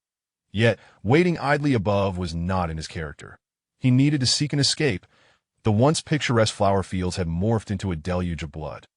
The overwhelming power of nature had transformed the ethereal landscape into a hellish realm, leaving him with a profound sense of isolation and despair. Where was the path to survival? Bai Qinyu navigated through multiple blood pools, evading the osmanthus trees, yet still found no way out. His protective suit lay in tatters, battered by the relentless iris flowers, bloodied and mangled. But in a state of desperation and unwillingness to succumb, Bai Qinyu's thoughts raced. With no paths on the ground, there remained only the blood pool. The very thought sent chills down his spine. Would plunging into the blood water lead to his demise? Boom! The ground beneath him suddenly gave way, fissures splitting the earth anew. Important note: if fellow readers are unable to access the old domain txt80.com, you can visit the backup domain txt02.com to access this site. Let us go. Bai Qinyu gritted his teeth and, with a resolute heart, leaped into the pool of blood. Outside, beneath the sealed dome, death was inevitable. It was better to take a gamble. Qin Zhiyu struggled against the viscous blood. No, it should be blood mud now. Her eyes were tightly shut, clinging to the sculpture as she gasped for breath, yet she still could not locate Qin Lan and the others. Strangely, her mind began to clear. Following the descent into the pool, Qin Zhiyu observed numerous intertwining tree roots firmly anchored in the water. Were they osmanthus trees? Or perhaps irises? What manner of life could exist in such corrosive blood? Reconnaissance. She had one more opportunity for reconnaissance, regardless of whether it could still be utilized within the ruins. Confirm usage. Usage successful. It was successful. Thus, Qin Zhiyu could perceive the biological energy information of the creatures within this ruin through the reconnaissance system, and perhaps even identify their weaknesses, possibly discovering a way to escape. Blood osmanthus tree : thrives in fertile, life-abundant soil, mutated from the osmanthus tree, exhibiting offensive capabilities and an extraordinarily long lifespan. It crystallizes unique energy. Acquiring this energy could utterly annihilate the osmanthus tree, that if the tree is slain, its energy crystals will dissipate within 24 hours. The energy crystals are located within the root ball at the very base of the roots. There was a need to delve deeper. With oxygen available, traversing downwards with her eyes closed was not a daunting task. In fact, this direction might even lead her to Qin Lan and the others, who must surely still be alive. She firmly believed it. Continuous reconnaissance within the vicinity provided Qin Zhiyu with a second pair of more sensitive eyes, and her mind began to construct an intricate map of the vast environment within this blood pool. The fissures appeared as small openings, yet these subterranean blood pools were interconnected, rendering the unscanned areas an endless sea of blood. Qin Zhiyu had yet to see the root formations mentioned by the system, necessitating further descent. The blood here was exceptionally viscous. Clutching the sculpture with one hand, she gingerly touched the roots with her other hand, her fingertips gently grazing the branches. Whether it was due to excessive pain, a subtle warmth surged through her body. Her nerves felt as if they were submerged in a hot spring, and the deeper she went, the more pronounced this sensation became. Could it be that the blood in these depths possessed such nurturing properties? A flicker of doubt rose within her heart. If the blood pool held such extraordinary abilities, it would not be difficult to comprehend how an ordinary osmanthus tree could evolve into the dominant force within the ruins, possessing capabilities beyond its species. 5 meters, 10 meters, 20 meters. Qin Zhiyu descended step by step. Detected special energy crystal 2. Energy is dissipating. She had found it. Energy crystals. Qin Zhiyu's heart raced. These were special energy crystals, far superior to those of Wenjin. The energy crystals were dissipating. It was said that the main trunk of the blood osmanthus tree had perished. How did it meet its demise? Could it have been by Qin Zhiyu outside? No, he lacked the capability what was the cause? The blood pool, originally underground, suddenly surged forth, causing the surface to crack, and the irises were in a frenzy. The reason remained unknown, but it was undoubtedly linked to the death of the blood osmanthus tree. Qin Zhiyu hastened her movements, enveloped in the warm energy of the blood pool, her injured skin and internal organs regenerating. She felt a prickly discomfort as her flesh grew anew. However, the viscous blood gently washed against her body, somewhat alleviating the painful itch. Was this the power of the crystals, bestowing such vitality to the blood pool, which could even heal injuries? If Qin Lan and the others were within, they must still be alive. Qin Zhiyu moved toward the direction of the crystals with her eyes closed. She could sense the continuous flow of energy emanating from the crystals encased within the massive roots, seeping into the blood pool. Previously, the majority of the energy had been directed through the roots to the trunk of the blood osmanthus tree, allowing it to grow and mutate to a size that 5 adults could not fully encircle. The blood osmanthus could bloom indefinitely, attacking and draining the blood of others in retaliation against the blood pool. Qin Zhiyu drew her curved blade and struck at the roots. Surrounding her were numerous roots of various sizes, some as large as 2 meters in circumference, while smaller ones measured about 20 centimeters. The interwoven roots intertwined with one another. She relied on the resistance of the blood pool. Her agility diminished, yet she managed to squeeze through the gaps between the roots, searching for a suitable position to fell the largest root nodule. She could distinctly sense energy fluctuations within the 2 largest roots that as her blade struck down. The roots only sustained a superficial wound. Their outer layer was exceedingly tough. Logically, an axe would be more effective for severing roots, but her axe was of insufficient grade, forcing her to utilize the curved blade instead. After much toil, she finally managed to carve out a small hole in the resilient outer layer of the root. The root was remarkably thick. From the depth of the hole she had excavated, it was evident that this root nodule was at least 10 centimeters thick. Happy National Day. Chapter 56. Departing the ruins, the roots of the tree were hollow within, their crystalline structures forming a distinct separation that prevented the outer layers from further growth. Should the roots draw close to the crystals entirely, it was likely that these crystals would become the very sustenance for the osmanthus tree, leaving Qin Zhiyu with naught to do.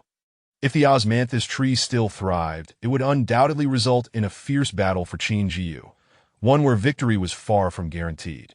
With her sheepskin gloves donned, she reached into the crystalline embrace, uncertain of the repercussions of direct contact. The gloves might provide a mere semblance of protection, though the crystals were imbued with healing energy. Yet, excess healing could lead to an overabundance of nutrients, which the skin would surely struggle to endure.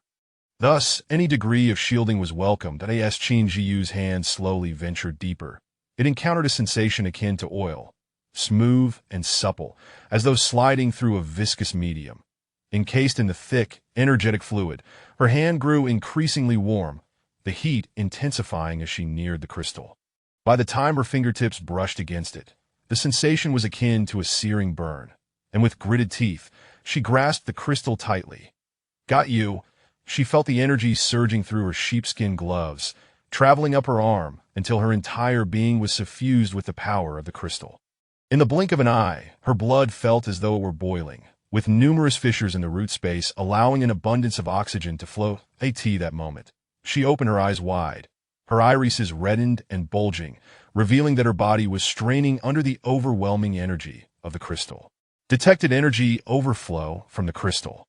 The crystal core is within retrieval range. Would you like to incorporate it into the system? Yes. Without a moment's hesitation, Qin Zhiyu confirmed her choice, integrating the crystal into the system. Any further grasping would lead to her demise. Having secured the larger fragment, the smaller pieces would surely be less arduous to claim. Most importantly, the larger fragment evidently bore no trace of Qin Lan and the other 3 cats, suggesting they were likely in the final piece, among the other substantial root nodules. With her curved dagger in hand, Qin Zhiyu felt a twinge of anxiety. She was now situated at the very heart of the blood pool. However, her reconnaissance revealed no sign of Qin Lan and the others, save for these 2 nodules exhibiting unusual crystalline fluctuations. The largest one showed no trace of them, leaving this last fragment as her sole hope. What if? She was reluctant to dwell on that possibility. Gripping her dagger tightly, her palms began to perspire as she exerted herself to excavate the roots with greater force and speed than before. She broke through. Meow. It was the voice of Qin Lan. Qin Zhiyu felt an overwhelming surge of joy. "Little Blue, are you all inside?" she called out loudly. "Master, both Qin Mo and Qin Yu are here with me." As soon as we approached the blood pool, we were drawn in, Qin Lan explained. Initially, the allure emanating from the crystal was exceptionally strong, partially absorbed by the roots, but then it suddenly ceased. "We are in the midst of absorbing energy and are close to breaking free from the roots," Qin Lan continued. "Good. As long as you're safe," Qin Zhiyu reassured her. "Wait for me. I will break through from the outside." "Meow," Qin Lan responded. Sensing the pull of the blood pool, Qin Lan felt as though she were entranced. The ceaseless energy within the pool was akin to irresistible fresh meat radiating allure. The moment she leapt into the blood pool, her entire form became saturated with energy, every strand of fur brimming with vitality. Once her cells were fully charged, they began to evolve. Qin Lan's claws elongated, hardened, and increased in density. What once could barely penetrate what could now cleave it with ease. Her leaps became effortless, allowing her to bound over 5 meters high into the trees. She could scent all living beings within a 10-kilometer radius. "Master, I am now incredibly strong," Qin Lan proclaimed proudly, eagerly demonstrating her newfound abilities. With a single swipe, she struck the roots, visibly dislodging a substantial chunk. "Staying inside has its benefits, I see," Qin Zhiyu thought, momentarily hesitant. Would her premature extraction of Qin Lan and the others disrupt their evolution? "Master, we won't continue to evolve if we remain here," Qin Lan clarified. "Then I will assist you in escaping, and will depart swiftly afterward." Upon hearing this, Qin Zhiyu acted without hesitation, redoubling her efforts to free Qin Lan. As she reached into the root nodule, she could feel the distinct energy permeating her flesh. However, once Qin Lan and the others were released, that energy gradually dissipated into the blood pool, and the energy prompts in the system concluded. Qin Zhiyu led Qin Lan and the others upward, where they could open their eyes within the blood pool. She sensed that Qin Lan, Qin Mo, and Qin Yu had all undergone significant evolution. The two younger cats, in particular, had seemingly gained extraordinary abilities, standing at a higher starting point than other mutated beings. Qin Zhiyu understood that there had originally been an energy crystal within that nodule, but coincidentally, as Qin Lan and the others absorbed it, they encountered the anomalous transformation of the blood osmanthus tree. The blood osmanthus tree had merely encircled the energy crystals with its roots, but soon began to grow explosively, voraciously absorbing crystalline energy, ensnaring even Qin Lan and her companions, who had been evolving on the periphery. The crystal within that nodule was completely disintegrated into energy under the combined absorption of the three cats and the tree. The blood osmanthus tree's sudden demise also prevented the energy from being entirely absorbed, ensuring that the cats could undergo a sufficient second evolution, thus reaping unprecedented benefits. Elated by this revelation, Qin Zhiyu felt immense joy for Qin Lan and the others. It was a double blessing, with both human and feline companions gaining ample rewards in this endeavor. Meanwhile, by Qin Yu's circumstances, having leapt into the blood pool, were both fortuitous and unfortunate. His misfortune lay in the absence of energy crystals. There was no large chunk of meat for him. Yet, in light of these misfortunes, by Qin Yu's luck was equally noteworthy. Had he not jumped into the blood pool, the chaotic energies outside would have easily claimed his life. This ruin differed from others he had previously traversed, which closed off after completion, awaiting another group. The sculptures, once displaced, could no longer stabilize the energy fluctuations within the ruin, leading to its imminent collapse. Remaining inside, Bai Qinyu would inevitably perish alongside the ruin's destruction, though he remained unaware of this reality. Ultimately, he had made the most prudent choice, diving into the blood pool at a critical moment. Although he did not experience the maximum transformative effects of the largest crystal on his body, the smaller energies refined his flesh, allowing him to survive the turmoil and effortlessly gain benefits. This blood pool does not possess the corrosive potency of sulfuric acid, he noted, finding his skin intact, contrary to his initial fears. The discomfort of stimulation was present, yet tolerable. Bai Qinyu's swimming skills were commendable. He moved through the water with the grace of a fish. He observed the tangled roots below, precisely connected to the osmanthus tree he had seen collapse. Such a magnificent life had fallen so easily. Bai Qinyu was both astonished and somewhat melancholic, feeling a profound sense of sympathy for the osmanthus tree, a sentiment surpassing mere sorrow. As he swam deeper, he gradually sensed the gentle energy. The blood pool, initially harsh on his skin, had now become increasingly soothing, and he continued downward. The further he descended, the more pronounced the nurturing sensation became, prompting him to ponder whether the blood pool held hidden advantages. Finding a suitable spot, he leaned against a root, quietly absorbing the flow of energy and relishing the exquisite feeling of replenishment that I end this moment. Devoid of the osmanthus tree's interference and the relentless release of energy from the crystalline source, the gentle blood pool released oxygen bubbles, allowing Bai Qinyu to fortuitously evade the suffocating effects of the pool. Here, the energy was perfectly balanced. Bai Qinyu recognized this as his most suitable location. Qin Zhiyu and the three cats, though not all together, were simultaneously drawing from the residual energies of the blood pool. At this juncture, they found themselves in the most concentrated area of energy. For the robust human and feline trio, the energy of the blood pool became gentle and comforting. Soaking in the blood pool felt akin to luxuriating in a hot spring, nurturing their flesh without any discomfort from overstimulation. After enduring numerous trials, both physical and mental, this moment of tranquility was a rare treasure. Qin Zhiyu squinted her eyes, savoring the peace. "We're out." As Qin Zhiyu luxuriated in the warmth, she sensed a shift in her surroundings. Gripping the sculpture tightly, she swiftly stored it away as she emerged. Though the blood pool now contained oxygen, breathing remained labored. Thus she continued to utilize the sculpture to generate air. Surroundings no longer enveloped her in the viscous blood pool. Instead, they found themselves quietly submerged in a pristine water basin. Meow! Upon spotting Qin Zhiyu, Qin Lan swam toward her, bringing along the two kittens, their feline nature allowing them to swim effortlessly. "This does not resemble the mountainous area we entered," Qin Zhiyu remarked as she emerged from the water, scanning her surroundings. The landscape was flat and expansive, filled with melodic birdsong that harmonized beautifully, creating a serene atmosphere without feeling cacophonous. Yet tranquility should not lead to complacency. While pondering this, Qin Zhiyu suddenly noticed that the system indicated 2 remaining opportunities for reconnaissance. Astonishingly, it was already the second day. This meant tomorrow would herald a high-temperature calamity. They had spent an entire night within the blood pool. Qin Zhiyu was taken aback, yet the ensuing benefits were monumental. "Master, I can extend my claws. They reach sharper than ever," Qin Lan exclaimed. Just as she thought this, she caught sight of Qin Lan displaying her metallic claws, glinting in the sunlight, her little face alight with pride. Qin Lan's declaration interrupted Qin Zhiyu's contemplation, prompting her to check the system notifications. Each time they emerged from the ruins, the disaster system was inundated with updates. There were notifications about experience points gained, various monsters defeated, and reminders of the activities undertaken during this period, along with an abundance of messages across channels. The most prevalent were the 99 accumulated chat messages. "I've grown stronger too. My physical abilities have improved remarkably," Qin Zhiyu exclaimed, her eyes brightening as she scanned the array of system notifications. Just as she prepared to examine them closely, the disaster system clearly had no intention of allowing them a moment's respite. Level up complete.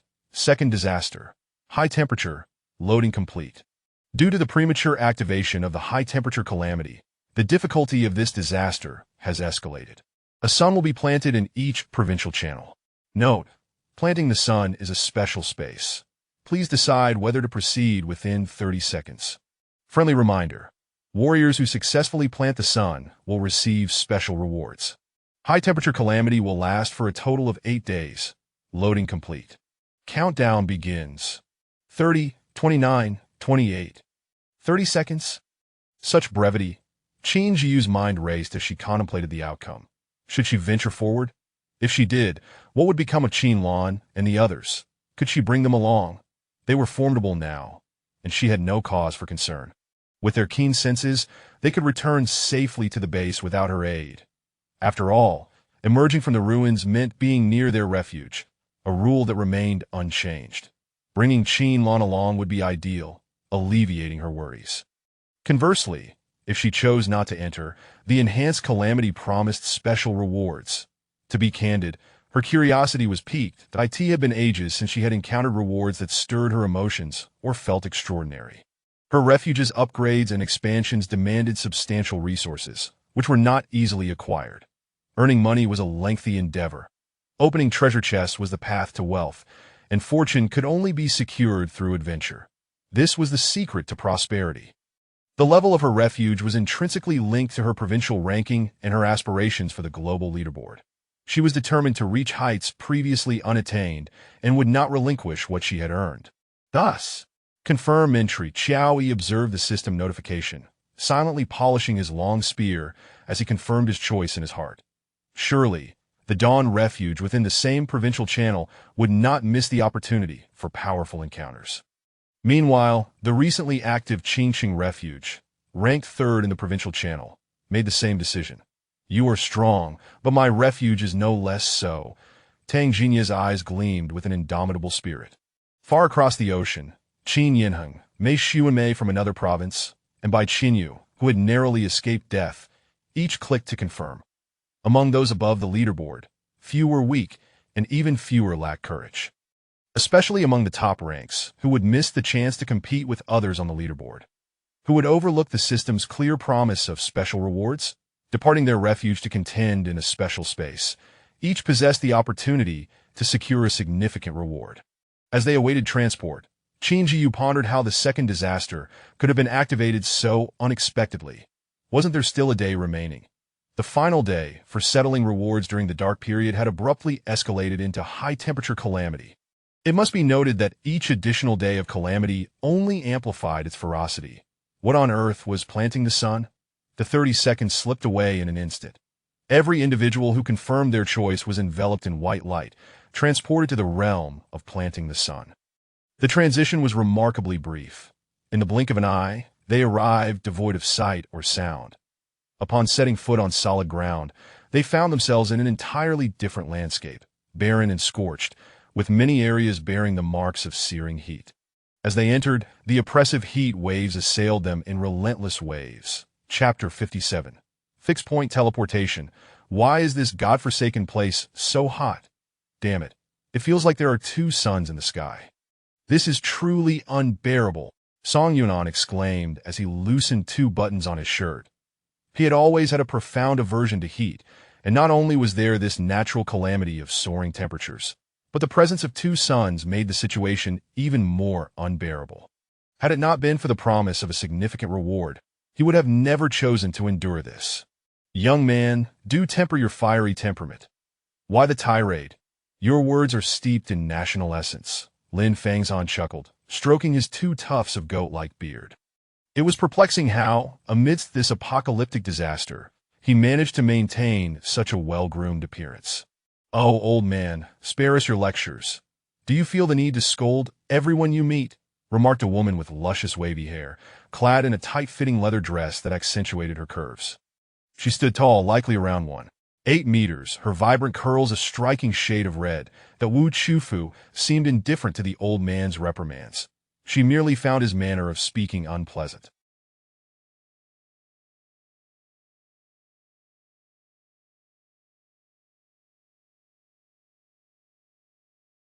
It appeared she and Lin Fangzhan were well acquainted, their banter fluid and familiar. How many people are in your shelter? Inquired a poised and beautiful woman dressed in simple, traditional Han attire. Just one. I built the shelter all by myself, so it's just me here, he responded, and no sooner had he finished speaking than a tall, slender man nearby echoed his sentiments. His gaze was erratic, and his posture somewhat slouched, giving him an air of frivolity. Upon entering, Dong Su had immediately noticed the woman in Han attire, her figure tall, her gaze gentle. Her delicate phoenix eyes cast a soft glance in his direction, sending a shiver down his spine. What is your name? Dong Su asked the woman in Han attire. It appeared that she was equally inclined to engage in conversation, and they began to exchange pleasantries. Is it possible that more individuals will join a shelter with a larger population? Lin Fangzhan interjected, observing the interaction. What are you thinking? Shelters are designed to accommodate one person each. When you mention a larger number, you must be referring to a team constructing a single shelter, he explained. As far as I know, unless there are special team cards permitting multiple ownership of a shelter, or families voluntarily relinquishing their right to establish their own for the sake of developing a single shelter, it's generally one shelter per individual. The latter scenario is much more common, while the former is exceedingly rare. Thus, it is implausible for many people to be found within a single shelter. Only one person can reside there, Song Yuanan stated after surveying those present. His words drew curious glances from many, their expressions a mixture of confusion and intrigue. He recognized the defensive tone in his voice, but was aware that drawing attention was precisely his intention. The crowd gathered in this space was substantial, yet those in this corner were familiar faces. Could it be that the system organized their entry based on shelter rankings? Song Yuanan recognized Wu Chufu, and he was acquainted with Lin Fangzhan as well.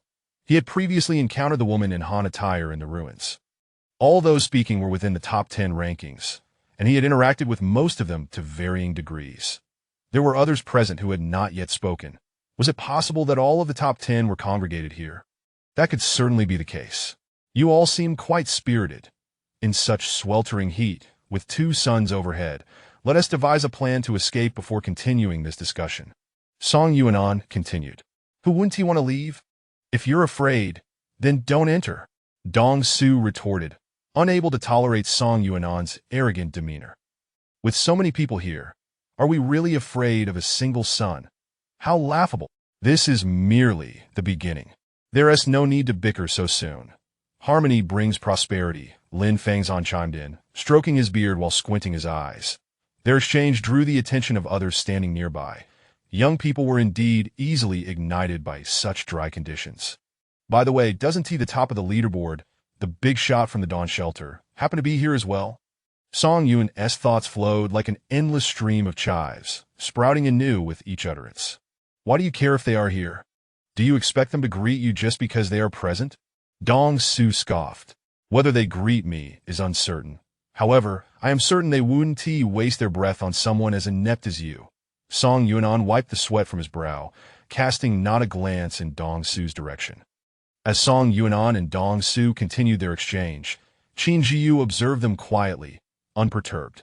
Qin Lan and the others had chosen not to enter. They had previously discussed the option of retreating to the shelter. 2 suns. Even in this devastating heat, there had only been 1 sun during the first week. The emergence of a second sun implied a need for a solution akin to Ho is shooting the suns. The individuals who had gathered began to depart in small groups, either with acquaintances or alone, to explore this mysterious realm. Shall we venture forward together, young lady? Wu Chufu said, gracefully approaching and playfully tossing her hair aside, a fragrant breeze following her movement. Qin Zhiyu couldn't help but wonder how, in just a few days, she had managed to change her hairstyle, wear perfume, and don various outfits. Regardless of whether she cared, the stark contrast made Qin Zhiyu appear rather drab by comparison. Being low-key had its advantages. Blending into the environment without drawing attention was preferable to pretending to be something she was not. What a lovely suggestion, big sister. Qin Zhiyu replied with a smile, readily agreeing. Let us head east. The sun rises in the east. Having just entered this sun-planting domain, the eastern route might yield fruitful discoveries. May I join you as well? I'll join too, Tang Jinya and Song Yuanan exclaimed simultaneously. Upon uttering these words, they exchanged a glance, both momentarily flashing a knowing look. Seeing them gather, many others were reluctant to be on the same team as Song Yuanan. They preferred to avoid any confrontations with him, opting instead for those who possessed a more amicable disposition. The remaining individuals sought out companions they resonated with, forming their own teams to embark on the exploration of this enigmatic space. All had entered with aspirations of striking it rich in this realm, aiming to uncover a few silver treasure chests. The resources from these chests could potentially propel them up the leaderboard. The quality of the items obtained from silver chests was assuredly high. With a stroke of luck, the goods could be exchanged for rations, sustaining them for a week with prudent use. As for the stronger individuals, their aspirations were even simpler. It was certain that many from the top 100 rankings would join this venture. Encountering them could lead to fruitful alliances or at least a chance to glean information regarding shelter upgrades, such as resource exchanges and acquiring blueprints. Such insider knowledge would be a boon for seasoned players, but for the ordinary shelter owners, it could save them from unnecessary detours. After all, for those striving for strength, every moment is precious, and every opportunity for growth is one not to be missed. The dynamics of presence are subtle yet profound. Some can discern compatibility with a mere glance, while others, regardless of time spent together or skill at disguise, reveal an inherent discord. This was akin to the peculiar assembly of Qin Zhiyu and her current companions. Though their personalities and styles varied greatly, they had inexplicably found themselves together. Although Qin Zhiyu had no intention of traveling with them, she also did not reject the idea.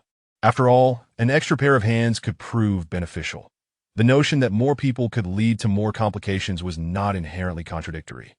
I heard that the top 5 in the provincial leaderboard receive resources in the form of golden treasure chests, Tang Jinya initiated. The top 5? I thought it was the top 3, Song Yuanan interjected, furrowing his brow. Is that so? The prospect of golden treasure chests is indeed tantalizing. Tang Jinya appeared unfazed by Song Yuanan's skepticism, swiftly changing the topic. If you have the ability, you too shall receive. Song Yuanan, embodying the spirit of a contrarian, remained ever ready for a verbal sparring match. Ah, your tongue is still as sweet as ever, Wu Chufu teased, tossing her wavy locks, a fragrant breeze accompanying her playful demeanor. The path ahead seems rather smooth. Should we ride bicycles to cover some ground? Tang Jinya suggested, producing his bicycle with an air of confidence. Riding bikes, while everyone else is relying on their legs, isn't that merely a luxury for the affluent? Wu Chufu jested. Had I not known you were joking, I might have thought you were praising yourself. Another voice chimed in. Bicycles are hardly a luxury. It is not as though each of us possesses one. Tang Jinya replied with calm assurance. Young lady, would you like me to take you along?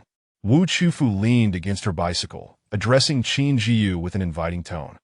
In that brief moment, her sincerity and warm invitation made one feel honored to be included by such a beautiful individual.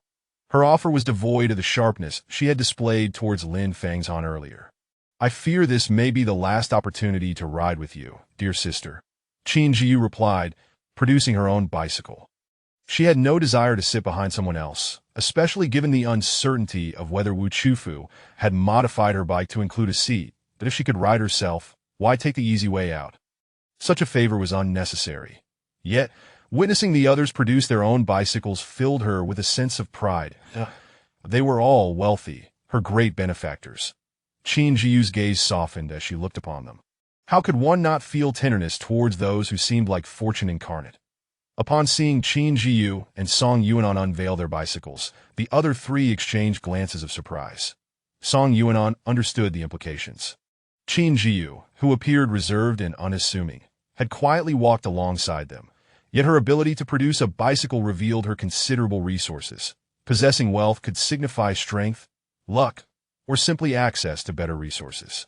Regardless of the reason, even the latter was a suitable foundation for camaraderie. With this mindset, the group continued forward, undeterred by Tang Jin's simple probing. Intact and complete as they mounted their bicycles, they became a striking tableau against the cracked earth. Though the ground bore signs of erosion, it had yet to become the soft, sinking sand of a desert, allowing for the passage of bicycles. Across the desolate expanse, numerous scattered teams moved in various directions, a few even approaching them. All maintained a respectful distance, refraining from clustering together in a horde that in this vast, barren landscape, devoid of any life, they could only squint upwards at the twin suns hanging in the sky. Not a single mutated creature was in sight, not even a blade of grass. Ho, he's shooting the suns. Those suns are too distant to reach. Song Yuanan fumed, ringing the bell on his bicycle. Patience. Perhaps the system will update again after the first time, Wu Chufu suggested, slightly out of breath at that moment. All exhibited signs of fatigue. The scorching sun had drenched their brows and hair with sweat, their damp strands clinging to their faces, making it nearly impossible to keep their eyes open. The relentless heat offered no respite, not a whisper of wind to alleviate their discomfort. Sweat trickled down their cheeks, and Song Yuan, increasingly agitated, gulped down water incessantly. I truly regret being in this accursed place. Why is it so hot? So dry, he exclaimed, tossing aside an empty water bottle that he drank. He felt his body dehydrate continuously, urging him to replenish his fluids. If this continued, he would likely succumb to heat stroke. It felt as though he were encircled by a relentless drying machine. My skin is suffering from the sun's wrath, Wu Chufu lamented, gently caressing her cheek with a mix of concern and resignation. Let us take a short break, Tang Jinya suggested. Agreed. Although Song Yuan shared in the discomfort, he had refrained from voicing his desire for rest throughout their journey. Now, with Tang Jinya's proposal, he and the other two female teammates readily concurred. One sun is planted. Now that there are two suns above us, our objective must be to discern which is the false sun and eliminate it. Correct. Tang Jinya stated, producing a bottle of water and several dry towels. With his long fingers, he effortlessly twisted open the bottle, exuding a refreshing aura reminiscent of cleanliness and sunlight, much like a well-loved senior before the apocalypse. After dampening the towels, he offered them to Wu Chufu and Qin Zhiyu, gesturing for them to wipe away their sweat while shielding themselves from the sun. The key question is, how do we eliminate the false sun? Wu Chufu mused, reclining on her bicycle, 1 foot grounded, beads of sweat trickling down her thigh in an alluring manner. Given the distance, it's preposterous to think we could find an archer to shoot it down like Hoi. That would be utterly absurd. Chapter 58. A gathering of heroes. Song Yuan, with a rough motion, wiped the sweat from his brow, occasionally finding the towel hardening under the sweltering heat. If it weren't for this, there must be a more straightforward method. We just need to discover it, Qin Zhiyu interjected. How was this sun planted in the sky? Could it be that it originally resided on the ground? Or perhaps it merely exists as a spot of light in the heavens? Are you suggesting that, similar to a mirror's reflection, there could be a mirror on the ground concentrating the sun's rays into a single point, creating an instantaneous high temperature capable of igniting paper through this refractive effect? Tang Jinya's eyes brightened in surprise at Qin Zhiyu's line of thought. That's roughly the idea, Qin Zhiyu replied. Then let us hasten to the east in the direction of the sun's ascent, and see if there is any object on the ground resembling a mirror, Song Yuan urged eagerly, the oppressive heat nearly melting away his resolve to claim the reward. Are there any other means to achieve this besides a mirror? Wu Chufu, having grasped their discussion, inquired. Other methods would depend on the variations present within this space, Tang Jinya remarked, lifting his gaze with an air of intrigue. The sound of boots crunching on the sand produced a series of sharp cracks. This subtle noise, usually unremarkable, became increasingly irksome in the vast, sweltering environment, heightening their restlessness. Spatial construction completed, personnel fully transmitted. This space is now utterly open. Chat channel unblocked. External information is visible, but responses are not permitted. Be advised, the extreme heat within this space will amplify the external temperature by 3 degrees Celsius. Upon receiving this news, some individuals initially felt relieved, grateful to be within this space, for the outside was undoubtedly more scorching. If enduring this heat was challenging, how unbearable would it be out there? However, it soon dawned on others that despite the existence of spatial storage devices, the perishability of their supplies meant that the food each person carried was limited. This desolate expanse, devoid of life, offered nothing but sand and stones. Once their provisions were exhausted, what would they consume? Furthermore, the intense heat necessitated considerable water, yet how much could they possibly bring in? Maintaining survival for a few days was one thing, but how could they sustain themselves afterward? If escape were impossible, they faced certain doom within, and the inability to solve the conundrum of planting the sun might lead to untold suffering. The unusual pairing of Qiao Yi and Lin Fangzhan raised questions about when they had joined forces. We cannot afford to underestimate the situation, Qiao Yi stated, his demeanor unyielding despite the oppressive heat. For Qin Zhiyu and his trio, none exhibited any volatile emotional reactions to the news. Their thoughts were surprisingly aligned that if they could unravel the mystery of this space, they would naturally reap their own rewards.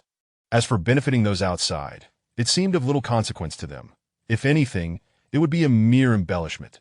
Yet for these four, the adornment of rewards paled in comparison to the tangible prize of a treasure chest. It was merely coincidental that none among them harbored ambitions of being saviors. Suddenly, with a rumble, statues began to rise from the ground before them, that a circle of sculptures erupted from the earth, intertwining and crossing one another, each standing 2 meters tall. Humans, when upright, appeared diminutive in comparison, rendering the shapes of the sculptures indistinguishable. As the initial batch of statues stabilized, 2 colossal sculptures, one black and one white, erupted from the ground at the horizon's center, resonating with a thunderous sound. These 3-meter-tall black and white sculptures loomed near the cluster of smaller figures. "Third batch!" Wu Chufu exclaimed, covering his mouth in astonishment as he beheld the emergence of the third set of sculptures. This batch resembled the first in size and shape, forming an arc that cleaved the 2 grand sculptures in half. Apart from the central black and white figures, all other sculptures bore similar dimensions. A continuous, flowing line bisected the 2 grand statues, seamlessly integrating with the central black and white sculptures. "Is this the Taiji Bagua diagram?" Song Yuan's pupils dilated slightly as he spoke.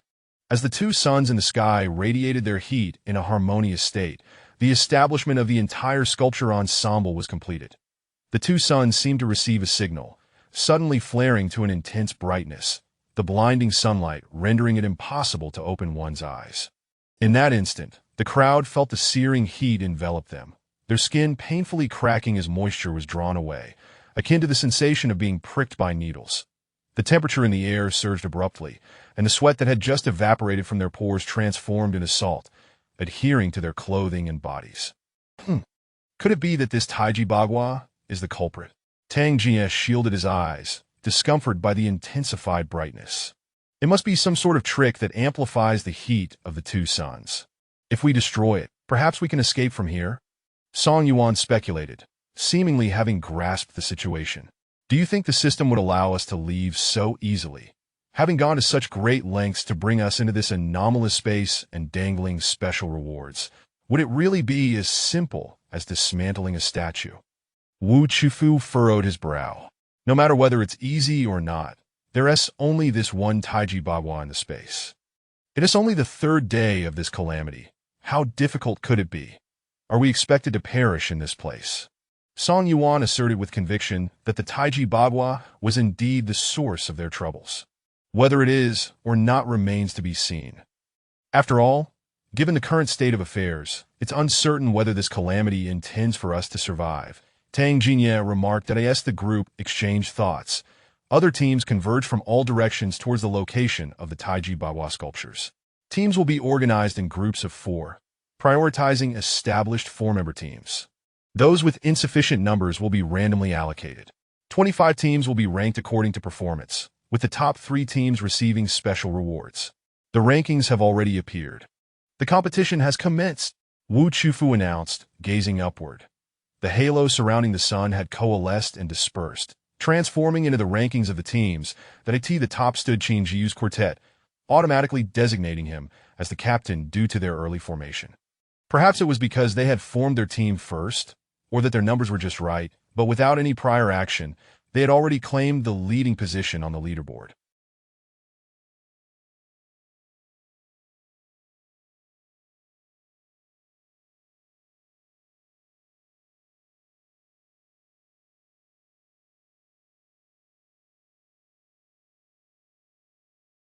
As others observed their lower rankings, many felt a surge of competitiveness. Even those whose teams had been dispersed due to insufficient numbers.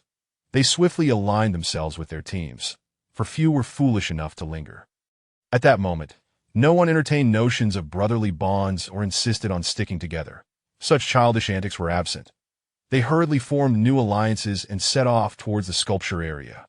The sooner they established their teams, the better their chances of gaining a slight edge. The system's announcements continued. Each team will independently attack the Taiji Bagua statues. Each statue possesses different means of attack. Please decipher the mechanisms of the sculptures. For each statue successfully deciphered, 1 point will be awarded. The team with the highest score at the end will emerge victorious. Teams that defeat an equal number of sculptures will be ranked by the time taken. I never expected that Song Yuan would team up with Wu Chufu. They've secured the top spot, Lin Fangzhan mused, stroking his beard. Do you know the other two members of their team? Xiao Yi inquired, his fingers deftly unbuttoning the top of his collar.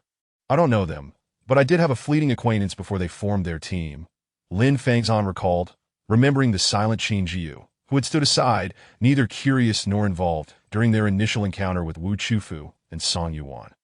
Xiao Yi did not receive the answer he sought and chose to remain silent. He pondered the owner of the Dawn Refuge, uncertain if they were also participating in this trial. Charge!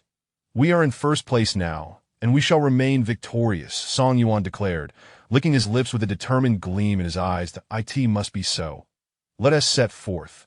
Onward. Qin Zhiyu led his team into motion. Remarkably, no one in the group questioned whether Qin Zhiyu was a suitable captain. Given that others seemed disinterested in taking on the role, and there were no special rewards for being captain, they were indifferent to who led, allowing Qin Zhiyu to assume the position. Look, they are riding bicycles. How extravagant.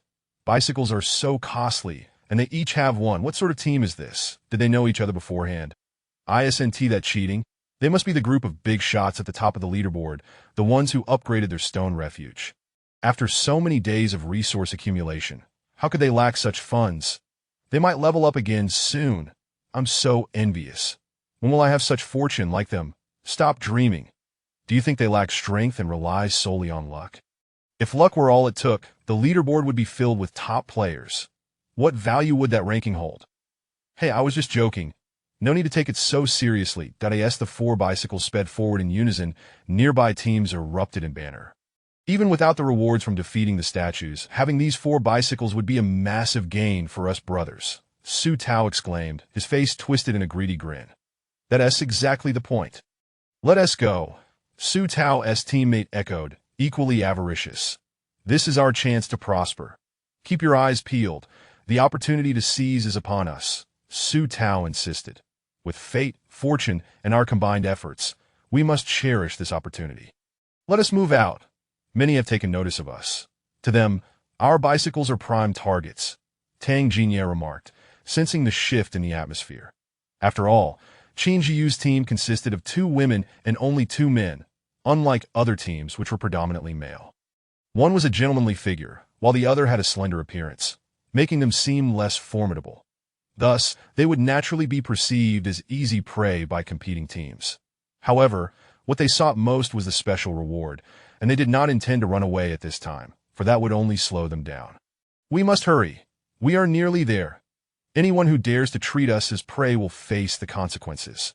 Song Yuan scoffed in the distance. They spotted individuals racing towards the statues at breakneck speed. Prepare yourselves. We don't yet know what kind of attack mechanisms these sculptures possess, Wu Chufu declared, brandishing a pair of short swords, complementing her alluring skirt in a striking manner. Let us conduct a preliminary probe. We should ascertain the sculpture's attack methods before approaching, Qin Zhiyu suggested, recalling their previous encounter with the cacti. How should we probe? Wu Chufu queried. Let us have all 4 of us focus on one, prioritizing ranged attacks, Tang Jinya proposed. I wield a long knife, so I can only resort to throwing for ranged combat. Song Yuan replied as he adjusted his long knife that I brought along plenty of axes and shovels. Let us use these, Qin Zhiyu declared, tossing the items at her feet. They were now 50 meters from the statues, uncertain how the others felt about this distance, but if fortune favored them, an increase in attributes might allow them to throw their weapons. If their arm strength fell short at this distance, she would need to carefully consider how much effort the team would expend in preparation. Upon closer inspection, Qin Zhiyu found the statues somewhat familiar. They depicted a group of figures with ponytails, reminiscent of the Sagittarius from the zodiac. Unlike the large footprints she had previously seen, which had webbed feet, could this signify yet another race?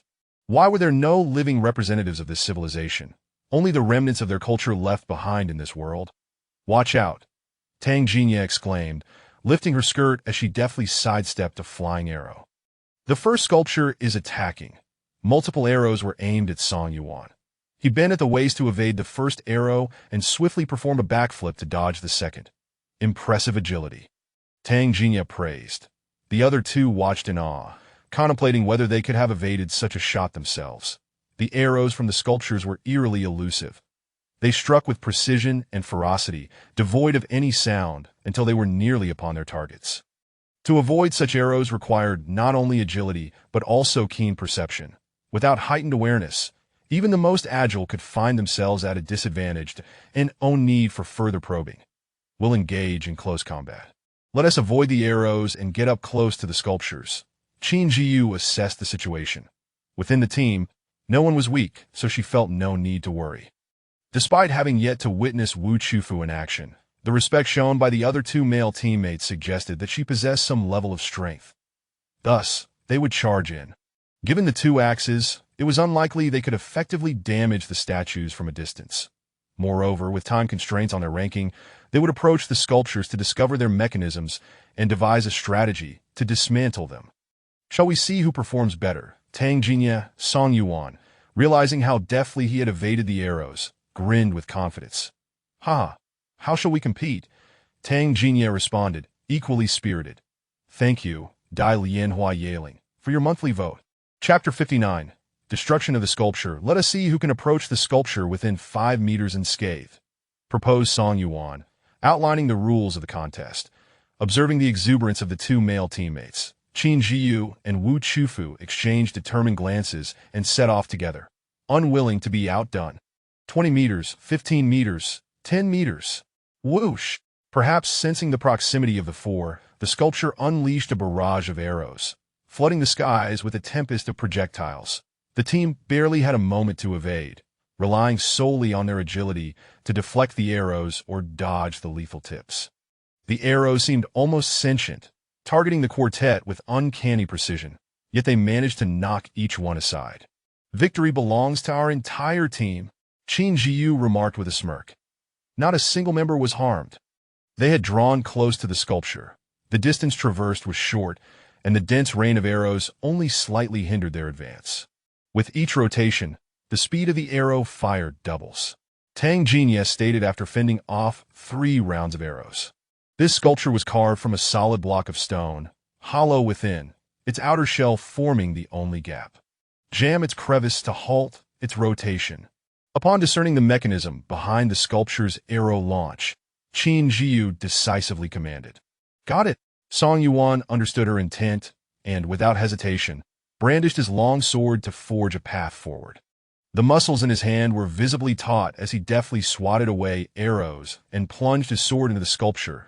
As the sculpture rotated, he utilized his upper body strength, gripping the sword tightly to support himself. The blade, resilient and unbroken, indicated it was at least a silver-grade weapon. Song Yuan's specially designed boots, impervious to the arrowheads, allowed him to evade the projectiles and kick away all arrows aimed at him. Impressive arm strength, Tang Jinya remarked, his eyes widening. He recognized Song Yuan's genuine prowess, whether lifting his entire body while kicking or relying solely on his keen instincts to discern the direction of incoming arrows. Such skill was not easily acquired. The other 3, witnessing this display, did not remain idle. Qin Zhiyu seized her twin swords, the 9, and rushed to assist Song Yuan, deftly knocking aside arrows. With her left hand wielding a curved blade and her right hand deflecting arrows, she simultaneously wedged the curved blade into the sculpture's crevice. With their combined strength, the sculpture's rotation slowed further. The barrage of arrows was nearing its end. Based on their observations, the sculpture would momentarily pause for half a second before spinning even faster, releasing a greater number of arrows. Since they had wedged the sculpture, it was now a contest of strength between the statue and their weapons.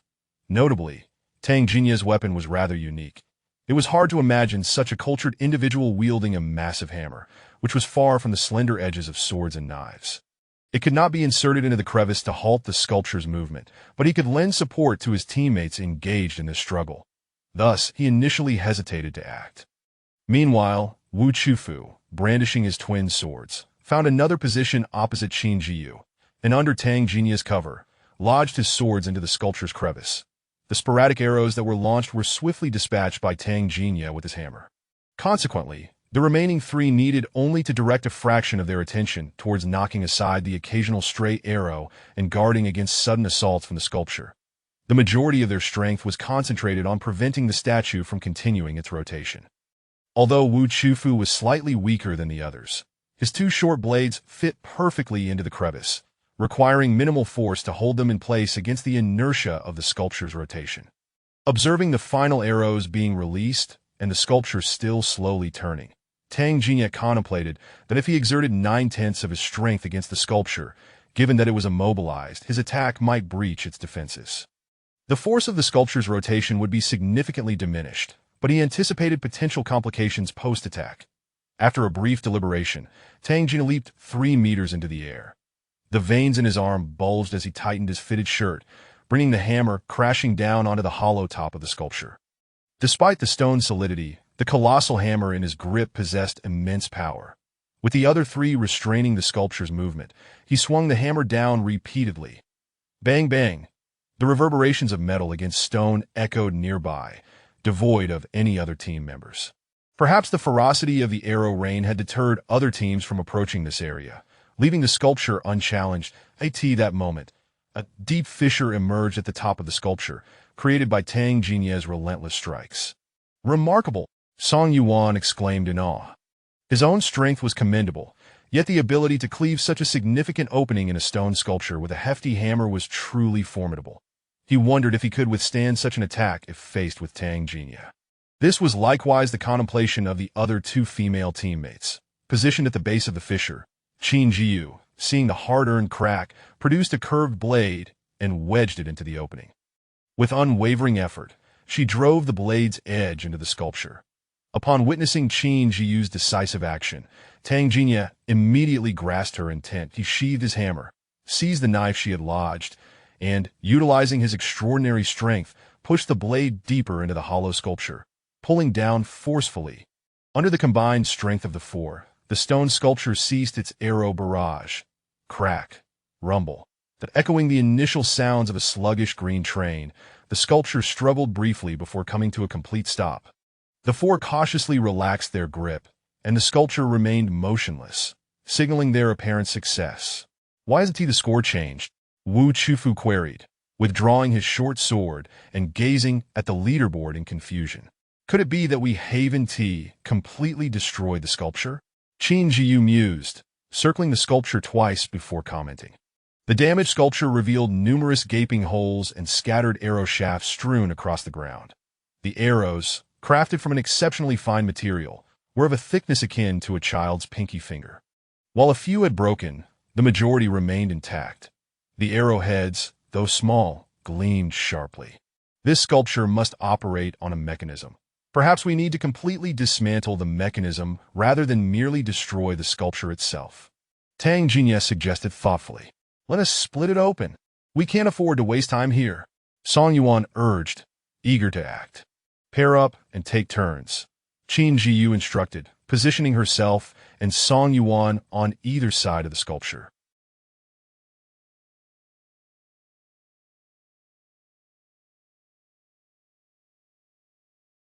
Qin Zhiyu produced an axe, its quality second only to silver.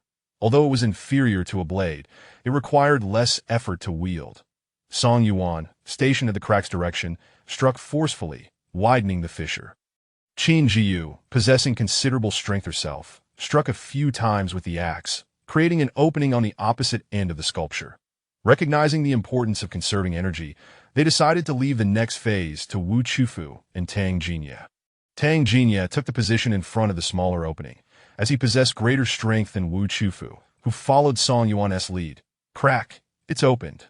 This must be the central control system, Qin Zhiyu observed, gazing at the intricately meshed gears.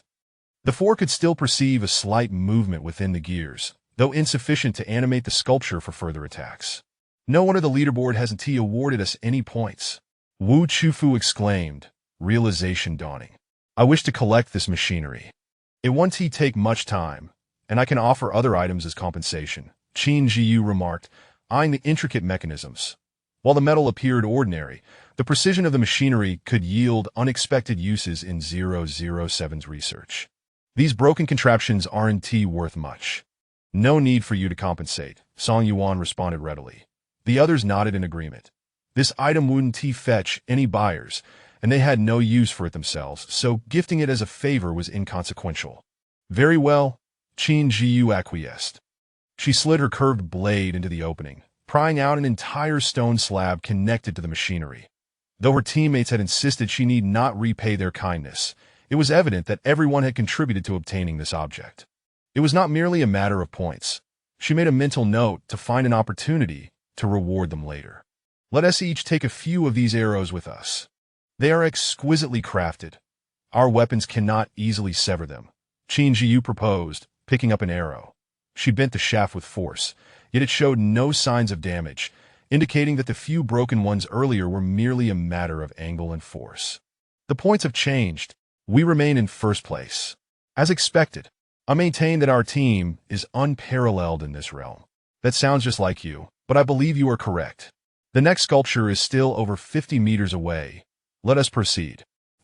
Qin Zhiyu distributed a bottle of nutritional gel and 2 pure meat sausages to each of her 3 teammates. 007 had prepared a variety of beverages for her, and her storage device contained several large barrels of drinking water, so she offered the nutritional gel as a treat. The pure meat sausages, handcrafted and plentiful, were convenient to carry, replenishing salt and nutrients while providing a high energy yield, an essential item for any journey. Without giving her teammates a chance to decline, after their recent encounter with the sculpture, the team was both mentally and physically exhausted, making it difficult for anyone to genuinely refuse such offerings. Little Yuer is so thoughtful, Wu Chufu remarked with a gentle smile, his dimples appearing. His charming, fox-like eyes twinkled, accentuating his delicate jawline, rendering him utterly enchanting. Even Qin Zhiyu, as a fellow woman, found herself momentarily captivated by his smile. Tang Jinya, witnessing Wu Chufu's radiant expression, felt himself entranced. He had never seen her smile so purely before. Staring at her smile, he found himself unexpectedly pleased. What was this sensation? The subtle dynamics did not escape the notice of Qin Zhiyu and Song Yuan, who silently acknowledged the unfolding scene. We have approached within 30 meters of the sculpture. Why has it yet to react? Qin Zhiyu sensed something amiss. This a long-range attacking sculpture. Wu Chufu concluded. The 4 braced themselves, prepared to evade any sudden assaults. The ground ahead is sinking, Tang Jinya exclaimed, observing the once solid ground becoming progressively softer, visibly undulating as they neared. It reminded him of his adventurous exploits in real life, where one could encounter quicksand in a desert or marshy ground in a meadow. He once witnessed a panicked rabbit plunge into a swamp, disappearing within moments. Yet the swamp remained tranquil, as if nothing had transpired, biding its time for other prey. How do we approach this sculpture? The ground is neither quicksand nor swamp. Song Yuan furrowed his brow. Ribbit! Oh my, why are there so many enormous toads? Wu Chufu exclaimed, both astonished and repulsed. From behind the sculpture, massive toads leaped forth, each the size of a basketball. The toads hopped a few steps before landing before them. Hiss! Tang Jinya inhaled sharply as one toad's sticky tongue struck against his leg. Their tongues are adhesive. We must not let them latch on. Tang Jinya kicked his legs, struggling to shake off the tongue, but the toad remained steadfast, pulling at his leg, attempting to drag him into the swamp. Numerous toads leaped from the swamp, miraculously avoiding entrapment. However, the stones and sand they dislodged quickly blended into the mire. Observing this, Qin Zhiyu severed the toad's tongue with her 9, putting an end to the assault. Why did these toads suddenly appear? They don't seem to belong to this marshy environment, Wu Chufu noted, surveying the barren landscape devoid of sustenance for the amphibians. Logically, the marsh should serve as the sculpture's means of attack. Arid, desolate areas lack parasitic life. Yet these toads possess considerable offensive strength and resilience. Something about this sculpture feels off. Qin Zhiyu expressed her unease. This scent is peculiar. Wu Chufu spoke quietly. Taking advantage of his teammate's cover, he scooped up a bit of soil and sniffed it. This soil has been tampered with. Amidst the cacophony of croaking toads, their voices were hardly audible, only discernible to the 4 of them. Upon hearing this, the others understood and continued their assault on the toads while subtly maneuvering closer to the back of the sculpture. Had they truly been outmatched, they would have already been dragged into the mire. With this thought, they silently suppressed their anger. Chapter 60. Firmly secured in first place, Qin Zhiyu was eager to discover who was scheming behind the scenes. Those who dared to offend her would face obliteration. Damn it, Tang Jinya, what kind of monster are you summoning? Are you intentionally luring these wretched frogs towards me? How lazy can you be? Song Yunan glared fiercely at the increasing number of toads surrounding them. Initially, Song Yunan maintained a steady rhythm, effortlessly dispatching the toads, while Tang Jinya's situation on her side was manageable. The two had been tasked with the same area and effectively thwarted the advance of the toads by working independently, which was not exhausting at all. However, out of the corner of her eye, she noticed that Tang Jinya was engaging less and less with the toads, while the numbers around Song Yunan began to swell. A couple of extra toads here and there were inconsequential, but the trend of their increasing numbers was concerning. Song Yunan was no fool. Observing the lack of change with her female teammates and the dwindling toads on Tang Jinya's side, she began to sense something amiss. Upon further scrutiny, she realized that Tang Jinya consistently avoided the toads attacking her direction, resulting in those creatures making a beeline for Song Yunan instead. Such attempts at slacking off during teamwork left Song Yunan thoroughly dissatisfied. I put in so much effort for the last statue. What difference does it make if you kill a few more toads this time? Tang Jinya retorted impatiently, her frustration evident. What? Do you think the accolades belong solely to you? Without us holding the fort down below, you wouldn't even have the chance to stand there and attack the statue. Song Yunan found her teammates' arrogance laughable. Who gave Tang Jinya such misplaced confidence? I'm not going to argue with you. You ought to reflect on the true nature of the situation. Tang Jinya dismissed Song Yunan's remarks, weary of the exchange. What do you mean by not arguing with me? What are you even doing? Don't you have any sense of accountability? Song Yunan shot back, bewildered by how the blame had somehow shifted onto her. Enough already. The most crucial aspect of teamwork is collective strength. No one can navigate this space alone, so let us all keep our voices down. Qin Zhiyu interjected, noticing the escalating tension. What do you mean no one can navigate alone? There are plenty of teams on the field. I doubt you'll miss me if I'm gone. I want to see how you all manage without me. Song Yunan sneered at Qin Zhiyu. Why so harsh? Everyone is putting in their effort. We can discuss things amicably after the battle. Qin Zhiyu replied, exasperated. I have nothing to discuss with you. Song Yunan's resentment was palpable as she continued to fend off the toads while retreating. Don't think you're so important. The earth will continue to turn without you. Wu Chufu observed Qin Zhiyu trying to console Song Yunan, her irritation evident. She found it ridiculous that someone like him thought he was indispensable. Song Yunan remained silent, her gaze fixed on the direction of the statue she had come from, swiftly disappearing from sight. That moment, only 2 women and 1 man remained before the statue. Tang Jinya, noticing the sudden absence of one team member, spoke up. Don't worry, ladies. Just stick with me, and I will ensure your safety. And how do you plan to protect us? We possess strength as well, that he may be headstrong, but if you could show a bit more consideration and exert a little more effort, it would have made a difference. Now look, he has gone. We don't even have enough people to secure first place. Wu Chufu expressed her frustration towards the petty man. The number of toads is multiplying. The 3 of us might not be able to handle them. Tang Jinya, you need to step up. If you don't exert yourself, none of us will escape, and all this time will have been wasted, Wu Chufu complained, disdainful of relying on a man to survive. Why are you rushing me? I am in the midst of fighting here, Tang Jinya snapped, feeling her temper flare amidst the 2 women's complaints. Let us give it our best shot. If it doesn't work, we can retrieve Song Yunan or find another teammate, Qin Zhiyu suggested, realizing they had no other option. How about I lend you a hand?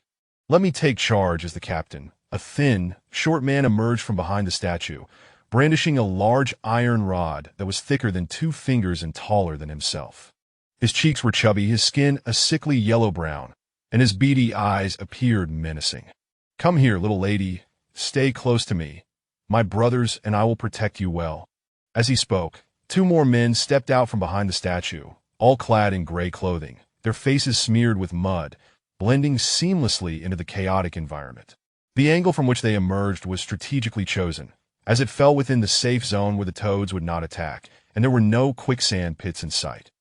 The ground was littered with large stones and weathered rock layers, providing them with a geographical advantage, It seemed this had all been premeditated, that in an instant, Qin Zhiyu and her companions understood the gravity of the situation. "We can relinquish this statue to you," Qin Zhiyu cautiously proposed, recognizing the aggressive demeanor of the opposing team with four members, which made their three seem vulnerable. "Relinquish it? That is hardly enough." The short man snickered wickedly. "Attack, kill the man, and take the women alive. Ma Zi and Ergo, deal with that man." "Got it. Sure thing. How can you take advantage of us like this? We've already agreed to let you have the statue, yet you still wish to kill us." Tang Jinya exclaimed, urgency in her voice, sweat beading on her nose, though her words lacked strength. "We're merely providing assistance." "How is this taking advantage?" A man with a prominent birthmark on his face laughed mockingly. "Is that so? Then we shall not hold back." Qin Zhiyu tightened her grip on the nine, charging at the short man who had spoken. "Leave the sword willingly, and I might consider granting you a swift end," the short man said greedily, his gaze fixed on the nine. He had been lurking behind the rocks with his three companions while Qin Zhiyu's team was engaged with the toads, and he had a clear view of how easily the sword could sever the bothersome tongues of the toads. Qin Zhiyu had no intention of engaging in idle chatter with them. She was all too familiar with greedy gazes, and thus far, she had not seen anyone capable of backing their boasts with action. Without informing her teammates of her plans, she proceeded to follow the short man's lead.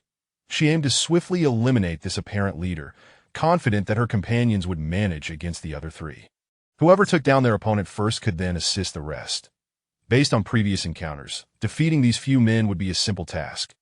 Even after 2 bouts of combat that had drained some energy, Qin Zhiyu's team was not one they could handle, let alone the fact that they were not merely 3 individuals.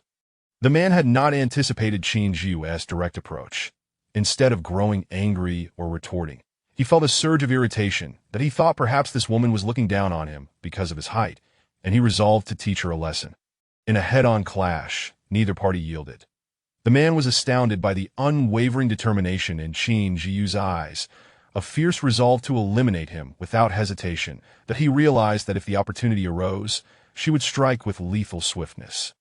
At that moment, he shook off his earlier disdain for the woman and steeled himself for the encounter that in the past he had engaged in such schemes with his brothers, preying on vulnerable women and children left alone in the wild after disaster struck. They had established a refuge, albeit a hollow shell devoid of strength or courage. After luring one woman out under false pretenses, he had tasted the sweet fruits of his deception and discovered treasure chests.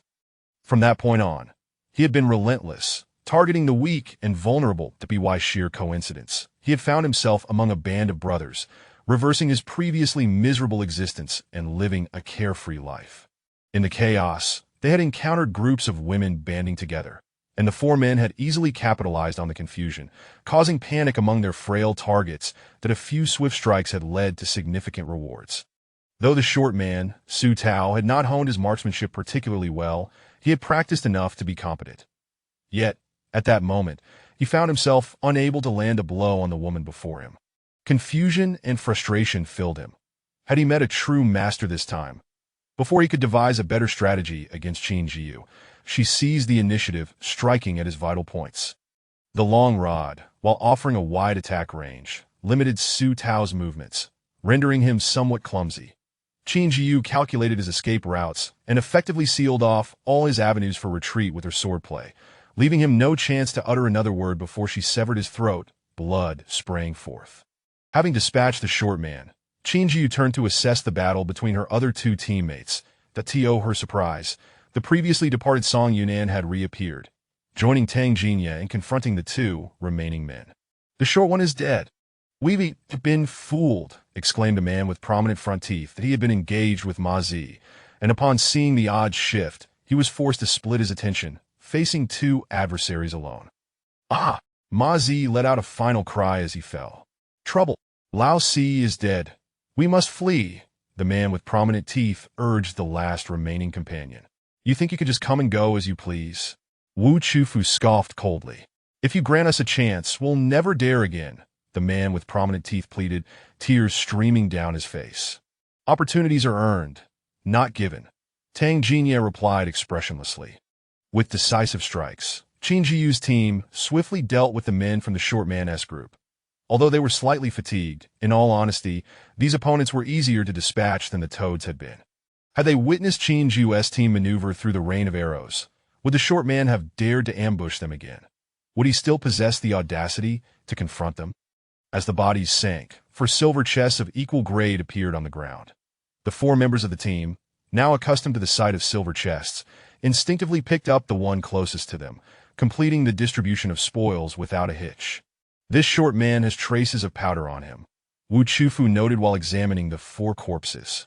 Indeed, it seems they were the ones who lured the Toads here, Tang Jinya remarked, wiping the blood from her face. Though her weapon was formidable, the aftermath of the battle was always excessively bloody.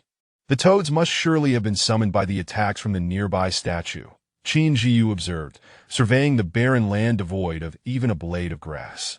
Look, although the Toads are dead, they will not sink into the quicksand. Their skin is quite peculiar. Wu Chufu tossed the corpses into the quicksand, watching them disappear below the surface. These Toads do indeed have their uses. Our arduous efforts in slaying them have not been in vain, Song Yunan added, assisting Wu Chufu. Let us throw the Toad corpses into the marsh. The more we kill, the closer we get to the statue, Tang Jinya suggested, picking up a Toad at her feet and tossing it into the quicksand. She effortlessly dispatched a few more, now having mastered the technique. As soon as a Toad attacked with its tongue, striking its eyes would lead to a swift victory. The storage space is ample enough to accommodate them. Should we encounter any mishaps while approaching the statue, we can toss them in to buy ourselves some time. Qin Zhiyu observed her teammates working in unison and began collecting the Toads to store them. My storage device, isn't large enough. I'll need you all to store a few more, Wu Chufu remarked. Not a problem, Tang Jinya replied. After a brief regrouping and cleaning the blood from their faces, the team prepared to return to the statue and break through the second one. Having finally discovered the method to crack the statue without expending excessive effort, the 4 members were filled with enthusiasm and confidence. Looking at the quicksand, where 1/3 of the area was now filled with Toad corpses, Qin Zhiyu felt the numbers were sufficient.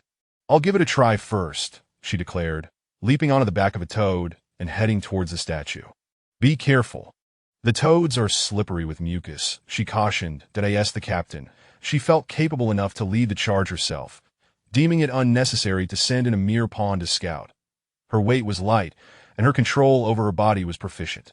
She swiftly reached the statue within a few breaths, the ground beneath her noticeably sinking and flowing more rapidly with each step.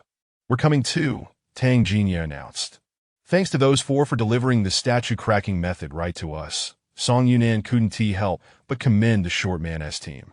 If they heard that, they'd probably rise from the dead in fury, Wu Chufu quipped, nimbly leaping across the Toad's back.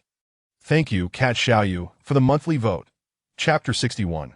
Rules of integration quite good, Tang Jinya replied with a smile. This sculpture differs from the previous one in material. It lacks that hardness. Qin Zhiyu remarked as she tapped the sculpture with her sword. Perhaps the challenge lies more in the muddy marshland below, Wu Chufu added, also assessing the material, noting that the sound of his strikes was indeed sharper. It's hard to say, but it will require some effort, Tang Jinya commented. These Toads are slowly sinking into the marsh. We must hasten our actions, Qin Zhiyu stated. Indeed, Song Yuhan succinctly agreed. Having reached a consensus, the 4 of them directed their efforts towards the smooth, gapless sculpture before them. The absence of cracks made it challenging to manipulate, yet this sculpture was not as unyielding as the last one, and their assaults proved effective. Within a quarter of an hour, they had dismantled the sculpture. Sunlight streamed in, revealing the whirring machinery inside. Regardless of whether the sculpture was destroyed, the surrounding marsh would continue to function. Complete dismantlement of its gears was necessary for victory. The subsequent tasks were considerably simpler. After destroying the sculpture, they observed their team comfortably seated in first place, their scores and rankings satisfactory, prompting Qin Zhiyu and her companions to seek out the Toad sculpture. We earned 10 points for destroying the first sculpture, and this second one granted us an additional 20 points. Wu Chufu expressed his confusion. Does that mean there are point limitations for destroying sculptures? Something feels off. I noticed our score increased by 10 points after we eliminated 4 members of the opposing team, Song Yuhan explained. Is it that killing earns us points? Or do we inherit their points for destroying sculptures? Wu Chufu pondered this, considering one of those two possibilities. It is likely the latter. This space is primarily designed to encourage the destruction of sculptures, Qin Zhiyu observed as she noted the fluctuation in scores. We are currently ranked first with 30 points, while the second place, Xiao Yi, holds 20 points. We must accelerate our pace, Tang Jinya stated, gulping down another bottle of water.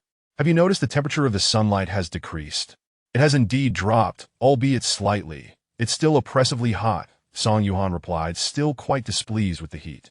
Xiao Song, your acting was commendable just now, Qin Zhiyu remarked, having not anticipated that Song Yuhan, typically acerbic and concise, could perform so well in a critical moment.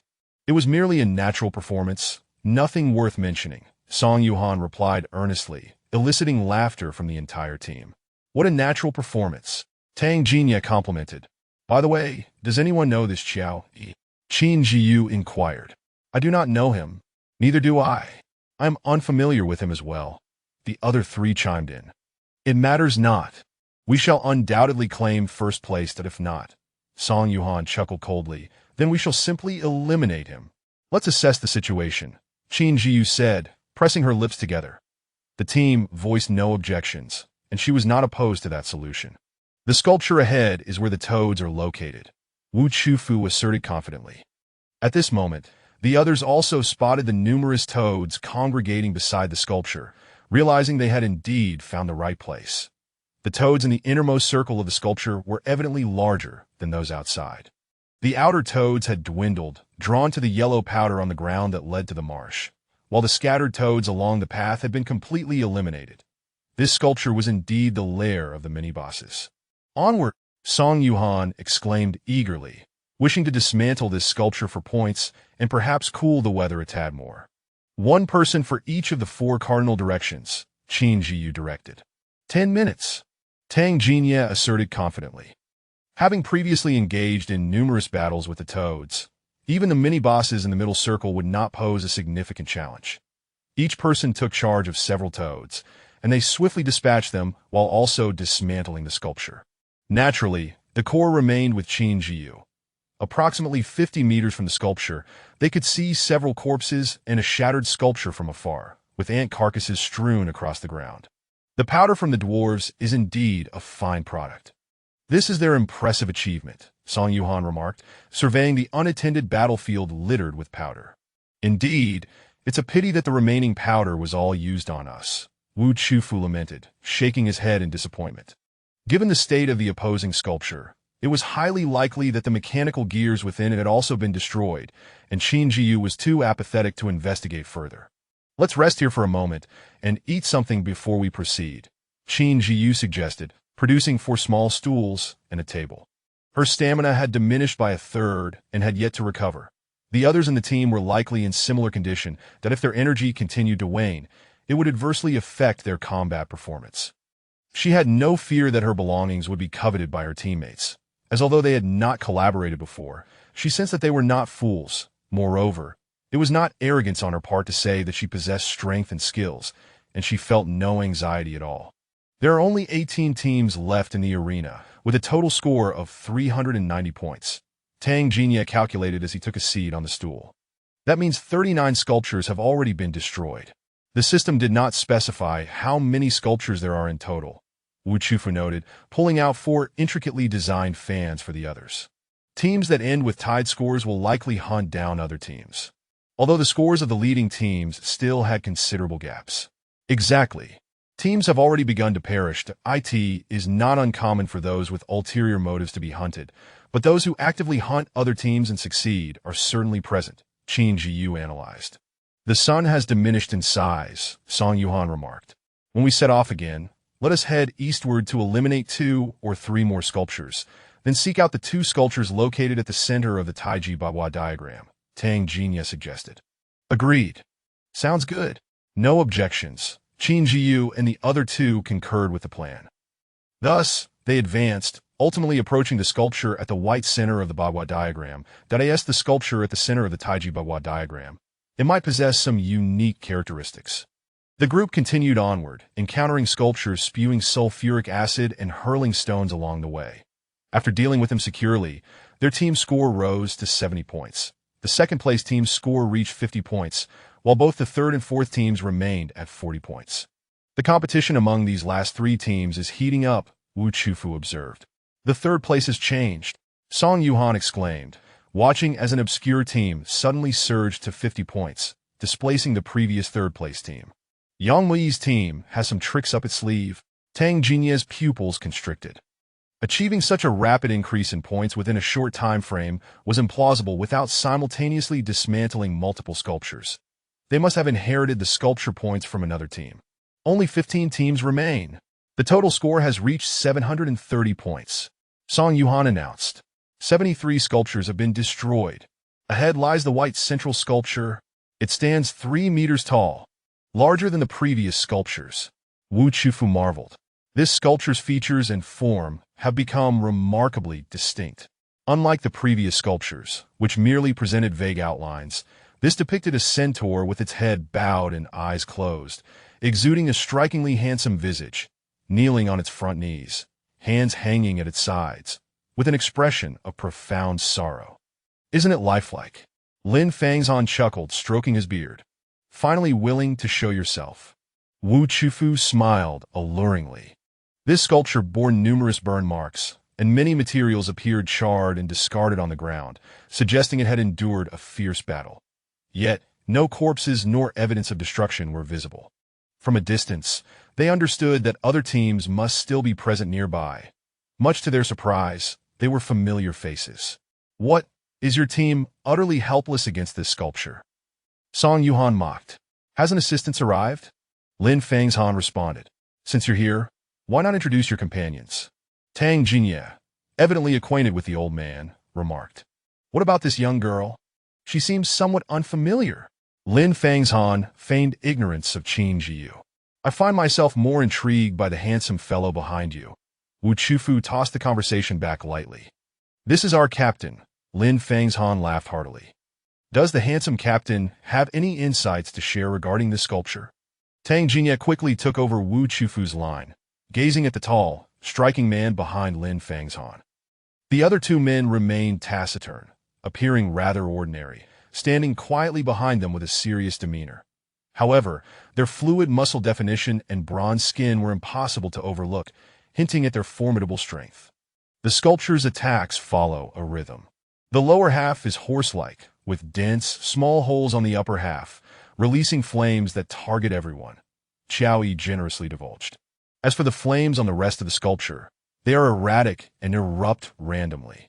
His voice truly matched his appearance, rich, deep, and magnetic. No one is invulnerable to fire. This sculpture presents a certain level of difficulty, Tang Jinye remarked, tapping her arm with a pink fan adorned with blooming lotuses. I do have a method, Lin Fangzhan interjected. Speak your mind, Song Yuhan stated, clearly disliking pretentiousness. We previously found that using raw materials could shield against flames for a while as we advance, Lin Fangzhan explained. Where do we acquire so many raw materials? Wu Chufu and the others inevitably thought of Qin Zhiyu's particularly spacious storage device. Yet, who would store such raw materials without reason? They were not only space-consuming, but also not particularly useful. Moreover, they would never reveal that Qin Zhiyu possessed a large-capacity storage device. By chance, I have prepared a considerable amount of clay. Qin Zhiyu stepped forward and stated. She was indifferent to whether she mentioned the size of her storage space. It was merely a bonus. Even without it, she could manage, but it was uncertain whether her space, holding 500 cubic units, could withstand the weight of their burden. How much do you have? We can collaborate, Qiao Yi inquired, his gaze shifting towards Qin Zhiyu. 10 blocks of clay, Qin Zhiyu replied. She had exactly 10 blocks of clay, along with some other raw materials, but the clay was relatively inexpensive, and with 8 people from 2 teams, that quantity was just right. With a wave of her hand, she produced the 8 blocks of clay and placed them on the ground before them. We can move the clay in a formation of 4 from each team. We should reach the sculpture quickly, Lin Fangzhan naturally suggested. Agreed, Qin Zhiyu replied. Song Yuhan harbored some doubts, wondering why they included Lin Fangzhan's team in the allocation, but wisely chose not to voice his concerns. The opposing team made no demands for compensation. Instead, they each lifted a block of clay and positioned themselves on the opposite side. Can the two of you manage that? With 8 people, 6 blocks of clay should suffice, Lin Fangzhan remarked. No need. Qin Zhiyu and Wu Chufu exchanged glances and replied. Then let us be off, Qiao Yi said, taking the lead by hoisting a block of clay and advancing toward the sculpture with ease. A single block of clay was not light. The ants we are familiar with could be considered the weightlifting champions of our surroundings, generally able to lift objects weighing about 50 times their body weight. Among all ants, the strongest in lifting capacity may be the yellow weaver ant, which has been documented lifting objects up to 100 times its own weight. After undergoing transformations due to natural calamities, their physical qualities have not reached the level of lifting dozens of times their weight. However, lifting a cubic block of clay was still achievable, especially since they were not required to lift it overhead. How long can this clay withstand the heat? Lin Fangzhan inquired. I have not tested it, Qin Zhiyu replied, setting off. As they approached, the flames of the sculpture blazed fiercely, enveloping them. It just got hotter, Song Yuhan exclaimed, his fury exceeding the flames. I didn't realize you were so sensitive to heat, Lin Fangzhan remarked, casting a surprised glance at Song Yuhan.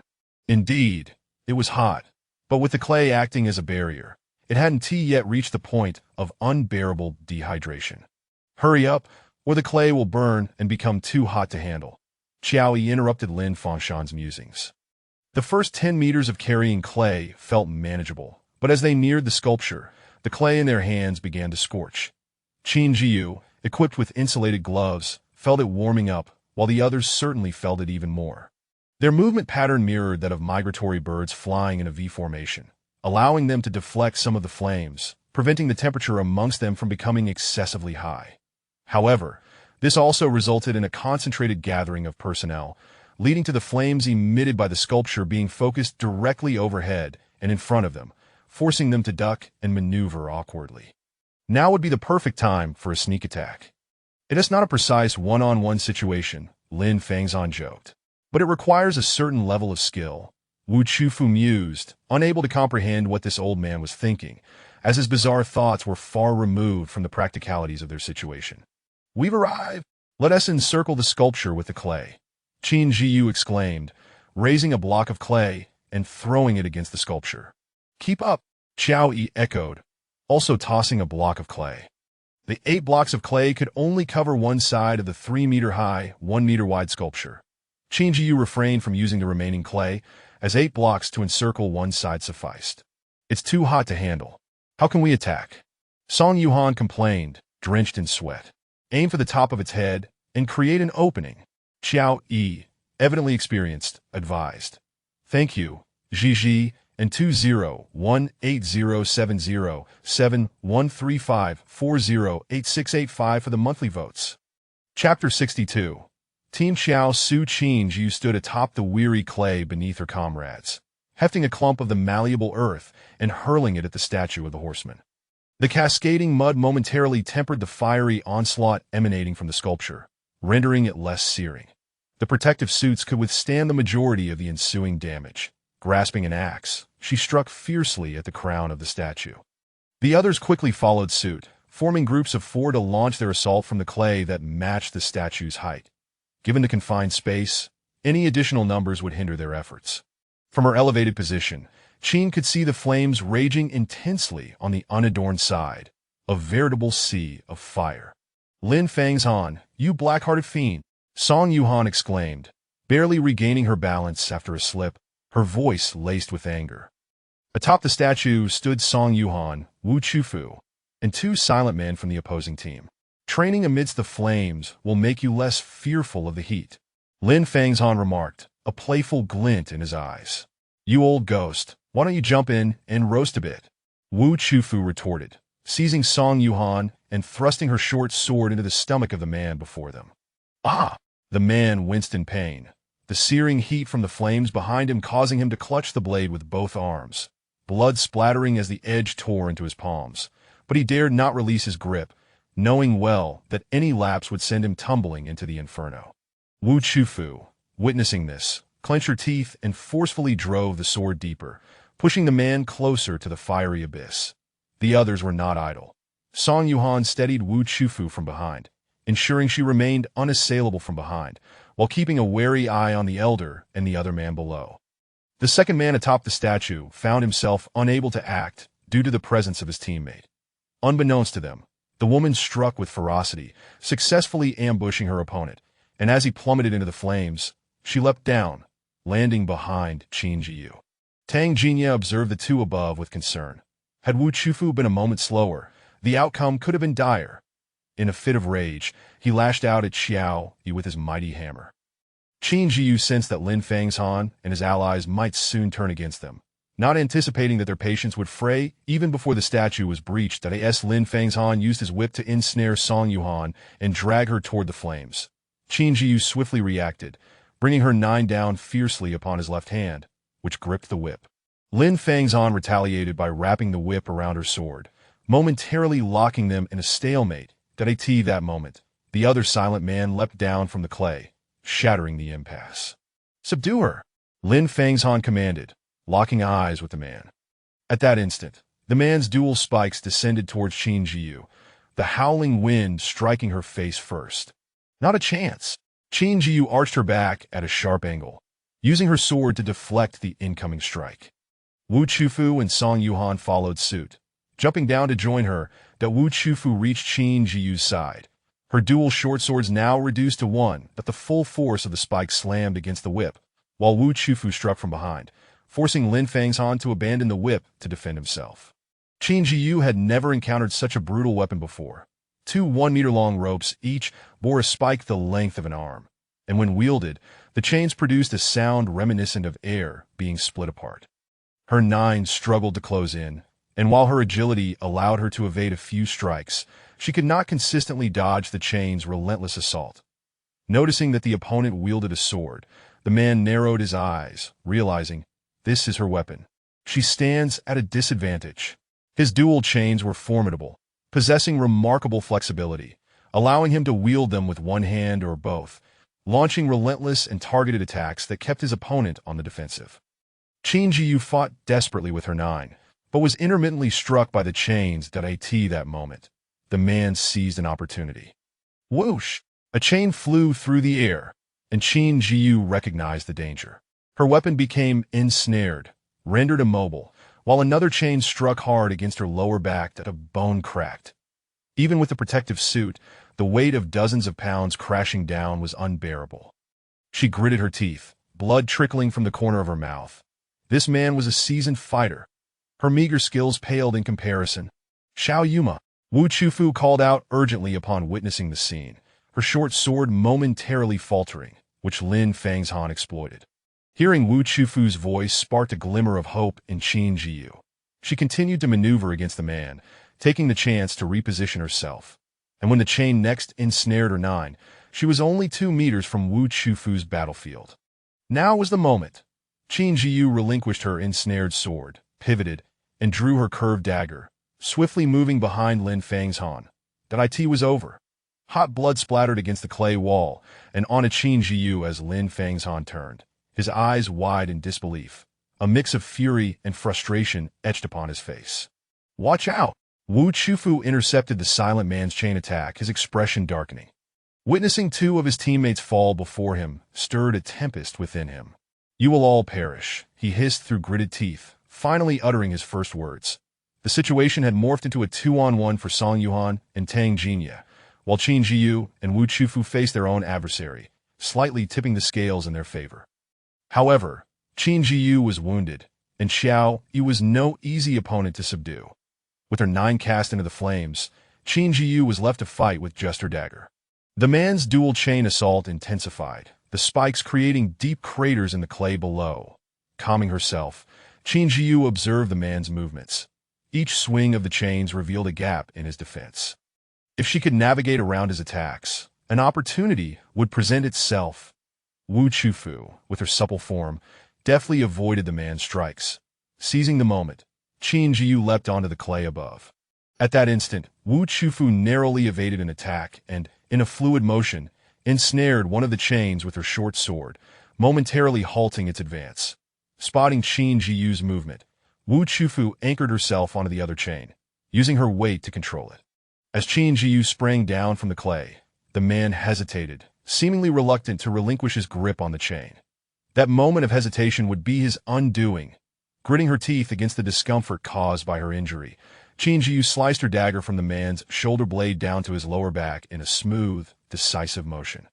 By the time the man released the chain, it was far too late that Wu Chufu exerted enough force to send him staggering, and Qin Zhiyu's dagger pierced his abdomen. That on the other side, Qiao Yi realized the tide had turned. Two of his prized teammates had fallen unexpectedly. The failure to capture their quarry could very well cost him dearly, leading him to escape after taking a hit from Tang Jinya. Let him go. The statue is our priority, Tang Jinya interjected, noting Song Yuhan's desire to pursue. That would be too lenient. Song Yuhan scoffed. Their battle raged fiercely, but Xiao Yi's strength was formidable. The two of them had only managed to reach a stalemate, leaving him somewhat demoralized. Yet, with their team holding the advantage, letting a single adversary escape would be a pity. Xiao Yuma, are you all right? Wu Chufu asked, concern etched across her face as she offered Qin Zhiyu a medical kit. I'm fine, thank you. Qin Zhiyu replied, her pale lips accentuated by the blood staining her face. She produced the medical kit prepared by 007. Applying it brought a sensation akin to ants crawling beneath her skin. Painful, yet not sufficient to fully mend her fractured bones. Using the medical kits consecutively would diminish their efficacy, preventing each one from reaching its full potential. However, stacking their effects was indeed more beneficial than relying on a single application. Thus, Qin Zhiyu opted to use one kit, cleaning her wounds before applying the second. Let us ascend and extinguish this statue, Qin Zhiyu stated after finishing the second kit, glancing at her teammates, who appeared recharged. We lead by a considerable margin. Captain, taking a bit more time to recover won't hurt, Tang Jinya suggested kindly. There's no issue. The sooner we finish, the sooner we can exit, Qin Zhiyu smiled lightly. Agreed, Tang Jinya continued. Song Yuhan and I haven't exerted ourselves too much. We can afford to push a bit harder while you two regroup to attack the statue. Understood, Wu Chufu replied, glancing at Qin Zhiyu. Though she felt a bit fatigued, Xiao Yuma had sustained the most severe injuries and had exerted the most effort. Thus, taking a moment to rest would allow the medicinal kits to work more effectively. Qin Zhiyu accepted her teammates' goodwill without objection, proceeding to utilize the medical kit. Injuries hampered mobility, and amidst the perilous environment, recovery was paramount. I'll go first, Song Yuhan declared, observing the camaraderie among her teammates as a refreshing experience. The team resumed their previous strategy, targeting the statue's crown. During the assault, Qin Zhiyu again retrieved 2 clumps of clay to cover the statue's head, hoping to lessen the flame's intensity and block some of the fire's outlets. This provided them with a moment's respite. After several rounds, they finally breached the statue's crown, revealing an intricate array of gears, even more complex than before. The tightly interlocked mechanisms emitted flames in a manner that was not immediately discernible, yet their rhythmic operation indicated they must be something extraordinary. Qin Zhiyu yearned for those gears, but recognizing they were the result of collective effort, she would never claim them as her own. Without hesitation, Wu Chufu spoke up. Xiao Yuma, you've contributed the most. You should take the gears from the statue, that we have no use for them. Indeed, if you feel guilty, perhaps you could provide us with some meat sausages. They were quite tasty, Tang Jinya teased, glancing at Wu Chufu before returning his gaze to Qin Zhiyu. They are indeed delightful. I wouldn't mind having another, Song Yuhan added coolly. Very well. Eat to your heart's content. Qin Zhiyu understood her teammates' intentions. The unique camaraderie and sense of belonging within the team was something she cherished deeply. Let us take a brief rest. We'll set out after we eat, Qin Zhiyu announced, producing a small table laden with various sausages, canned vegetables, and some long-lasting fruits like bananas and apples. All of this had been prepared in advance by 007, and Qin Zhiyu generously shared it with her team.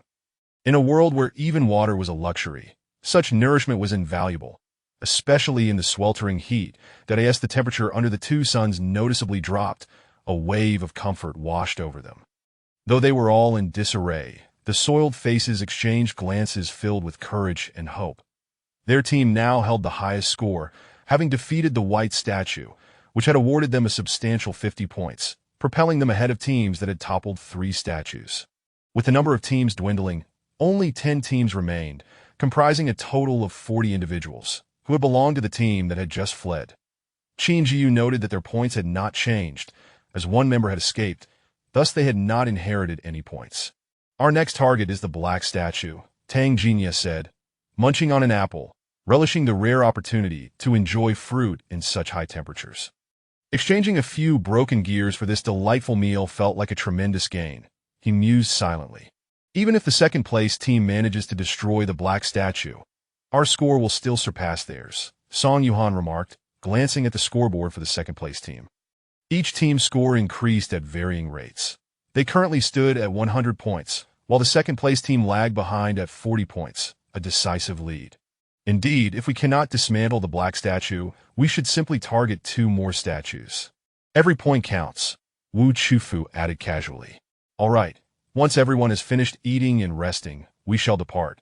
Qin Zhiyu observed the contented expressions of her teammates. She stowed away the table and chairs, distributing the remaining food among her teammates. After their long journey, it was likely that their supplies had dwindled significantly, and she was generous with what she had, especially since she sensed the goodwill surrounding her, as the ancient adage suggests, kindness begets kindness. She paid no heed to such notions, following her heart. Should anyone feel unsatisfied and demand more, she was no saint, and severing ties would not be a difficult endeavor. As they traveled onward, they encountered numerous damaged statues, yet their team had not encountered any opposition. The sun in the sky continued to shrink, its brilliance diminishing to a mere halo, that if they could topple a few more statues, it might just extinguish entirely. Finally, breathing without feeling like my throat is on fire, Song Yuhan exclaimed, gulping down a bottle of water. Previously, speaking felt akin to having sandpaper scrape across her throat, the pain of her inflamed airways unbearable. Destroying the black statue might just restore the sensation of an ordinary summer day, Wu Chufu added, wiping her brow. The 10 teams on the field had collectively earned 400 points, while the remaining 9 teams garnered 300 points. Given that each statue was worth 10 points, it was clear that not many had been vanquished thus far. "The number of these statues seems greater than what we've encountered," Tang Jinya mused, puzzled. "Could it be that the system adjusts I just hope our final rewards aren't diminished due to a reduced number of statues." Qin Zhiyu expressed her concerns that it remained uncertain whether the calamity's rewards hinged on the total number of statues destroyed. Chapter 63. Mysterious Rewards. In front, there are sculptures to the east and west. Let us extinguish them. Since the weather had turned slightly cooler, Song Wine had become quite animated, rubbing his hands together in anticipation. "Let us go." Onward, Qin Zhiyu and the other 3 advanced towards the sculpture on the eastern side. Compared to the previous grand sculpture, this 1's attacks seemed less fierce. The sculpture unleashed shards of ice, which stung painfully upon contact, but it also significantly lowered the temperature of the entire area. Under the relentless sun, these ice fragments did not melt. Instead, they maintained their form, continuously emitting a refreshing chill. The members of the team felt invigorated by the coolness and were reluctant to destroy the sculpture. "How delightful," Song Wine remarked with a smile. "I could use a dozen of these sculptures," Wu Chufu added, relishing the refreshing sensation of the ice shards. In truth, had they paid attention to the chat in the external channel, they would have noticed that the temperature outside had moderated, thanks to the efforts of various teams. However, none of them were inclined to check the chat. They were solely focused on the task at hand. As they approached the sculpture, it was akin to being pelted by a hailstorm, yet the physical resilience of the group allowed them to withstand the impact of the ice shards. The shards whizzed past, landing at their feet and stirring up a refreshing breeze, while those that fell to the ground continued to radiate coolness, a true boon of a sculpture. Observing the fluctuating score on the scoreboard, the group hesitated no longer and swiftly dispatched the sculpture before advancing to the next one. With remarkable efficiency, they eliminated the sculpture, their steps lightened by the absence of other teams, ensuring a safer journey. The sculpture to the west employed fierce winds as its attack method, proving somewhat troublesome, especially since none of them were particularly robust in stature, making them susceptible to being buffeted about. To navigate forward smoothly, Qin Zhiyu had no choice but to deploy her makeshift equipment. Iron blocks, indeed useful. The winds from the sculpture were overwhelmingly powerful. Any ordinary material would be swept away, failing to support their advance. Thus, Qin Zhiyu placed the iron blocks before them, using the chains, trophies from their earlier victory over the men, to bind the group together, driving nails firmly into the iron blocks. The four of them pushed the blocks forward, managing to maintain their balance as they approached the sculpture. Here, the winds morphed into small whirlwinds, slicing through the air and leaving behind tiny lacerations upon contact, often turning the group into a patchwork of bruises. Qin Zhiyu had to retrieve more iron blocks, but fortunately, this sculpture was only 2 meters tall, and 4 blocks sufficed to form a protective barrier. The whirlwinds were not strong enough to lift an entire cubic meter of iron. At last, they successfully vanquished the sculpture. Qin Zhiyu had previously contemplated smashing the sculpture directly with the iron blocks, but such brute force would inevitably destroy the sculpture itself, rendering the internal gears unattainable and failing to serve as a means of honing their skills. If one were to continually seek shortcuts, their own strength would inevitably lag behind, a disadvantage in the long run. Suddenly, a shocking twist of events unfolded. Someone has destroyed the black sculpture. Song Wine exclaimed, visibly displeased. He had regarded the black sculpture as a guaranteed trophy for his team, and now, seeing it claimed by another, their score had surged by 50 points. How could he not suspect foul play? Moreover, the name of the captain from the second-place team had not disappeared. It remained prominently displayed on the leaderboard, which he had been monitoring closely, noting that no other team had vanished from the scoreboard with a score of 50 points. Though it is unfortunate, the score gap remains unchanged. We are currently at 120 points, only 20 points ahead of them, Tang Jinya remarked, furrowing his brow. Let us eliminate a few more sculptures. Otherwise, this score disparity is far too small, Wu Chufu suggested.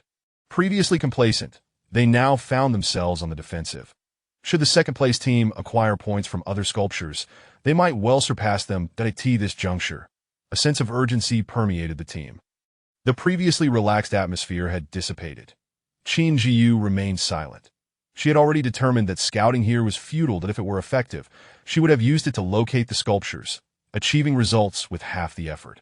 Since that was not an option, she opted to use her compass to navigate in one direction, systematically dismantling the sculptures that had not been destroyed along the way, thereby accumulating their points, a viable strategy of employing the few to overcome the many. 150 points. The second-place score remains unchanged. As long as they do not secure the 50 points from the third place, we will remain in first. Song Wine calculated. Hurry, let us crush a few more sculptures. The sun will soon obliterate 1 or 2 sculptures. Qin Zhiyu urged, taking the lead.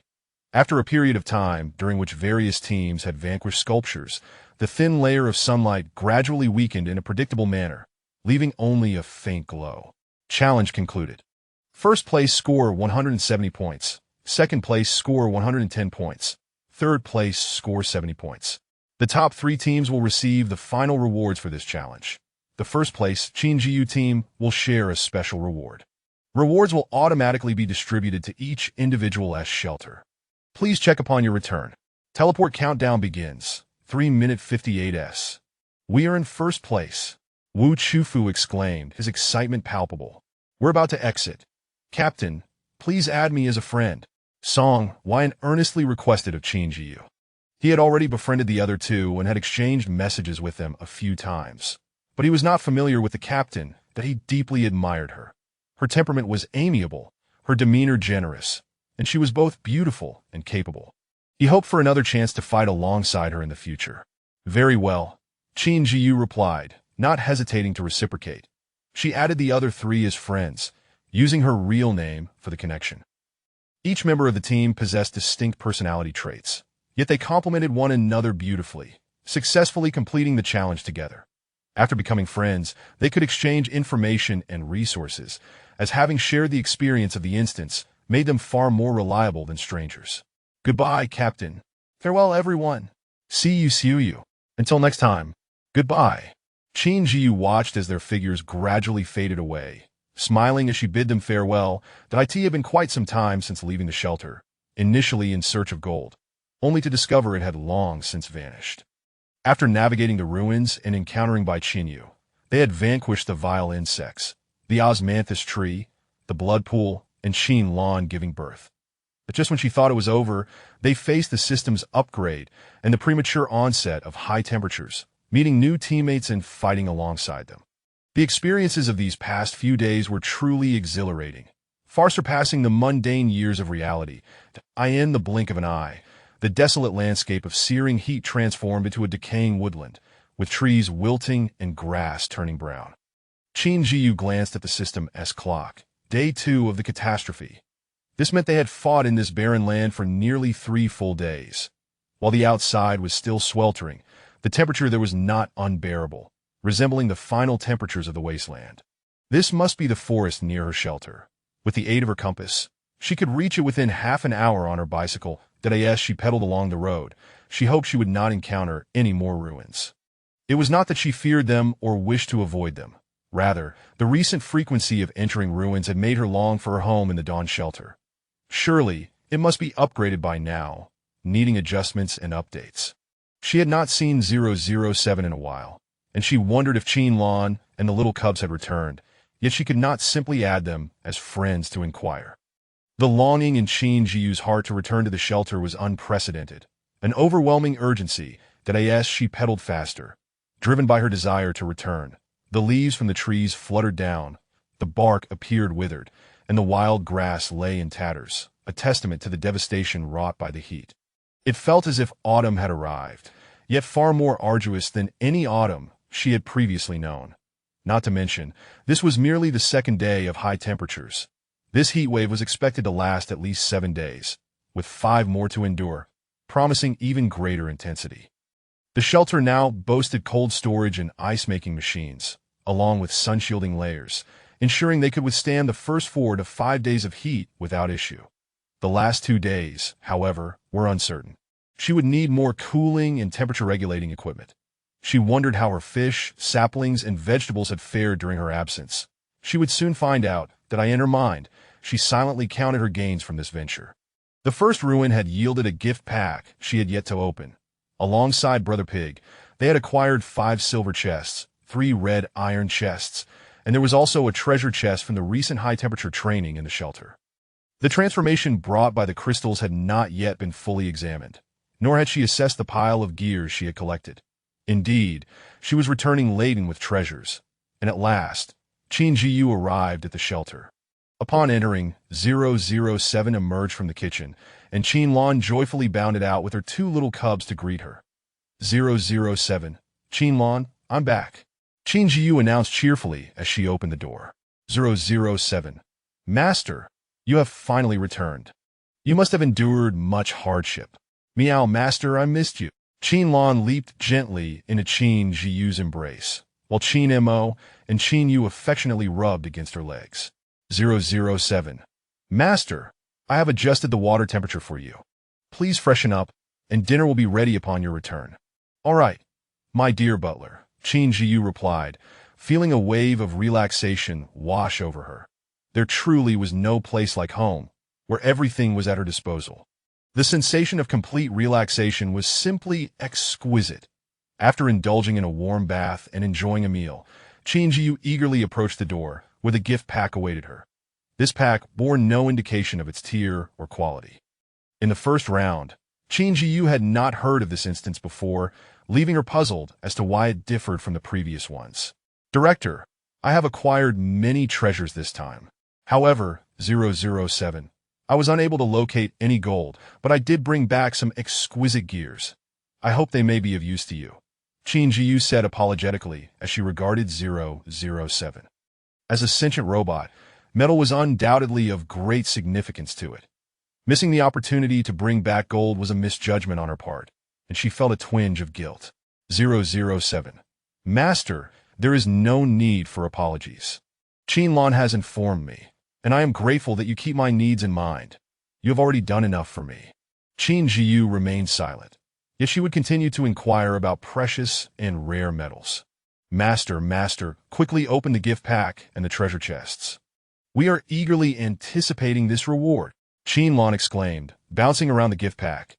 The two little kittens followed suit, playfully nudging the pack and occasionally nibbling at it. All right, I suspect it won't disappoint us. Confirmation to open. Please select a special reward. Choose between the special title reward and the deluxe basic resource reward package. Naturally, she opted for the special title reward. A special title, indeed. In the first round, she had merely heard whispers of such things in the provincial channel. Since then, she had not encountered any news regarding special title rewards, and now, with the opportunity to obtain one, how could she let it slip away? After all, basic resources could be acquired through effort. They were not rare. Congratulations!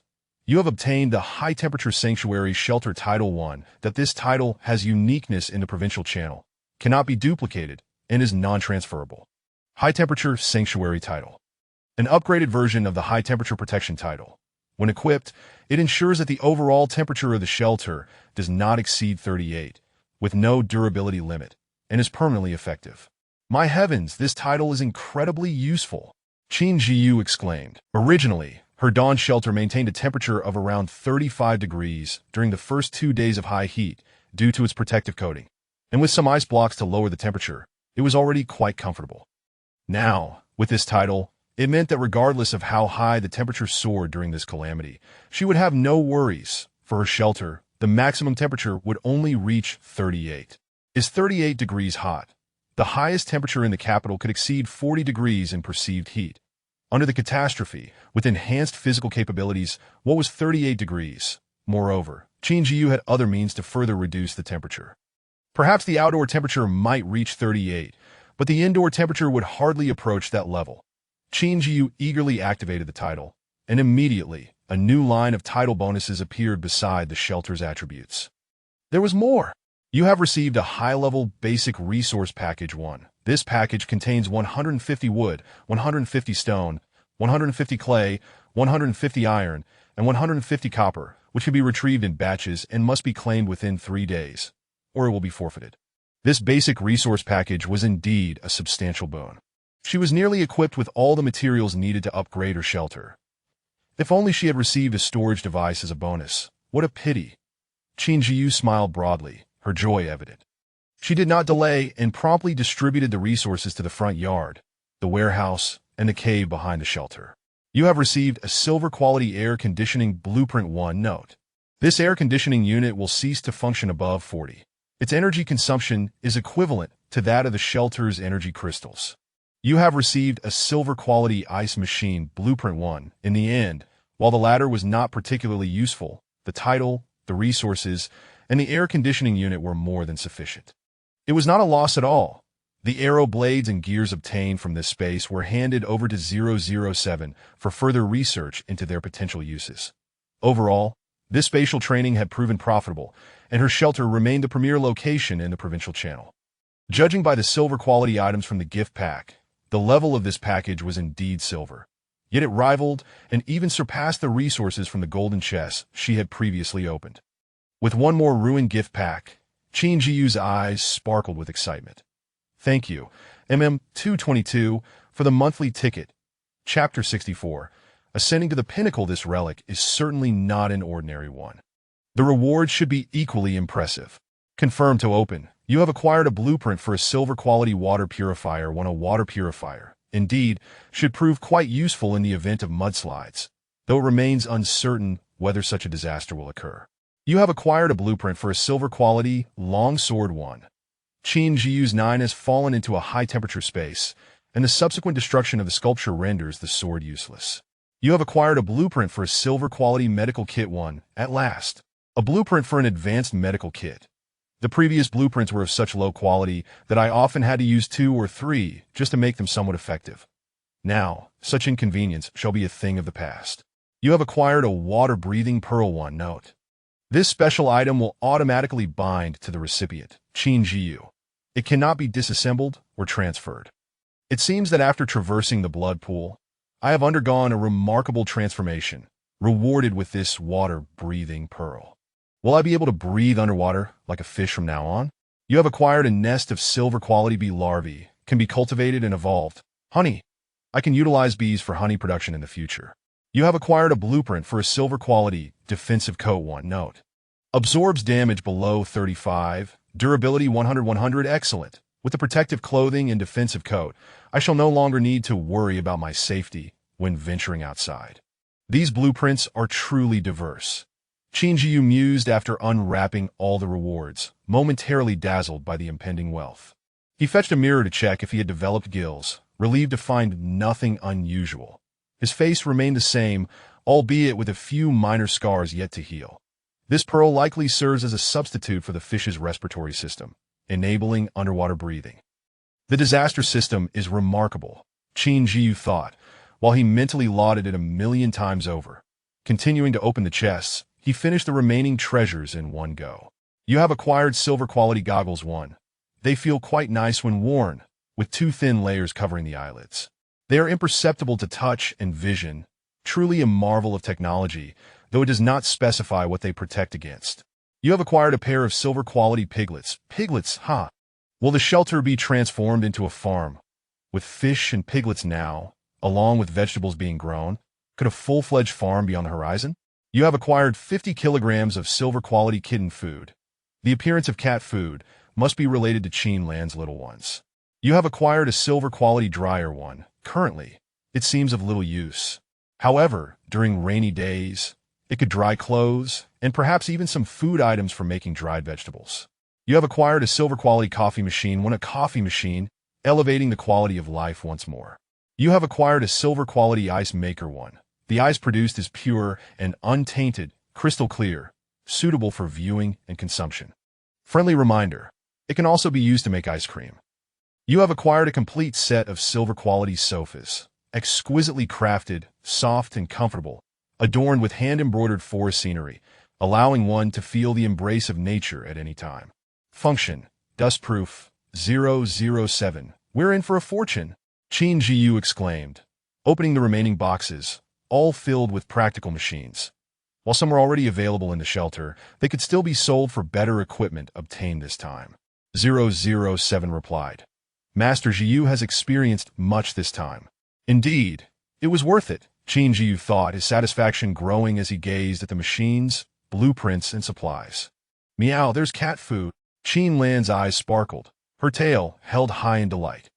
She prioritized upgrading the shelter before producing blueprints. Qin Zhiyu opened the shelter attribute panel. Level 1 can be upgraded to Level 2. Level 2 can upgrade rooms to crimson iron quality. The shelter's construction value had accumulated to 14381, 10000, making an upgrade possible. However, the resources required for upgrading to a Level 2 shelter were more than anticipated.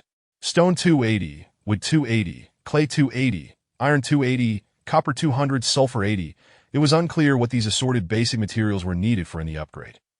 Fortunately, the shelter's courtyard, warehouse, and the cave at the back of the mountain had hoarded ample basic materials, nearly overflowing. Upgrading the shelter was certainly achievable. Without further delay, Qin Zhiyu confirmed the upgrade. Confirm upgrade of the shelter to Level 2. Ensure all basic resources for the shelter are provided for the upgrade. Shelter upgrade successful. The gray-white stone shelter erupted in radiant laser light, gradually spreading from the entrance to the back of the mountain, enveloping every part. The resources piled around the shelter transformed into flowing light, dissipating into the upgrading shelter. Qin Zhiyu, 007, and Qin Lan stood outside the shelter, the intense heat distorting the sunlight. After more than half an hour, the sunlight left a thin layer of sweat on Qin Zhiyu's clothes, marking the end of the upgrade. The shelter, previously riddled with holes, had been filled and compacted, resulting in a texture as smooth and fine as granite.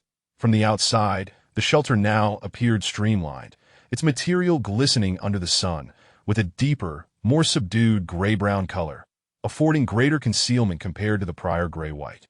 A flood of new system notifications soon inundated him, prompting Qin Zhiyu to carefully read each one to avoid missing any crucial information. Level 2. Level 2 can upgrade rooms to crimson iron quality. Durability, 5000. Material, Advanced stone construction value, 43, 81, 50,000, 50,000 construction value. Alas, the shelter generates only 3,000 construction value per day, requiring over 10 days for a complete upgrade, and presently, achieving 3,000 construction value daily is unfeasible. The road ahead is long. Evaluation: Crimson Iron Shelter with limited disaster resistance, barely capable of enduring ordinary calamities. In the face of advanced disasters, this level is woefully inadequate. Further upgrades are necessary. The ITS the same old story, always lamenting the low shelter level. You have received a warm reminder from the disaster system. Familiar warm reminders. Qin Zhiyu had previously reaped considerable benefits from such notifications. This time, he wondered what the system would announce. Congratulations on becoming the first person in this channel to upgrade to a level 2 shelter. Reward: Golden Treasure Chest 1. Reputation 200.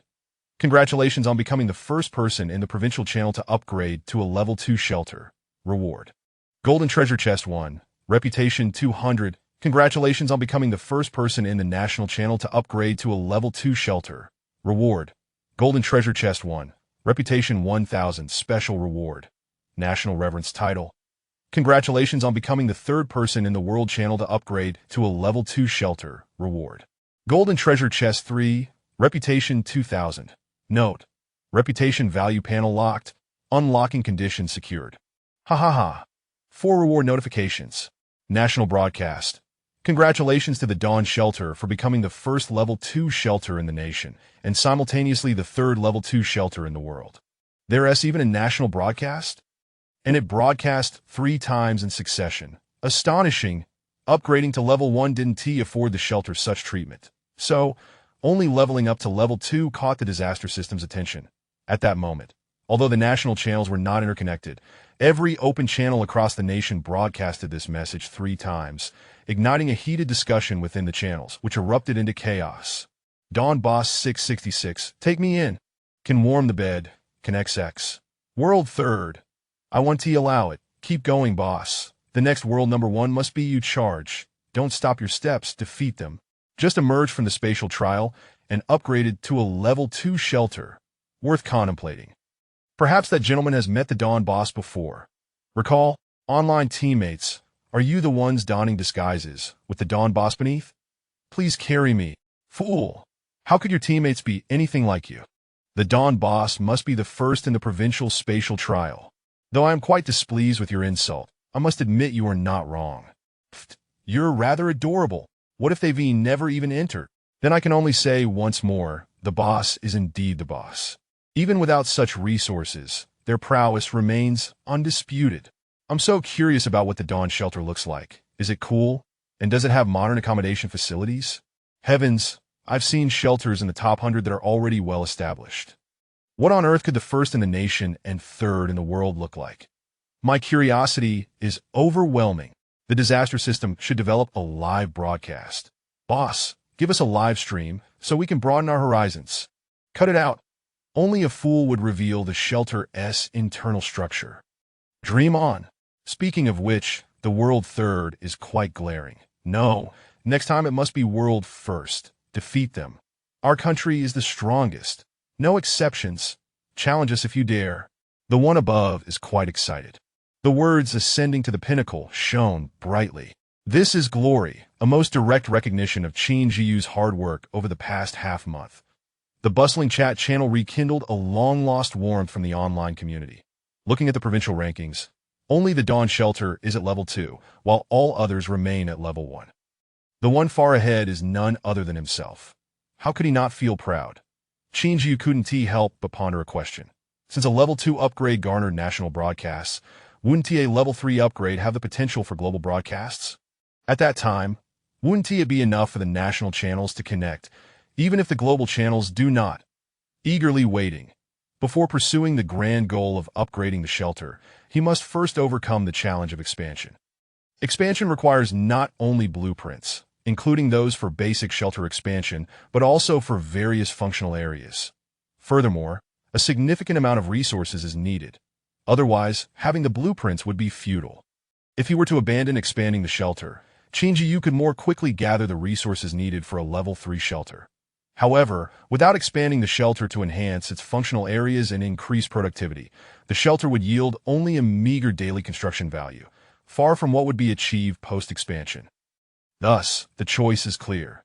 Qin Zhiyu focused on the most enticing rewards: 6 golden treasure chests and nearly doubled reputation.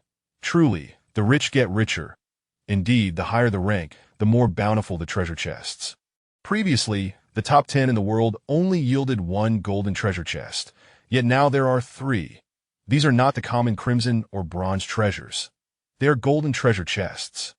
Each additional high-quality chest represents a foundational accumulation of wealth, a capital investment, a special title reward, another special title. The previous high-temperature shelter was already perfect, and he wondered what the new national title would entail. Excitedly rubbing his hands, national reverence. Qin Zhiyu refocused, calming himself, scrutinizing the reputation value. But alas, it remains locked, leaving him ignorant of its potential benefits. Having ascended to the 3rd position in the world channel, he had moved up 3 places from 6th, closer to the world number 1. The next time, he must seize it. As for the national channel, he was already at the top. What a comfort! He wondered when the chat area of the national channel would open. During the first round, it only opened after the 4th disaster. Now, Qin Zhiyu believed it would be much sooner since he had just experienced a unique space, and even teams not in the top 3 would receive ordinary completion rewards, thus climbing the rankings. Many had taken considerable time to upgrade their shelters to level 2. This spatial trial had eliminated 16 unworthy teams. The surviving teams had suffered personnel losses, yet those who remained were undoubtedly the elite. How does Qin Zhiyu know this? Well, the provincial channel is sharing information. Moreover, Wu Chufu and others had also sent over their reward details, with the title being High Temperature Protection, and the resources consisting of intermediate materials, each type 100, with the others being identical. Qin Zhiyu replied that his rewards were quite similar. Although not detailed, such a response sufficed. He refrained from sharing specifics, simply to avoid complications. Stepping into the upgraded shelter, he noticed the layout remained unchanged, yet the walls and floors now exuded a richer texture. Qin Zhiyu checked the shelter's remaining basic resources. Stone 20, wood 14, clay 3, iron 6, copper 7, sulfur 30. The remaining supplies were scant, merely filling a corner of the warehouse. Expansion of the shelter was far from sufficient. However, it was time for Qin Zhiyu's favorite segment, opening chests. The thrill of unboxing treasures is akin to the excitement of blind boxes. One knows the tier, but not the specific item. Be it a common or hidden variant, anticipation lingers. It is indeed a game beloved by gamblers. Confirmed to open. You have received a silver quality. Farm, 5 square meters can grow. Fish pond, 5 square meters can grow. Plantation, 5 square meters can grow. Incubator, 1 square meter can grow. Wow. Is the disaster system steering her towards a farmer's path of production? These are all agricultural and livestock-related items. Silver quality solar-powered electric vehicle blueprint. 1 hour of charging, ride all day. His heart raced with excitement. No longer would he need to pedal a bicycle. From now on, liberation of his legs, allowing him to travel further. Nice. You have received the pastoral fresh air, bathroom layout blueprint, kitchen layout blueprint, living room layout blueprint, bedroom layout blueprint, bathroom layout blueprint, balcony layout blueprint, study layout blueprint, guest bedroom layout blueprint. Designed by world-renowned masters, an integrated home renovation layout, bidding farewell to monotony and gloom. Is the disaster system dictating a pastoral style for his future home? It sounds rather appealing. You have received shelter expansion blueprints, bronze quality, crimson iron quality, silver quality. Wow, generous indeed. 3 connected levels of expansion blueprints received at once. Wealth is just around the corner. Thank you to Cat Xiaoyu, Eternally Fulfilled, and Maple Dusty Leaves for their support. Chapter 65. The Time of Harvest. You have received a shelter layout adjustment voucher. An opportunity to alter the shelter layout at your discretion, a one-time item. This is quite commendable. As the shelter upgrades slowly in the later stages, there may indeed arise instances necessitating a change in layout. You have obtained blueprints for a silver quality bow and arrow, bows and arrows, a splendid weapon. Her first ranged attack weapon, which she can practice to improve her accuracy. Qin Zhiyu vividly remembers the deluge of arrows from the sculpture, a veritable storm making progress nearly impossible. You have received 300 cubic units each of stone, wood, clay, iron, copper, and sulfur, along with 100 cubic units of gold, accompanied by 2,000 cubic units of storage earrings for basic resource storage. Ahem, yet another storage device, and each one seems to be larger than the last. It is almost forming a pattern. Henceforth, will there be no need to purchase or hunt for resources? As long as the upgrading frequency is maintained, storage devices will be no concern at all. You have obtained blueprints for a silver-quality falling rock trap. Each use consumes 10 cubic units of stone traps. A marvelous item. Such traps, when placed near the shelter, will enable it to capture wild beasts and enhance its defensive capabilities. As Qin Zhiyu retrieved this final item, the golden treasure chest vanished entirely. This time, the majority of treasures yielded blueprints, and their quality and practicality surpassed those of the previous occasion by countless tiers. Rather than sorting through the acquired items immediately, Qin Zhiyu first took out the expansion blueprints. The current shelter is far too small. The items and blueprints produced would not fit in the tool shed, and with so many basic resources, they cannot all be piled in the hall indefinitely. Let us first expand the shelter. After the expansion, we shall organize these blueprints and produce the items. Qin Zhiyu declared it is likely that among all channels, few possess the same reliance on treasure chests for basic resources as Qin Zhiyu does. Even the leading contender cannot guarantee that they will obtain basic resources every time. Most of the shelters at the forefront of the rankings are probably teams, with many collaborating to mine and cut timber to facilitate upgrades. Yet she requires none of that. Qin Fortune, Zhiyu simply needs to open treasure chests, her fortuitous luck consistently providing the desired resources. Wow! The shelter is about to become larger. Qin Lan teased the two little ones, Qin Mo and Qin Yu. These two youngsters had never witnessed the transformation of a shelter upgrade and were quite intrigued, following closely behind with wide-eyed wonder as they beheld this extraordinary spectacle. Qin Zhiyu placed the basic resources in the front yard of the shelter and activated the iron expansion blueprints. She did not intend to replicate the expansion blueprints for sale, as the audience is limited and the prices are exorbitant. Furthermore, selling them in small quantities is meaningless. With a substantial accumulation of gift chests and the plethora of items obtained, there must surely be something more suitable than this. Can expand to level 2 shelter. Expansion requirements. 300 cubic units of iron for the iron expansion. Confirm expansion. Beep. Please confirm again. Detected artificial modifications to the shelter. Is expansion downward desired? Note. Special expansion requires additional materials. 200 cubic units of stone, 200 cubic units of clay, 200 cubic units of iron, 200 cubic units of copper. Please confirm again. Now, the second expansion can occur downward. Qin Zhiyu instantly recalled that merely by opening a cave in the back mountain, a connection to the underground storage could be established. Naturally, expansion is essential.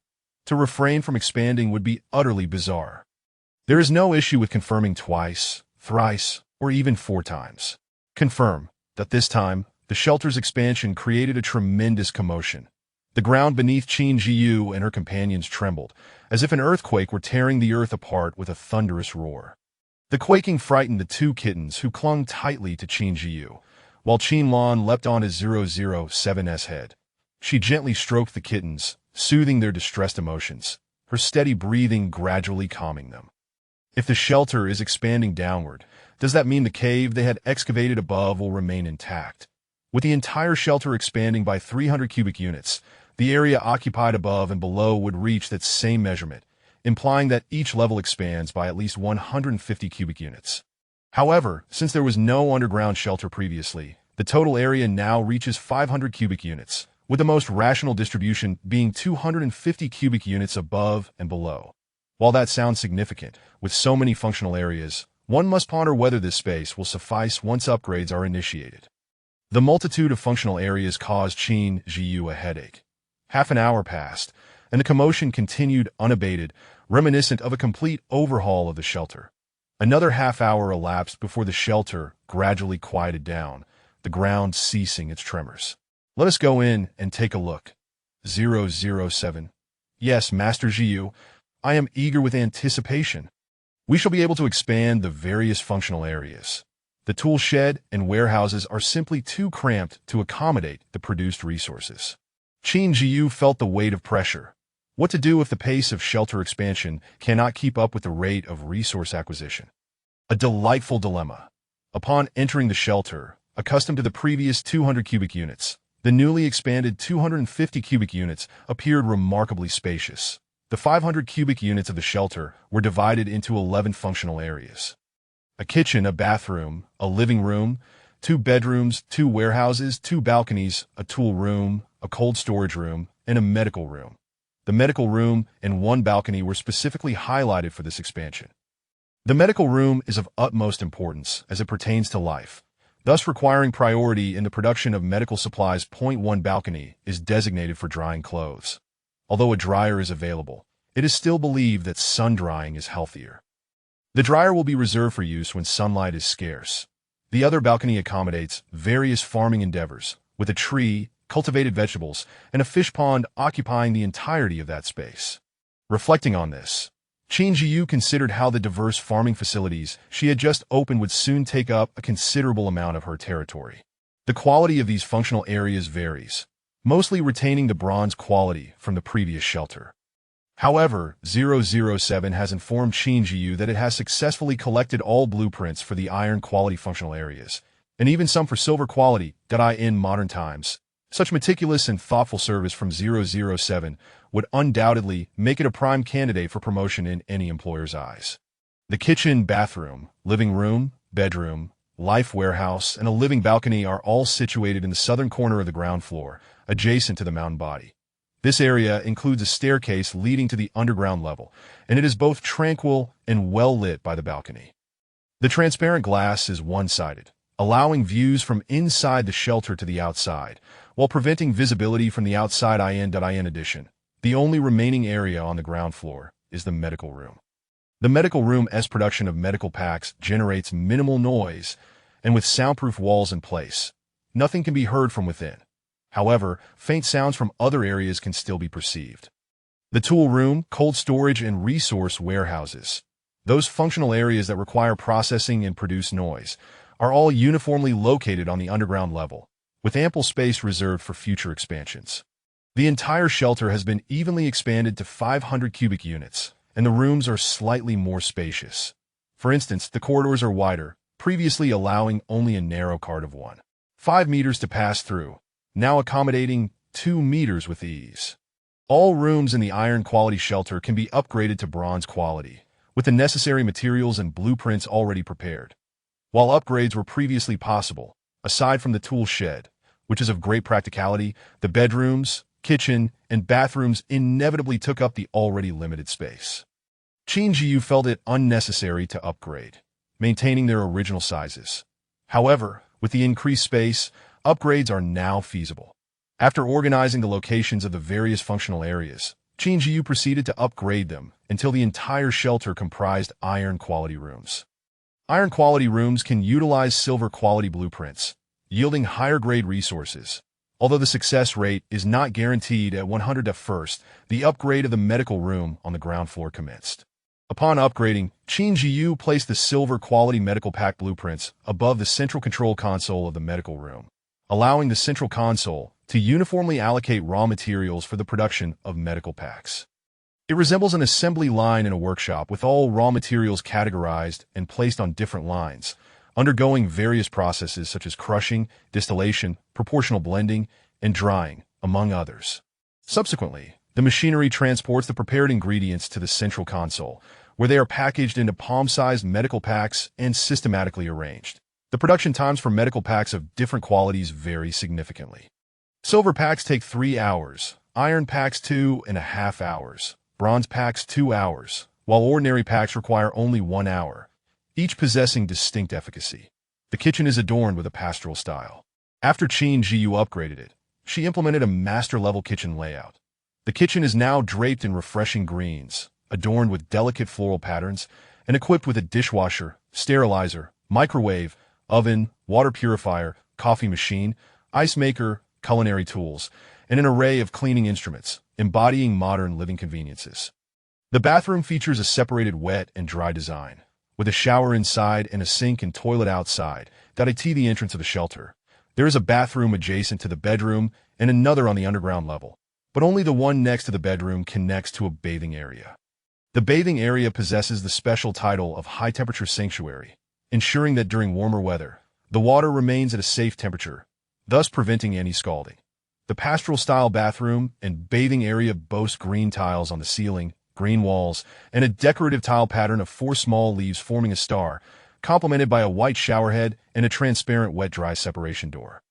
An arched passage leads to the external sink, with a green chandelier composed of 5 small round lights illuminating the space. The entire decor is exceedingly pleasing to the eye. Truly, the work of a master, and gazing upon the refreshing greens, all weariness melts away.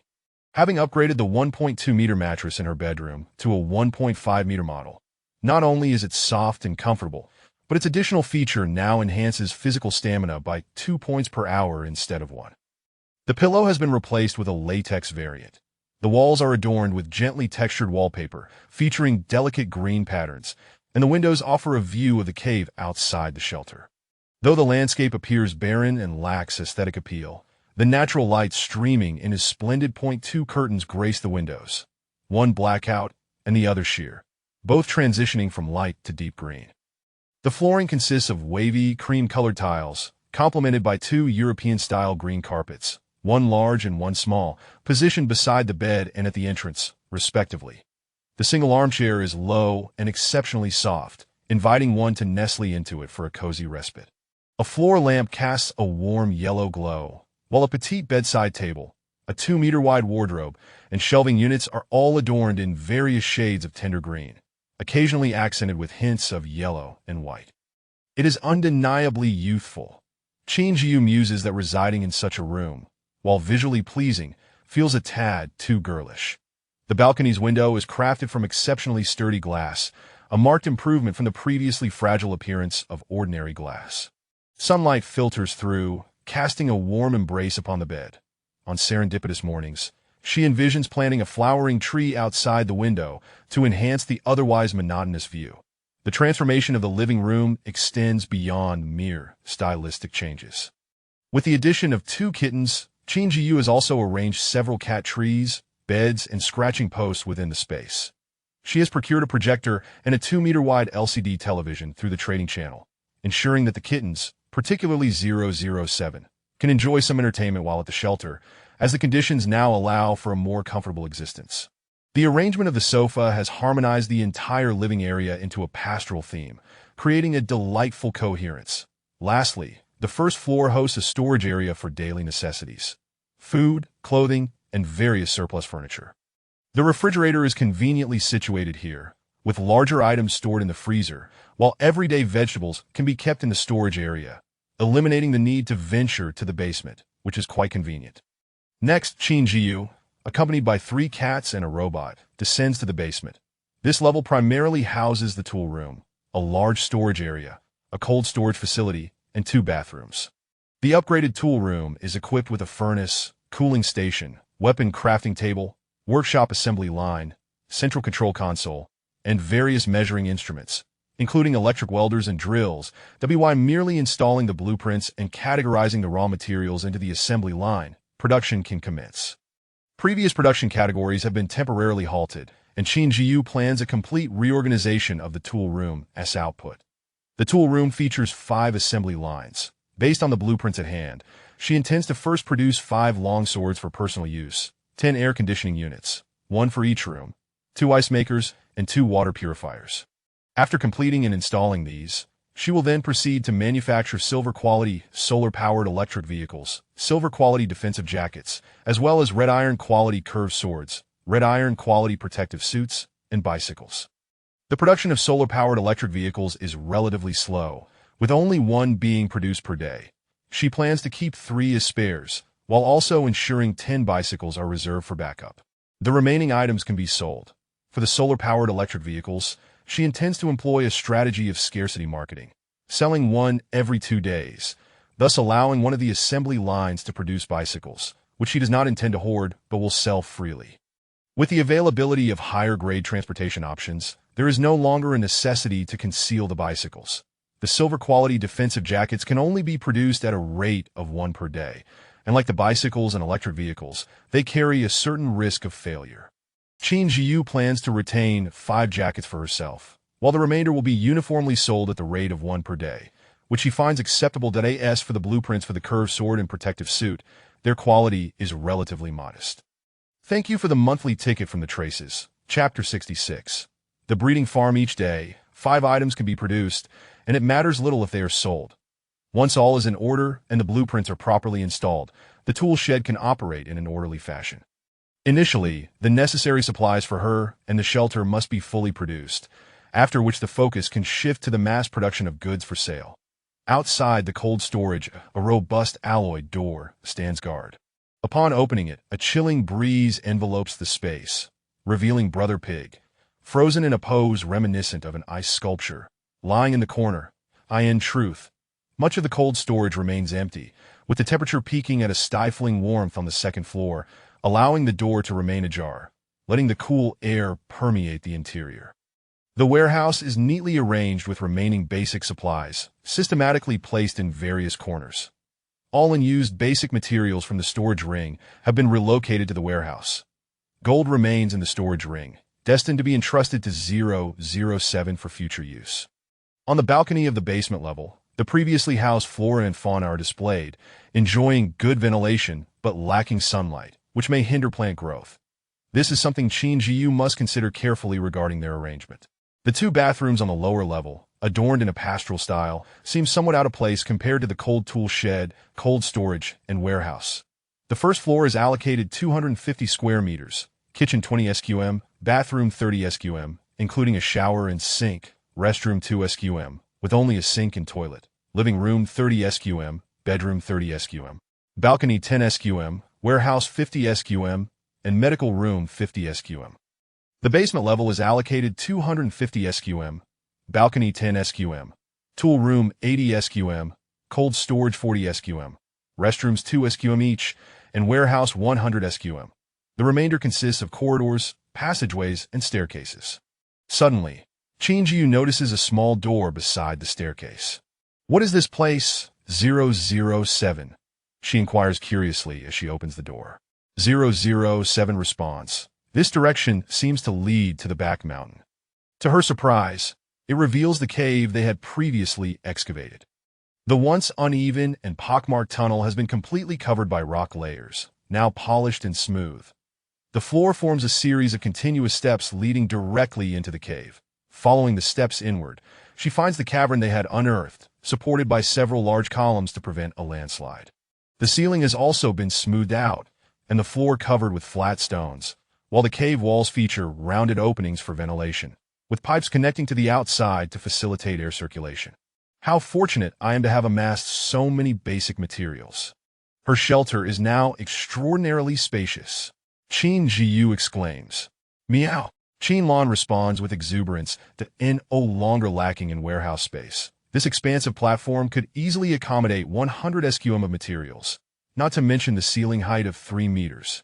However, Qin Zhiyu does not intend to use the entire area as a warehouse. She plans to dedicate half of it to a breeding farm, while the other half will serve as an emergency storage facility. Qin Zhiyu instructs 007 to procure an additional 500 meters of daylight lamps to address the cave's lack of illumination. Please confirm placement here. Confirm. Successfully expanded to a 5 SQM breeding farm, fish pond, plantation, and 1 SQM incubator. Detected the presence of red iron quality shelter functions are complete, and there is extra space available. Would you like to expend all remaining stone, wood, clay, iron, and copper to expand? So this is their condition for expansion? It doesn't seem too difficult, Qin Zhiyu muses, taken aback by the shelter's transformation. 007 interjects. Master Zhiyu, while it may seem easy to you, for an ordinary person, it would be impossible to gather such a vast amount of materials for an upgrade in a short time. Moreover, they would need additional space to accommodate everything. Each condition is challenging, and for all to align perfectly is even more difficult. Well, there's no denying that your master is exceptionally capable. Qin Zhiyu grins. Meow, the master is truly remarkable. Qin Lan chimes in, the most devoted supporter. Such a good kitty. Qin Zhiyu pets Qin Lan. But why must I use all my raw materials? Wouldn't that halt production in the tool shed and medical room? 007 reassures her. Not to worry, Master Zhiyu. The warehouse still holds the materials produced today that have not yet been sold. Moreover, you Haven T utilized your replication ability today, correct? Once sold, it will be more than enough to support the needs of both production rooms. That's a relief. I shall proceed with the upgrade, Qin Zhiyu confirms. Suddenly, wooden fences and stone pigpens materialize from thin air, while soft, pliable soil gradually takes shape atop the stones, creating one farm configuration after another. Qin Zhiyu does not linger. On the basement balcony, she relocates the flourishing jujube trees, harvested vegetables, and fish from the iron pond in batches to the cave. The fish pond proves too heavy to move as a unit, so she carefully nets the small fish, measuring 2 to 3 fingers wide and palm length, along with the water in plastic bags. The docile fish willingly enter the bags without resistance. After transporting everything from the balcony, the functional areas of the farm successfully expand. Breeding farm 30 SQM, fish pond 30 SQM, plantation 30 SQM, and the 10 SQM incubator has also been assembled and upgraded, with the corridor area encompassed within. The piglets have a 24-hour system storage time, allowing for their placement in the breeding farm at a later time. The breeding farm is equipped with water troughs and feeding troughs, where 2 piglets frolic happily, their curly tails a delightful sight. The fish pond is crystal clear, and upon placing the fish in the water, lovely water lilies gradually sprout from the bottom, along with 2 buds, their leaves gently resting on the surface. The pond floor is adorned with green aquatic plants, with tiny shrimp gracefully extending their bodies, creating a thriving ecosystem that I end the plantation. Qin Zhiyu plants trees along the edges, while some vegetables have already reached their second harvest. She plants them along with the soil surrounding their roots within the plantation. Every season, 007 leaves behind seeds, ensuring a continuous supply of vegetables. Previously, manual pollination was necessary, but with the introduction of bee cultivation dishes, manual intervention is no longer required. Finally, there is the incubator, which is yet to capture any chicks. Its purpose is to cultivate bees, serving as a breeding apparatus. The bees will pollinate the vegetables, with half reserved for consumption and the other half kept for seeds. The soil from the pots has been placed in the shelter, as Qin Zhiyu hopes to eventually plant some ornamental plants, enhancing the aesthetics of the shelter while also producing oxygen. After organizing the 600 SQM shelter, including the cave, Qin Zhiyu feels utterly exhausted. Managing the household chores is deceptively simple in appearance, yet grueling in practice. She longs for the convenience of robotic cleaners and moppers. Maintaining the shelter manually is an arduous task. Though the number of inhabitants is few, dust accumulation is relentless. With these thoughts in mind, her procurement list has inevitably grown. Qin Zhiyu decides to set up a sign at the shelter entrance to serve as a reminder. It lists the daily supplies needed for the shelter, the cleaning tasks, and various procurement needs. Having just returned to the shelter without much time to rest, the busy day comes to a close. During the high temperatures, the sun feels as relentless as during the summer solstice, with daylight lasting longer than usual. 24 hours of which 16 are daylight, the BY afternoon, the temperature reaches its peak of 30 degrees Celsius, and it is only the second day. After tidying up, Qin Zhiyu takes a refreshing shower. The air conditioning must be produced promptly, as both levels of the shelter and the cave require cooling. Fortunately, the air conditioning operates on crystal stones, sparing her the trouble of wiring for electricity, which she would find cumbersome. Crystal stones are indeed much more convenient. Given the cave's vastness, only small wall-mounted air conditioners are available. Lacking the larger main unit Type 0.4 air conditioners would be necessary for the 100 SQM area due to the cave's inherently stifling environment. Even with ventilation, cooling is essential. Moreover, the system makes air conditioning installation remarkably easy. Simply select the appropriate location, confirm the installation of the prepared unit, and it will autonomously install itself, eliminating concerns about wiring. It is an incredibly user-friendly process. After her shower, she awaits 007 to prepare the second meal, now at 8:30 p.m. She updates the memo with the daily supplies needed for the shelter and tasks to be completed. First on the list is the exchange of crystal stones. Currently, the shelter requires 50 crystal stones daily to maintain its energy operations. 50 ordinary crystal stones equate to 1 inferior crystal stone, which costs 50 units of iron to exchange. This quantity includes what 007 requires. Daily cleaning is essential, with the large area divided for rotation, allowing for a complete cleaning of the shelter over the course of a week. The medical room and tool shed require a supply of raw materials once each day. The medical room's materials are quite special, consisting of various herbs and animal parts, necessitating purchases via the trading channel. These basic materials are typically more expensive than meat, thus the medical packs produced command a higher selling price. The tool shed's requirements vary based on daily production, consuming different basic materials. In the cave, the primary tasks involve weeding the vegetables and ensuring the two piglets have fresh food and water. The fish pond requires minimal maintenance, as the small fish feed on shrimp, with occasional fish feed added. The warehouse is where the daily profits and raw materials are stored and organized. Items to be purchased include floor cleaning and mopping robots, likely needing two, one for each floor, while the cave will not require one, as it is less suited for such devices and will need manual upkeep. Without a machine for producing feed, she can purchase corn kernels, corn flour, and fish feed for the animals. Additionally, she may consider acquiring other young animals, as there are likely individuals who have obtained young creatures but cannot care for them. The breeding farm still has ample space for new species. As for the solar light tubes, 007 has gathered enough and awaits installation. After dinner, she proceeds to install them, evenly distributing the tubes throughout the cave's upper section. They will be activated during the day and turned off at night, ensuring the cave's day-night cycle mirrors the natural environment outside, providing ample sunlight for the flora and fauna. Both levels of the shelter and the bedrooms require thermometers, as does the cave, to monitor temperature variations across different areas.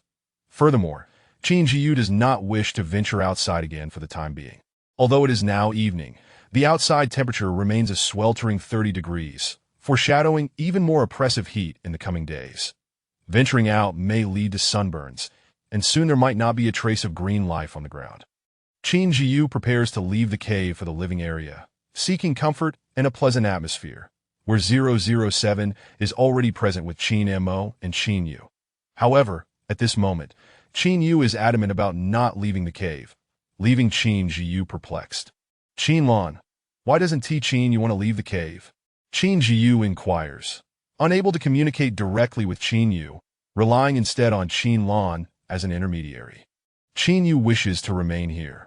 The cave's environment is quite comfortable in the sense that Qin Yu feels a sense of familiarity with this living space, not merely for the fish. Qin Lan replies with a couple of meows. Could it be that its father thrived in this environment, hence its preference? Qin Zhiyu wonders. That seems to be the case, Qin Lan admits, somewhat shyly. All right, I shall create a cozy nook for it here, along with a cat tree. Qin Zhiyu responds, fully understanding. The cat tree, naturally crafted from wood, is something she cannot purchase. The trunk circumference is nearly a meter, with irregularly spaced crossbars made from slightly thinner branches that an ordinary cat would require an extraordinary cat tree. The cat bed, constructed from 4 cubic stone segments joined together, is lined with soft carpet, small wooden sofas, and other cozy items. This endeavor takes Qin Zhiyu a couple of hours, requiring considerable effort to accomplish. However, it is worth it. After all, this is no ordinary cat.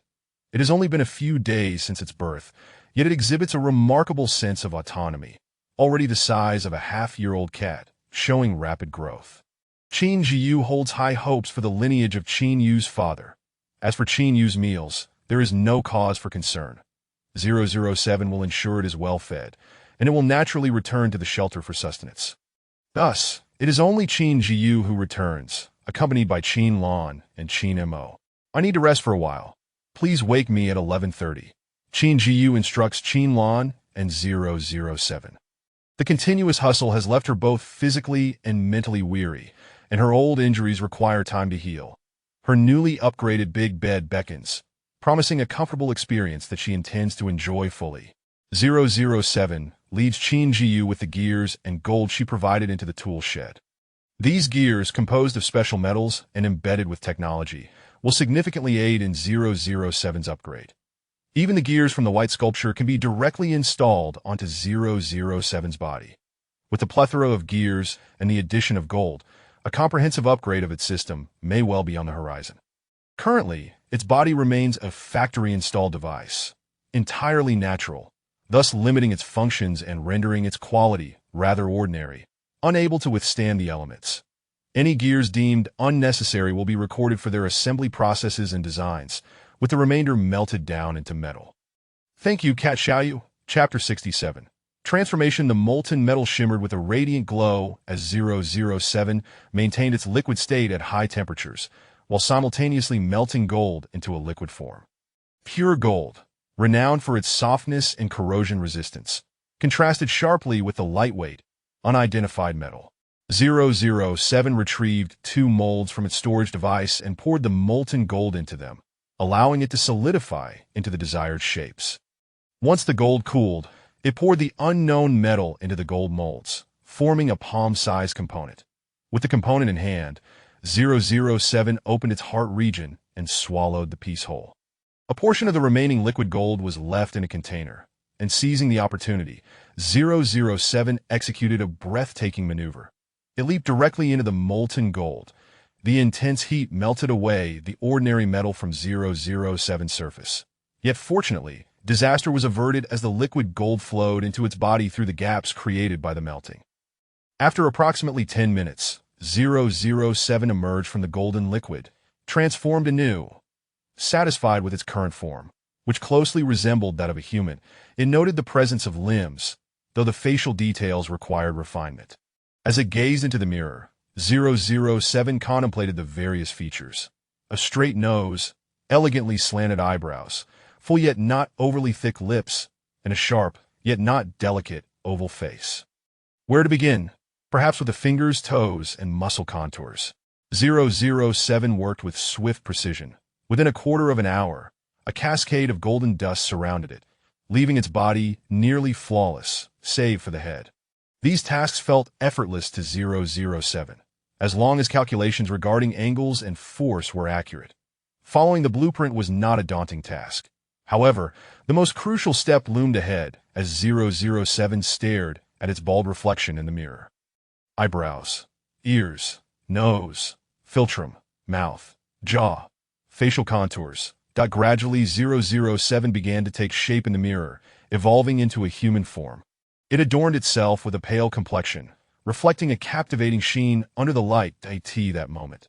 The only remaining tool was a long, black wig, which would cascade down to its waist for a height of 188 centimeters. 007's skill in hair implantation surpassed even that of seasoned professionals. The figure in the mirror appeared to have stepped out from a canvas, the only distinction being the length of hair. Furthermore, 007 was a shade whiter than the painted figure. Not stopping there, 007 procured a set of black attire, featuring long sleeves and pants adorned with subtle patterns, casual yet elegantly designed. After tidying the workshop and destroying the blueprints, 007 realized the time had come to awaken Qin Zhiyu. As it took its first steps with its metallic human legs, 007 felt a hint of awkwardness. 2 steps in the right direction, it mused, adjusting to the new form.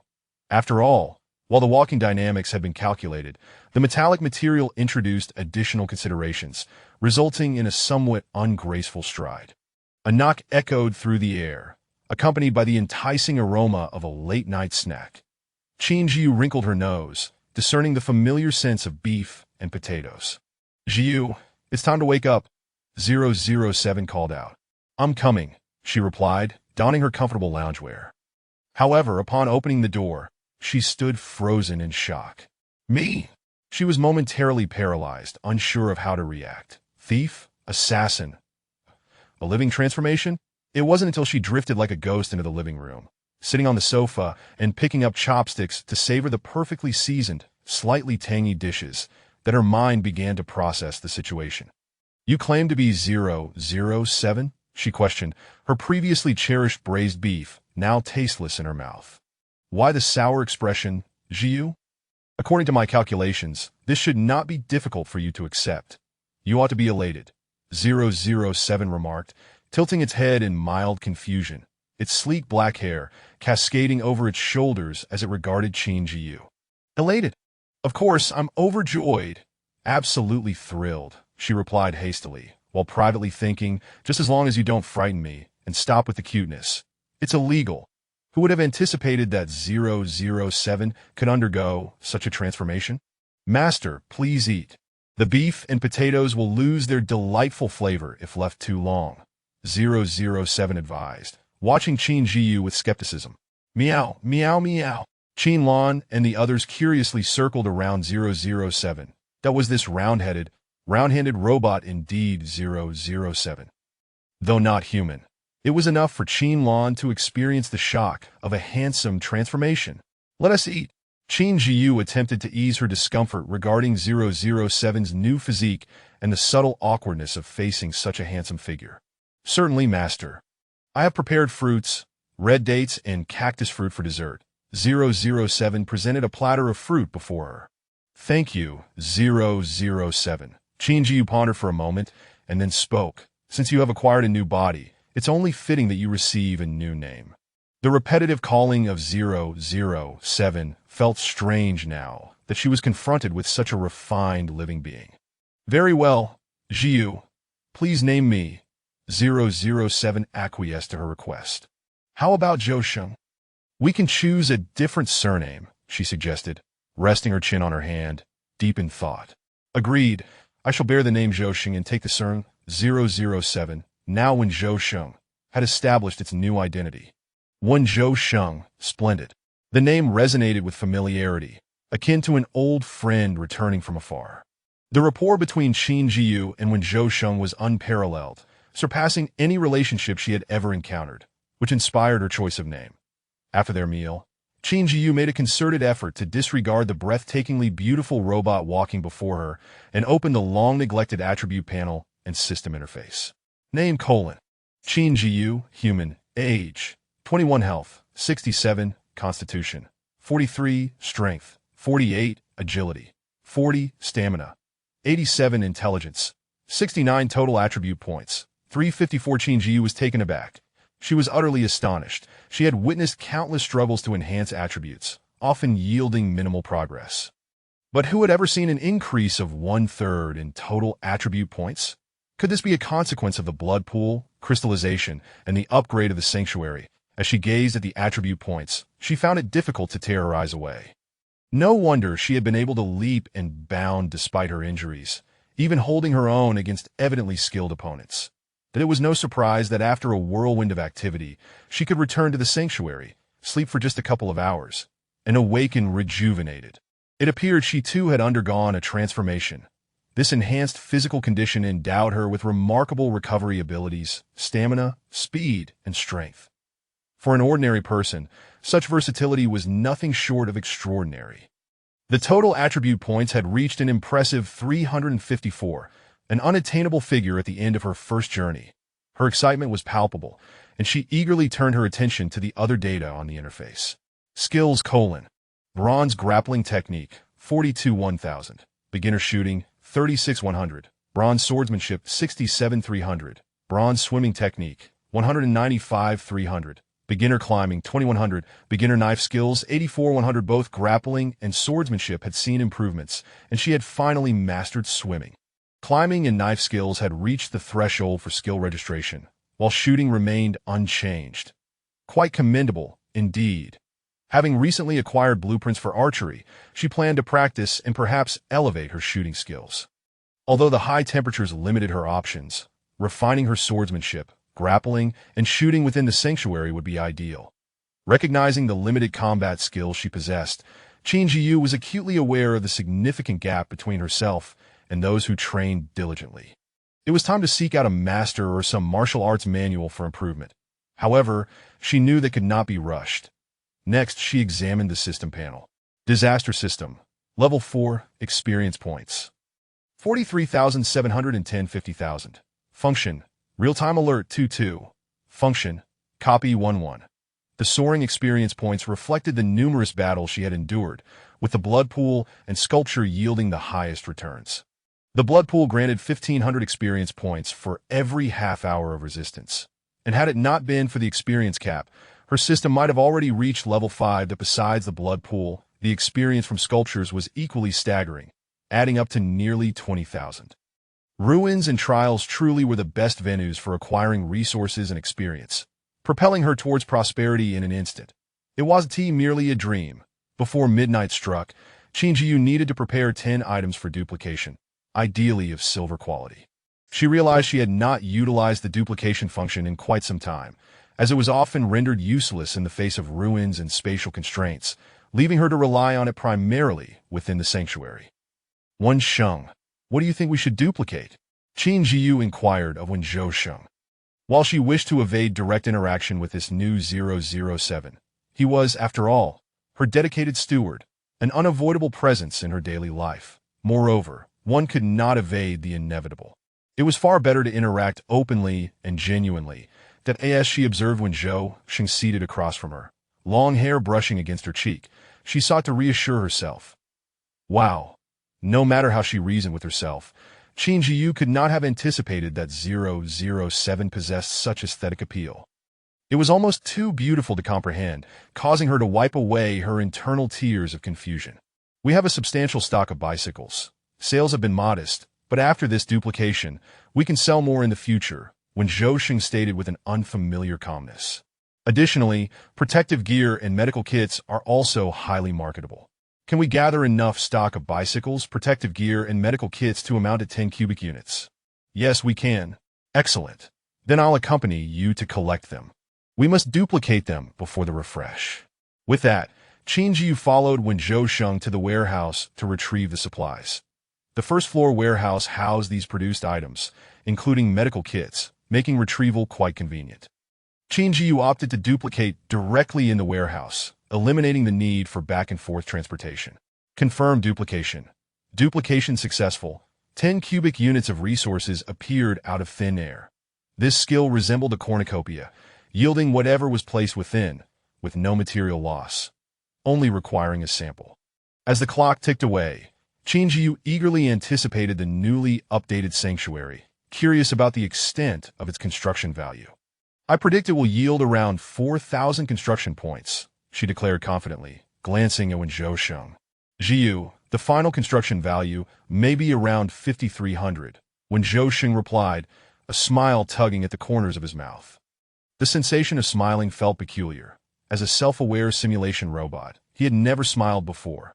However, while functioning as 007, witnessing Zhiyu's smile had left an impression. How lovely it appeared. When Sheng meticulously referenced information, having absorbed knowledge from human encyclopedias, realizing it took 16 facial muscles to produce a smile. He had yet to replicate the intricacies of human nerves using specialized metals, let alone the myriad of skin functions. The intricate connections of human physiology were not easily understood, and without more precise and suitable materials, achieving a fully realistic exterior was a tall order.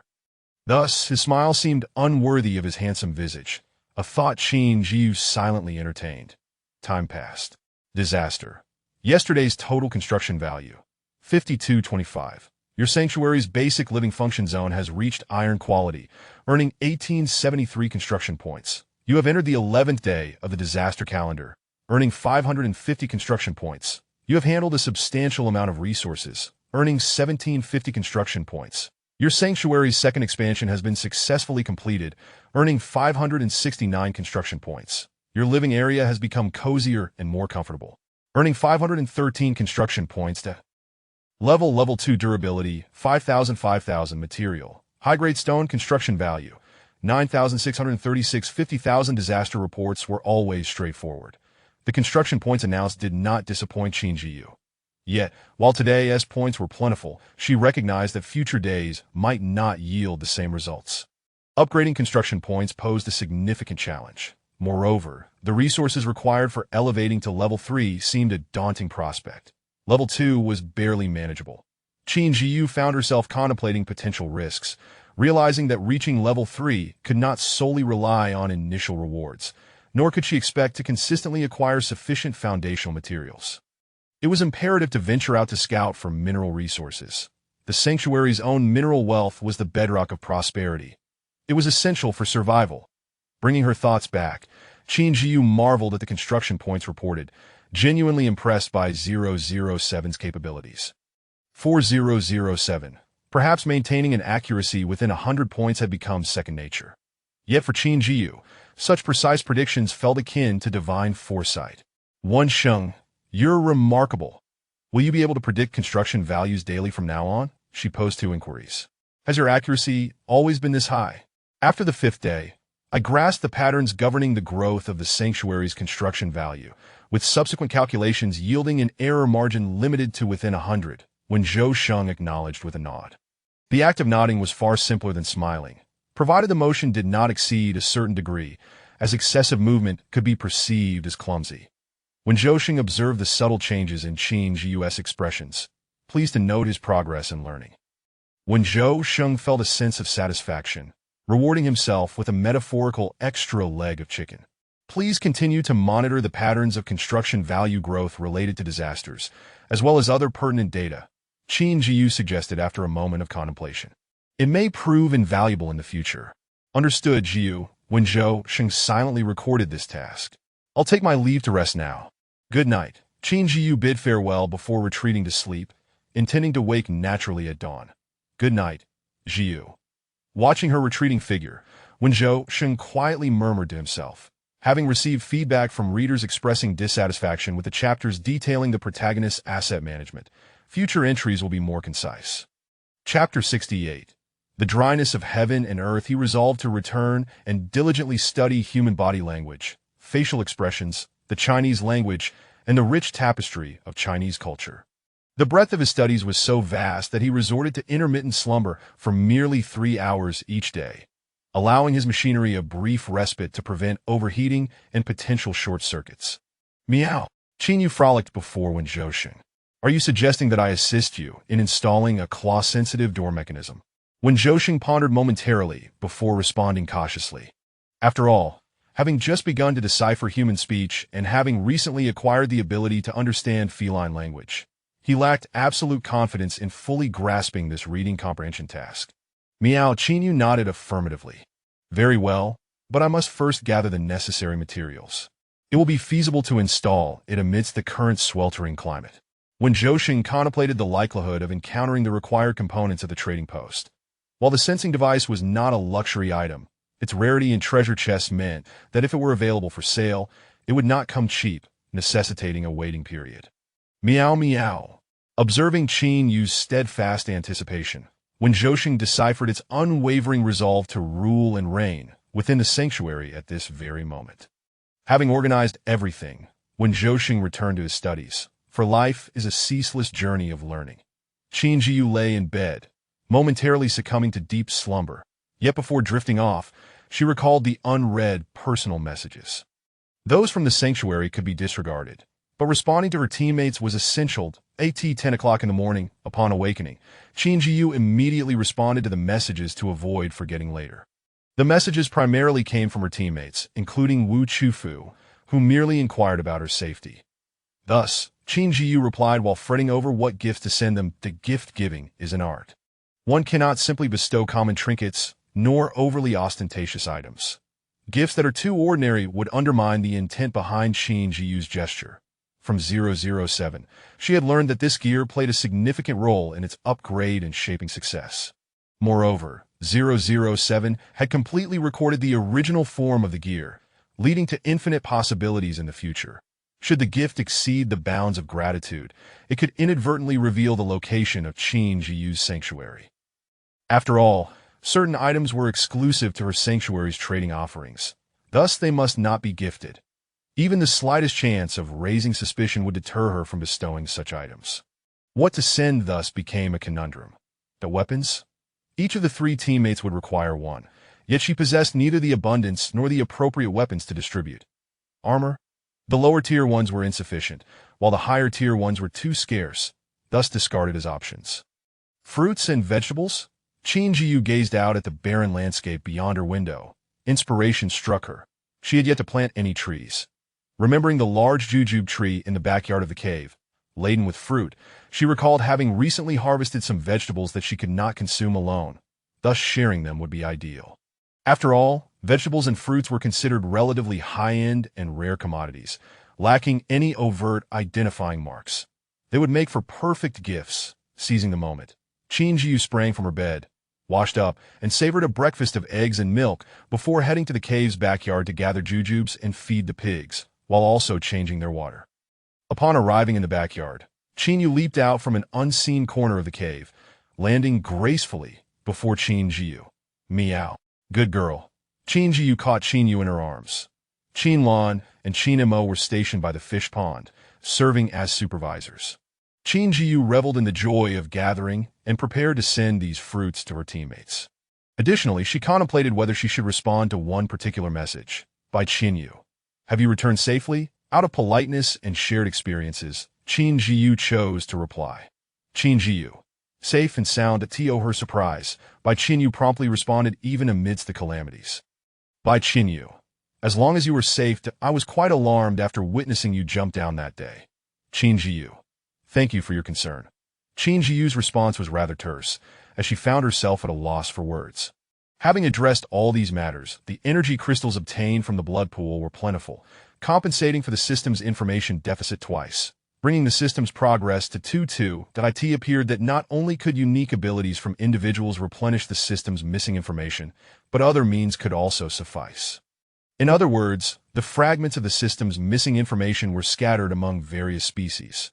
Henceforth, wherever anomalies may arise, Qin Zhiyu would undoubtedly seize the opportunity to investigate those locales, for they might. Thus, Qin Zhiyu ventured outside with her two feline companions. 007 had successfully installed the thermometer, a kerosene thermometer with a boiling point typically exceeding 150 C and a freezing point below -30 C, measuring temperatures ranging from -30 C to 150 C. Qin Zhiyu could now monitor the temperature in various areas. Since the air conditioner was produced yesterday, the internal temperature of the sanctuary remained a constant 25 C, while the first basement was even cooler at a mere 20 C. The cave, however, had a temperature of 30 C, conducive for the growth of both flora and fauna. Stepping outside the sanctuary, comfort was quickly abandoned, but a scorching wave of heat assailed her, causing both cats to pant, their fur slightly curling under the oppressive heat, as the temperature had already soared to 40 C. This marked a rise of 3 to 5 C from the previous day, and with 5 days remaining of this heat disaster, the final day could see temperatures reaching 50 C. Was it better to remain indoors or brave the elements? Exposing skin to the air felt akin to roasting it over a furnace. Qin Zhiyu lingered outside the sanctuary, her past experiences of gazing upon the lush green forest now replaced by the urgent need for hydration, as the moisture within her body evaporated rapidly. The two furry creatures beside her, longing for a sliver of shade, seemed eager to burrow into the meager shadow she cast, while even the birds refrained from flying. With materials for setting traps in hand, Qin Zhiyu busied herself in the desolate land surrounding the sanctuary. The trees had withered to a golden hue, their leaves falling to the ground at the slightest touch. Previously, a firebreak had been established around the sanctuary, but days without maintenance had allowed dense underbrush to flourish. Now, with the vegetation wilted, vast patches of dry grass remained. Observing the desiccated grass, Qin Zhiyu felt a sense of foreboding. The heavens were dry. Caution was paramount. In such arid conditions, even a spark could ignite a conflagration, rendering the sanctuary akin to a furnace. Qin Zhiyu planned to complete the traps before clearing the surrounding dry grass and trees. The traps, crafted from raw materials in the tool shed, merely required placement in suitable locations.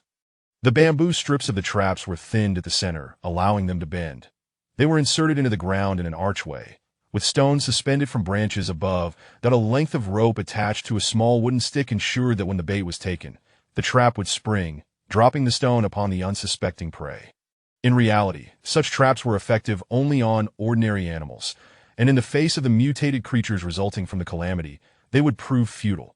However, with enhancements made post-disaster, the traps were now equipped with heavy iron blocks, designed to blend seamlessly into the environment, and were more responsive and sensitive, increasing the likelihood of capturing prey. Qin Zhiyu positioned 2 traps along the critical paths leading to her sanctuary, each spaced 100 meters apart in all cardinal directions.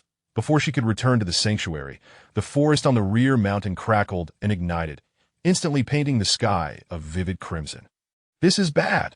It won't be long before the flames reach the sanctuary, Qin Zhiyu lamented, fearing the very thing she dreaded had come to pass. She could only grasp her axe and clear as many trees and brush as possible, for there was no other recourse. Without the luxury of excavators, human resources were limited, and establishing a firebreak was paramount. Meow, master.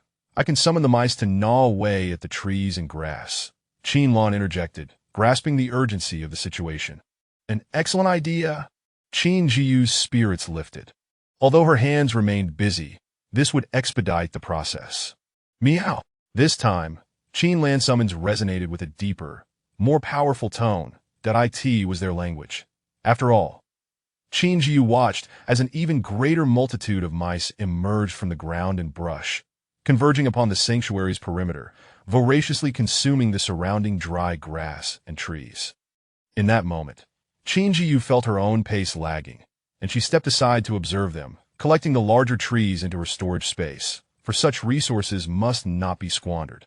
Before the wildfire could reach the sanctuary, the mice summoned by Qin Lan had efficiently cleared the inner circle of trees and wild grass. Now, the rear mountain lay bare, blackened by the flames. Chirp chirp, a gray mouse, roughly the size of two ordinary mice, stood beside Qin Lan, rubbing its paws together. Meow, squeak squeak. After bowing to the mouse, it scampered eagerly to Qin Zhiyu, its two black, bean-like eyes fixed upon her. All right. Understanding Qin Lan's intent, Qin Zhiyu retrieved a chunk of mixed meat and tossed it before the mouse, encouraging it to carry it back to its nest to nurture its young. Though mice can be a nuisance and carriers of diseases such as the plague, with their formidable feline companions present, such concerns were negligible. These mice even hesitated to approach the sanctuary to feed. Moreover, the Mouse King had long been vanquished by Qin Zhiyu, and the newly appointed king had yet to establish dominance.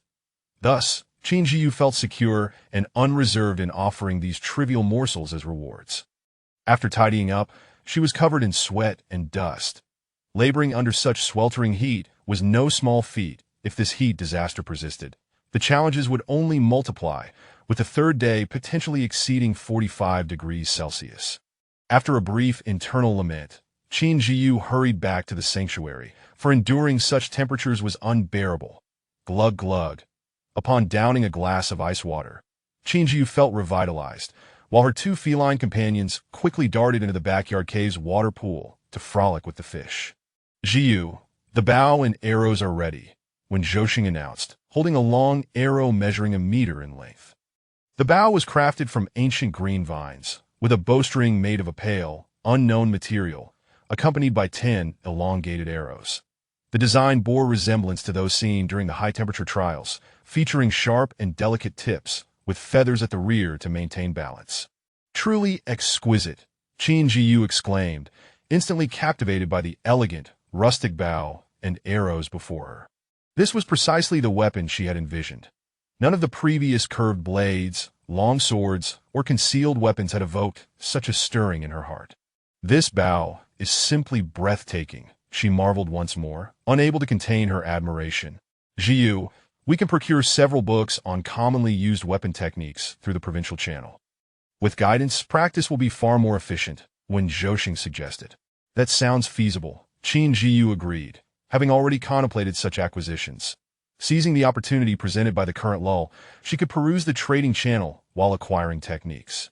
Provincial channel, Dawn Sanctuary, seeking to purchase weapon technique books, all categories considered, private message for compensation.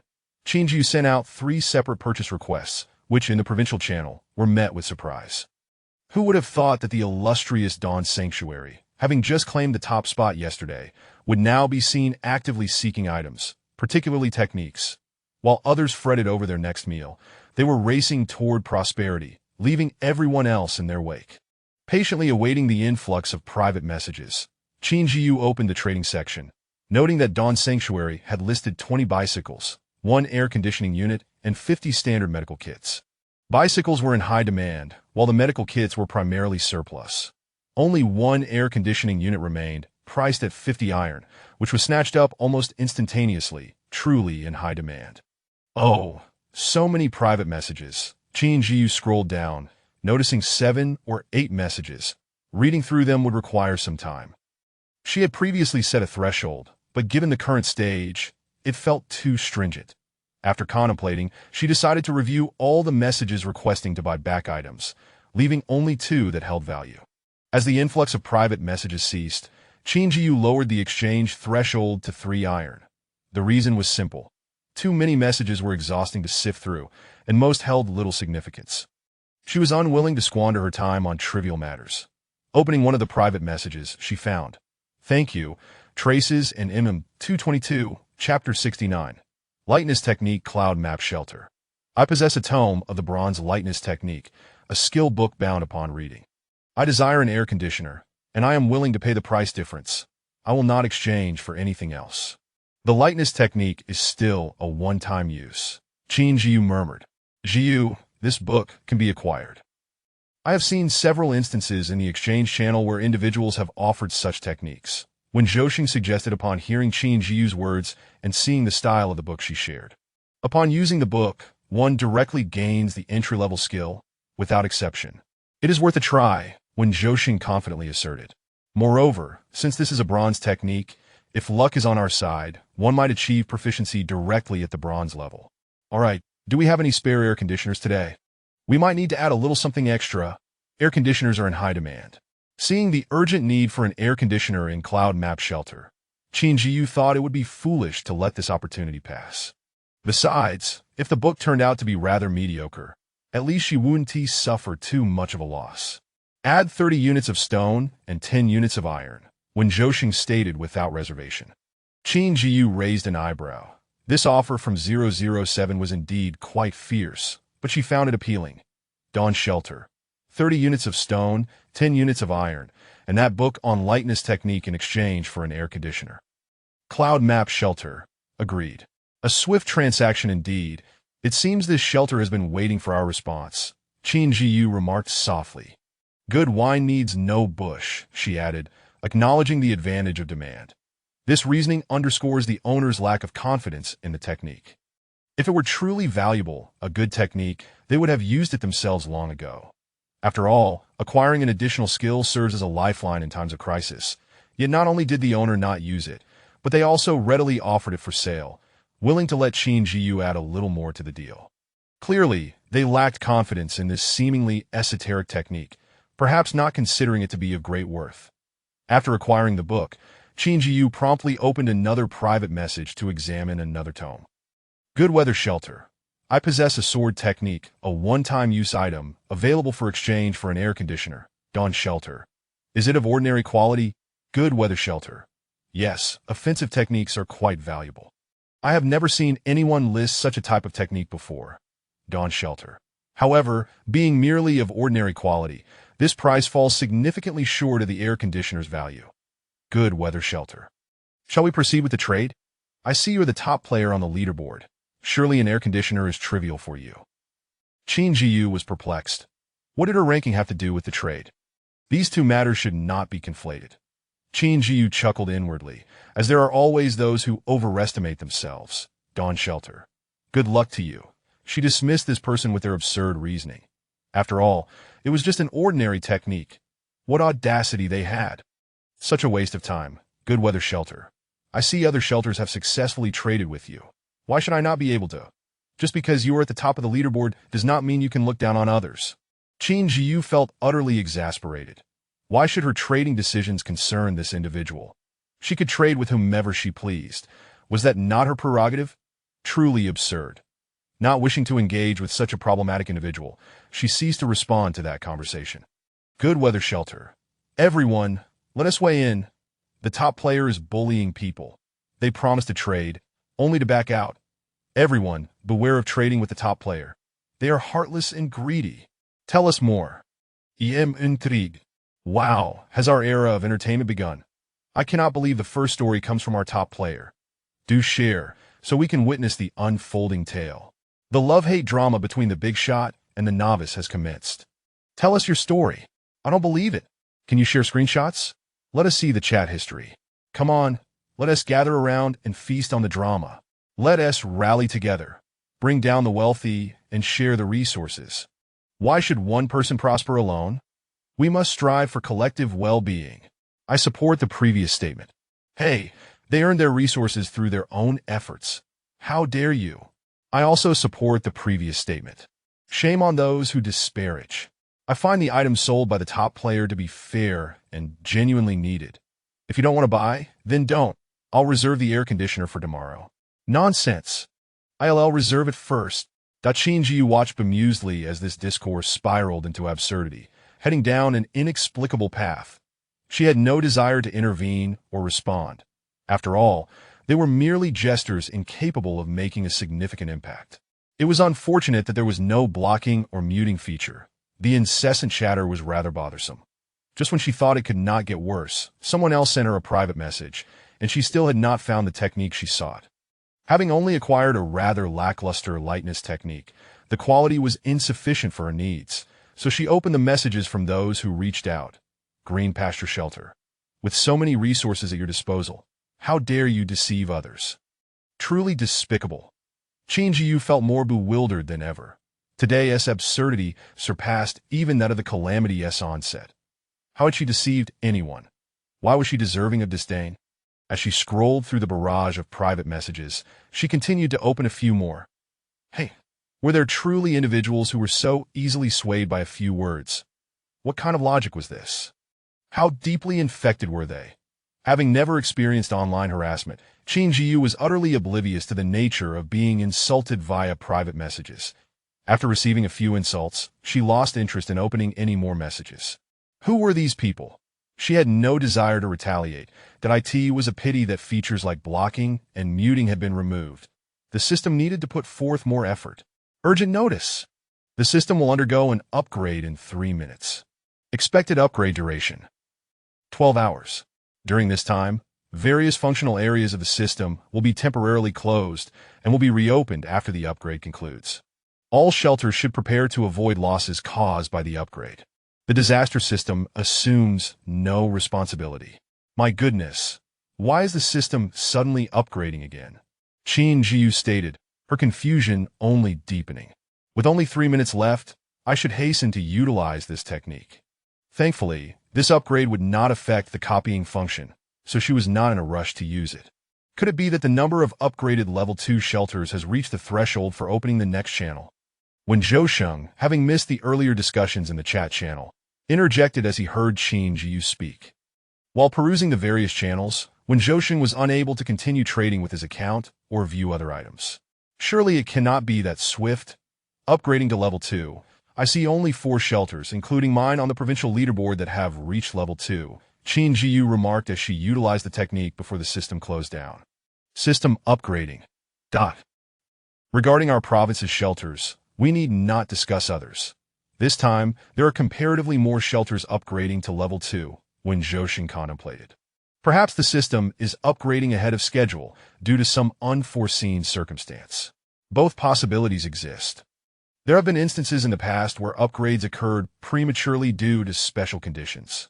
Let us hope this upgrade brings pleasant surprises. Indeed, Zhiyu, we could take this opportunity to practice the technique. As Qin Zhiyu glanced at the technique before the system's upgrade, she noted that upon usage, her proficiency instantly rose to the bronze level. The description indicated that each individual's luck would determine whether they received maximum proficiency or started from the basics. Clearly, her luck remained consistently favorable. After using the technique, Qin Zhiyu experienced an epiphany, as if a sudden clarity had washed over her. A new memory surfaced in her mind, the essence of the lightness technique naturally revealing itself. Bronze lightness technique. Focus your spirit, gather your energy, clear your mind, collect your breath, progress step by step, and persevere without pause. If you cease for 3 days, your progress will halt. After 20 years, you shall naturally become accomplished. 20 years. It takes 20 years of practice to master a bronze technique. Ridiculous. Qin Zhiyu remarked, her lips twitching. Collecting higher quality resources would undoubtedly expedite the process. When Zhou Sheng, with his long and slender fingers, casually brushed aside a stray strand of hair from his cheek. The simple gesture, when performed by the strikingly handsome Zhou Sheng, was utterly captivating. Despite having observed him for quite some time, Qin Zhiyu found herself mesmerized anew. His long eyelashes, dark and lustrous pupils, though not as translucent as a human's, held a depth that invited further exploration. Enough, I must not gaze any longer. I might drool. Qin Zhiyu chastised herself. I shall practice the lightness technique, she stated, diverting her gaze. Focus your spirit. Clear your mind. Collect your breath. Qin Zhiyu repeated these phrases, controlling her body and attempting to adhere to the key points outlined in the technique. Point 3 hours later. Zhousheng, am I progressing at all? Qin Zhiyu looked at Wen Zhousheng with eager anticipation, hoping to gauge how far she was from running up walls. It seems there has been no noticeable change, Wen Zhousheng replied, carefully choosing his words. As Qin Zhiyu leaped about the living room in various poses, he remained seated on the sofa, observing quietly. Indeed, he could now sit on the sofa like a human. However, with his robotic acuity, he had not detected any significant alterations. Well then, I believe our shelter could benefit from a dedicated exercise room, Qin Zhiyu suggested. That may require the next upgrade, Wen Zhousheng replied. All right. Qin Zhiyu resumed her practice of the lightness technique, determined to achieve a level of proficiency sufficient for practical use. After all, the lightness technique was unlike others. If she did not master it through repetition, there was a risk of misjudgment in battle, resulting in an embarrassing failure to achieve the desired effect. Utilizing 4/5 of her strength, she found herself traversing the same distance as before. Indeed, this was the essence of lightness. With each turn, she felt every strand of hair become weightless. It was worth it. The value of a mass-produced air conditioner pales in comparison to the permanent acquisition of the lightness technique. Surely, the seller must be desperate for relief. Otherwise, the opportunity might have slipped away from Qin Zhiyu. This transaction was undoubtedly a stroke of fortune for her. As she reveled in this realization, her movements became increasingly precise, her body harmonizing with her intentions, akin to a graceful dragon. The 4th day of high temperatures passed in the midst of Qin Zhiyu's practice, and on the 5th day, upon awakening, she found herself fully restored. Her skin had healed, the tiny fissures had scabbed over and fallen away, revealing a complexion smoother than any luxury skincare product could achieve. Zhiyu, breakfast is ready. After you eat, you must practice, came Wen Zhousheng's morning call from outside the door. Coming.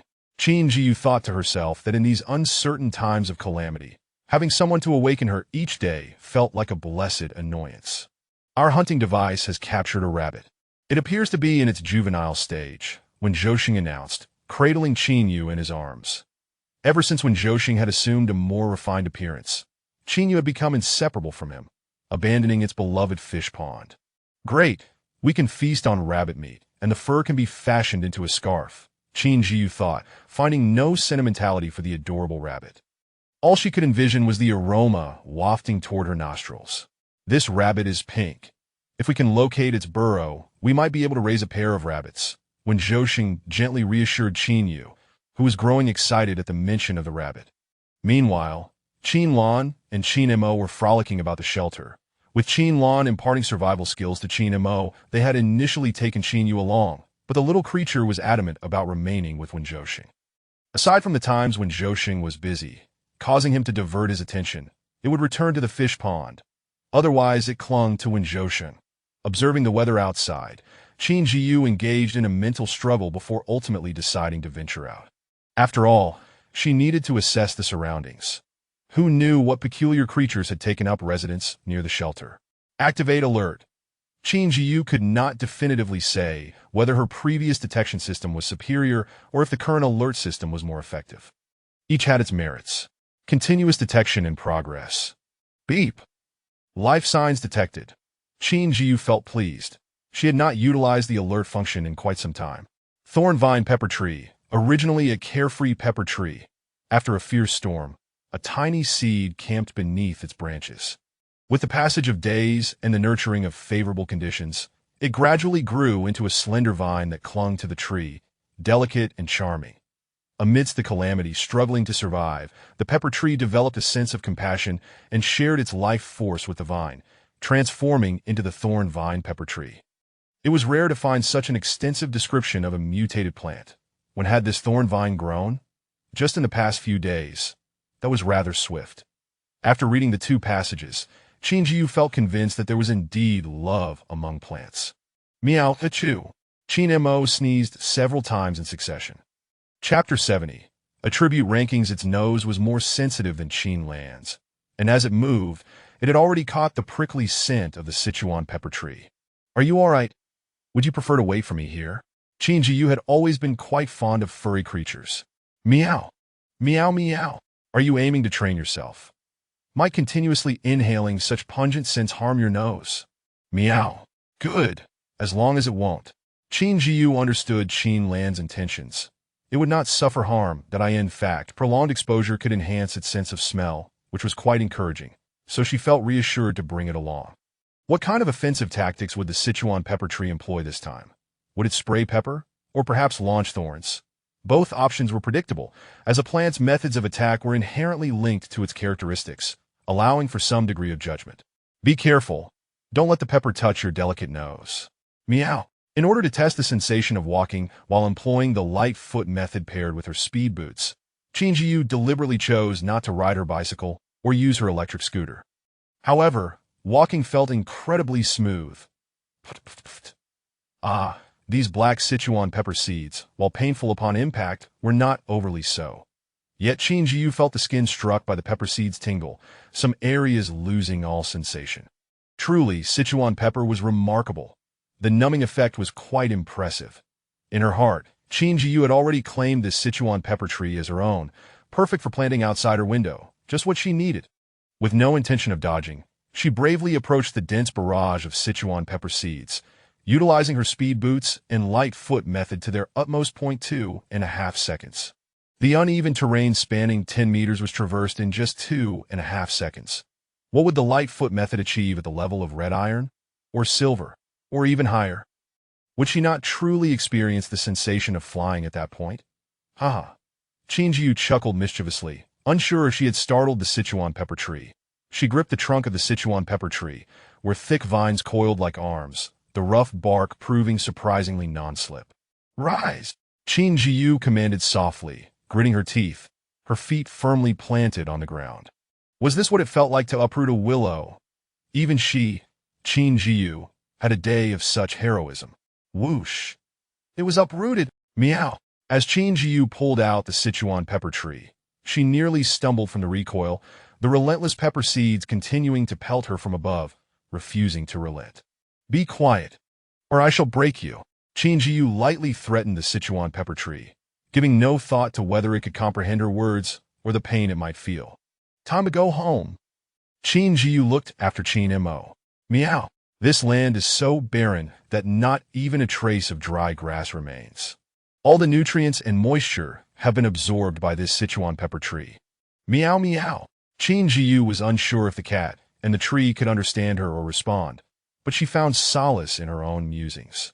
At this moment, she took out her little electric scooter, secured the Sichuan pepper tree to the back seat, and placed Qin Mo on her lap, setting off, clatter clatter. Although the electric scooter was fast, it was far from stable. With such rough paths, the tire wear rate must be exceedingly high. Surely her electric scooter was a hot seller. I'm back. Qin Zhiyu called out for Wen Zhousheng while carrying the Sichuan pepper tree, preparing to have him accompany her to plant it. My handsome robot butler, I have brought home treasures. Qin Zhiyu exclaimed with enthusiasm. This Sichuan pepper tree? Does it have parasitic vines? Wen Zhousheng did not take the initiative to examine Qin Zhiyu, who was flushed and drenched in sweat. Indeed. What do you think? It can be eaten and can fight. A fine treasure indeed. Qin Zhiyu replied cheerfully, her red and yellow face radiating warmth and sincerity. Yes, we can lay down some nutrient-rich soil for it, ensuring its survival for the next few days. Exactly. In the event of any special natural disasters, we can return it and plant it in the backyard cave. No problem. Oh ho, I am a diligent tree planter, and I love planting trees. Qin Zhiyu exclaimed with spirited enthusiasm, digging with gusto, soil flying everywhere. Wen Zhousheng, seemingly aware of something, chose not to speak, quietly standing by to assist Qin Zhiyu. Although he did not dig himself, he busied himself wiping the dirt splattered on the glass. With boundless energy, Qin Zhiyu took just over 10 minutes to dig a sufficiently large pit, her brute strength causing the Sichuan pepper tree to tremble, its leaves drooping in distress. All done. Time to head home. Zhiyu, When Zhou swiftly reached out to catch Qin Zhiyu, who was now flushed and showing signs of a small rash, he searched in his memory for the cause of such symptoms, suspecting it was likely an allergic reaction to the potent effects of the mutated Sichuan pepper. The incessant bombardment of seeds had rendered Qin Zhiyu in a state akin to drunkenness. Upon awakening from her slumber, it was already 2 o'clock in the afternoon.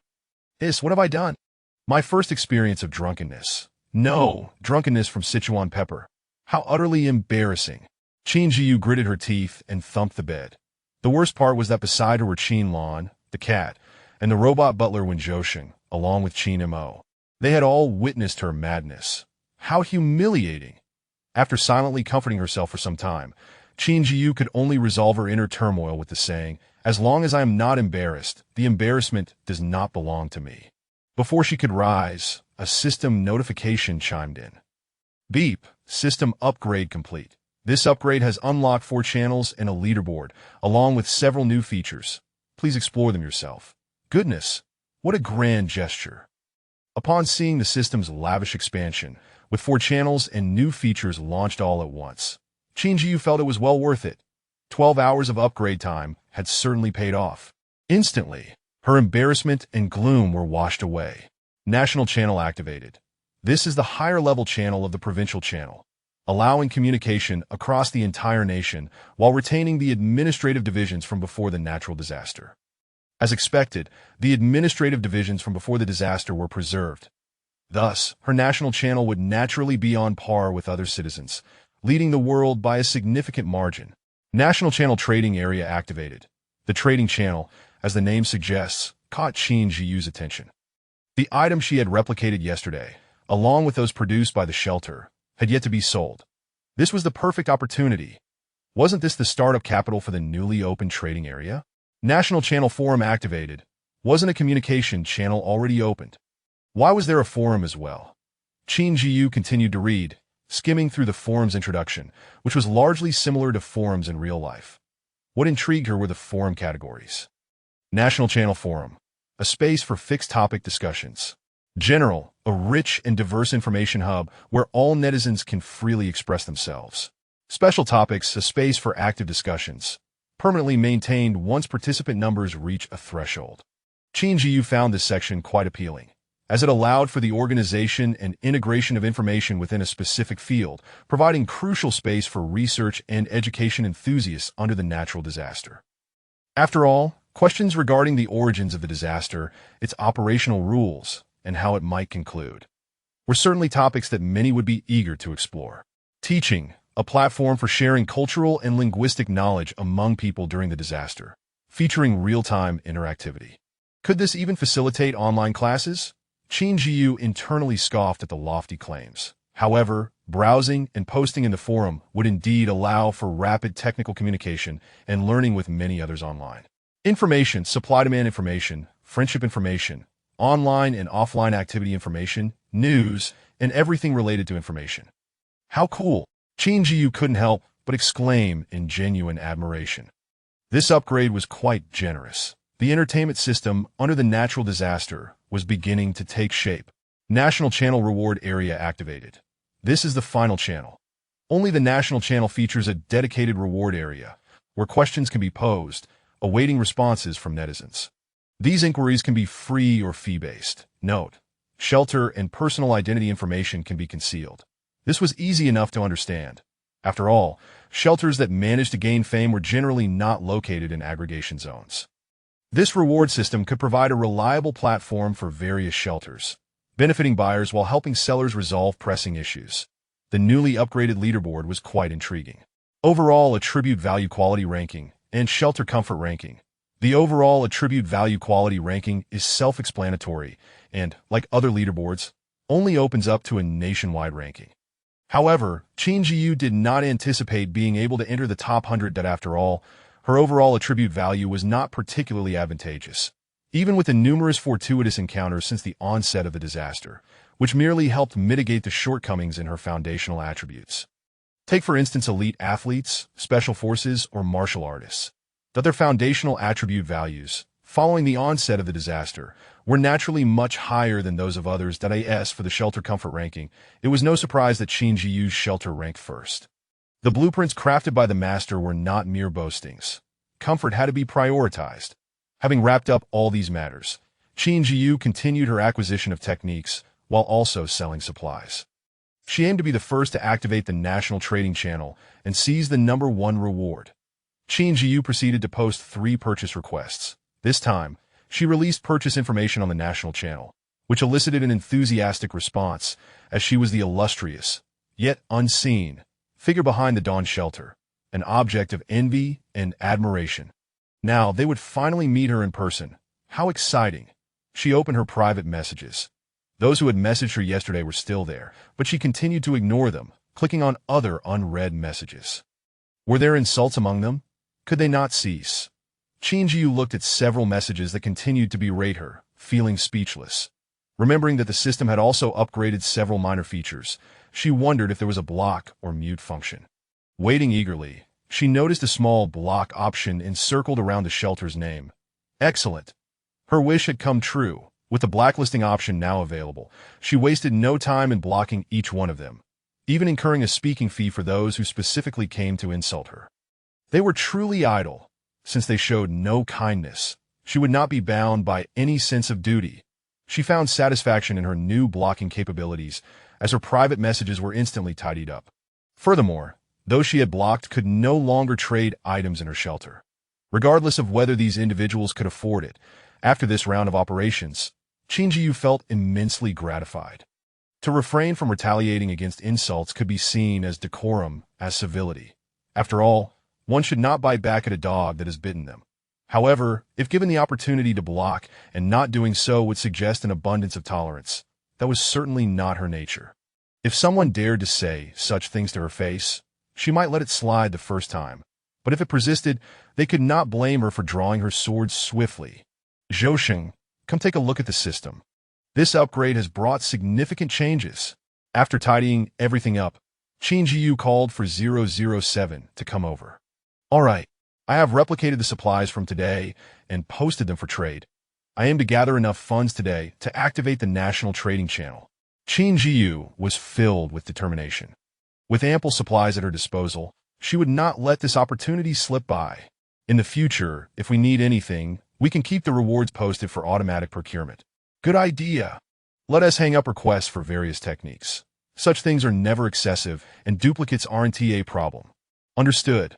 Due to the events of the day, Qin Zhiyu felt embarrassed and did not wash up, leaving the system to Zhousheng while she went to take a shower and have a meal. She planned to venture out once more, needing to acclimate to the heat. She could not afford to be intolerant of even a hint of warmth. Qin Zhiyu set out with Qin Mo in tow, as the little kitten adored going outside. When she left, Qin Lan was lazily lounging on the sofa in the shelter. With Qin Mo around, who was keen to follow Qin Zhiyu everywhere, Qin Lan felt at ease resting in the shelter, knowing that outdoor experiences were far more beneficial than direct instruction. Qin Lan also took the opportunity to teach the reluctant little Qin Yu about basic survival skills, ensuring it wouldn't spend all its time in the shelter and grow weak, losing the essence of its potential as a formidable being amidst the natural disaster. On the 5th day, the outskirts of the shelter had become utterly desolate. With the afternoon temperature soaring to 40 C. For plants, the competitive survival pressure was immense, as moisture was rapidly lost from both the plants and soil, compounded by several fires, which had completely extinguished any remaining vitality. Flapping. Is that a chicken, a wild chicken? Qin Zhiyu and Qin Mo both exclaimed with excitement, "Oh my, this chicken was stunningly beautiful." There was no time to dwell on melancholy. Their gazes were filled with the wicked glint of carnivorous intent. Meow. Chickens, after all, were not true birds and thus could not fly very high. With a pounce, Qin Mo managed to grab hold of the chicken's tail feathers. Cluck cluck! The dazzling chicken, having struggled for water to the point of dull feathers, had only just managed to scrounge some grass and roots to avoid starvation. Unexpectedly encountering 2-legged beasts and a fierce cat was truly unfortunate.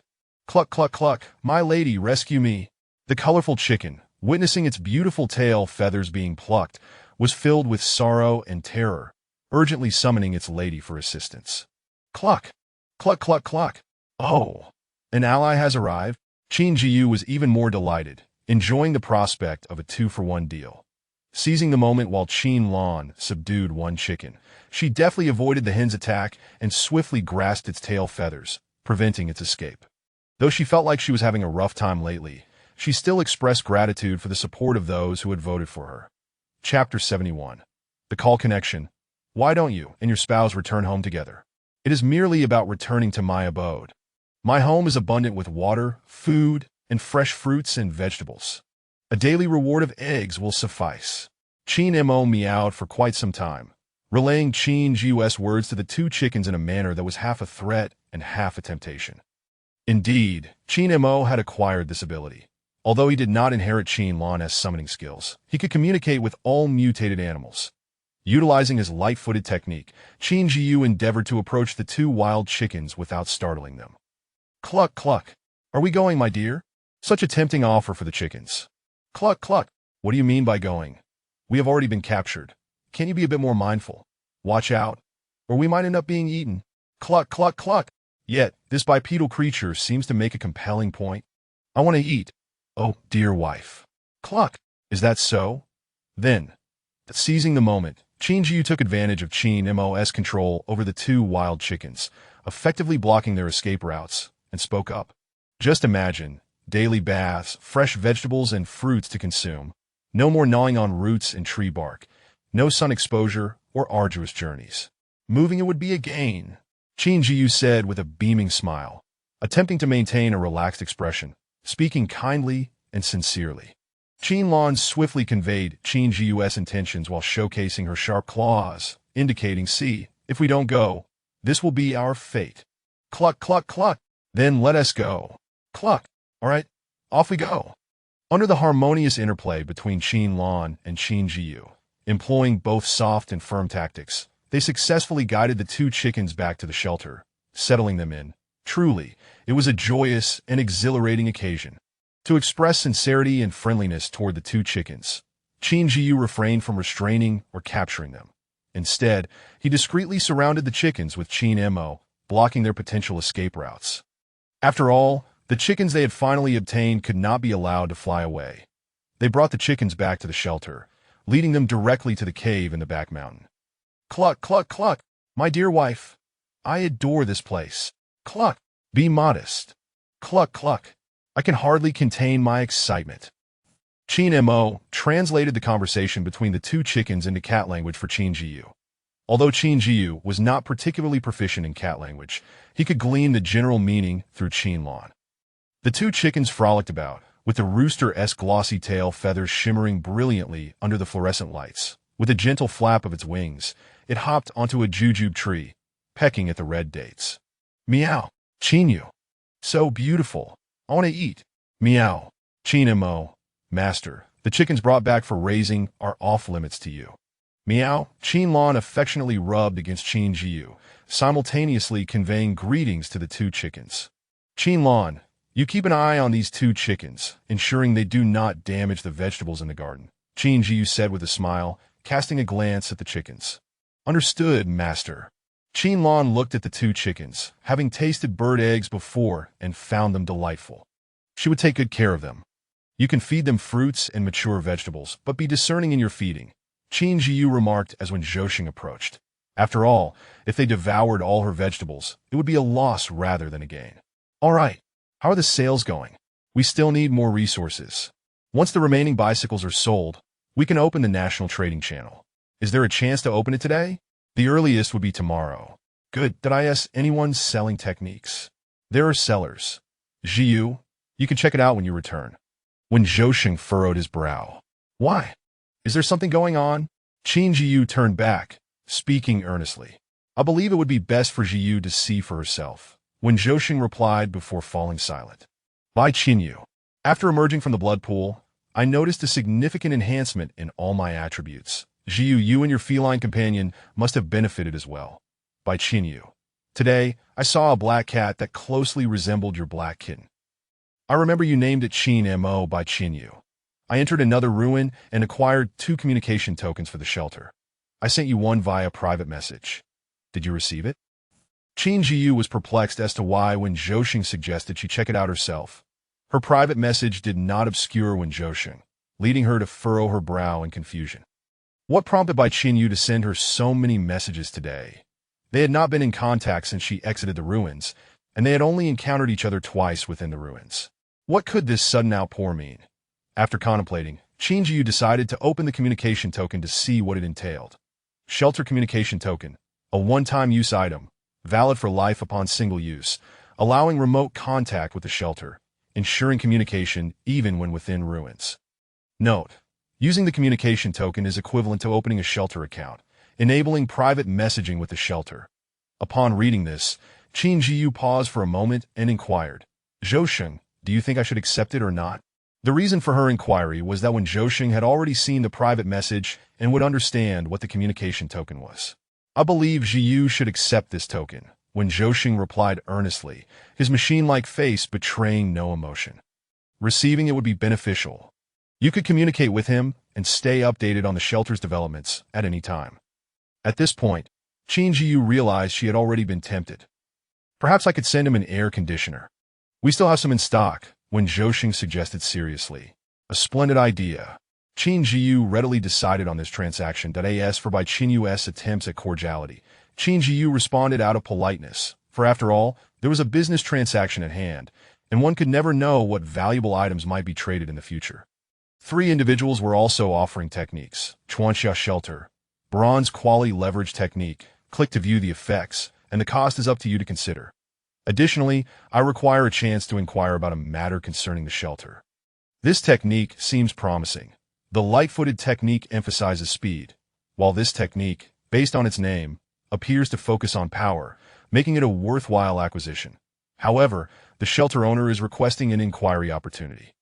Qin Zhiyu reasoned that the shelter was merely a mix of luck and effort in leveling up. Aside from the first cycle, there were no secrets to conceal. Thus, it could be traded. Dawn Shelter. The inquiry opportunity is granted. However, the cost is a handful of jujubes and a bicycle. Chuanxia Shelter. Deal. I will reserve my question. Dawn Shelter. No problem. Chuanxia Shelter. I trust the credibility of the first person. After all, you are our pride. Everyone is saying that once the world channel opens, you will surely ascend to the top. Qin Zhiyu was taken aback by the sudden praise from another shelter. She had only ever received accolades during announcements of achievements. Unlike this time, where the conversation smoothly transitioned into flattery, Qin Zhiyu refrained from continuing the exchange, though she was determined to strive for first place next time, as one can falter, and even a horse can stumble. It is wise to leave some leeway for future encounters. The second private message to 5-star shelter. I wish to exchange for food. 100 pounds of rice, 100 pounds of oil, a complete set of kitchen blueprints and utensils, along with the perception technique. Perception. This technique sounds intriguing. Though it may not directly indicate which attribute it enhances, Qin Zhiyu possessed a scouting skill. Could the perception be related to personal reconnaissance? It is worth a try. Yet the Dawn Shelter. Kitchen-related items are no problem, but rice and oil can only be 10 kilograms, non-negotiable. After sending this message, the other party remained silent for quite some time. This technique was of ordinary quality, so the maximum it could match was with kitchen-related items. Providing them was no issue, but demanding another 100 pounds of rice and oil was excessive. Qin Zhiyu generally refrained from haggling with shelters, as long as the technique was useful and the price within her acceptable range. Small fluctuations in quantity would not matter. However, this was undeniably an outrageous demand from the shelter. Even bronze quality did not justify such a price. Qin Zhiyu then opened the final private message from the shelter. Golden Prosperity Shelter. I wish to exchange something that can directly preserve life for my red iron dressing technique. Qin Zhiyu was astonished to find that the first red iron technique she encountered was for dressing. What use could this technique serve? In a world ravaged by calamity, there were so many medical supplies available. Just speaking of medical kits, they provided an extremely efficient means of assistance, not to mention upgraded versions, with the possibility of other items emerging later. Thus, if dressing retained its literal meaning, even the red iron technique would seem rather mundane. Nonetheless, considering the other shelter's generous pricing, Qin Zhiyu decided to accept it and give it a try. Dawn Shelter. 3 sets of protective clothing, 3 silver medical kits, and 1 pair of insulated gloves, non-negotiable. Golden Prosperity Shelter. All right, it's settled. After successfully concluding another transaction, Qin Zhiyu turned her attention back to the five-star shelter to see the status. The shelter had yet to respond. It was unclear whether they were resting or contemplating the appropriateness of the price. Nonetheless, Qin Zhiyu entrusted this matter to Wen Zhousheng as she went to study her new techniques. Bronze quality leverage technique. By exerting 10% of your strength, you can achieve 15% of the effect. Learning this will lead to extraordinary gains. Red iron quality dressing technique. By learning this technique, you will obtain a 30% effect bonus when purely dressing wounds and using medical kits. Qin Zhiyu meticulously studied these two techniques. Their effects were quite beneficial, as they provided direct enhancements that while learning them, she would lay a solid foundation for her strength and medical capabilities moving forward. Confirm usage. Bronze light-footed technique: 150-300 bronze leverage technique, 0. 300 red iron dressing technique, 0. 300 Qin Zhiyu discovered that aside from the grappling technique, which had a maximum proficiency level of 1000, the proficiency of all other bronze quality techniques was capped at 300, leading her to ponder in confusion. She inquired of Wen Zhousheng, "Zhousheng, do you know why the grappling technique has such a high proficiency cap? Perhaps it is something the master comprehended independently." Indeed, the grappling technique has numerous moves. Your self-taught light-footed technique may not be entirely precise, prompting the system to automatically elevate the proficiency cap. So, if one comprehends techniques independently, it would be best to find accompanying books to learn and enhance proficiency, ensuring that the subsequent quality remains standard. That is highly probable. Unable to conjure a better explanation, Qin Zhiyu accepted this reasoning for the time being. Before resting, Qin Zhiyu retrieved the communication token. Confirm usage. Qin Zhiyu felt a faint yet firm connection binding her closely to the shelter. Shelter account successfully activated. Intelligent beings residing within the shelter can operate this account, with ultimate control resting with the shelter owner. Qin Zhiyu provided the account to Wen Zhousheng, enabling them to communicate while she was out. Day 6 of the high-temperature calamity, indoor temperature, 25 C, outdoor temperature, 43 C. Qin Zhiyu stood at the entrance of the shelter, experiencing the stark contrast of scorching heat. How was the rising temperature calculated? Shall we set off? This afternoon, that little kitten will accompany me, Qin Zhiyu said, gazing at the three cats sitting neatly on the ground. Meow. Qin Mo was the first to confirm her intent. Meow. Meow meow. As expected, Qin Yu and Qin Lan were not joining. All right then, let us be off. Qin Zhiyu scooped up Qin Mo, burying her face in its fur for a deep breath. Oh, how delightful it was to indulge in cat snuggles amidst the calamity. Qin Zhiyu was aware that she was neither an entirely cold-hearted individual nor an exceedingly warm-hearted one. She simply took time to warm up, making it difficult for others or things to enter her heart. However, once they did, she would treat them with utmost sincerity, especially the robots she had personally developed, witnessing their transformation and growth, and the little kitten she had brought from the ruins, seeing it mature and thrive. Qin Zhiyu's feelings for them were profoundly different, akin to family, but surpassing mere kinship. Stepping out of the shelter with Qin Mo, she resolved to ride her little electric scooter further today. After traveling several kilometers, she found herself in the wilderness, glancing back to see the shelter still standing firm in the valley. Though its color blended with the surroundings, careful observation revealed its presence, which sowed a seed of unease in Qin Zhiyu's heart. Would she encounter ruins? Qin Zhiyu felt a sense of anticipation. Squeak. The Qin Zhiyu tightened her grip on the scooter's handle. There were traces of alien footprints. She gazed solemnly at the large prints, resembling hoof prints, yet peculiarly featuring 3 toes. During the first cycle, Qin Zhiyu had heard of the existence of aliens, but at that stage, even the national channel had yet to be activated. Humanity was struggling to gather and survive, leaving little room to discuss matters outside the shelter. Now, however, she was encountering these footprints one after another, compelling her to remain vigilant. Whoosh! A chill ran down Qin Zhiyu's spine as she swiftly stowed the scooter and readied her weapon for defense. Meow! It was an alien, a creature with the body of a kangaroo and the head of a rat. Despite having mentally prepared herself countless times prior, the sight before her was still astonishing. The entire appearance and form of the alien raised suspicions of whether this was a race forsaken by the gods. For how could their bloodline be so distorted? Its arms resembled those of a human, yet its torso was covered in dense, grayish-brown scales. Below the waist, it possessed the complete physique of a kangaroo, with slender legs defined by muscle and devoid of fat. This was her first encounter with a living, intact alien. Original skills: bronze grappling technique, 42-1000. Beginner shooting, 36-100. Bronze swordsmanship, 67-300. Bronze swimming technique, 195-300. Beginner climbing, 2100. Beginner knife technique, 84-100. Thank you. MM 222.